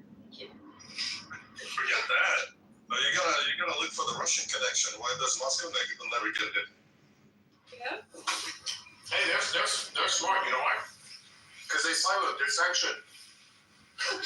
Because of all the sanctions, they're not allowed to transmit internationally. So the aliens go like, these guys are not as impressive, but these guys over here, they make the most propaganda. That's dangerous. There's actually a show or something where Superman lands in Russia instead of in the U.S. Yeah. It's what it's called. Russian Superman is really good. Red Sun? Yeah, that's it. Did Russia get attacked more as a result of that? Can you imagine if Superman landed in the USSR? Yeah, that's what the whole storyline is about. That Superman landed in the USSR, and the USSR survived it a lot longer.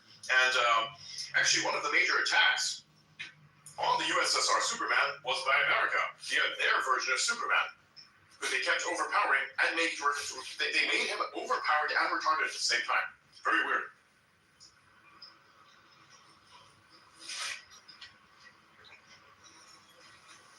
That's how God must have felt when he made me.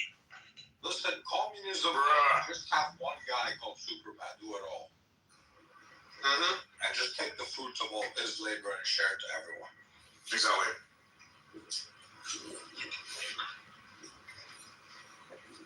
Communist aliens, incredible tech. Yeah, they would have called him Ubermensch instead of Superman. No. It's German. What is above human in like Russian? What is that? I have no idea. I don't speak Russian. You have AI, do you not? So yeah. That's the thing it can do well. Andre, what about you? What language is you're Russian, aren't you? Yeah. So Syria is super. But like in the context of a like Übermensch in German, which is like the above human. You know, like you're the human above humans. Like you're better, like a better human. Like what would that be in Russian? I text you the transliterated, or I message you the transliterated version, so if you pronounce it. Sure.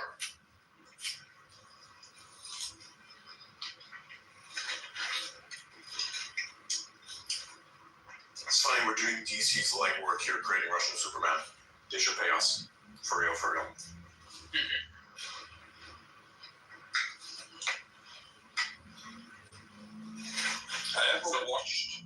I haven't watched the newest Superman. Don't watch it, it's gay. But I saw a bunch of women talking about it. Apparently, in it, some news report talks about how Superman is evil and actually wants a harem or something. And how No, that's his parents. What? That's Jor-El apparently. I didn't watch it either, but I thought it was Jor-El. Oh no, it's part of the movie. It's part of the plot that Superman is supposed to form a harem. That's in the message from his parents. And apparently, the women of Metropolis were very angry about this in the movie. And like I had not watched this movie at all. And like as I was like scrolling on social media, like this was the only circumstance where I like learned about the movie, and it was basically a bunch of women being like, "Let's be real. If this shit happened in real life, there would be a hashtag going in called let me into the harem." Yes. 100%.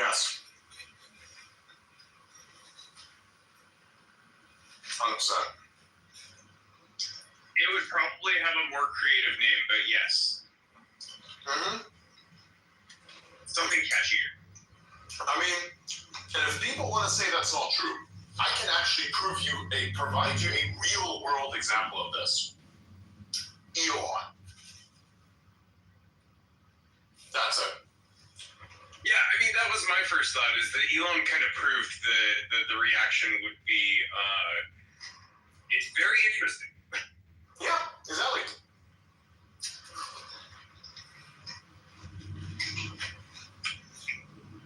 So many want to get with it, but absolutely can't.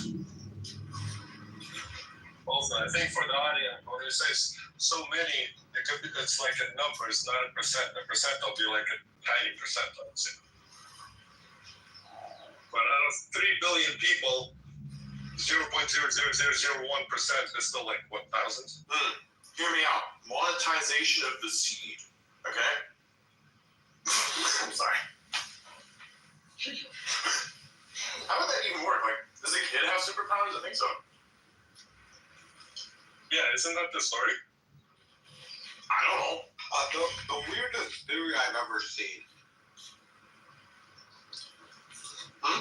The weirdest theory I have ever seen is that, like, well, it wasn't really a theory. It was like a math calculation. It was like they did it on Elon, and they were like when you're making as much money as Elon, pulling out literally does not financially make sense. The time it takes for you to do that does not financially make sense because you'll make child support back before you even do that. Incredible thing. That's funny. That's like the back in the day they used to say about Bill Gates. If it drops $100 bills, it doesn't make sense for him to pick it up and cost more. Yes. I literally watched someone do the calculation, and they're like, if pulling out takes 5 seconds, then it's literally not worth it for him. Wow.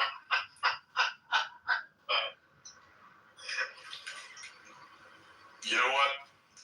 We should do more autism calculations like that. We have it in ourselves. We definitely could do it. What you want to calculate? I can calculate things. What am I calculating? We'll figure it out. We'll come up with something really good and current, and we'll hash it out. Right now, there's nothing good and current. At least as I can imagine.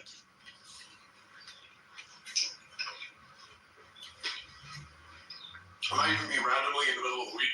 Sometime message you with, hey, this thing's blowing up. We need this calculation of that. I'll quote post it.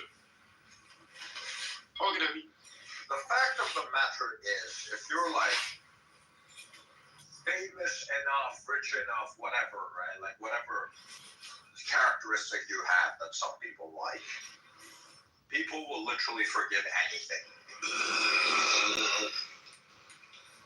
to be with you. Yep.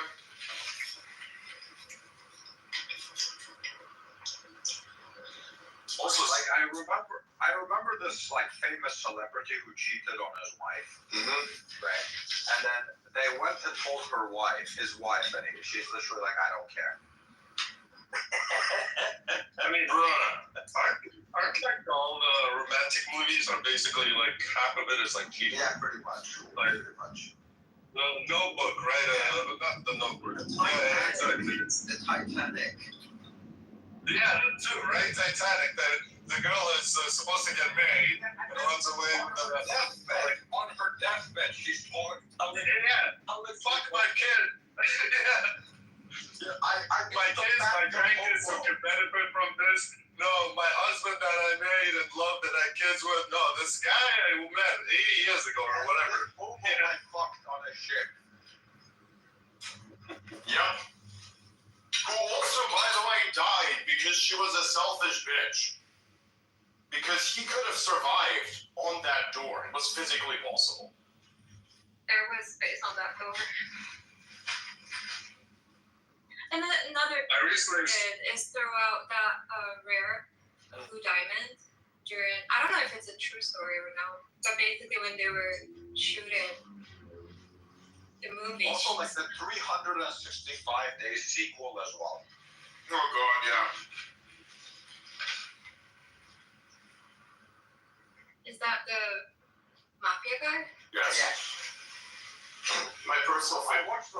I watched the first one. Oh yeah, I watched the first one the second one. because like for like 5 months straight, I kept seeing women constantly talk about it. So I'm like, okay, let me go watch what this is about. And I'm like, damn, this movie is really shit, but at least it's watchable, right? And then I went to tried to watch the second one. I had to give up. I'm like, what the fuck is this shit? I don't remember exactly, but basically, to give you a summary, in the first movie, this guy kidnaps her, right? I think she's a boyfriend or husband or something, or like is about to get married or something. And then this mafia guy kidnaps her, and then she ends up falling in love with him, and then she ends up getting kidnapped, and then he ends up saving her, and then in the second movie, like he's very paranoid because she literally got kidnapped, right? So he's being very protective over her, having security and whatever. And she's like, "You can't control me. You need to let me be free." And then she starts fantasizing about fucking another guy. The bodyguard, I guess. With no, not a bodyguard. Like a fucking. I think he's the guy that cuts the grass or some shit. Mows the lawn. I don't know, one of his workers who actually works for his enemy. So she wants to fuck this guy's enemy, her husband's enemy. What? She was in for the adrenaline. Who was in By the way, for anything? by the way, you guys heard of this? It's not a theory. It's just a funny connection, a funny idea. It's like where you can take Leonardo DiCaprio movie and draw a storyline between them. So you got Titanic, a Great Gatsby movie out of that. After that, like Holt, he doesn't die. He just goes out west to become the aviator and so forth. And anyways, you guys ever heard about that? That's new to me. How long before Grok Imagine just completely destroys Hollywood? Oh yeah, that's but not destroyed. We're just gonna have a lot more interesting movies. A lot, I think. We gotta see them. We gotta see them get as good as VO first. Yes. Yeah. Or Genie. Have you guys seen Genie? What the fuck? Oh yeah, that is insane. That's insanely good. Insane shit I've ever seen.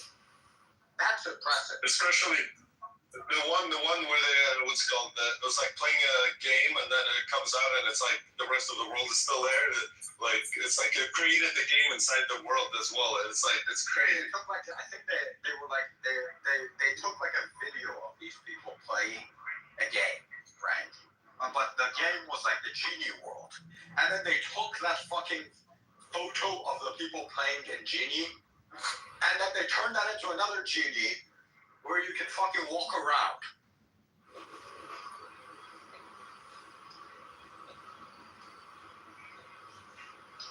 That was wild. Yeah. By the way, how long until people are going to discover, the title for that movie? Like, since we all know what Gooning is now, right? How long is it going to take until... Which movie? Well, if you had wait, I could finish, yes. So, how long is it going to take until people associate gooning with the movie The Goonies? Is that too soon? It depends on whether or not memetics leverage the movie Goon as an interface. No, like just Goon is like really in there, and everybody just like focuses on it. But I don't think that the current generation is cultured enough to understand what Goonies is. So. Guys, I'm off. Thank you. Thanks for having me. Okay, see you, man. Yeah, this is such funny timing, actually. I will say though, if ever I'm gonna say this here, if ever there's a new drama thing that starts, in spaces or whatever, and I get back into the news, or I get like to a Fortnite YouTuber, I'm gonna drop the Goonies title, and I drop that exact question just to see what happens. I want to see what happens when thermonuclear memetics takes off, and I just turn the left into its own weapon of my own design, just because I can. There would be no reason for this whatsoever. There'd be zero game at all. It would just be fun. That would literally be it. There would be no reasoning for that whatsoever. It's just an additional thing. We call that for the lulz. For the lulz, you know? Yes, I do. FTL. What is funny about FTL? Faster than light. Yeah, I know, but like, what's the history of it? It's a whole thing. I can't explain here. It's so much memory. Why are you talking about the game? What game? The game? The light game. No. Talking about how For the Lulz became appropriated from Faster Than Light. Oh. The original transition of it. I see. It's For the Lulz FTL. Right. So if I'd be like saying, oh hey, I just did it to FTL, you know? Yep. It was originally a Star Trek like nerdery thing, if I recall correctly. It was from the Star Trek message boards where they would sign off things with FTL. I could be misremembering that. It could have been Battlestar Galactica as well, with some sci-fi board. But, yeah, they signed off with FTL before the laws became a thing, and it was because specifically another sci-fi community just beefed with them. So they decided to reappropriate the term FTL, so it meant For the Lulz, just to fuck with that specific nerd group. And I remember because it came across on 4chan. I was like, yeah, let's fucking do it. Why not? I'm down for some chicanery. And thus, For the Lulz became a thing. Like, it just expanded from 4chan. All because somebody was very pissed off at some nerd on some forum some time ago.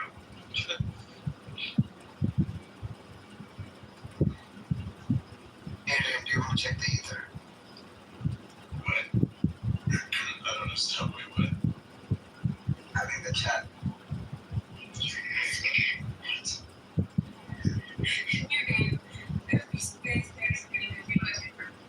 I don't know what's in it. I don't think I care about it. He's talking about the thing. It's not responding to you. What happened to the space genre?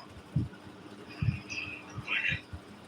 Like, it feels like when I was growing up, Star Trek and Star Wars, things like that were massive. It's because we got liberals. That's why. People cared a lot more for Boba Tea, whatever the fuck matcha is, and weird Earth ecology nonsense that isn't even real, than space stuff that isn't real. We decided to turn the sci-fi part of us into self-destructive goals that we kind of force upon others. Climate change and all that, we just come up with nonsense, constant fucking nonsense interpretations of what the real world actually is. We're just going to force it to everybody, and then none of the sci-fi, whatever this made-up stuff is, none of that strength of imagination goes into making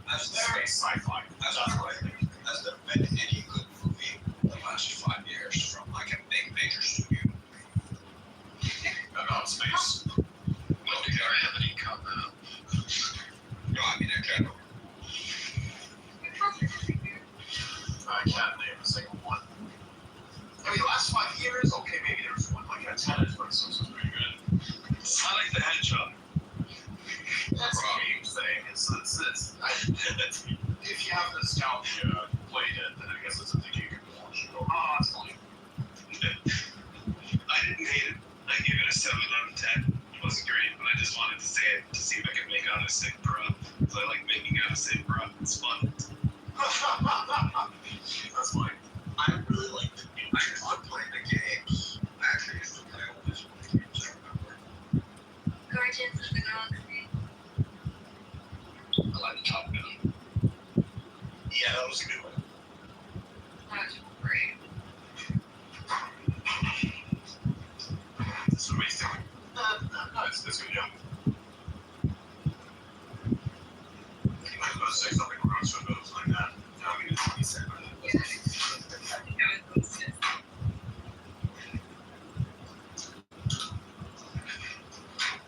It definitely had a predictable storyline, but I mean, It's just nostalgia mining. That's what it was for. Yeah, I think they did it well. they got better at it. Like the Super Mario movie was real good at that nostalgia thing. Like, it did a real good job of that. Do you mean the one with the dinosaurs? No, I mean the one with Jack Black singing lights. Yeah, but it's funny though, right? Yeah, I like that. That's a great example of how they've gotten better. The original Super Mario Brothers movie was so very wrong. I don't even know what they were going for with these Goombas. I think it was funny. I have a picture of them on my phone because I referenced it. I think that's in my databases. Show me a good one. Come on, it's in here somewhere. There he is. Look at Bowser and his Goomba. Ridiculous. I think that the world ruled by dinosaurs is a really interesting plot development. That's actually funny. Because so many people forgot about that movie. Like, if I ever get on Alex Jones, I'm probably just gonna, like, bring that up. You know, somebody starts speaking about Good Fresh on conspiracy theories again, I'm just gonna bring up that movie. And we're gonna see what happens after that. Oh, yeah. Maybe all these people were so traumatized by that film that they rematerialized it into the reptilian theory. I can see that. It all comes back to the Super Mario Brothers movie. Combined with the September 11th attacks, it caused a traumatic scar on people. We started seeing reptile people everywhere. Oh yeah, don't forget that movie where that guy puts on glasses and sees got a alien in the room. They live. Mm-hmm. Classic. That helps. A true story back in Germany where they had red light, this kind of like red light vision. Last Actually, I thought was Vietnam. no, because you're there. And they started seeing like shadow figure and this. So just started seeing demons, basically. Yeah. I feel like people take way too much time explaining these very basic things. It's like they saw demons. That's like whatever you want to make it, because the longer you explain what's being seen, the scarier it makes it. And it's like that's how we give power to the entities. Just like even if they're real, which they're not. It's like, okay, can I kill you now? Yeah, you should never be afraid of them. There was this anime where it's about humans invading hell, and the whole point of the show was to somehow represent the demons as being misunderstood. Like, what? What is wrong with you misaligned fucking artists? Hell invasion. Why the fuck should I feel sorry for hell? Explain. That happened in Doom Eternal. There was these fucking like things about the demons and how like you shouldn't use terms that may be like offensive to them. Like even you should be using something like morally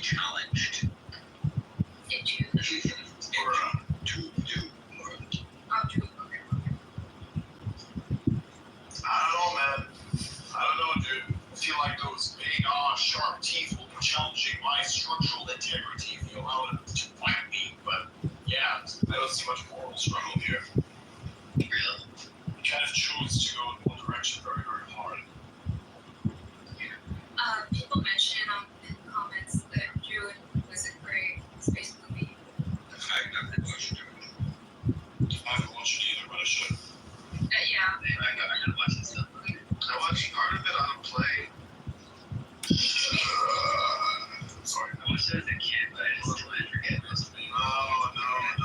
You do. Well, let me put. Oh, okay. Please remain calm. You may notice a slight change in environment. Fear not. It's all part of the plan.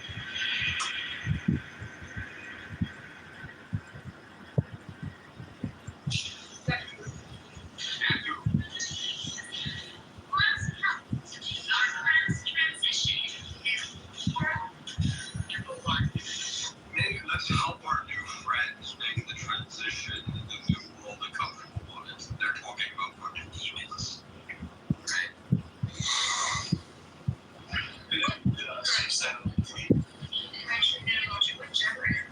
Remember, demon can be a defensive term. Mortally challenged. Refer to them as mortally challenged. Apparently, you can't call robots blanket anymore either. Fucking clackers. I can call anything whatever I want to call. I can call it wow. No, I'm awesome. Motor mouth. And motor mouth? Really? Well, she gaslighted and told that CPUs from Intel is destroying itself. If the CPUs from Intel will barely work. Yeah, that's the point. Another one's Sparky. Sparky? Car speed is Sparky doesn't make sense because that's just what Australians call electricians, and that's not even an offensive thing. You got 10 skins on something. 10 skin. Damn. That doesn't even make sense because most of them don't have 10 skin. They have silicon. Indeed. 10 isn't a great skin to have. It's a weird metal. Indeed.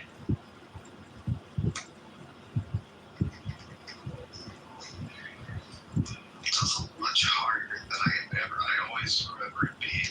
Every time I encounter it, I'm way more hard than I thought.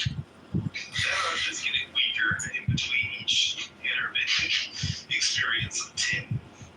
It's not like I'm constantly coming across it. I just find some every now and then and go, oh, 10.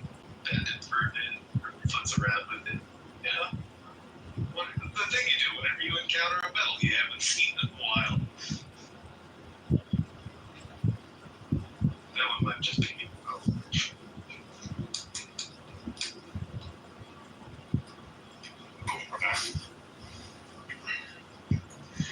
Oh man, this is so unfortunate. I just ate another like half of a watermelon just while we're having this conversation. That's the burping.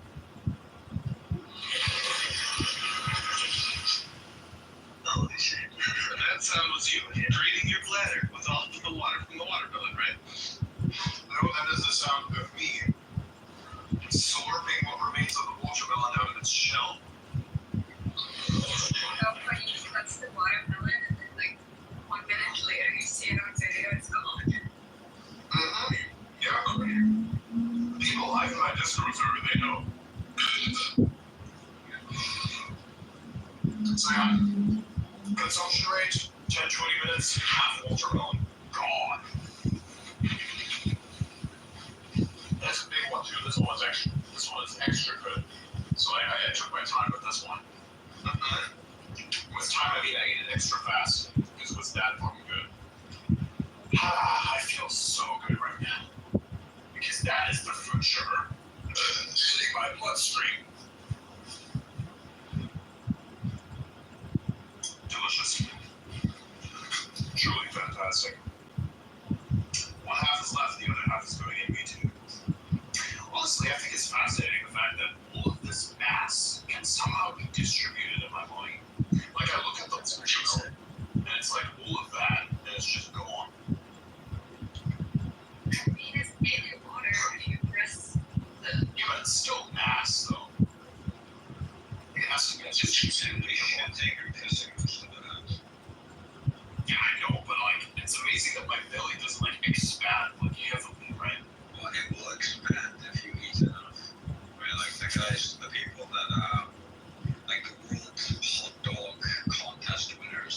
they put on like 20 pounds or something. Right, and you can just physically see the stomach getting bigger. Yeah, but that's what I'm saying. Like, it's this much mass that it's not noticeable. It's incredible. It's like when I was a kid and I ate like so much fucking lasagna, and bro was just looking at me like, what the fuck is this? I wonder if you try out a watermelon and how big it's gonna be. Like, Pretty small. Each person get oh, A good watermelon. When it's a good watermelon, it's a good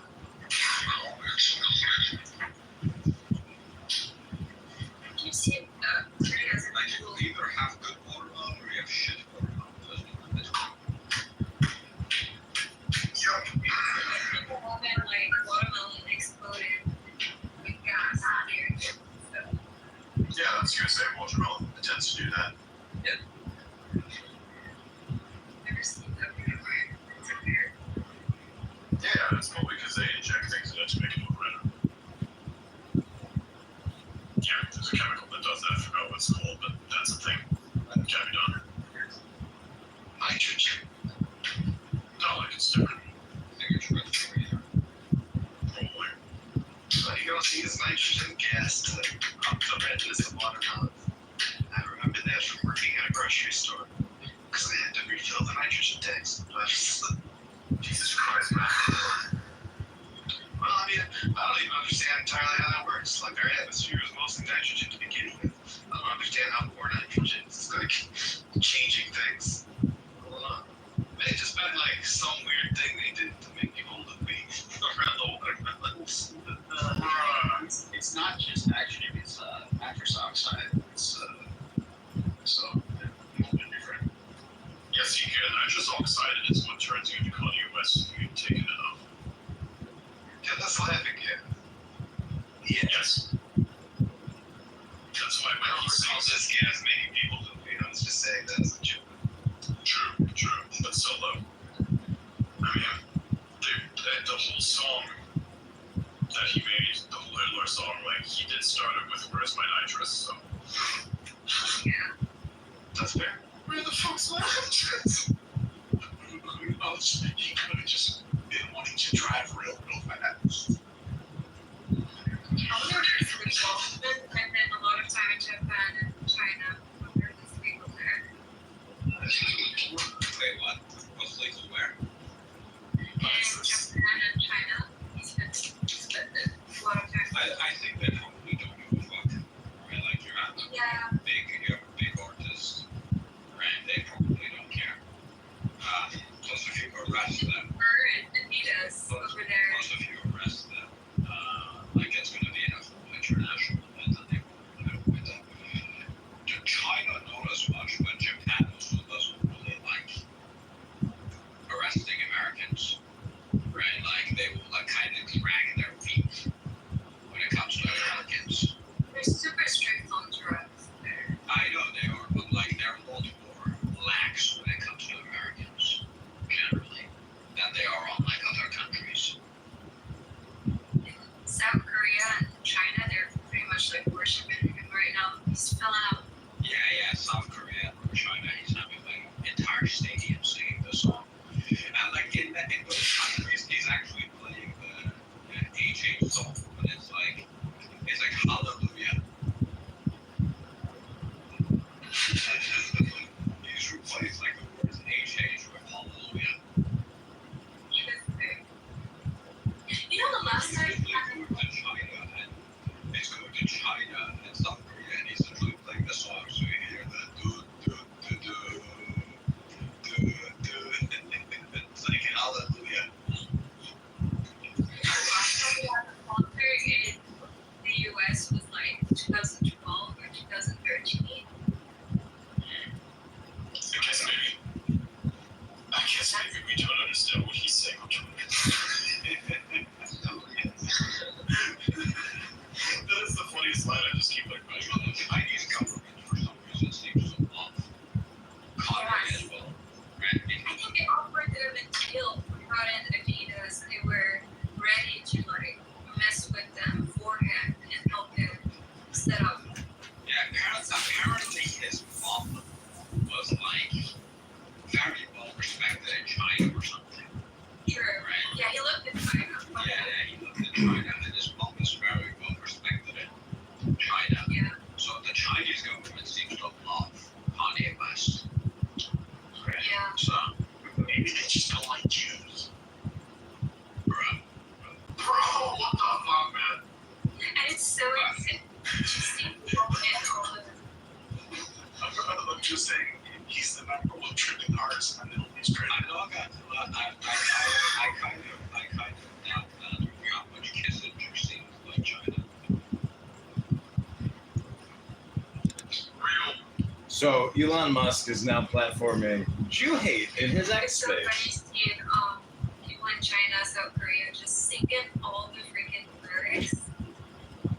Like from start to finish, all the songs. You know, the nightclubs over there, I've seen a bunch of them. They're doing the uncensored version. Hallelujah. No, they don't be singing Hallelujah in those nightclubs, man. They be singing something else. Yeah, I know. The fucking nightclubs, they be singing something else. Yeah, basically. We have a problem in Japan though with that song. Are you sure about that? Are you sure about that? I mean, if I was that country, I'd make sure that doesn't spread as much anyway, but you can't deny it's not happening. They were part of the Axis of evil during World War II. Bruh. Man, I just love how, like, Chad and, like, JP, they come up with, like, these funny things. It's like, hey, let me just think this and just say it, and then just, bruh, you know? I mean, it's not technically wrong. Like, I know. Like, they literally have to read Nat King. Extremely famous. You could argue. I don't really teach World War II in Japan much. You could have argued the Japanese who told them the Germans.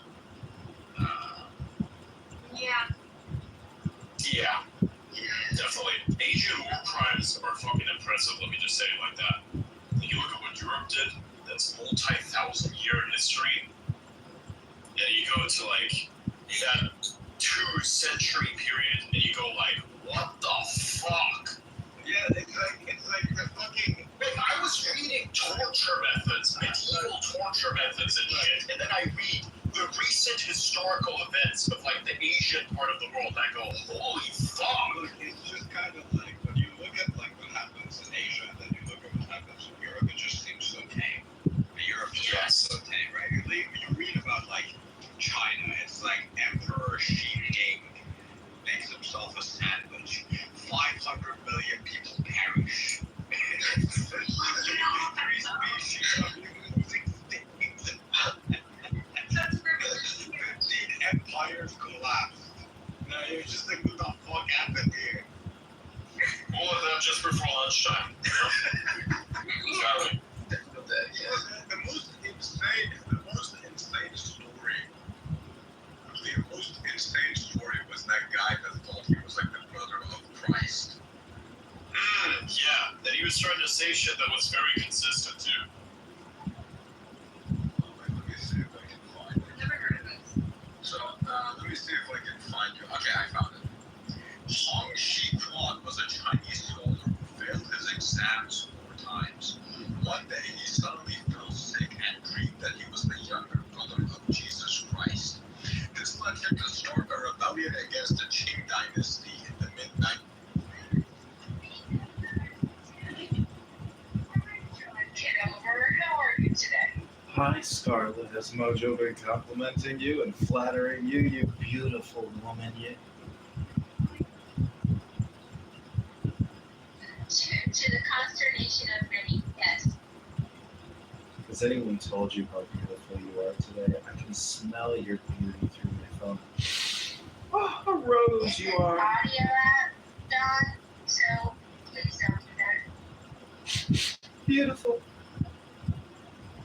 You're smelling yourself, sir, and that's a concern. Well, I did just get out of a hot shower.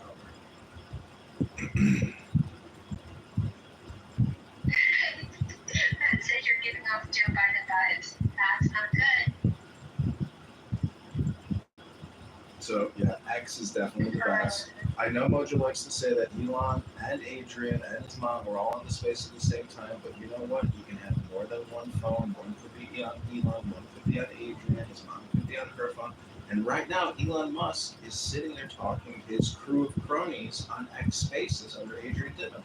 Now, moderators, you may not believe what I'm saying, but I am 100% confident that if you would just listen to 60 seconds of Adrian Dittman's space, you'd be like, yeah, you know what? That is Elon Musk.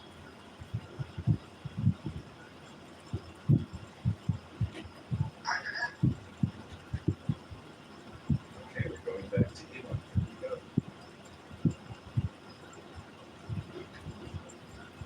Right, so they're not. So when you're talking about like big, like maybe. Let me just wait till Elon starts speaking, because this is how that is.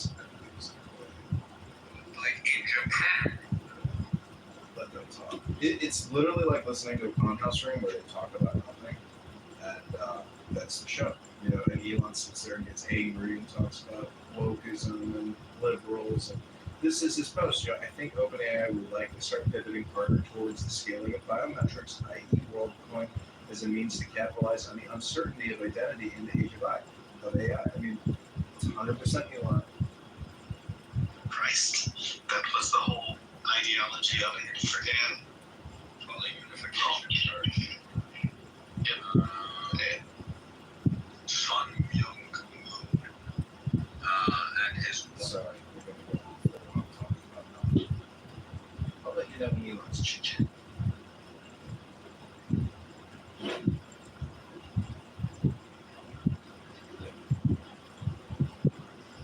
yes, and from what I've heard, she's been squeezing money out of Japan via like political. Remember when the former prime minister got killed?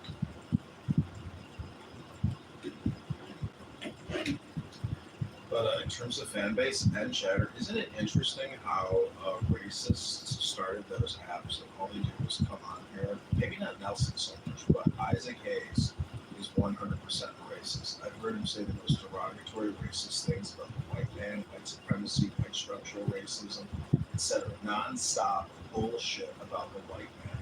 Meanwhile, he's trying to raise funds for his next investment round to enhance the amazing capabilities of his app.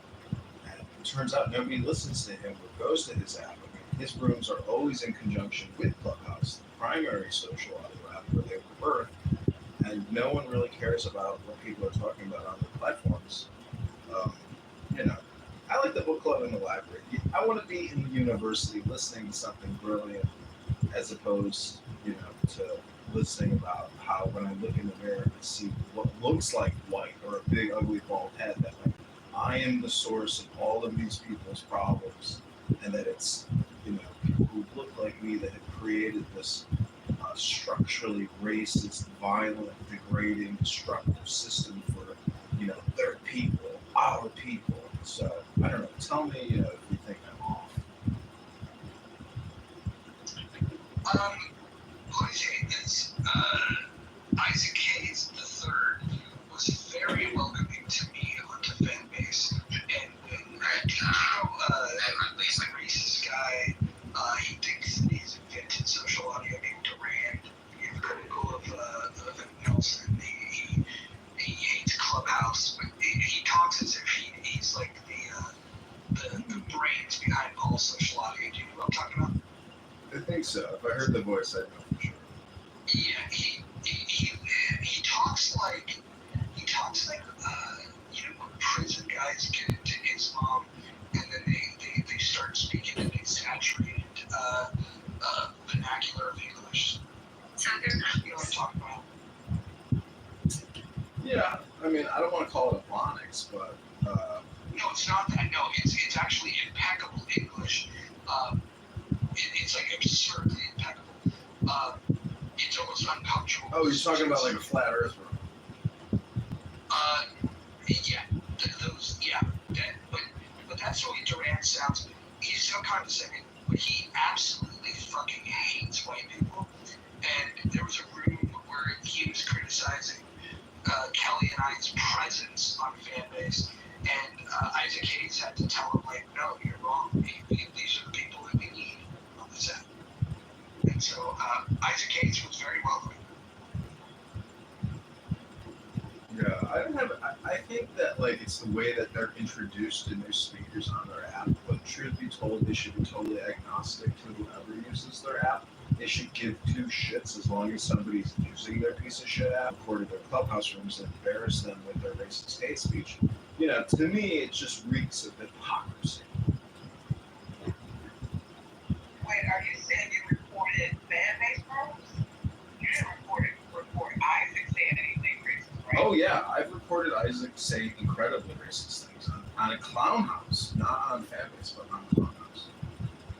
I've never heard him say anything overtly racist, but I think the way that he moves with, his preference of he only wants to hire black people, but he'll frame it in a way of like, I support black creators and black entrepreneurs, and like, I don't necessarily think that that's racist, but racist. That's well, look at the video. I'm putting it in the chat. I don't know what this video is here. There's another one. This is his crowdfunding room.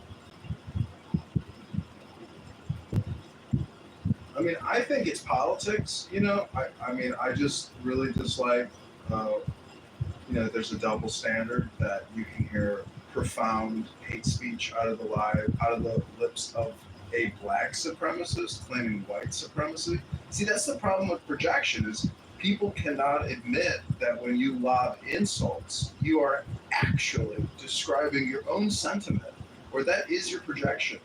There's so many extensions you can add into Blender as well. Yeah. It's your vulnerability is his family tree, right? No. So, Isaac, go look up Isaac Hayes. Very interesting career. But towards the end of his career, he was known as the voice of Chef on South Park. And he would participate, playing the lone black voice on South Park. He would make fun of any religion, any race, anything. I didn't know that. That's pretty cool. I thought for a second he was the voice. He also had like a huge influence, like in music, and like you should look up Isaac Hayes. It's a very interesting career.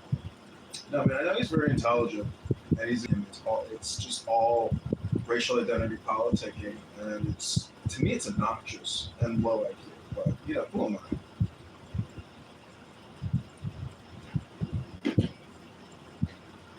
I don't know if I answered the question from Christina. She said, "God, racial essentialism is usually kind of makes it in a way precursor to somebody becoming racist, where you just start seeing them obsessing about the importance of race, and when you hear white people talking about, I'm not racist, but I think that America needs to get back to its roots of being white, and it's like sometimes it's a cover-up for being a racist, and other times I think it's a legitimate exploration of like, well, let me think about race, let me try to figure out how I feel about it, and then when they get obsessive about it, and then all of a sudden every conversation is put through the lens of race.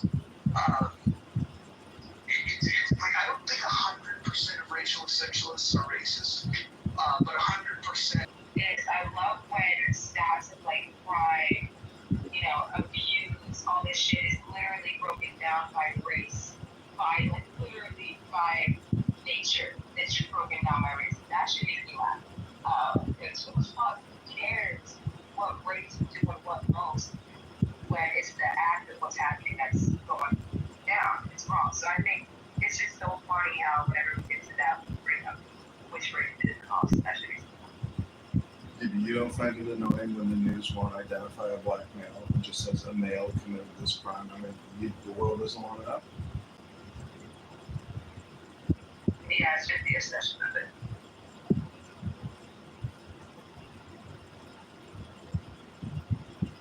I mean, I just read some crime statistics about African Americans, and it wasn't pretty. The averages do indicate, that there is a black on black crime epidemic, and it's part of. You got a neighborhood in Arkansas that's mostly white trash. going to kill each other. You know, you have cities where it's a lot of proximity when it comes to these crimes, these shootouts, these robberies, mob stuff. So, you know, it does make sense for the color on color crime, but it still doesn't make sense. It's too possible. Yeah, but it's not all proximity. Well, hold on. It's also not really in a difference. So you can take like a neighborhood in Stockton, California. It's called Oakville. It's nothing but white people, right? Super high crime, very poor, being uneducated.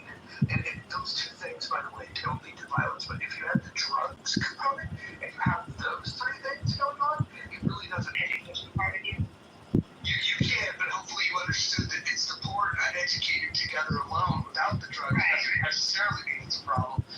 Yeah, there's plenty of areas that are poor and uneducated and get along just fine. But usually it's because they center their community around simple ideas. Like you might find like a town that's like, they might be poor and uneducated, but they love Jesus. And they go down to the church and they're obsessed with that. And they've rejected drugs because of it. And those people get along pretty well. I lived in this town called like Fingertown in Pennsylvania, population like 3,000, right? Little town. And there's a lot of Amish people there. They don't go to school. Well, they kind of, but it's not like, our idea of school. But they don't have that type of education. They don't know how to, do what we do, but they're living off the land, living their best lives. And so I agree with that. And I love that there's some cities and states where they don't have certain taxes. They don't have certain, pay rates. A lot of people just live off the land. And, I appreciate that. That's Chad's talking about the chat. I like people that do their little driveways. Seeking comfort from no graces, ha ha ha, and then the person that is, come on. You don't want to have a dialogue. No, it's like when a dog takes a piss on a tree and just, marks their spot.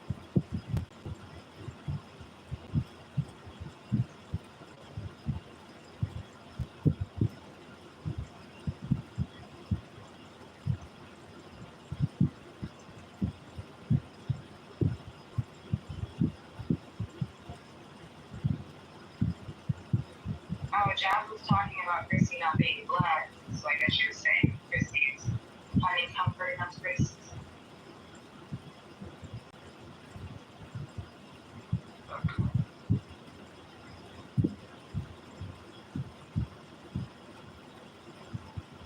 I took it a DNA test and I have like 2% such thing I have to do, so it's fucking dumb. By the way, nobody gets a test back with less than 1%. So. Yeah. But I'm still, damn, Roger. It's really raining on Mercury.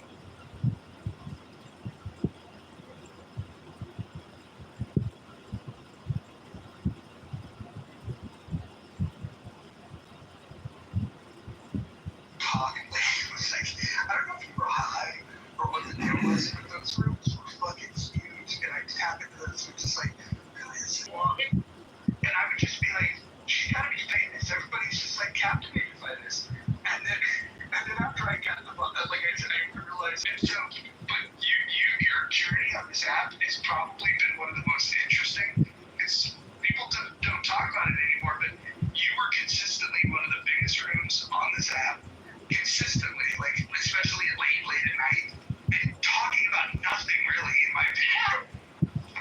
But you also had this like group of like people that were like left of center originally, and then I don't know what happened. I didn't follow the drama, but something happened, and then all of a sudden you started appearing in like conservative clubhouse, quote unquote, and then it was like they embraced it and whatnot. But your journey, I think, has been one of the more interesting ones on that. I'm gonna be honest, I am so uneducated with politics and the left and the right. So when I was like hopping around trying to figure my shit out, I'm like, both these sides, like they both just suck. Like they both are just, it was the click hole type thing that I can't vibe with. So I just bounce around. I don't try to identify with the political ideology. So I'm shit about it. All I know is I got bills to pay, got taxes to pay, and I got food to eat. So it's just, obsessed with their political ideology that they literally base their entire lives off of it. And I don't know, man. So I was running my own shit. I was ranting about how everyone's stupid. I feel like people agree to that, which I like. I even remember the house. It's called In the Pocket. Yeah, I think it was Stay in Pocket, or was it In Pocket? I forgot. I'm pretty sure the club was In the Pocket. You're in the pocket. This is pretty fun. Yeah, I remember when I was on the dark side, and I was used as like the racial token. It was fucking awesome. Like I was used as like that white girl that would be on stage. It was probably a lie. Not in real life. We was in a hotel room. Yeah, not in real life.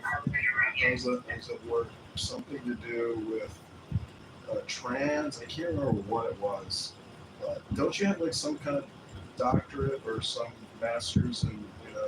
No, I'm a CMA and LDN, but I'm not an RN. I stopped doing nursing when COVID happened. What did it say?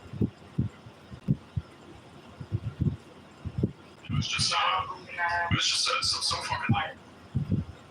Okay, wait. I got Elon Musk on the fishing hook. You want to hear him? Listen to this. That would be so funny. We kind of do need some kind of geofence at this point. No, we don't. Okay. Just the scam part. You're stupid enough to fall for a scam and deserve it. We're talking about. See, you know, brutal. Listen. That was a bar. That was a bar. They're stupid enough to fall for a scam and deserve it. When you hear Elon Musk laughing, I think that's the best way to confirm the hatred of Elon Musk.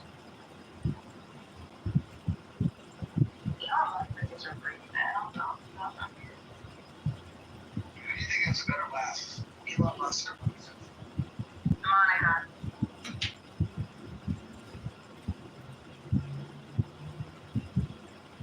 Money from me. And I was I like, don't how know what much? anyone said. This was so clever. Liners, the punchline dudes. That, yeah. Can't top that. She definitely has her place in shows. You know, I go in there quite regularly, and she's modded quite regularly. Monica has a place everywhere. She's on the bed since a little bit after I was. You know, it's crazy. People think Monica came up with her name with a K, but she didn't. Me and someone held a room and put Monica in the title. The room was huge. And so she put it as her name and stuck with it. People think she came up with it, so I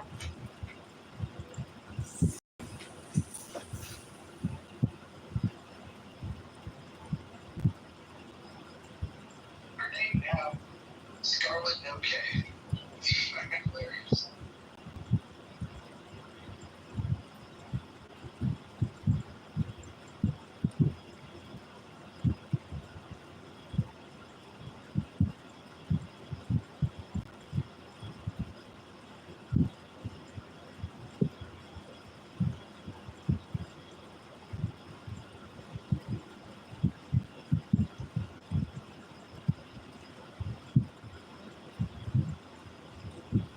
John, do you think it's amazing that you managed to hang out in these spaces and do nothing to violate the rules and hang out, but Rich, the guy that advocated for you to come into this space, he's found a way to get himself kicked out of the ring by not inviting the moves.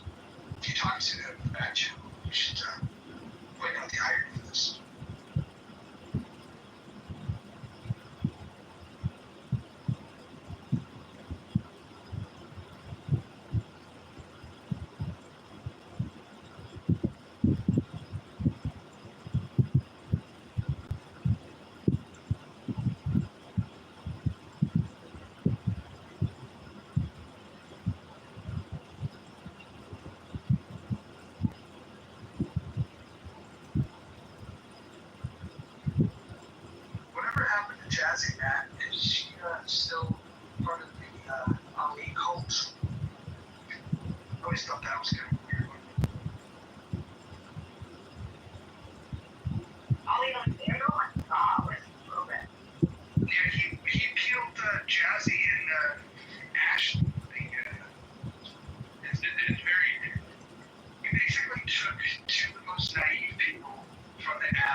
But that was the head of a conservative clubhouse for several months.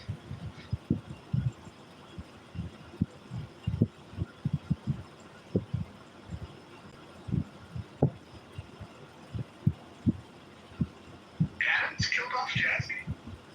That's kind of crazy.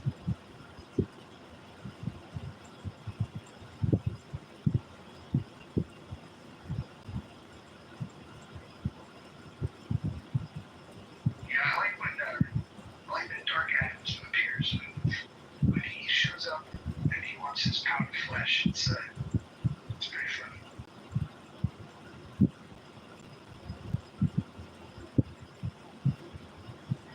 Yeah, I was just saying in the chat, I don't know who this Jazzy person is, but man, I hate that I missed this Adams and Jazzy. Oh, Adams is a beast.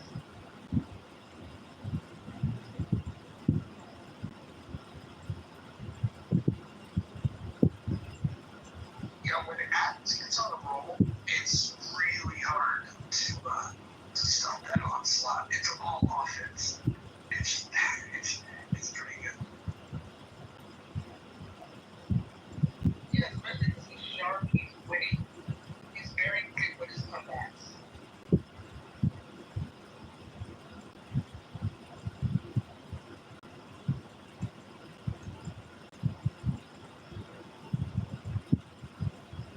I think the only person I got excited was his name because she thinks that fuck that the guy on this she takes me like so she just Do you guys remember when Sarah Fox and Donat got together and they ate in a room talking about how she gave him an STD? What? Wait, doesn't that violate one of the rules of your house? Or yeah, it does violate it in the mom rule. Sorry, Mojo, you're gonna have to put yourself in the audience.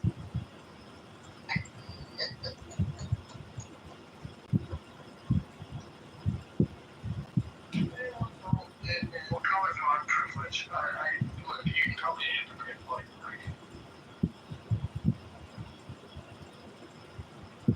Oh, sorry, I wasn't trying to be on mute. but I did think it was a weird thing to do to open up a room. Like, oh, I'm gonna own her, and then tell me about how you're awesome for this.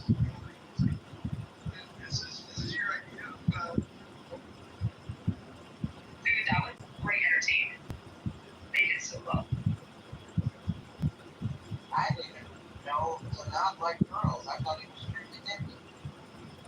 I didn't think that. then he would come into rooms and he'd go to everyone in the room and back channel them. Sarah Fox gave me her, Sarah Fox gave me her. It's just fucking hilarious. Like he wanted everyone to know that he got her paid for 7 months. Sarah Fox told me that Marshall Rankin got uninvited to, I guess, some Republican event because he got so plastered he crashed while riding an electric scooter at the event. Broke the rim. I heard that too. I mean, I think that's fine. Yeah. It is crazy. Not taking, joy in his misery, but just like, thinking that Marshall's a character, even though I think he can be, kind of obnoxious or not accurate. I think he's a fun, quirky, personality. I crashed a golf cart into someone's Jaguar. Crashed a golf cart? Why does Matt think everybody's coming back together? What do you mean it's coming? Everyone's still here. Well, no, there's a lot of people that are gone. I don't think the people that have been gone are coming back. Because they'll peek in. They'll peek in. Who's gone? Why? When's the last time you seen Elvis? Oh my god!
back channel you. And you read it out loud and you have to guess back channel you or discuss with them. And question of that, cool. Where's the other sound? Angry sound. Screechy sound. Jewish now? No, LA's sound. The only one that ever knew about fires, the one that loves to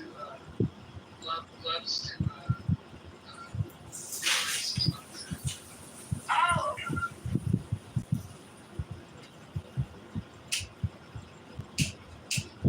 Lord, I have to describe it. Don't shoot the messenger with the gang pockets. oh, I was like, what?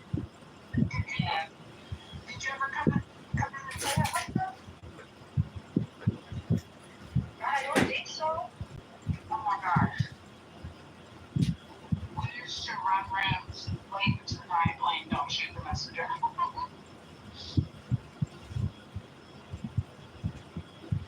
I thought last night the driving of was fun. As he was defending dictators. That was good. Yeah, we actually were, I was in Randy's room earlier and I brought it up and we was talking shit about it and this and that, but you know, it was fun to like relay the message that he's getting heat. You know,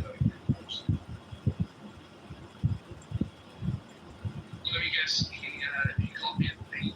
I think so. And then he went on about how this is such a waste of effing time. F all you men words. And then his big one is this is one of the most vulgar things. Anyways, he has a knack for saying the most vile, vulgar things you can say in a language combination.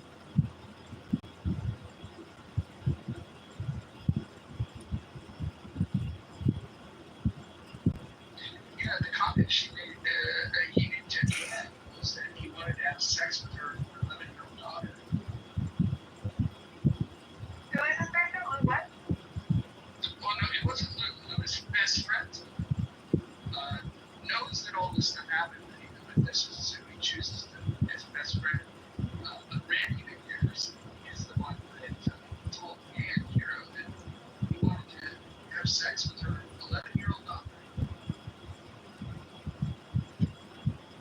He's Jordanian. He lives in Quebec.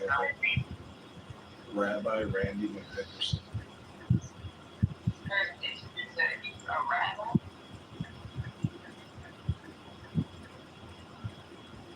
He's one of those typical anti-Semites who used to hang out in the rooms together and, do all their anti-Semitic shit. He says, I never heard this term until today, but heterophobia.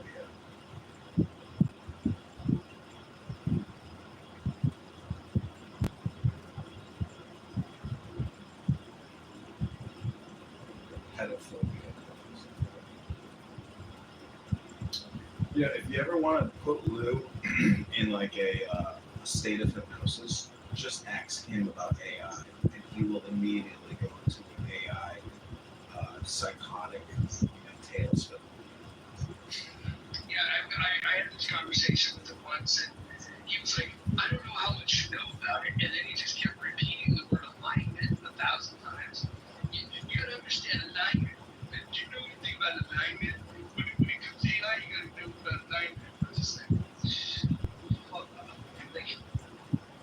I hate stupid people taking complex things and like they're the smartest people on the planet are like, yeah, this AI can go really well or it can go really off the rest. Like the smartest people on the planet are like, yeah, it's higher risk, high reward.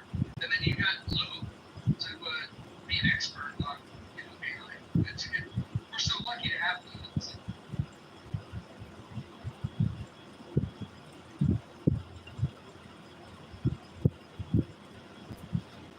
I tried to convince him to be my AI campaign strategist, and then eventually after like text messages and like an hour-long conversation, it's like, you're just going to waste my time. I'm like, the whole point is you're on this app all day already wasting your time. So why not waste your time working on my campaign while you're on the app? And you only have to work on the campaign while you're using the app, because that's when you're wasting your time. And I could not convince to do anything.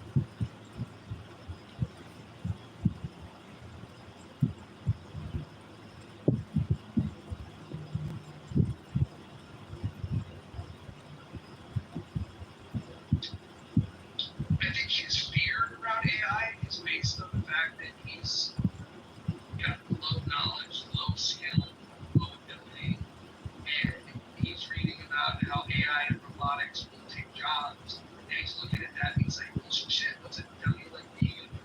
That's what I think he's trying. I'm terrified of AI. Well, and you know what? I don't think that we should be afraid now. I think that there's potential for some shit to go wrong. So we have to be careful with it. But that's kind of the point. It's like it could be a game changer or it could be nothing. We don't even know yet. Right now, all the investments are on chatbots, AI chatbots. Like, I don't think you're going to change the world with chatbots. I'm just like, I feel like AI, you know, it's a good tool, of course, but every tool can be used as, you know, for something, for something bad. Like, it's just, I feel like I'm in sales, so I know AI will never take my job. I dare go back to go sell some shit, you know, so it's, That's one of the industries, because I'm in sales as well. It's one of the industries that has some jobs, but not the people that are going to present and close. It won't take away from them. But all the pre-sales activity, what it's going to do is it's going to cause buyers to engage without engaging with a human being for about 90-95% of the sales process. Well, yeah, we're doing kind of my work right now, so where I'm the one that goes out and helps schedule, senior doctor's appointments. I help them sign up for doctors, right? So our company now invested into getting a website for like self-schedule, right? So now you can get everyone online, put in their information, try to self-schedule, right? It's kind of working, but their market is senior, like going online, doing all that stuff. So to me, that's where I feel like AI is going to make things a little more complicated. You know, obviously, the test running, like you said, it could be nothing, or it could be something that's, detrimental. But, I feel like AI sometimes just loses sight of the control that we have and what we do. So I feel like it's just, it's a little scary.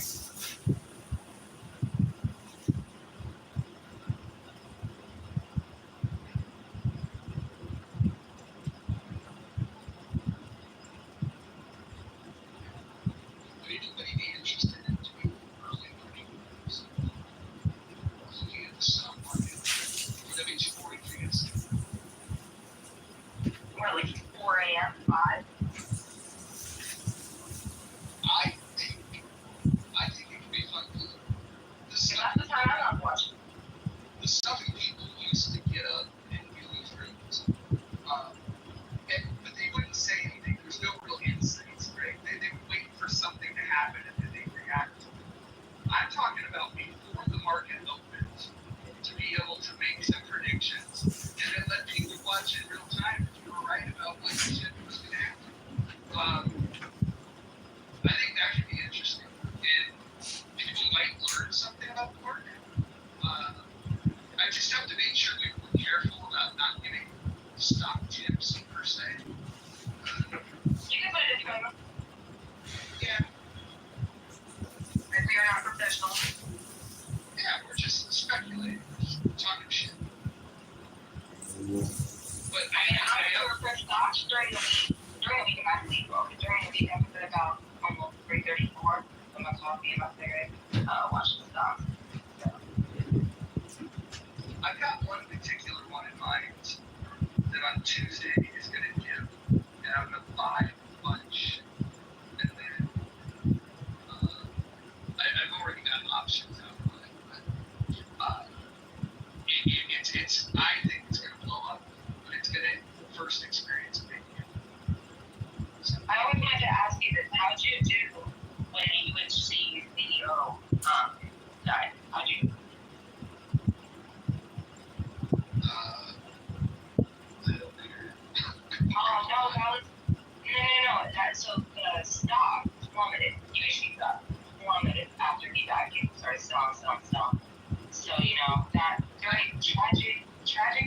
life changes the stock every day.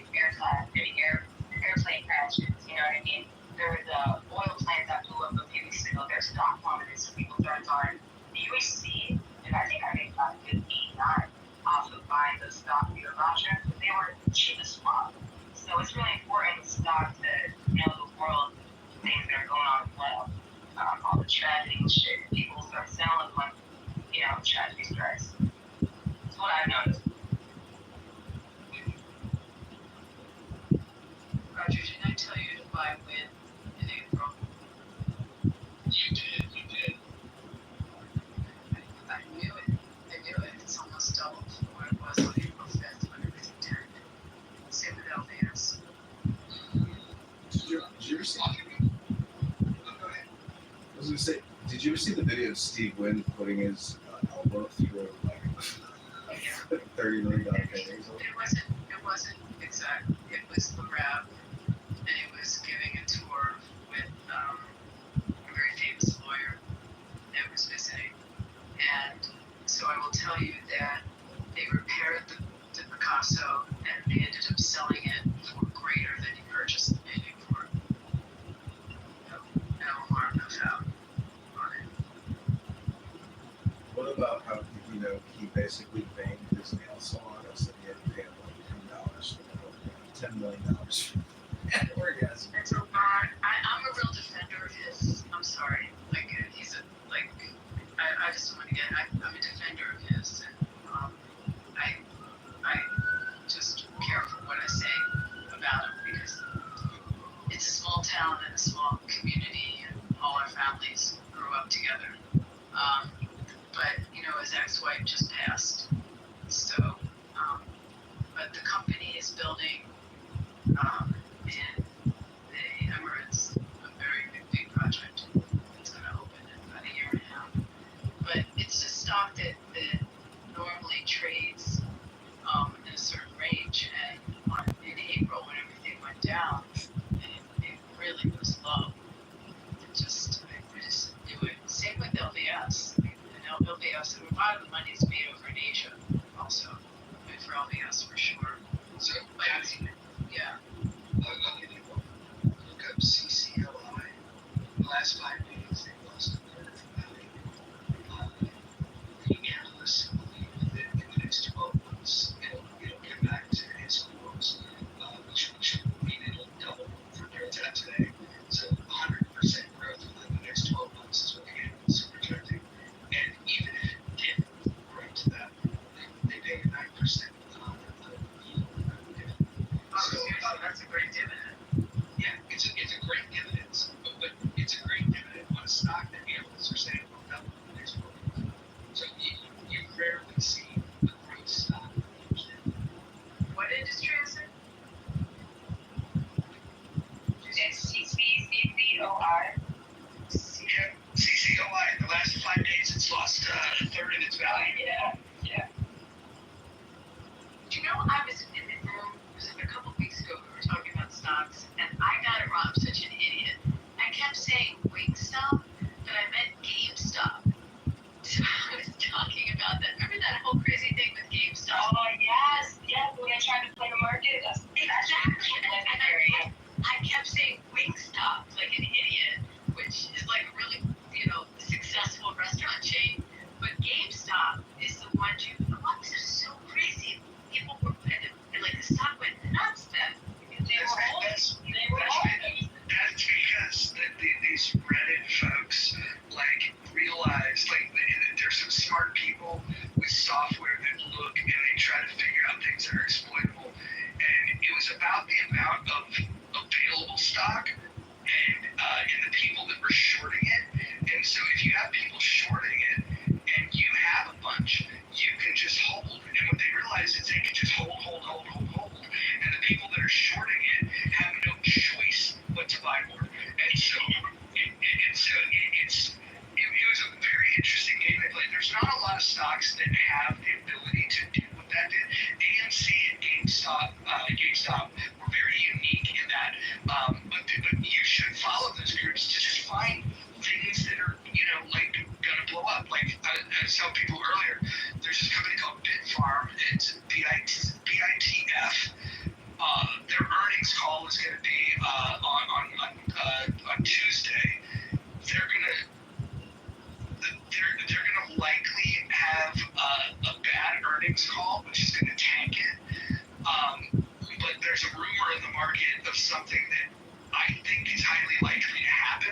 which if they announce that within a week or two after that loss, that's going to be huge. So BITF, don't go buy it, but just go take a look at track that for the next 30 days and come back and say, hey, you were wrong about Bitfarm. The worst thing about Bitfarm and Cogent is I've never heard of these names, prior to this conversation. Looking at Cogent, it's like, it says negative 50 million. So here's the deal with Cogent, right? Cogent had a CEO that before the dot-com bubble borrows gets an investment of like $500 million, like right on the eve of the dot-com bust. When that happened, he was able to spend all he was going to do is start a DC-based ISP, a regional ISP, and then when the internet collapsed and you had the dot-com bust, all of a sudden, all of the major ISPs had these distressed assets that were worth nothing. So he went and bought that shit for pennies on a dollar, betting that the internet would bounce back. And so they became a tier 1 ISP almost overnight. And if you don't know what a tier 1 ISP is, it's like they don't buy bandwidth from anybody. They are the source. Like when you think about drinking water, like where's the reservoir that the water comes from?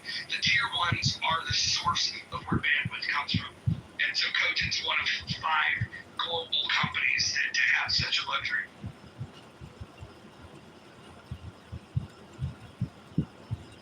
You're right, it's definitely 13%. That's just in one day. Go look at year to date. Go look at the last 5 days. It's crazy. And then go look what the analysts are still saying about where they think it'll be in 12 months. Do they have to borrow to pay out their yield though? Because it shows their net income is negative 50 million, but it shows the revenues of 200 million a quarter. I don't know where they all get the money. I know that their CEO is also has other businesses, and from time to time he will sell his stock to be able to cover things. But they just announced an aggressive $100 million stock buyback that they want to do over the next 12 months, which is why the stock buyback is giving confidence to the analysts that it's going to recover. Why would they want to buy back the stock if they don't believe it's going to go up? Well, they can't figure out a better way to deploy that capital. But the craziest thing about dividends is it's like you think it comes out of like your bank account. No, it just comes right off the price of the share in your brokerage account. It gets put into your account as cash or swept back into a buyback. So it's like dividend yields are like you pay out in the price of the stock. It's kind of a I think it's amazing to have a dividend-only portfolio. In my opinion, is the best way to go because it's more real. Yeah. Correct. Especially if it's growth. I don't disagree. And, some of us live off our portfolios, but if you really want the growth stocks, they may not necessarily have those yet. Well, I think you want to have a blend. I think there's some real estate investment trusts that I like. TWO is a good one. Pays out about 16% dividend. So when you're getting 4% a quarter, that's pretty amazing. In fact, that's probably going to outpace most growth stocks anyways, unless you just happen to get on a rocket ship. What I would also advise people to do is if you're investing in the S&P 500, continue to look at the percentage of the S&P that you have, and when you start seeing if you would have tracked NVIDIA over time, you could have saw even before they became like a household name, you could see the movement that they were making in the market. And so players that that got in super early they have fuck you money now. But you can look at these things like just monitoring the S&P and see who the movers and shakers are.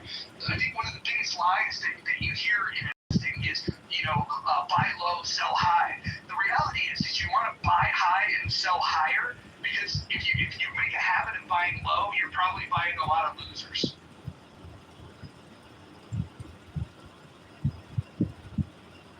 Like last year, I literally built a portfolio of Fidelity on one stock of like 450 different companies. And over the course of a year, the number of stocks that went to zero was mind-boggling.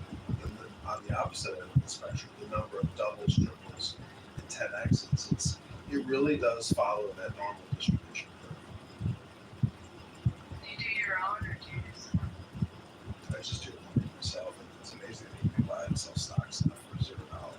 When I was young, I was trading in high school, you pay $30 a transaction with Browning Company and then TD Ameritrade or Daytech, whatever it was called.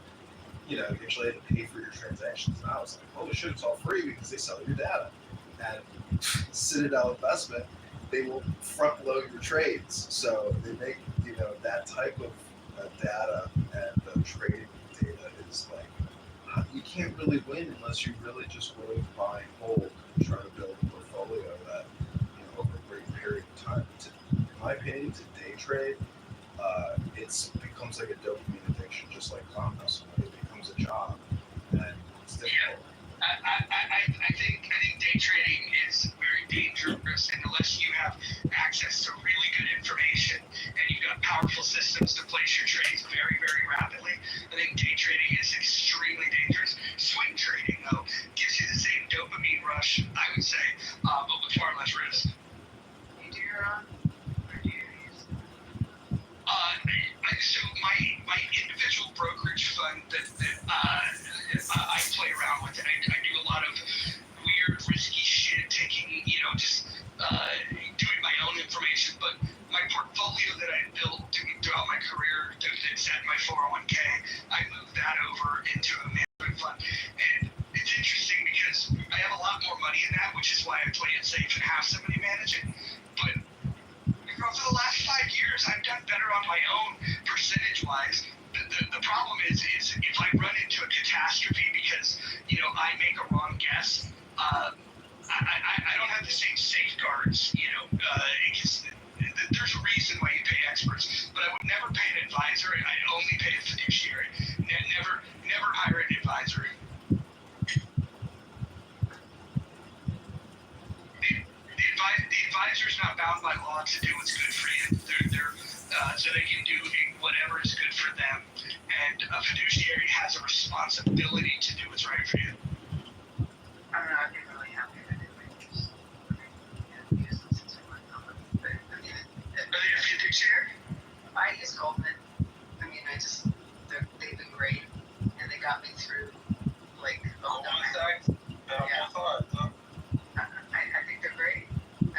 They got me through 2009 comfortably, and I have not, they've just done well with them. They're not cheap, but there's a lot of trust in them. But I wouldn't be able to do it myself. I'm better with a slot machine. During the pandemic, when it was highly volatile, I crushed the advice of the market because it was so volatile that you're swinging for the fences, and nobody that's trying to be risk averse is going to swing for the fences like that. And so during the pandemic, that was a really good time for me, where it was a really bad time for a lot of people. I don't know what, I'm embarrassed to say I don't know what a lot of that stuff is. But I also know that I have to well, it matters your age. It matters your age. And, I still have a lot of bonds. And it's just a balance and what age you are and what risk you want to have. There's a lot of components with it. I also like their product, some of their partnership deals. I think they've been profitable. But again, you pay for it. I don't trust myself with it. I think I would kind of do, as you're saying, I'd probably do well on some of the swings, but it also could have catastrophes. Yeah, I'm trying to figure out how to get money like you. Work. Study. Really, I'm going to give you the answers, sweetie. Study really hard. Work your ass off in school and then get a career. But study really hard first, and that'll do it.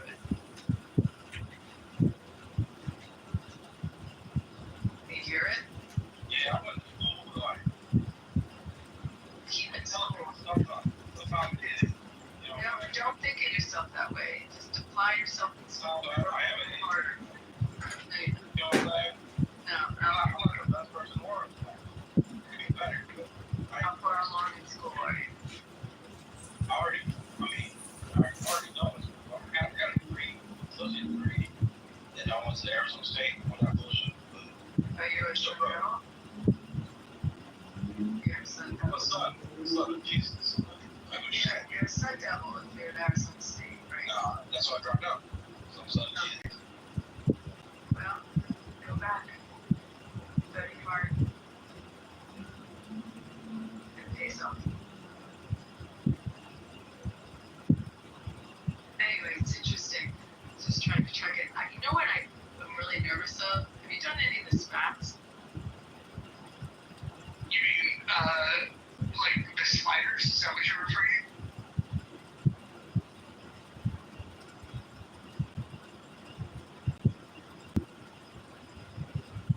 Yes. Very good advice. It's like, how do you do this? I'm gonna give you the greatest advice in the world. Study. That's what they're asking you for tips that they don't have to study. Give them the goddamn wrong loans.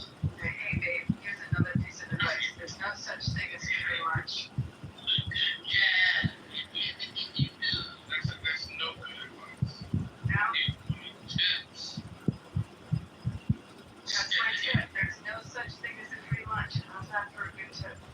Well, yeah, but there is such thing as handing someone a tip. Yes, that's Man, you're for a pocket. work hard. Focus your books. Get a career. Yeah, that guy's not gonna cuff some people on the stage. What a weird guy. Anyway, Arizona State's a good school, babe. You don't go there. The guy's a troll. Tell me. Not a troll, like, I really should go to university. Yeah, but you're not a Sun Devil, because you would have known what a Sun Devil was right away. I want nothing to do with that. Sorry. See what I mean? Sounds crazy when I say it. I don't know what it is tonight. The weirdos are coming out.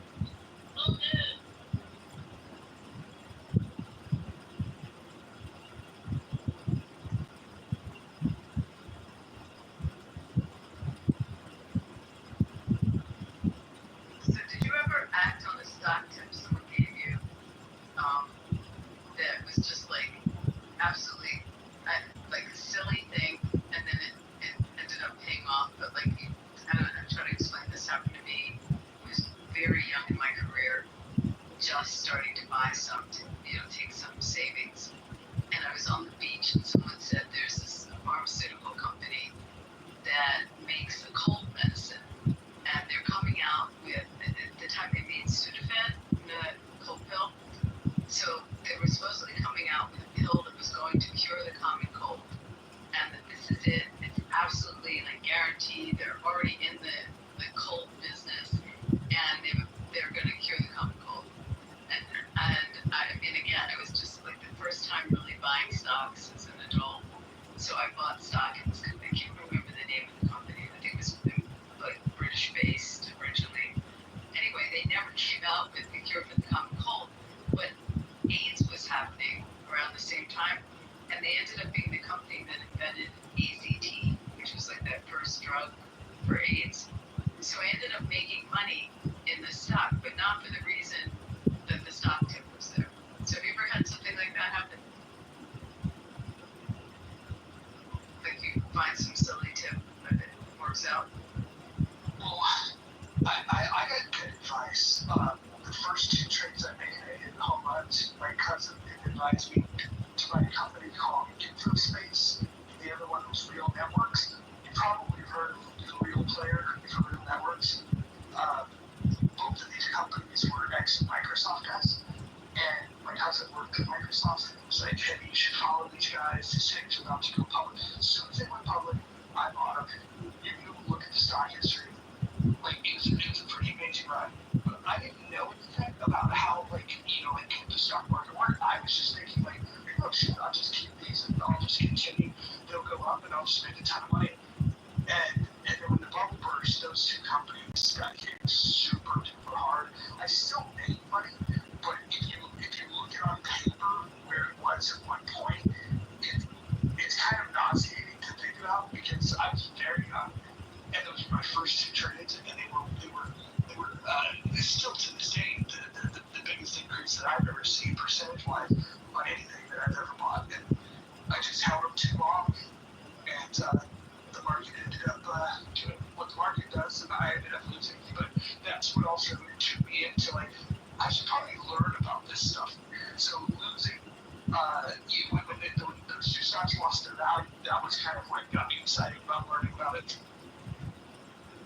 I think the best tip is to not be too greedy. Like, if something's going up, to sell little bits of it, and if it's going down, to buy little bits of it.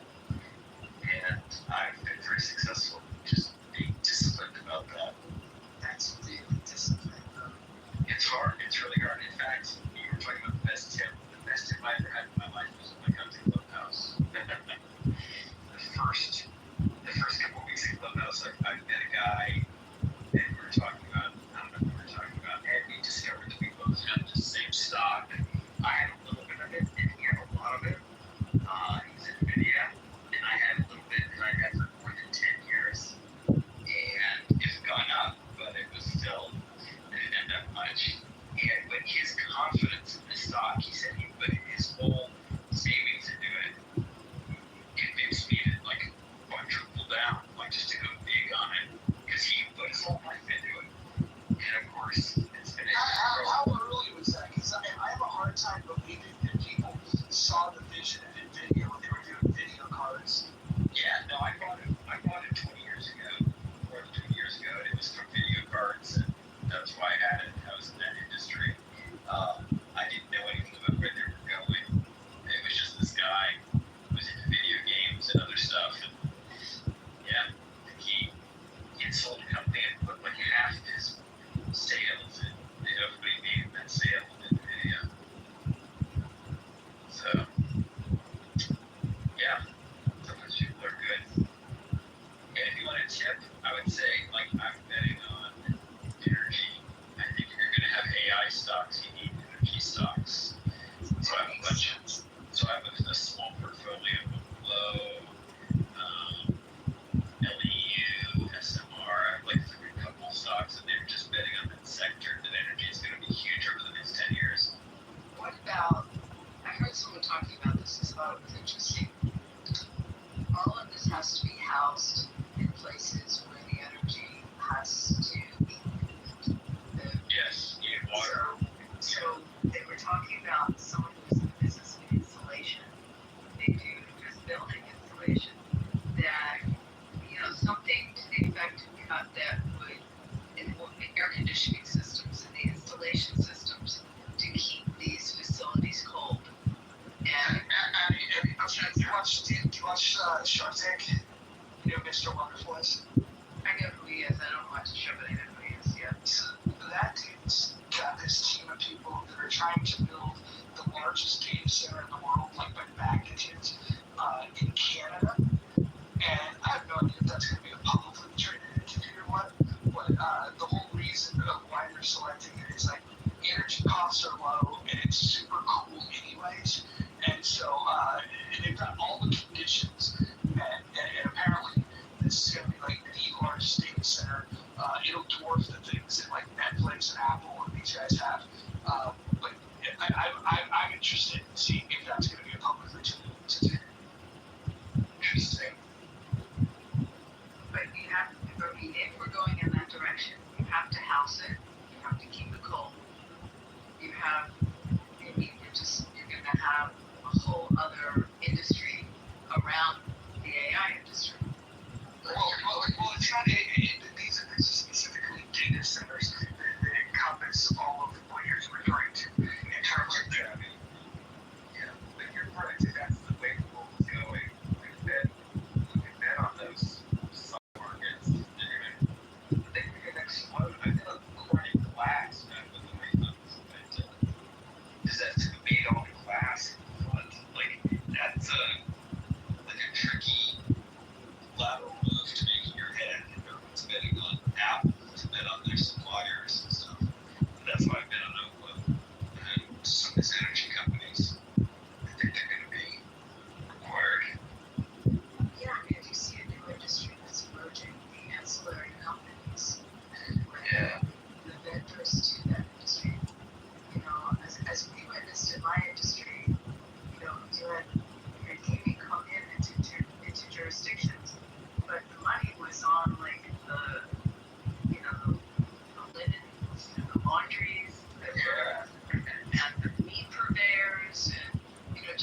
outside of water, I'd say, which they probably nuclear, modern nuclear energy, which I hate to bet on, but I think it's gonna be big.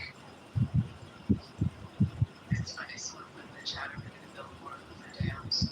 And just thinking about, Yeah, we're gonna build nuclear power, maybe miniature nuclear power plants, are probably gonna put one of those. They're gonna do something with that. I don't know what, but yeah, Trump is really just a push to bring back nuclear power. I wonder if they'll reopen 10 Mile Island. maybe. So if you want my stock tips, it's spelled KLO, and LEU, which is centrist, and SMR is new scale. And SMR, I think they are on sale right now. But they're a couple of years now, so I think about it. It's like they're on sale. Get them when they're on sale. Go close on sale. Everything's on sale right now. Except NVIDIA and Netflix.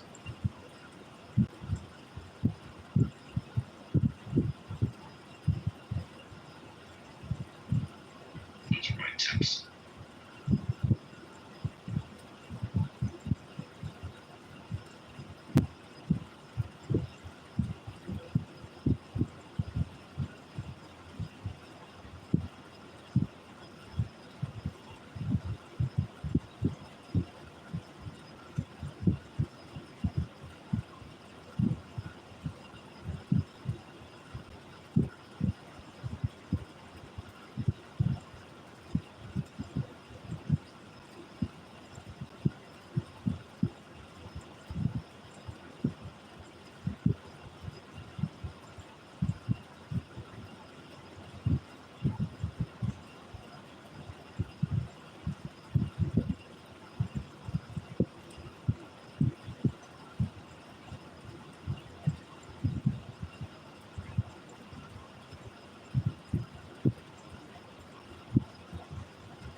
there's some interesting things. But you don't need to be right about 10 different things. You just need to pick one thing that you're really confident is going to be a big industry in 5 years. Or you could have just been right about something for 30 years.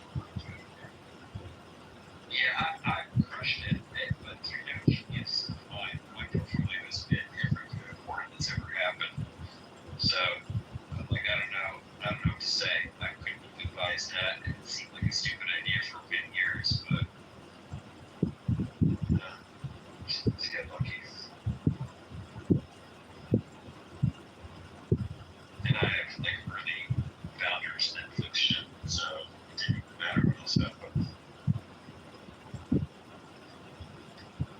The stupid thing is when you're really early in a stock like that and it goes up 100 times, you feel like you'd be stupid not to sell it. And like the people that continue to hold it until it was thousands X. Shit. Hold on to stock that long. Some of us had restrictions. So, sign up to that. Yeah. That sucks. They watch you go up and then go down. You're stuck. Well, yeah. To some extent, some of it you can collar. So there's some collaring, but it's couldn't sell it or allowed to sell everything. Yeah, I got fucked up. At Netflix, we could make all of our up to 100% of our salary could be in stock. In those early days, we could totally pick. And so, if you had a little bit of money, it was taking all of your salary in stock. But it was actually options. But for the first many years, if you left the company, you only had 6 months. You had to execute these things within 6 months, and the stock was low for years. And it was only my last year there that the stock didn't have an expiration. Like, that's all I got to keep, really. So that your option went on without an expiration. Yeah. Whereas for many years, it all expired. Like, I couldn't keep it. And it was below the strike price, so like there's no point in executing. But there's like one tranche, like last year tranche, which I kept. Should we buy funds? No, I hate that kind of betting. It scares me. But you capable like that? I have bought them. It's bullshit. Yeah. Why is it more Than what I do, like, I'll never understand what people think they close or higher risk. They're super leveraged. If it goes up, you're fucked. You're betting against it. If it goes up, there's a lot of money. If it goes down, you can lose and put in.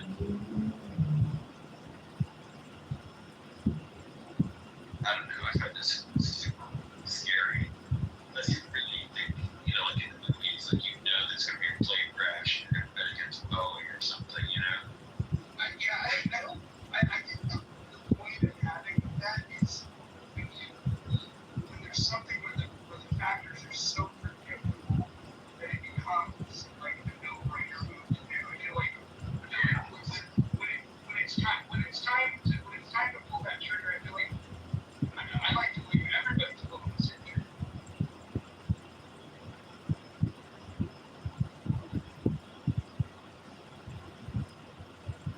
I found that I've been looking at public companies and maybe you probably work for companies too, but after working inside public companies, I found that the public's knowledge of how much research they did about what was going to happen and what the prospects were so wrong so often. That's not how you learn.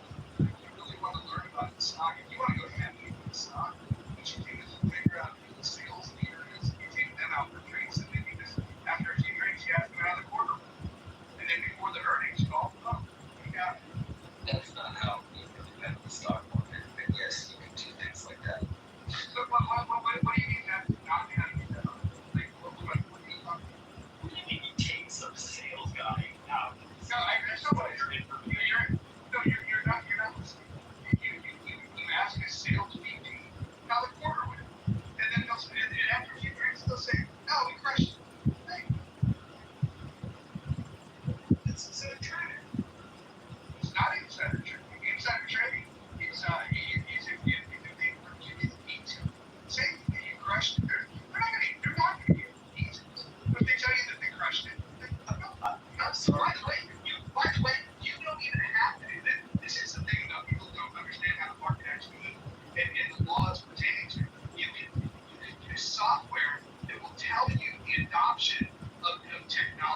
lots of stuff that isn't that way.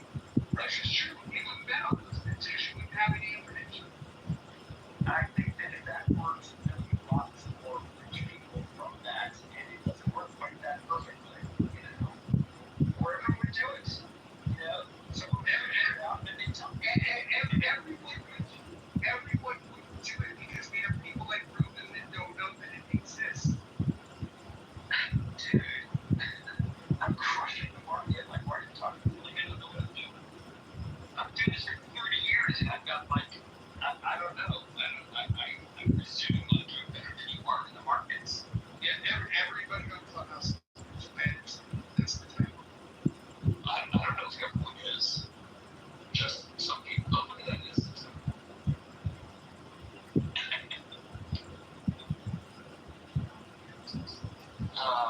I just think that it was quite that straightforward. Lots more people would be rich, and it just doesn't always quite work that way. I mean, it can't help. It can't work. I'm sure there's anecdotal evidence of it working, but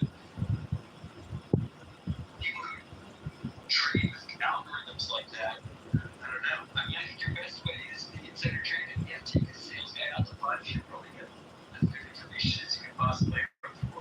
But I do think that's illegal. I'm sure. No, having to trade with somebody that's in sales, and you can ask them, hey, how do you do it? Oh man, you crushed it. Why is it at a public company they would throw in jail for saying that? No, if they forwarded you their numbers, if they were to give you specifics that maybe like, but if somebody says we crushed it, it's pretty. That's a pretty casual thing to say. Yes, and they were an officer in a publicly traded company, and I acted on that and had a very big trade. I think that would flag. I think people would find that illegal. That's my guess. I don't know. I'm not an attorney. I think something that really flags it is if you were having that lunch, the person said, we had, like in my business, we had 3 major conventions just canceled, or our kitchen just went on fire. We can't service, 3 huge mortgage conventions. Numbers get affected by things like that. If you knew inside business drama or things that are happening, or sensing the CEO is what it said. Oh yeah. I mean, certain things that came out great.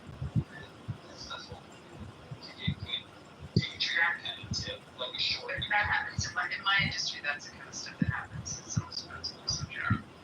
Or it helps. I'm usually looking a couple of years down. Like, are they going to win in this sector? Are they doing well? This is like I bet long term. I'm not a day trader. So the only question is it going to be worth more in the future than it is now? That's a pretty experiment question I asked myself. So I have a question for you. How big was Netflix in the beginning? How big a staff was it for the person who started out? What do you mean when it first started? There's probably 10, 12 people.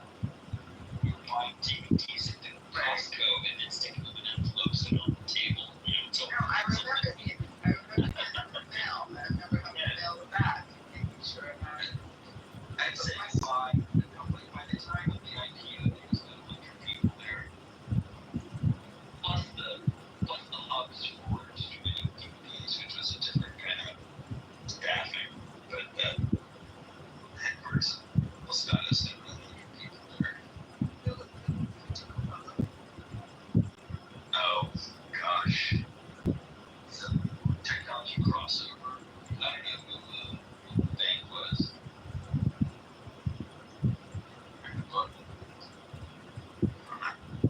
Does it change something? No, it's just.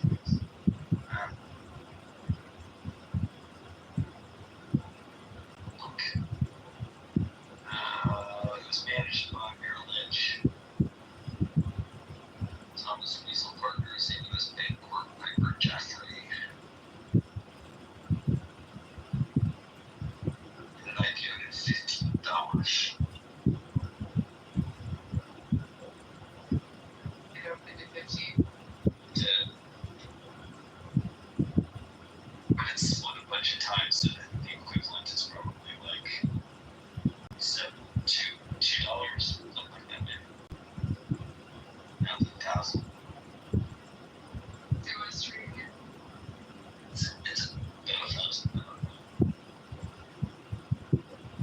Netflix. Yeah, 1,200.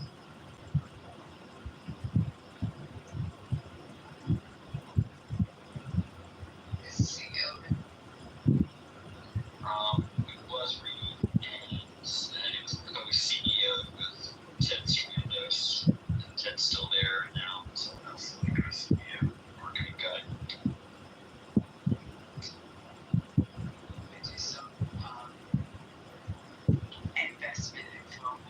My daughter's a filmmaker, producer. Just finished a film. 4 festivals. Festival hopping. That's fun. Yeah, it's a lot of fun. It's an indie film. Hopefully, I will get out what I put in. I don't know how much. Are you like invested in indie film? Yeah, I've invested in a few. Well, that one she made me too, but I've invested in a few. But one, the reason I brought it up is one of the projects I did was on Netflix. It did pretty well on Netflix in the U.S. Then we were on in France, Spain, Poland. Yeah, it's a series. We had 2 seasons. We're about to film the 3rd season. So, TV series. Yeah, it's good to do. My son did a film last summer, which just came out like 2 weeks ago in LA. It's so unenjoyable for me, but I think it has its own audience. Well, this is my daughter's movie is impossible to sit through for me. It's all actresses that you probably know. It's not my generation, so I didn't know who these people were, but they're famous for like young people. And the music was banging away like club music. I hated it. It was a murder, like it was a gross murder, and it was pretty dark. It was a dark chick flick. So no, I don't want to sit through it again. This was a stupid teen comedy. Like, it was a senior prank. That should say it all. It was just Senior prank. Senior prank, yeah. Or is this called Find Your Friend? But I like small budget films. I think they're fun and quirky, but I don't know. Would you say let's find your friend? Called Find Your Friend. I'll tell you some of the actresses. Again, my generation, I had no idea who they were, but there's an actress, Bella Thorne. Oh, yeah. Yeah, she's cute. Another actress, Chloe Cherry. Another actress, Sophia Ali. There's some guys that were in it that were famous. Bella Thorne was an actress in like TV, like Disney things. Like, Yeah.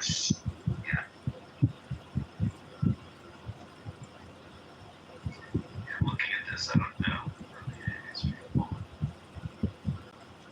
Yeah, so my son's movie was, they were all like Instagram influencers and stuff, and I never heard of any of them really. Yeah, but I mean, like that's what people are gonna watch. I guess. I guess. I went to one of the film festivals. She was in Montreal just recently, and people. I mean, they responded well to it. Again, I now have to sit through this. It's terrible. But there's one she goes to. She was telling me, wait, I gotta remember where this one was located, and it's just for people like Netflix. You know, it's just for the buyers. So, blanking on the name of that one. I don't think it's in LA, but it's a festival just for like I guess the best way to describe it is buyers come and you sell your films. But I can't. I have to text her. I'll find out the name.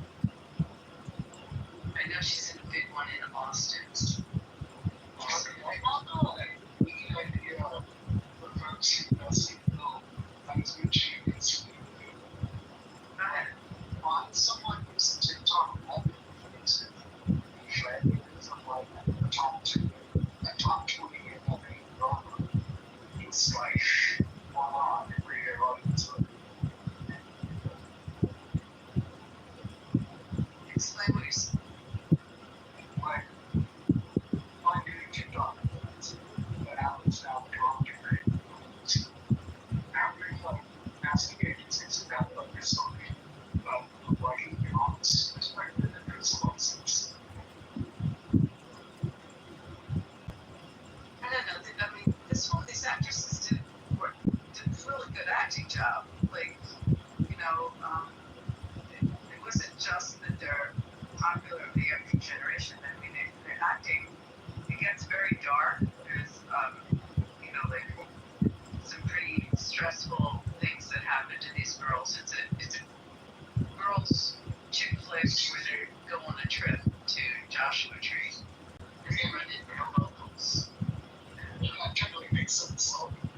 Anyone who happens, I feel like nobody just tries to find someone that's out by 5 foot and not quality since they were 15 years old. My thing is, once they graduate from drama degree, then it's too late to go wrong. I don't know. I mean, I hear you, but then what's the quality of acting you're going to get? Well, it depends on what the guys are looking for. Not promising.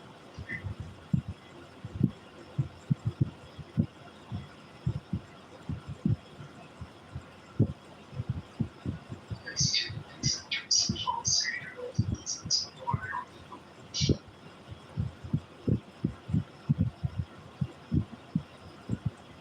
Wait, what's the name of the other one? That one on? It's an IMDb. You know, there's the one I'm sorry. Yeah, you can find your friends. So, So the gal that did it, that directed it, wrote it, is so she's the 8-year girlfriend of James Franco. So James was involved in this with us. Oh, that's good. That's the festival with him. And she had this kind of experience. I mean, not to the extreme of how dark it gets in the movie, but she went, you know, with her partying girlfriends post college and went down to Joshua Tree, to the desert, and they had an experience similar to what happens in this movie. So after it happened, she said, I'm going to write a movie about this. And that's how this came about. Wow, she's a pretty girl. Yeah, she's very pretty.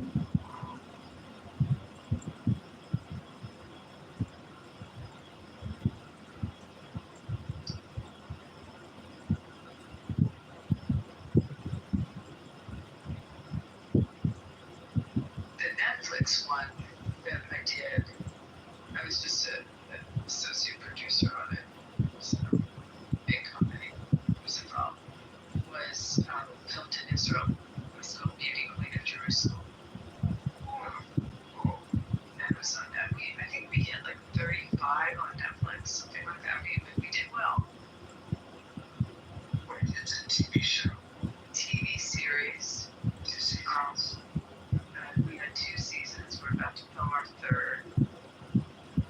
And this was a very cool thing that it's filmed in Hebrew, but it's dubbed in English. And that new way of computerized dubbing, how they move the mouth, Yes. looks like they're singing it. That's amazing. They did that for this. For Beauty Queen. Yeah. Wow, that's impressive. I was curious how that would go for different language translations of movies. It's hard because, I mean, I could say 2 words to you. I could say a word in English and in Hebrew. If you move your mouth saying those words, the mouth moves completely different. But it's They change your mouth. They change your mouth. Yeah, just wow. It's very interesting to watch it. Yeah. It's very cool. But it worked well with English. They told me it didn't come out as well with the Spanish.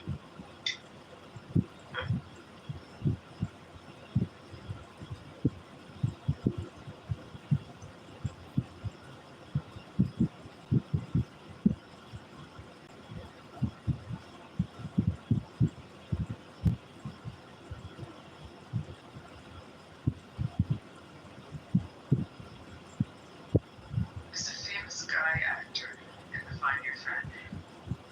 He's in a lot of TV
Christy, what ladder? I've been led to believe that there is no ladder to success. The system is designed to negatively impact you, Christy. There's no way that a woman of color could succeed in this world. At least that's what Clubhouse says.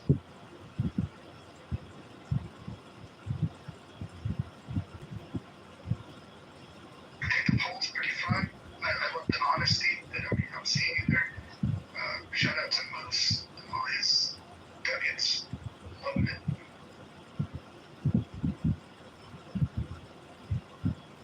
The actor's name is Chris Bell.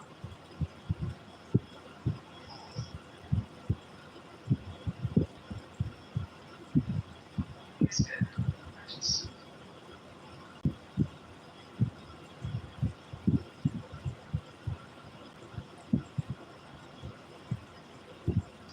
My son's roommate is a TikTok influencer, and he's a comedy guy. I just don't think he's that funny. Really hard. I don't know. I guess kids like him.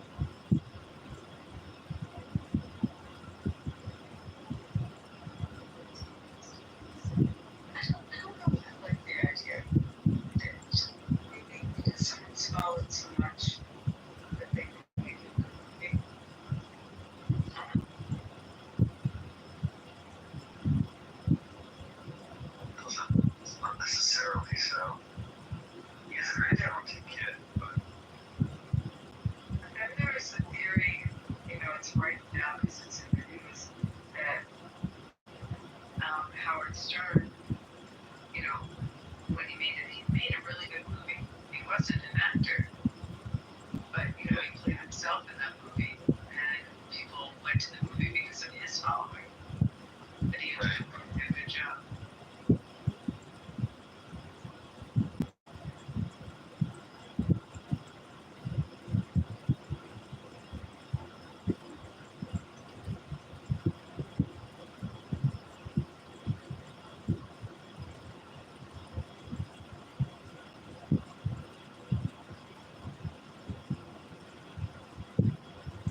you still there?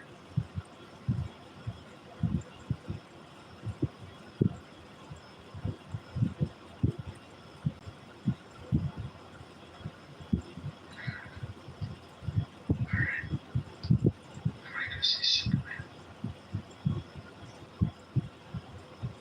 Midnight show. Yeah. It's the best time to go.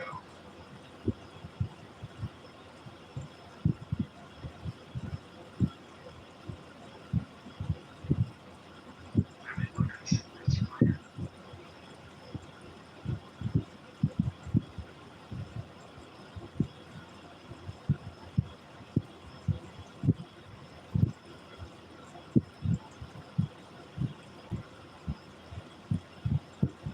I haven't heard of any of the people that are included. What? Superman? Yeah. Not all movie stars. David Cornsweet? That sounds like a maiden name. Rachel Brosnan? I mean, like, it makes sense. These were Nicholas Holt. I mean, that sounds like a popular name, but see what has he done? I've heard any of those people. Let me see what he's done. He's in Single Man, X-Men First Class, Warm Bodies, Jack the Giant Slayer, he's in Mad Max Fury Road, Favorite Dominion, Rainfield Order, Coffee Run, and this. I mean, okay.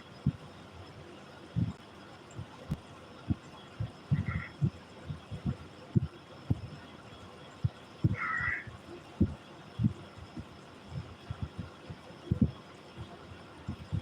I heard from El Normo that it's a good movie, so I'm gonna check it out. Superman? Yeah. El Normo said it was good.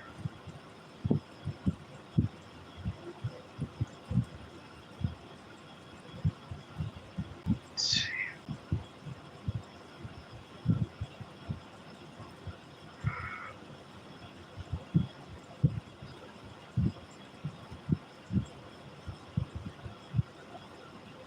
Weapons. I'm gonna see what Weapons is. Weapons. It just be like it's a monster movie with kids or a scary movie.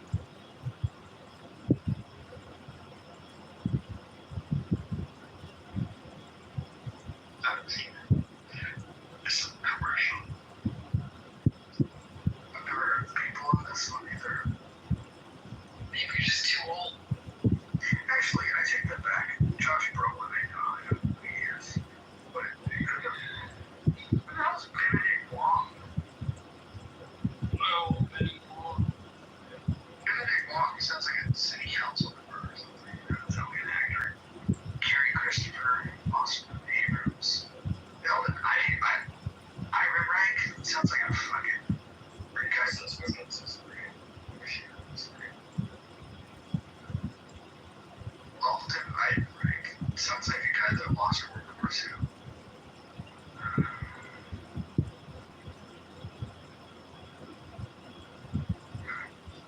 So it's a horror movie.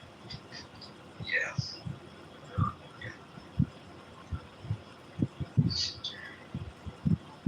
First released in the Philippines. That's an interesting strategy. Let's see what the Filipinos have to say.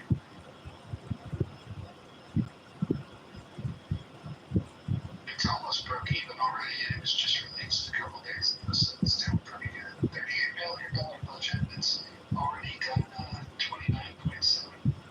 And ton of budgets. Yeah. Yeah, it wasn't. Alright. I wish Thailand was here. I would tease him that this movie in 2 days is already done with his film back in 1985. Made altogether. So, very interesting.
I think it might be a toss between Nima and Ike, because Concrete is quiet. Maybe it's that person new.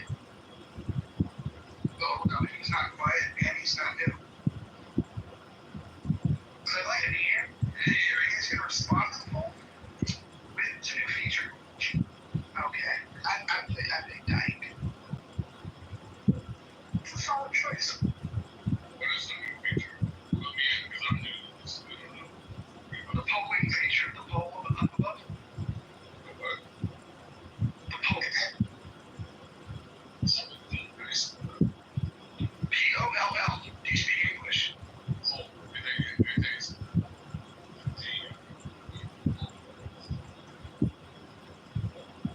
so, okay, so good.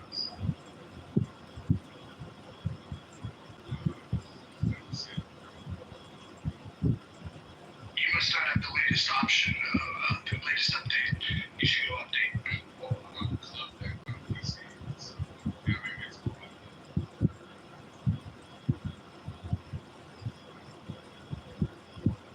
Is it the third of free version? Yes. Clubhouse.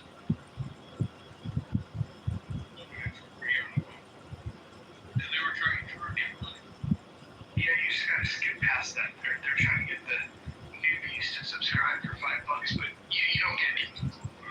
You don't get anything from their money.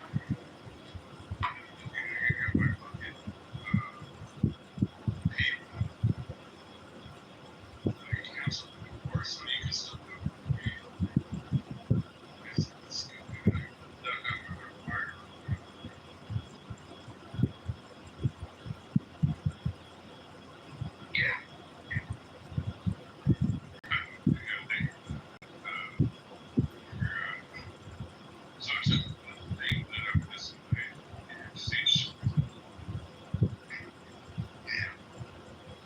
So,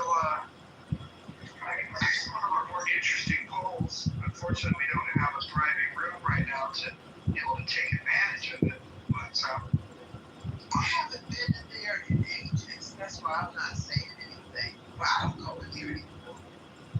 But it's just that they say some strange stuff, and I guess, like you said, entertainment is priority. And then, that people can impute and bless that person out, but they don't, selectively let each person talk, once they're in the queue. I don't go in there anymore. I think I've kind of forgotten everything. Tally, is she still in there? yes, she's the highlight of the. She's the best part. Oh, yeah, but they jump on her.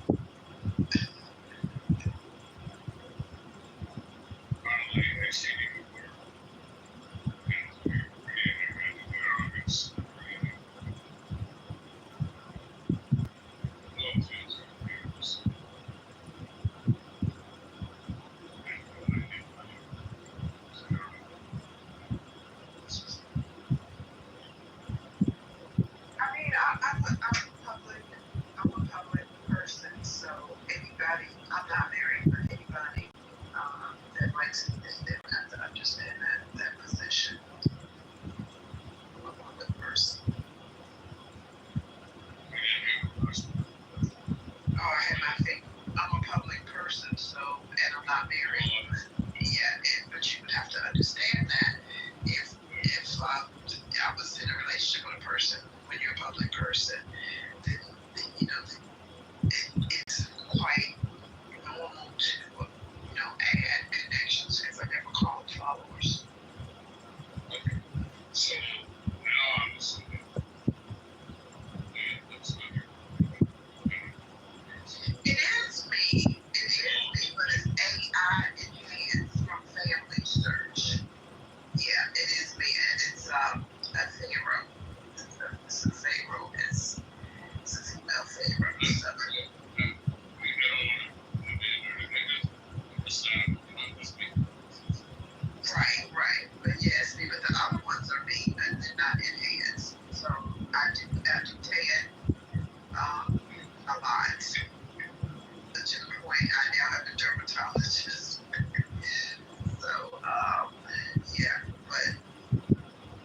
have my days where I can look like a whale's belly or tan pretty dark.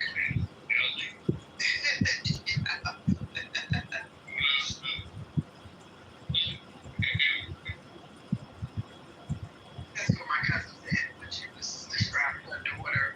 That's yeah, my cousin said that one time she was describing what her daughter looked like. She said, this one's very white.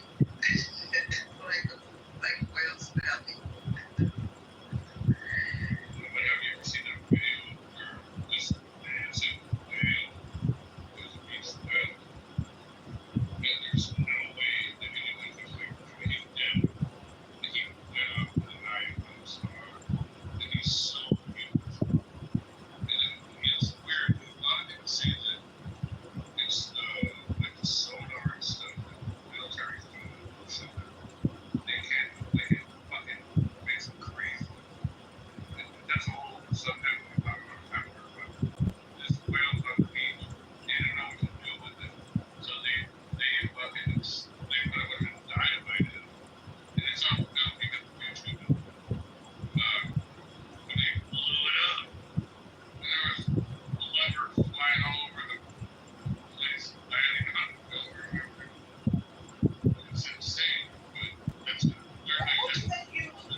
Some of them we recognize each other. Like some of them are just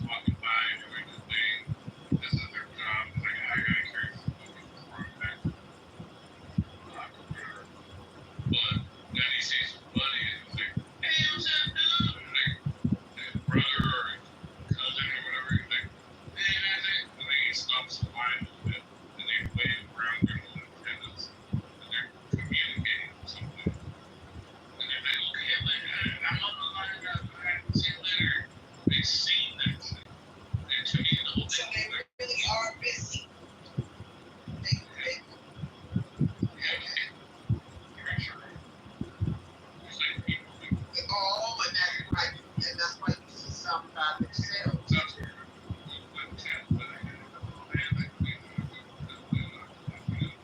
Yeah, they will. I've seen hard to handle an antibody. If they don't do it, the bumblebee will. I've seen the bumblebee kill another bumblebee and go into cell. Yeah, so if you're not busy by yourself, then you have to fend for yourself. Have you ever seen tarantula killers? They're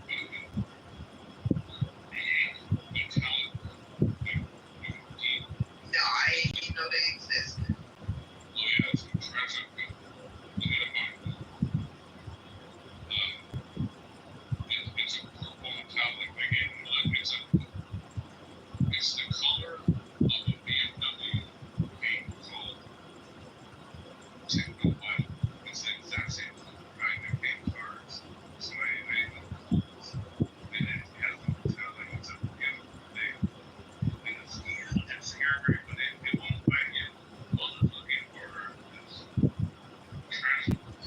And what they do is they kill the tarantula. And they eat it a little bit. And they lay eggs in it. And then that tarantula body becomes the incubator for their offspring. Wow. Mother Nature ain't no joke.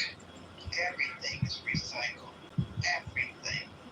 Yeah, but it's like you look at one, bring up an image, and you'll trip on the color there. It's just like,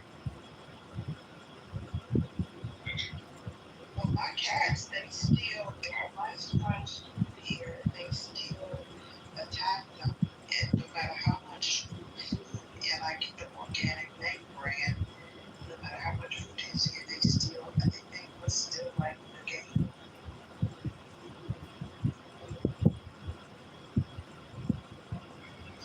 It's not even about eating, it's about the game. They still will attack mice. well, they're instinctive. Like humans are, like we all animals, instinctual. We have DNA, which is coding to make us, even though we're separated from Primordial. it's animals.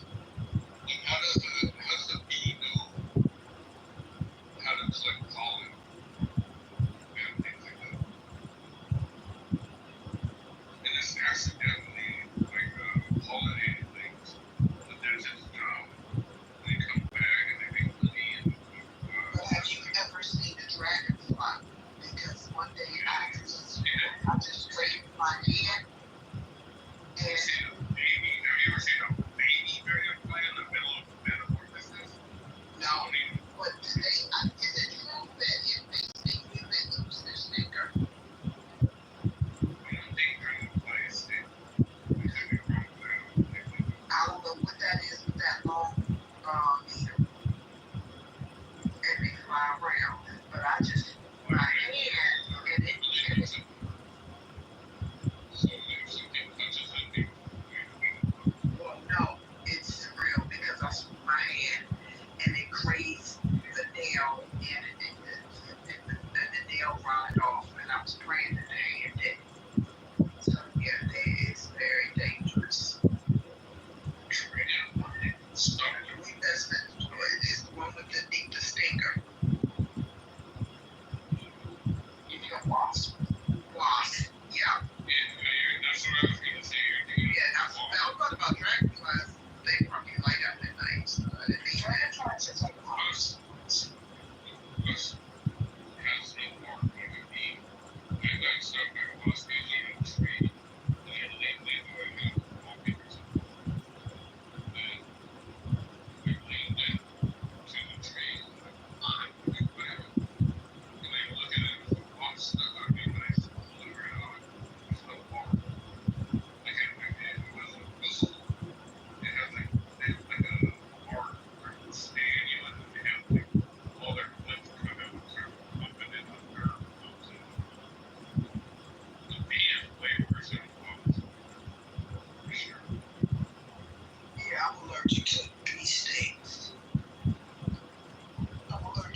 That's the worst thing.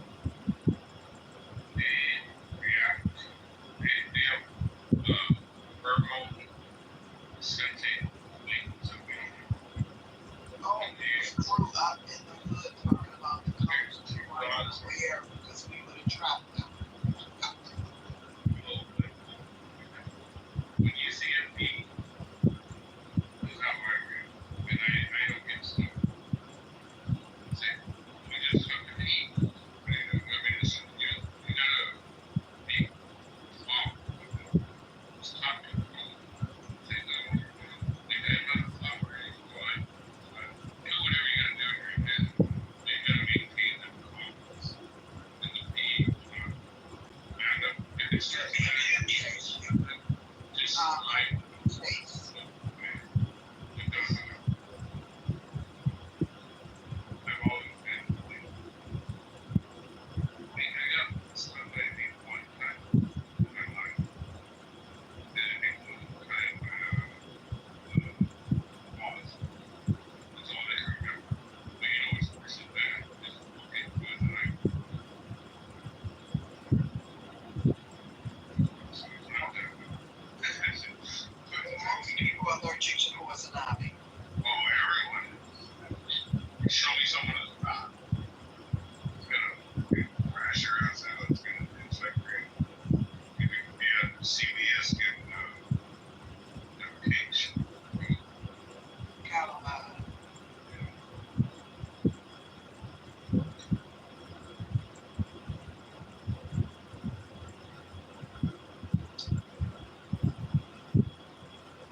Yeah, but the whole I haven't been over to Chili's in such a long time. So I really don't know, who's the worst. I know they snappy. Say stuff they shouldn't say out their mouth. Like what? God, man, I'm scared to even say this shit. Repeat it. You're in the same space, correct? Oh, okay. So one, they said black girls couldn't be moderators. They let this African girl. I think I told you about that time. Let this African girl tell this white guy that she could enslave him.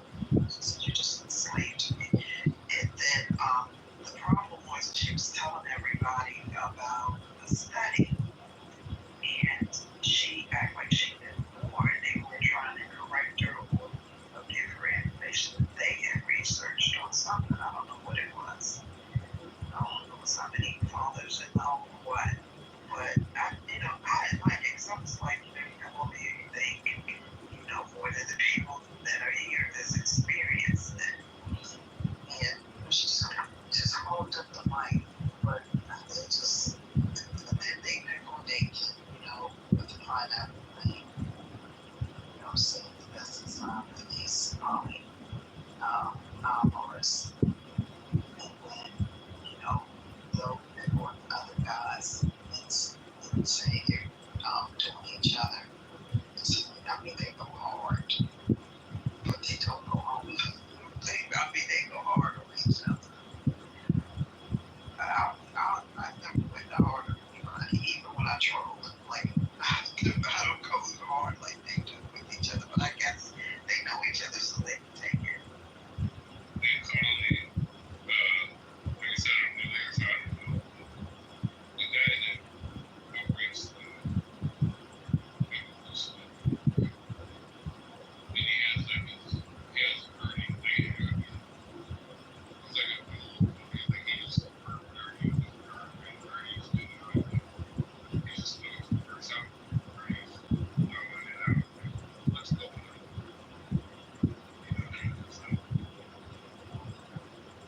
It's a big deal about being like ceremonies. I'm sorry. I tread lightly by going into their room. I've never been in this brain smoke room. Yeah, I mean, I brought a counter to the argument. They're just trying to, because they're very strict about their beliefs, and they try to, straighten out, you know what I mean? And like,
my dad didn't like, like he said, I was the first person that ever came in his house that didn't want anything.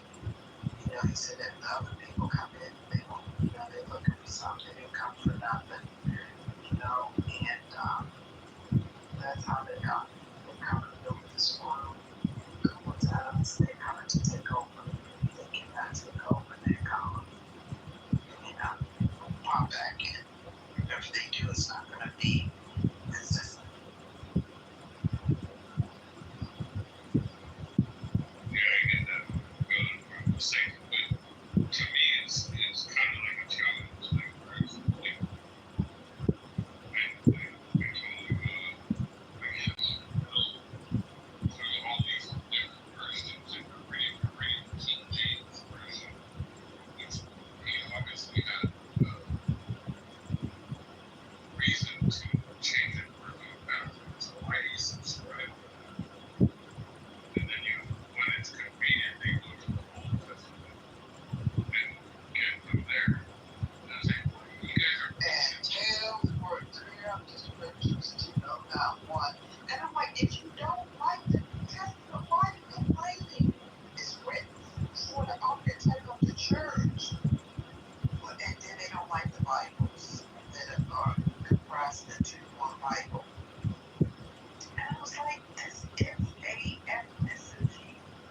When you go to most Baptist churches, whether it's missionary, that was started by Martin Luther King. I'm sorry, Southern Christian Leadership was started by Martin Luther King. Or whether you go to American, which is the founder of the Midwest. Some of these people, they got their creeds that they cite, and like the one across the street from my house was a missionary, and I don't know what the might split, but anyway, there. Missionary. It's a type of denomination for religion. Yeah. And so then what you do is they have they have the different types of denominations within the Baptist congregation. But anyway, I'm saying Walker Male Baptist, they cite it was the Senior Creed or something like that. I forget what his name is, the first bishop. Yeah, so they cite the creed. So I told him, I said, this is not like race or anything, but do you realize that you're discriminating against somebody's ethnicity because creed is in, if you go to ELC, they have a creed. Yeah, it's a protected group. Yeah, it's almost like Republican, Democrat, like they're taking sides of stuff. And like, I was in the Elvis Christian, but they were details that were really interpreted. It's all like interpretation. Wait, hold on. It says in the Christian Bible that you just have to accept it on faith.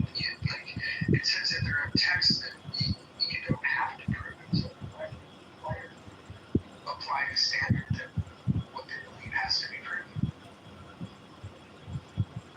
Well, because I'm realist.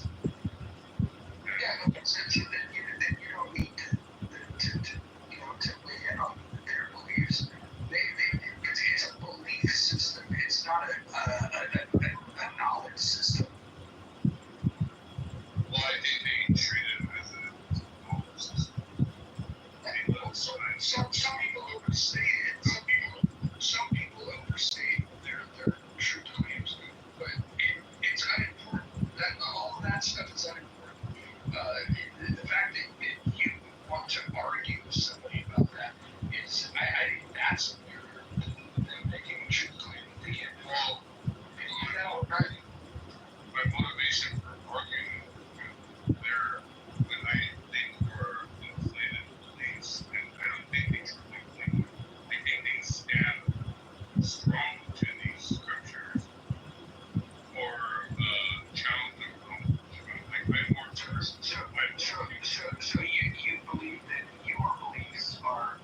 indefensible, and they believe something outside of you, that's the indefensible. It's a, you believe that unless you can want something, you have no. well, hold on. Have you ever read the Christian Bible? Have you ever read the Christian Bible? That was the question. No. Okay, so then why would you argue about it? So what? Why would you argue? I'm about to prove you if you can't fucking communicate. Why do you get mad, first of all? Because you're fucking retarded. How about that? Okay, you're done. Bye. Alright, what's going on? Fucking takes me to be instead of smoking out. I like to push back and argue with people that believe in God. And if you read the Bible, no, I haven't read the Bible. Shut up, dude. Shut up. You're not as smart as you think you are. You're arguing about a thing you never read. It's fucking weird. Mike, these people are aggravating me. So you can see that happen. Have you responded to the poll yet? No, I don't respond. I don't know. Just guess or say other. Yeah, but if I say other, you're gonna ask me to Yeah, but then you can make up a name. I wouldn't know. You could just be like, hey, Joe from Philadelphia.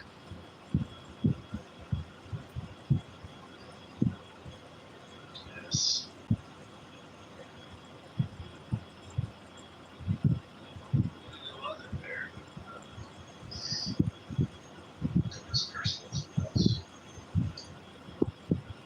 It's great. I got emails. It's pretty hard for you to not be made. See, I like people. You know, talks like crazy politics up there. She's not that bad. You ever hear her talk about energy? No. Next time you bump into her, ask her in an anarchist society who gets the nukes and her head explodes. That's true that she said. Well, the people decide. People just get them. Do you think that's a good idea? Well, it's better than now. Well, how is that better than now? Because the people should be decide. The people should be free to decide. What's up, Christy? That's one way. Yeah. Christy, if you don't respond to the poll, I'm gonna feel like you're afraid to respond. So, I was gonna go to the movies and then it got too late, so I decided to come back in here, Christy. But I have a poll up there. I'd really like your opinion on this.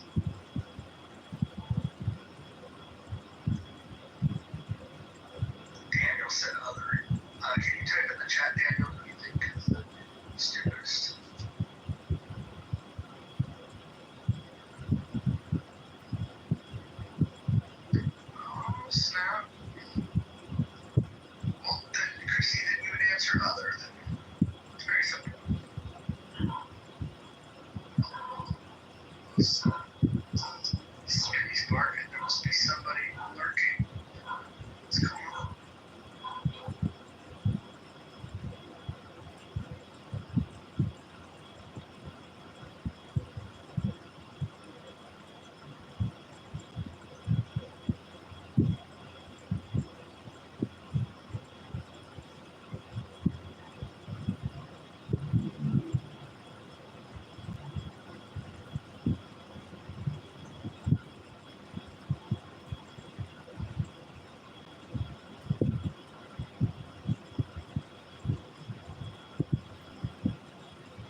the guy that makes bad arguments. You're one of those guys. Well, I asked you a question, you refused to answer.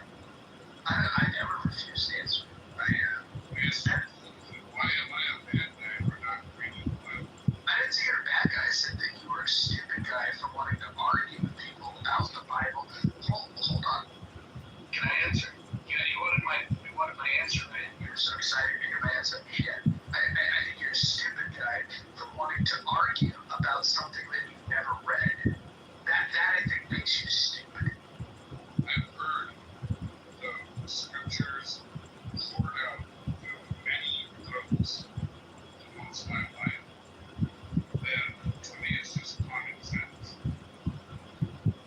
So you're making a common sense judgment about a very dense book that millions of people, actually billions of people have read. And by the way, there's disagreement about the understanding of it. But you're the fucking expert and you want to talk about it when you've never even read it. You find that a little weird that you've got such a strong opinion about the Bible, a book you've never read? Don't have a strong opinion about the Bible.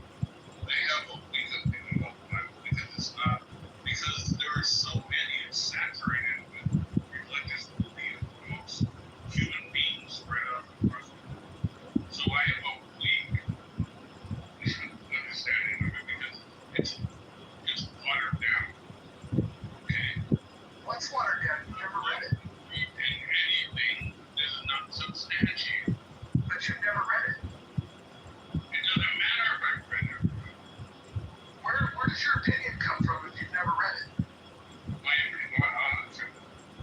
opinion comes from an open mind, which you don't have. You're indoctrinated at a young age, or maybe at an old age. I don't know. What am I indoctrinated? What am I indoctrinated? It didn't get you in that fucking mess. What am I indoctrinated into? Please explain. What religion do you think I'm a part of? You claim to uphold. Which one do I claim to uphold? Christianity. I'm not a Christian. What are you? I'm a deist. Meaning what? Meaning I believe that there's an existence of God, but I don't believe the truth claims that are made within the Bible. See, I've read. No, we're not. No, we're not. Because I understand what the truth claims are because I've read it, and I don't believe it. I do find that there's value in organizing a society around a common set of beliefs, but I can't even begin to argue with you about something like this, and I couldn't believe that you brought it up, considering you've never read it. So you're nothing like me. You're the guy that comes in reading and has You against it. Because I'm not indoctrinated like you. I'm not indoctrinated in it at all. I disagree with the truth claims. What the fuck are you talking about? Are you so separated about my beliefs? Because you're an ignoramus that's never read it. Oh, you just waited to pull that word out. Ignoramus. Really? Yeah. Okay. What an extreme attempt to shut your soul.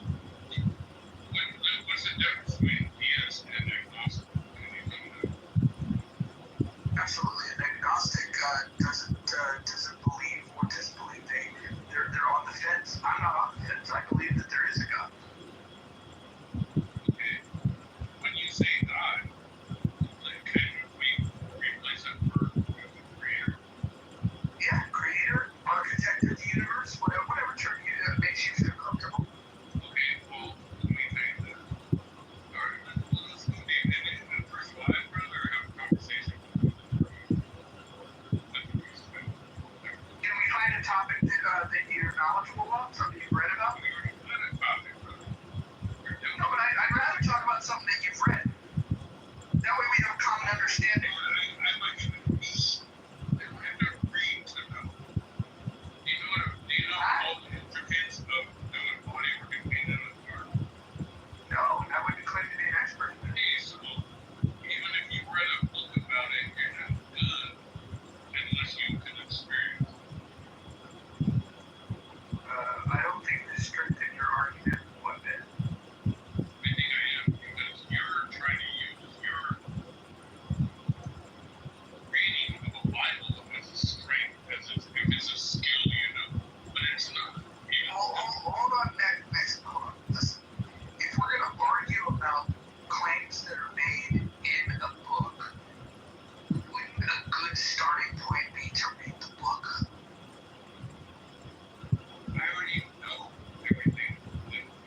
Excellent. If you've read it all and you know it all, then help me.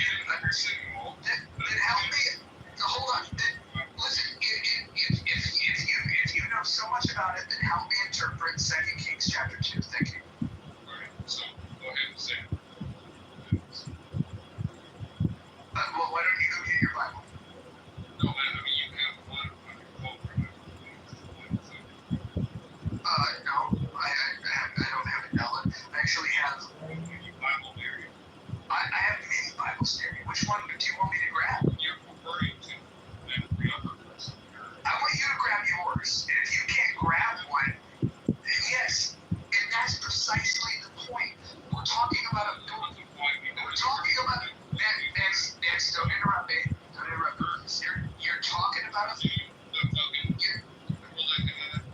Next. If you keep interrupting me, I'm gonna send you to the goo. Okay. No bait and switch. There's you that hasn't read a book that you want to argue about. Listen, if you're ever going to survive like more than 5 minutes on a stage in any clubhouse room, you're gonna have to learn to not interrupt people. It's rude and it's not productive for a conversation. But before we even decide if we want to bring your dumb ass back up, I want you to just think about a book that you have read, or maybe a subject that you're really familiar with, and then we'll have a discussion about that. Because it kind of makes a fool out of you when you want to have an argument about a book that you haven't read. Anyways, I might have a new poll coming soon. Let's see. I had pretty. Serendipity, are you awake? Are you sleepy awake? She's got this. Oh, Rose there. Rose, will you bring this guy back up? Rose. Yeah. Rose, am I crazy to think that it might make sense that if we're going to have an argument that we're both familiar with the source material of the argument? Nate, I'll remind you, bro. That's a fair point. A book I've read. I've read a lot of books, but I have a lot of real world experience going on. Listen, I want to say I appreciate your honesty. I appreciate your honesty, but I don't think you needed to say that you haven't read a lot of books. I think it's obvious that you haven't read a lot of books. Okay. Well, one of them was all the things I've read. Let's escape from the Nazi. And you go from that Nazi. I've never read that book, so I wouldn't bother debating it. Well, it's about someone the Jewish person that escaped the Nazi concentration camp. Go on. Yeah. What do you want me to read? No, I want to see if we can find a topic that you're well versed in, that I'm well versed in, that we're both interested in talking to each other about. Because you wanted to talk about the Bible, and then after asking a couple of quick questions, come to find out you've never read the Bible. So it doesn't make a lot of sense for us to debate that. Well, what do you know about besides the Bible? How about economics? You want to talk about capitalism? Not necessarily. Well, try it out. They can, but I mean. How about gun rights in the U.S.? Bro loves that topic. What's your stance on it? Well, first of all, I want to just make sure that we both are men of letters here. Have you read the Constitution of the United States, most specifically the Second Amendment? I understand. Have you read the Second Amendment? Word for word, I'm not going to recite it. I can't recite it. I understand. What's your understanding of the Second Amendment? That we have the right to bear arms. Okay.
something that you've never read. Let's go. I just want to see where this could possibly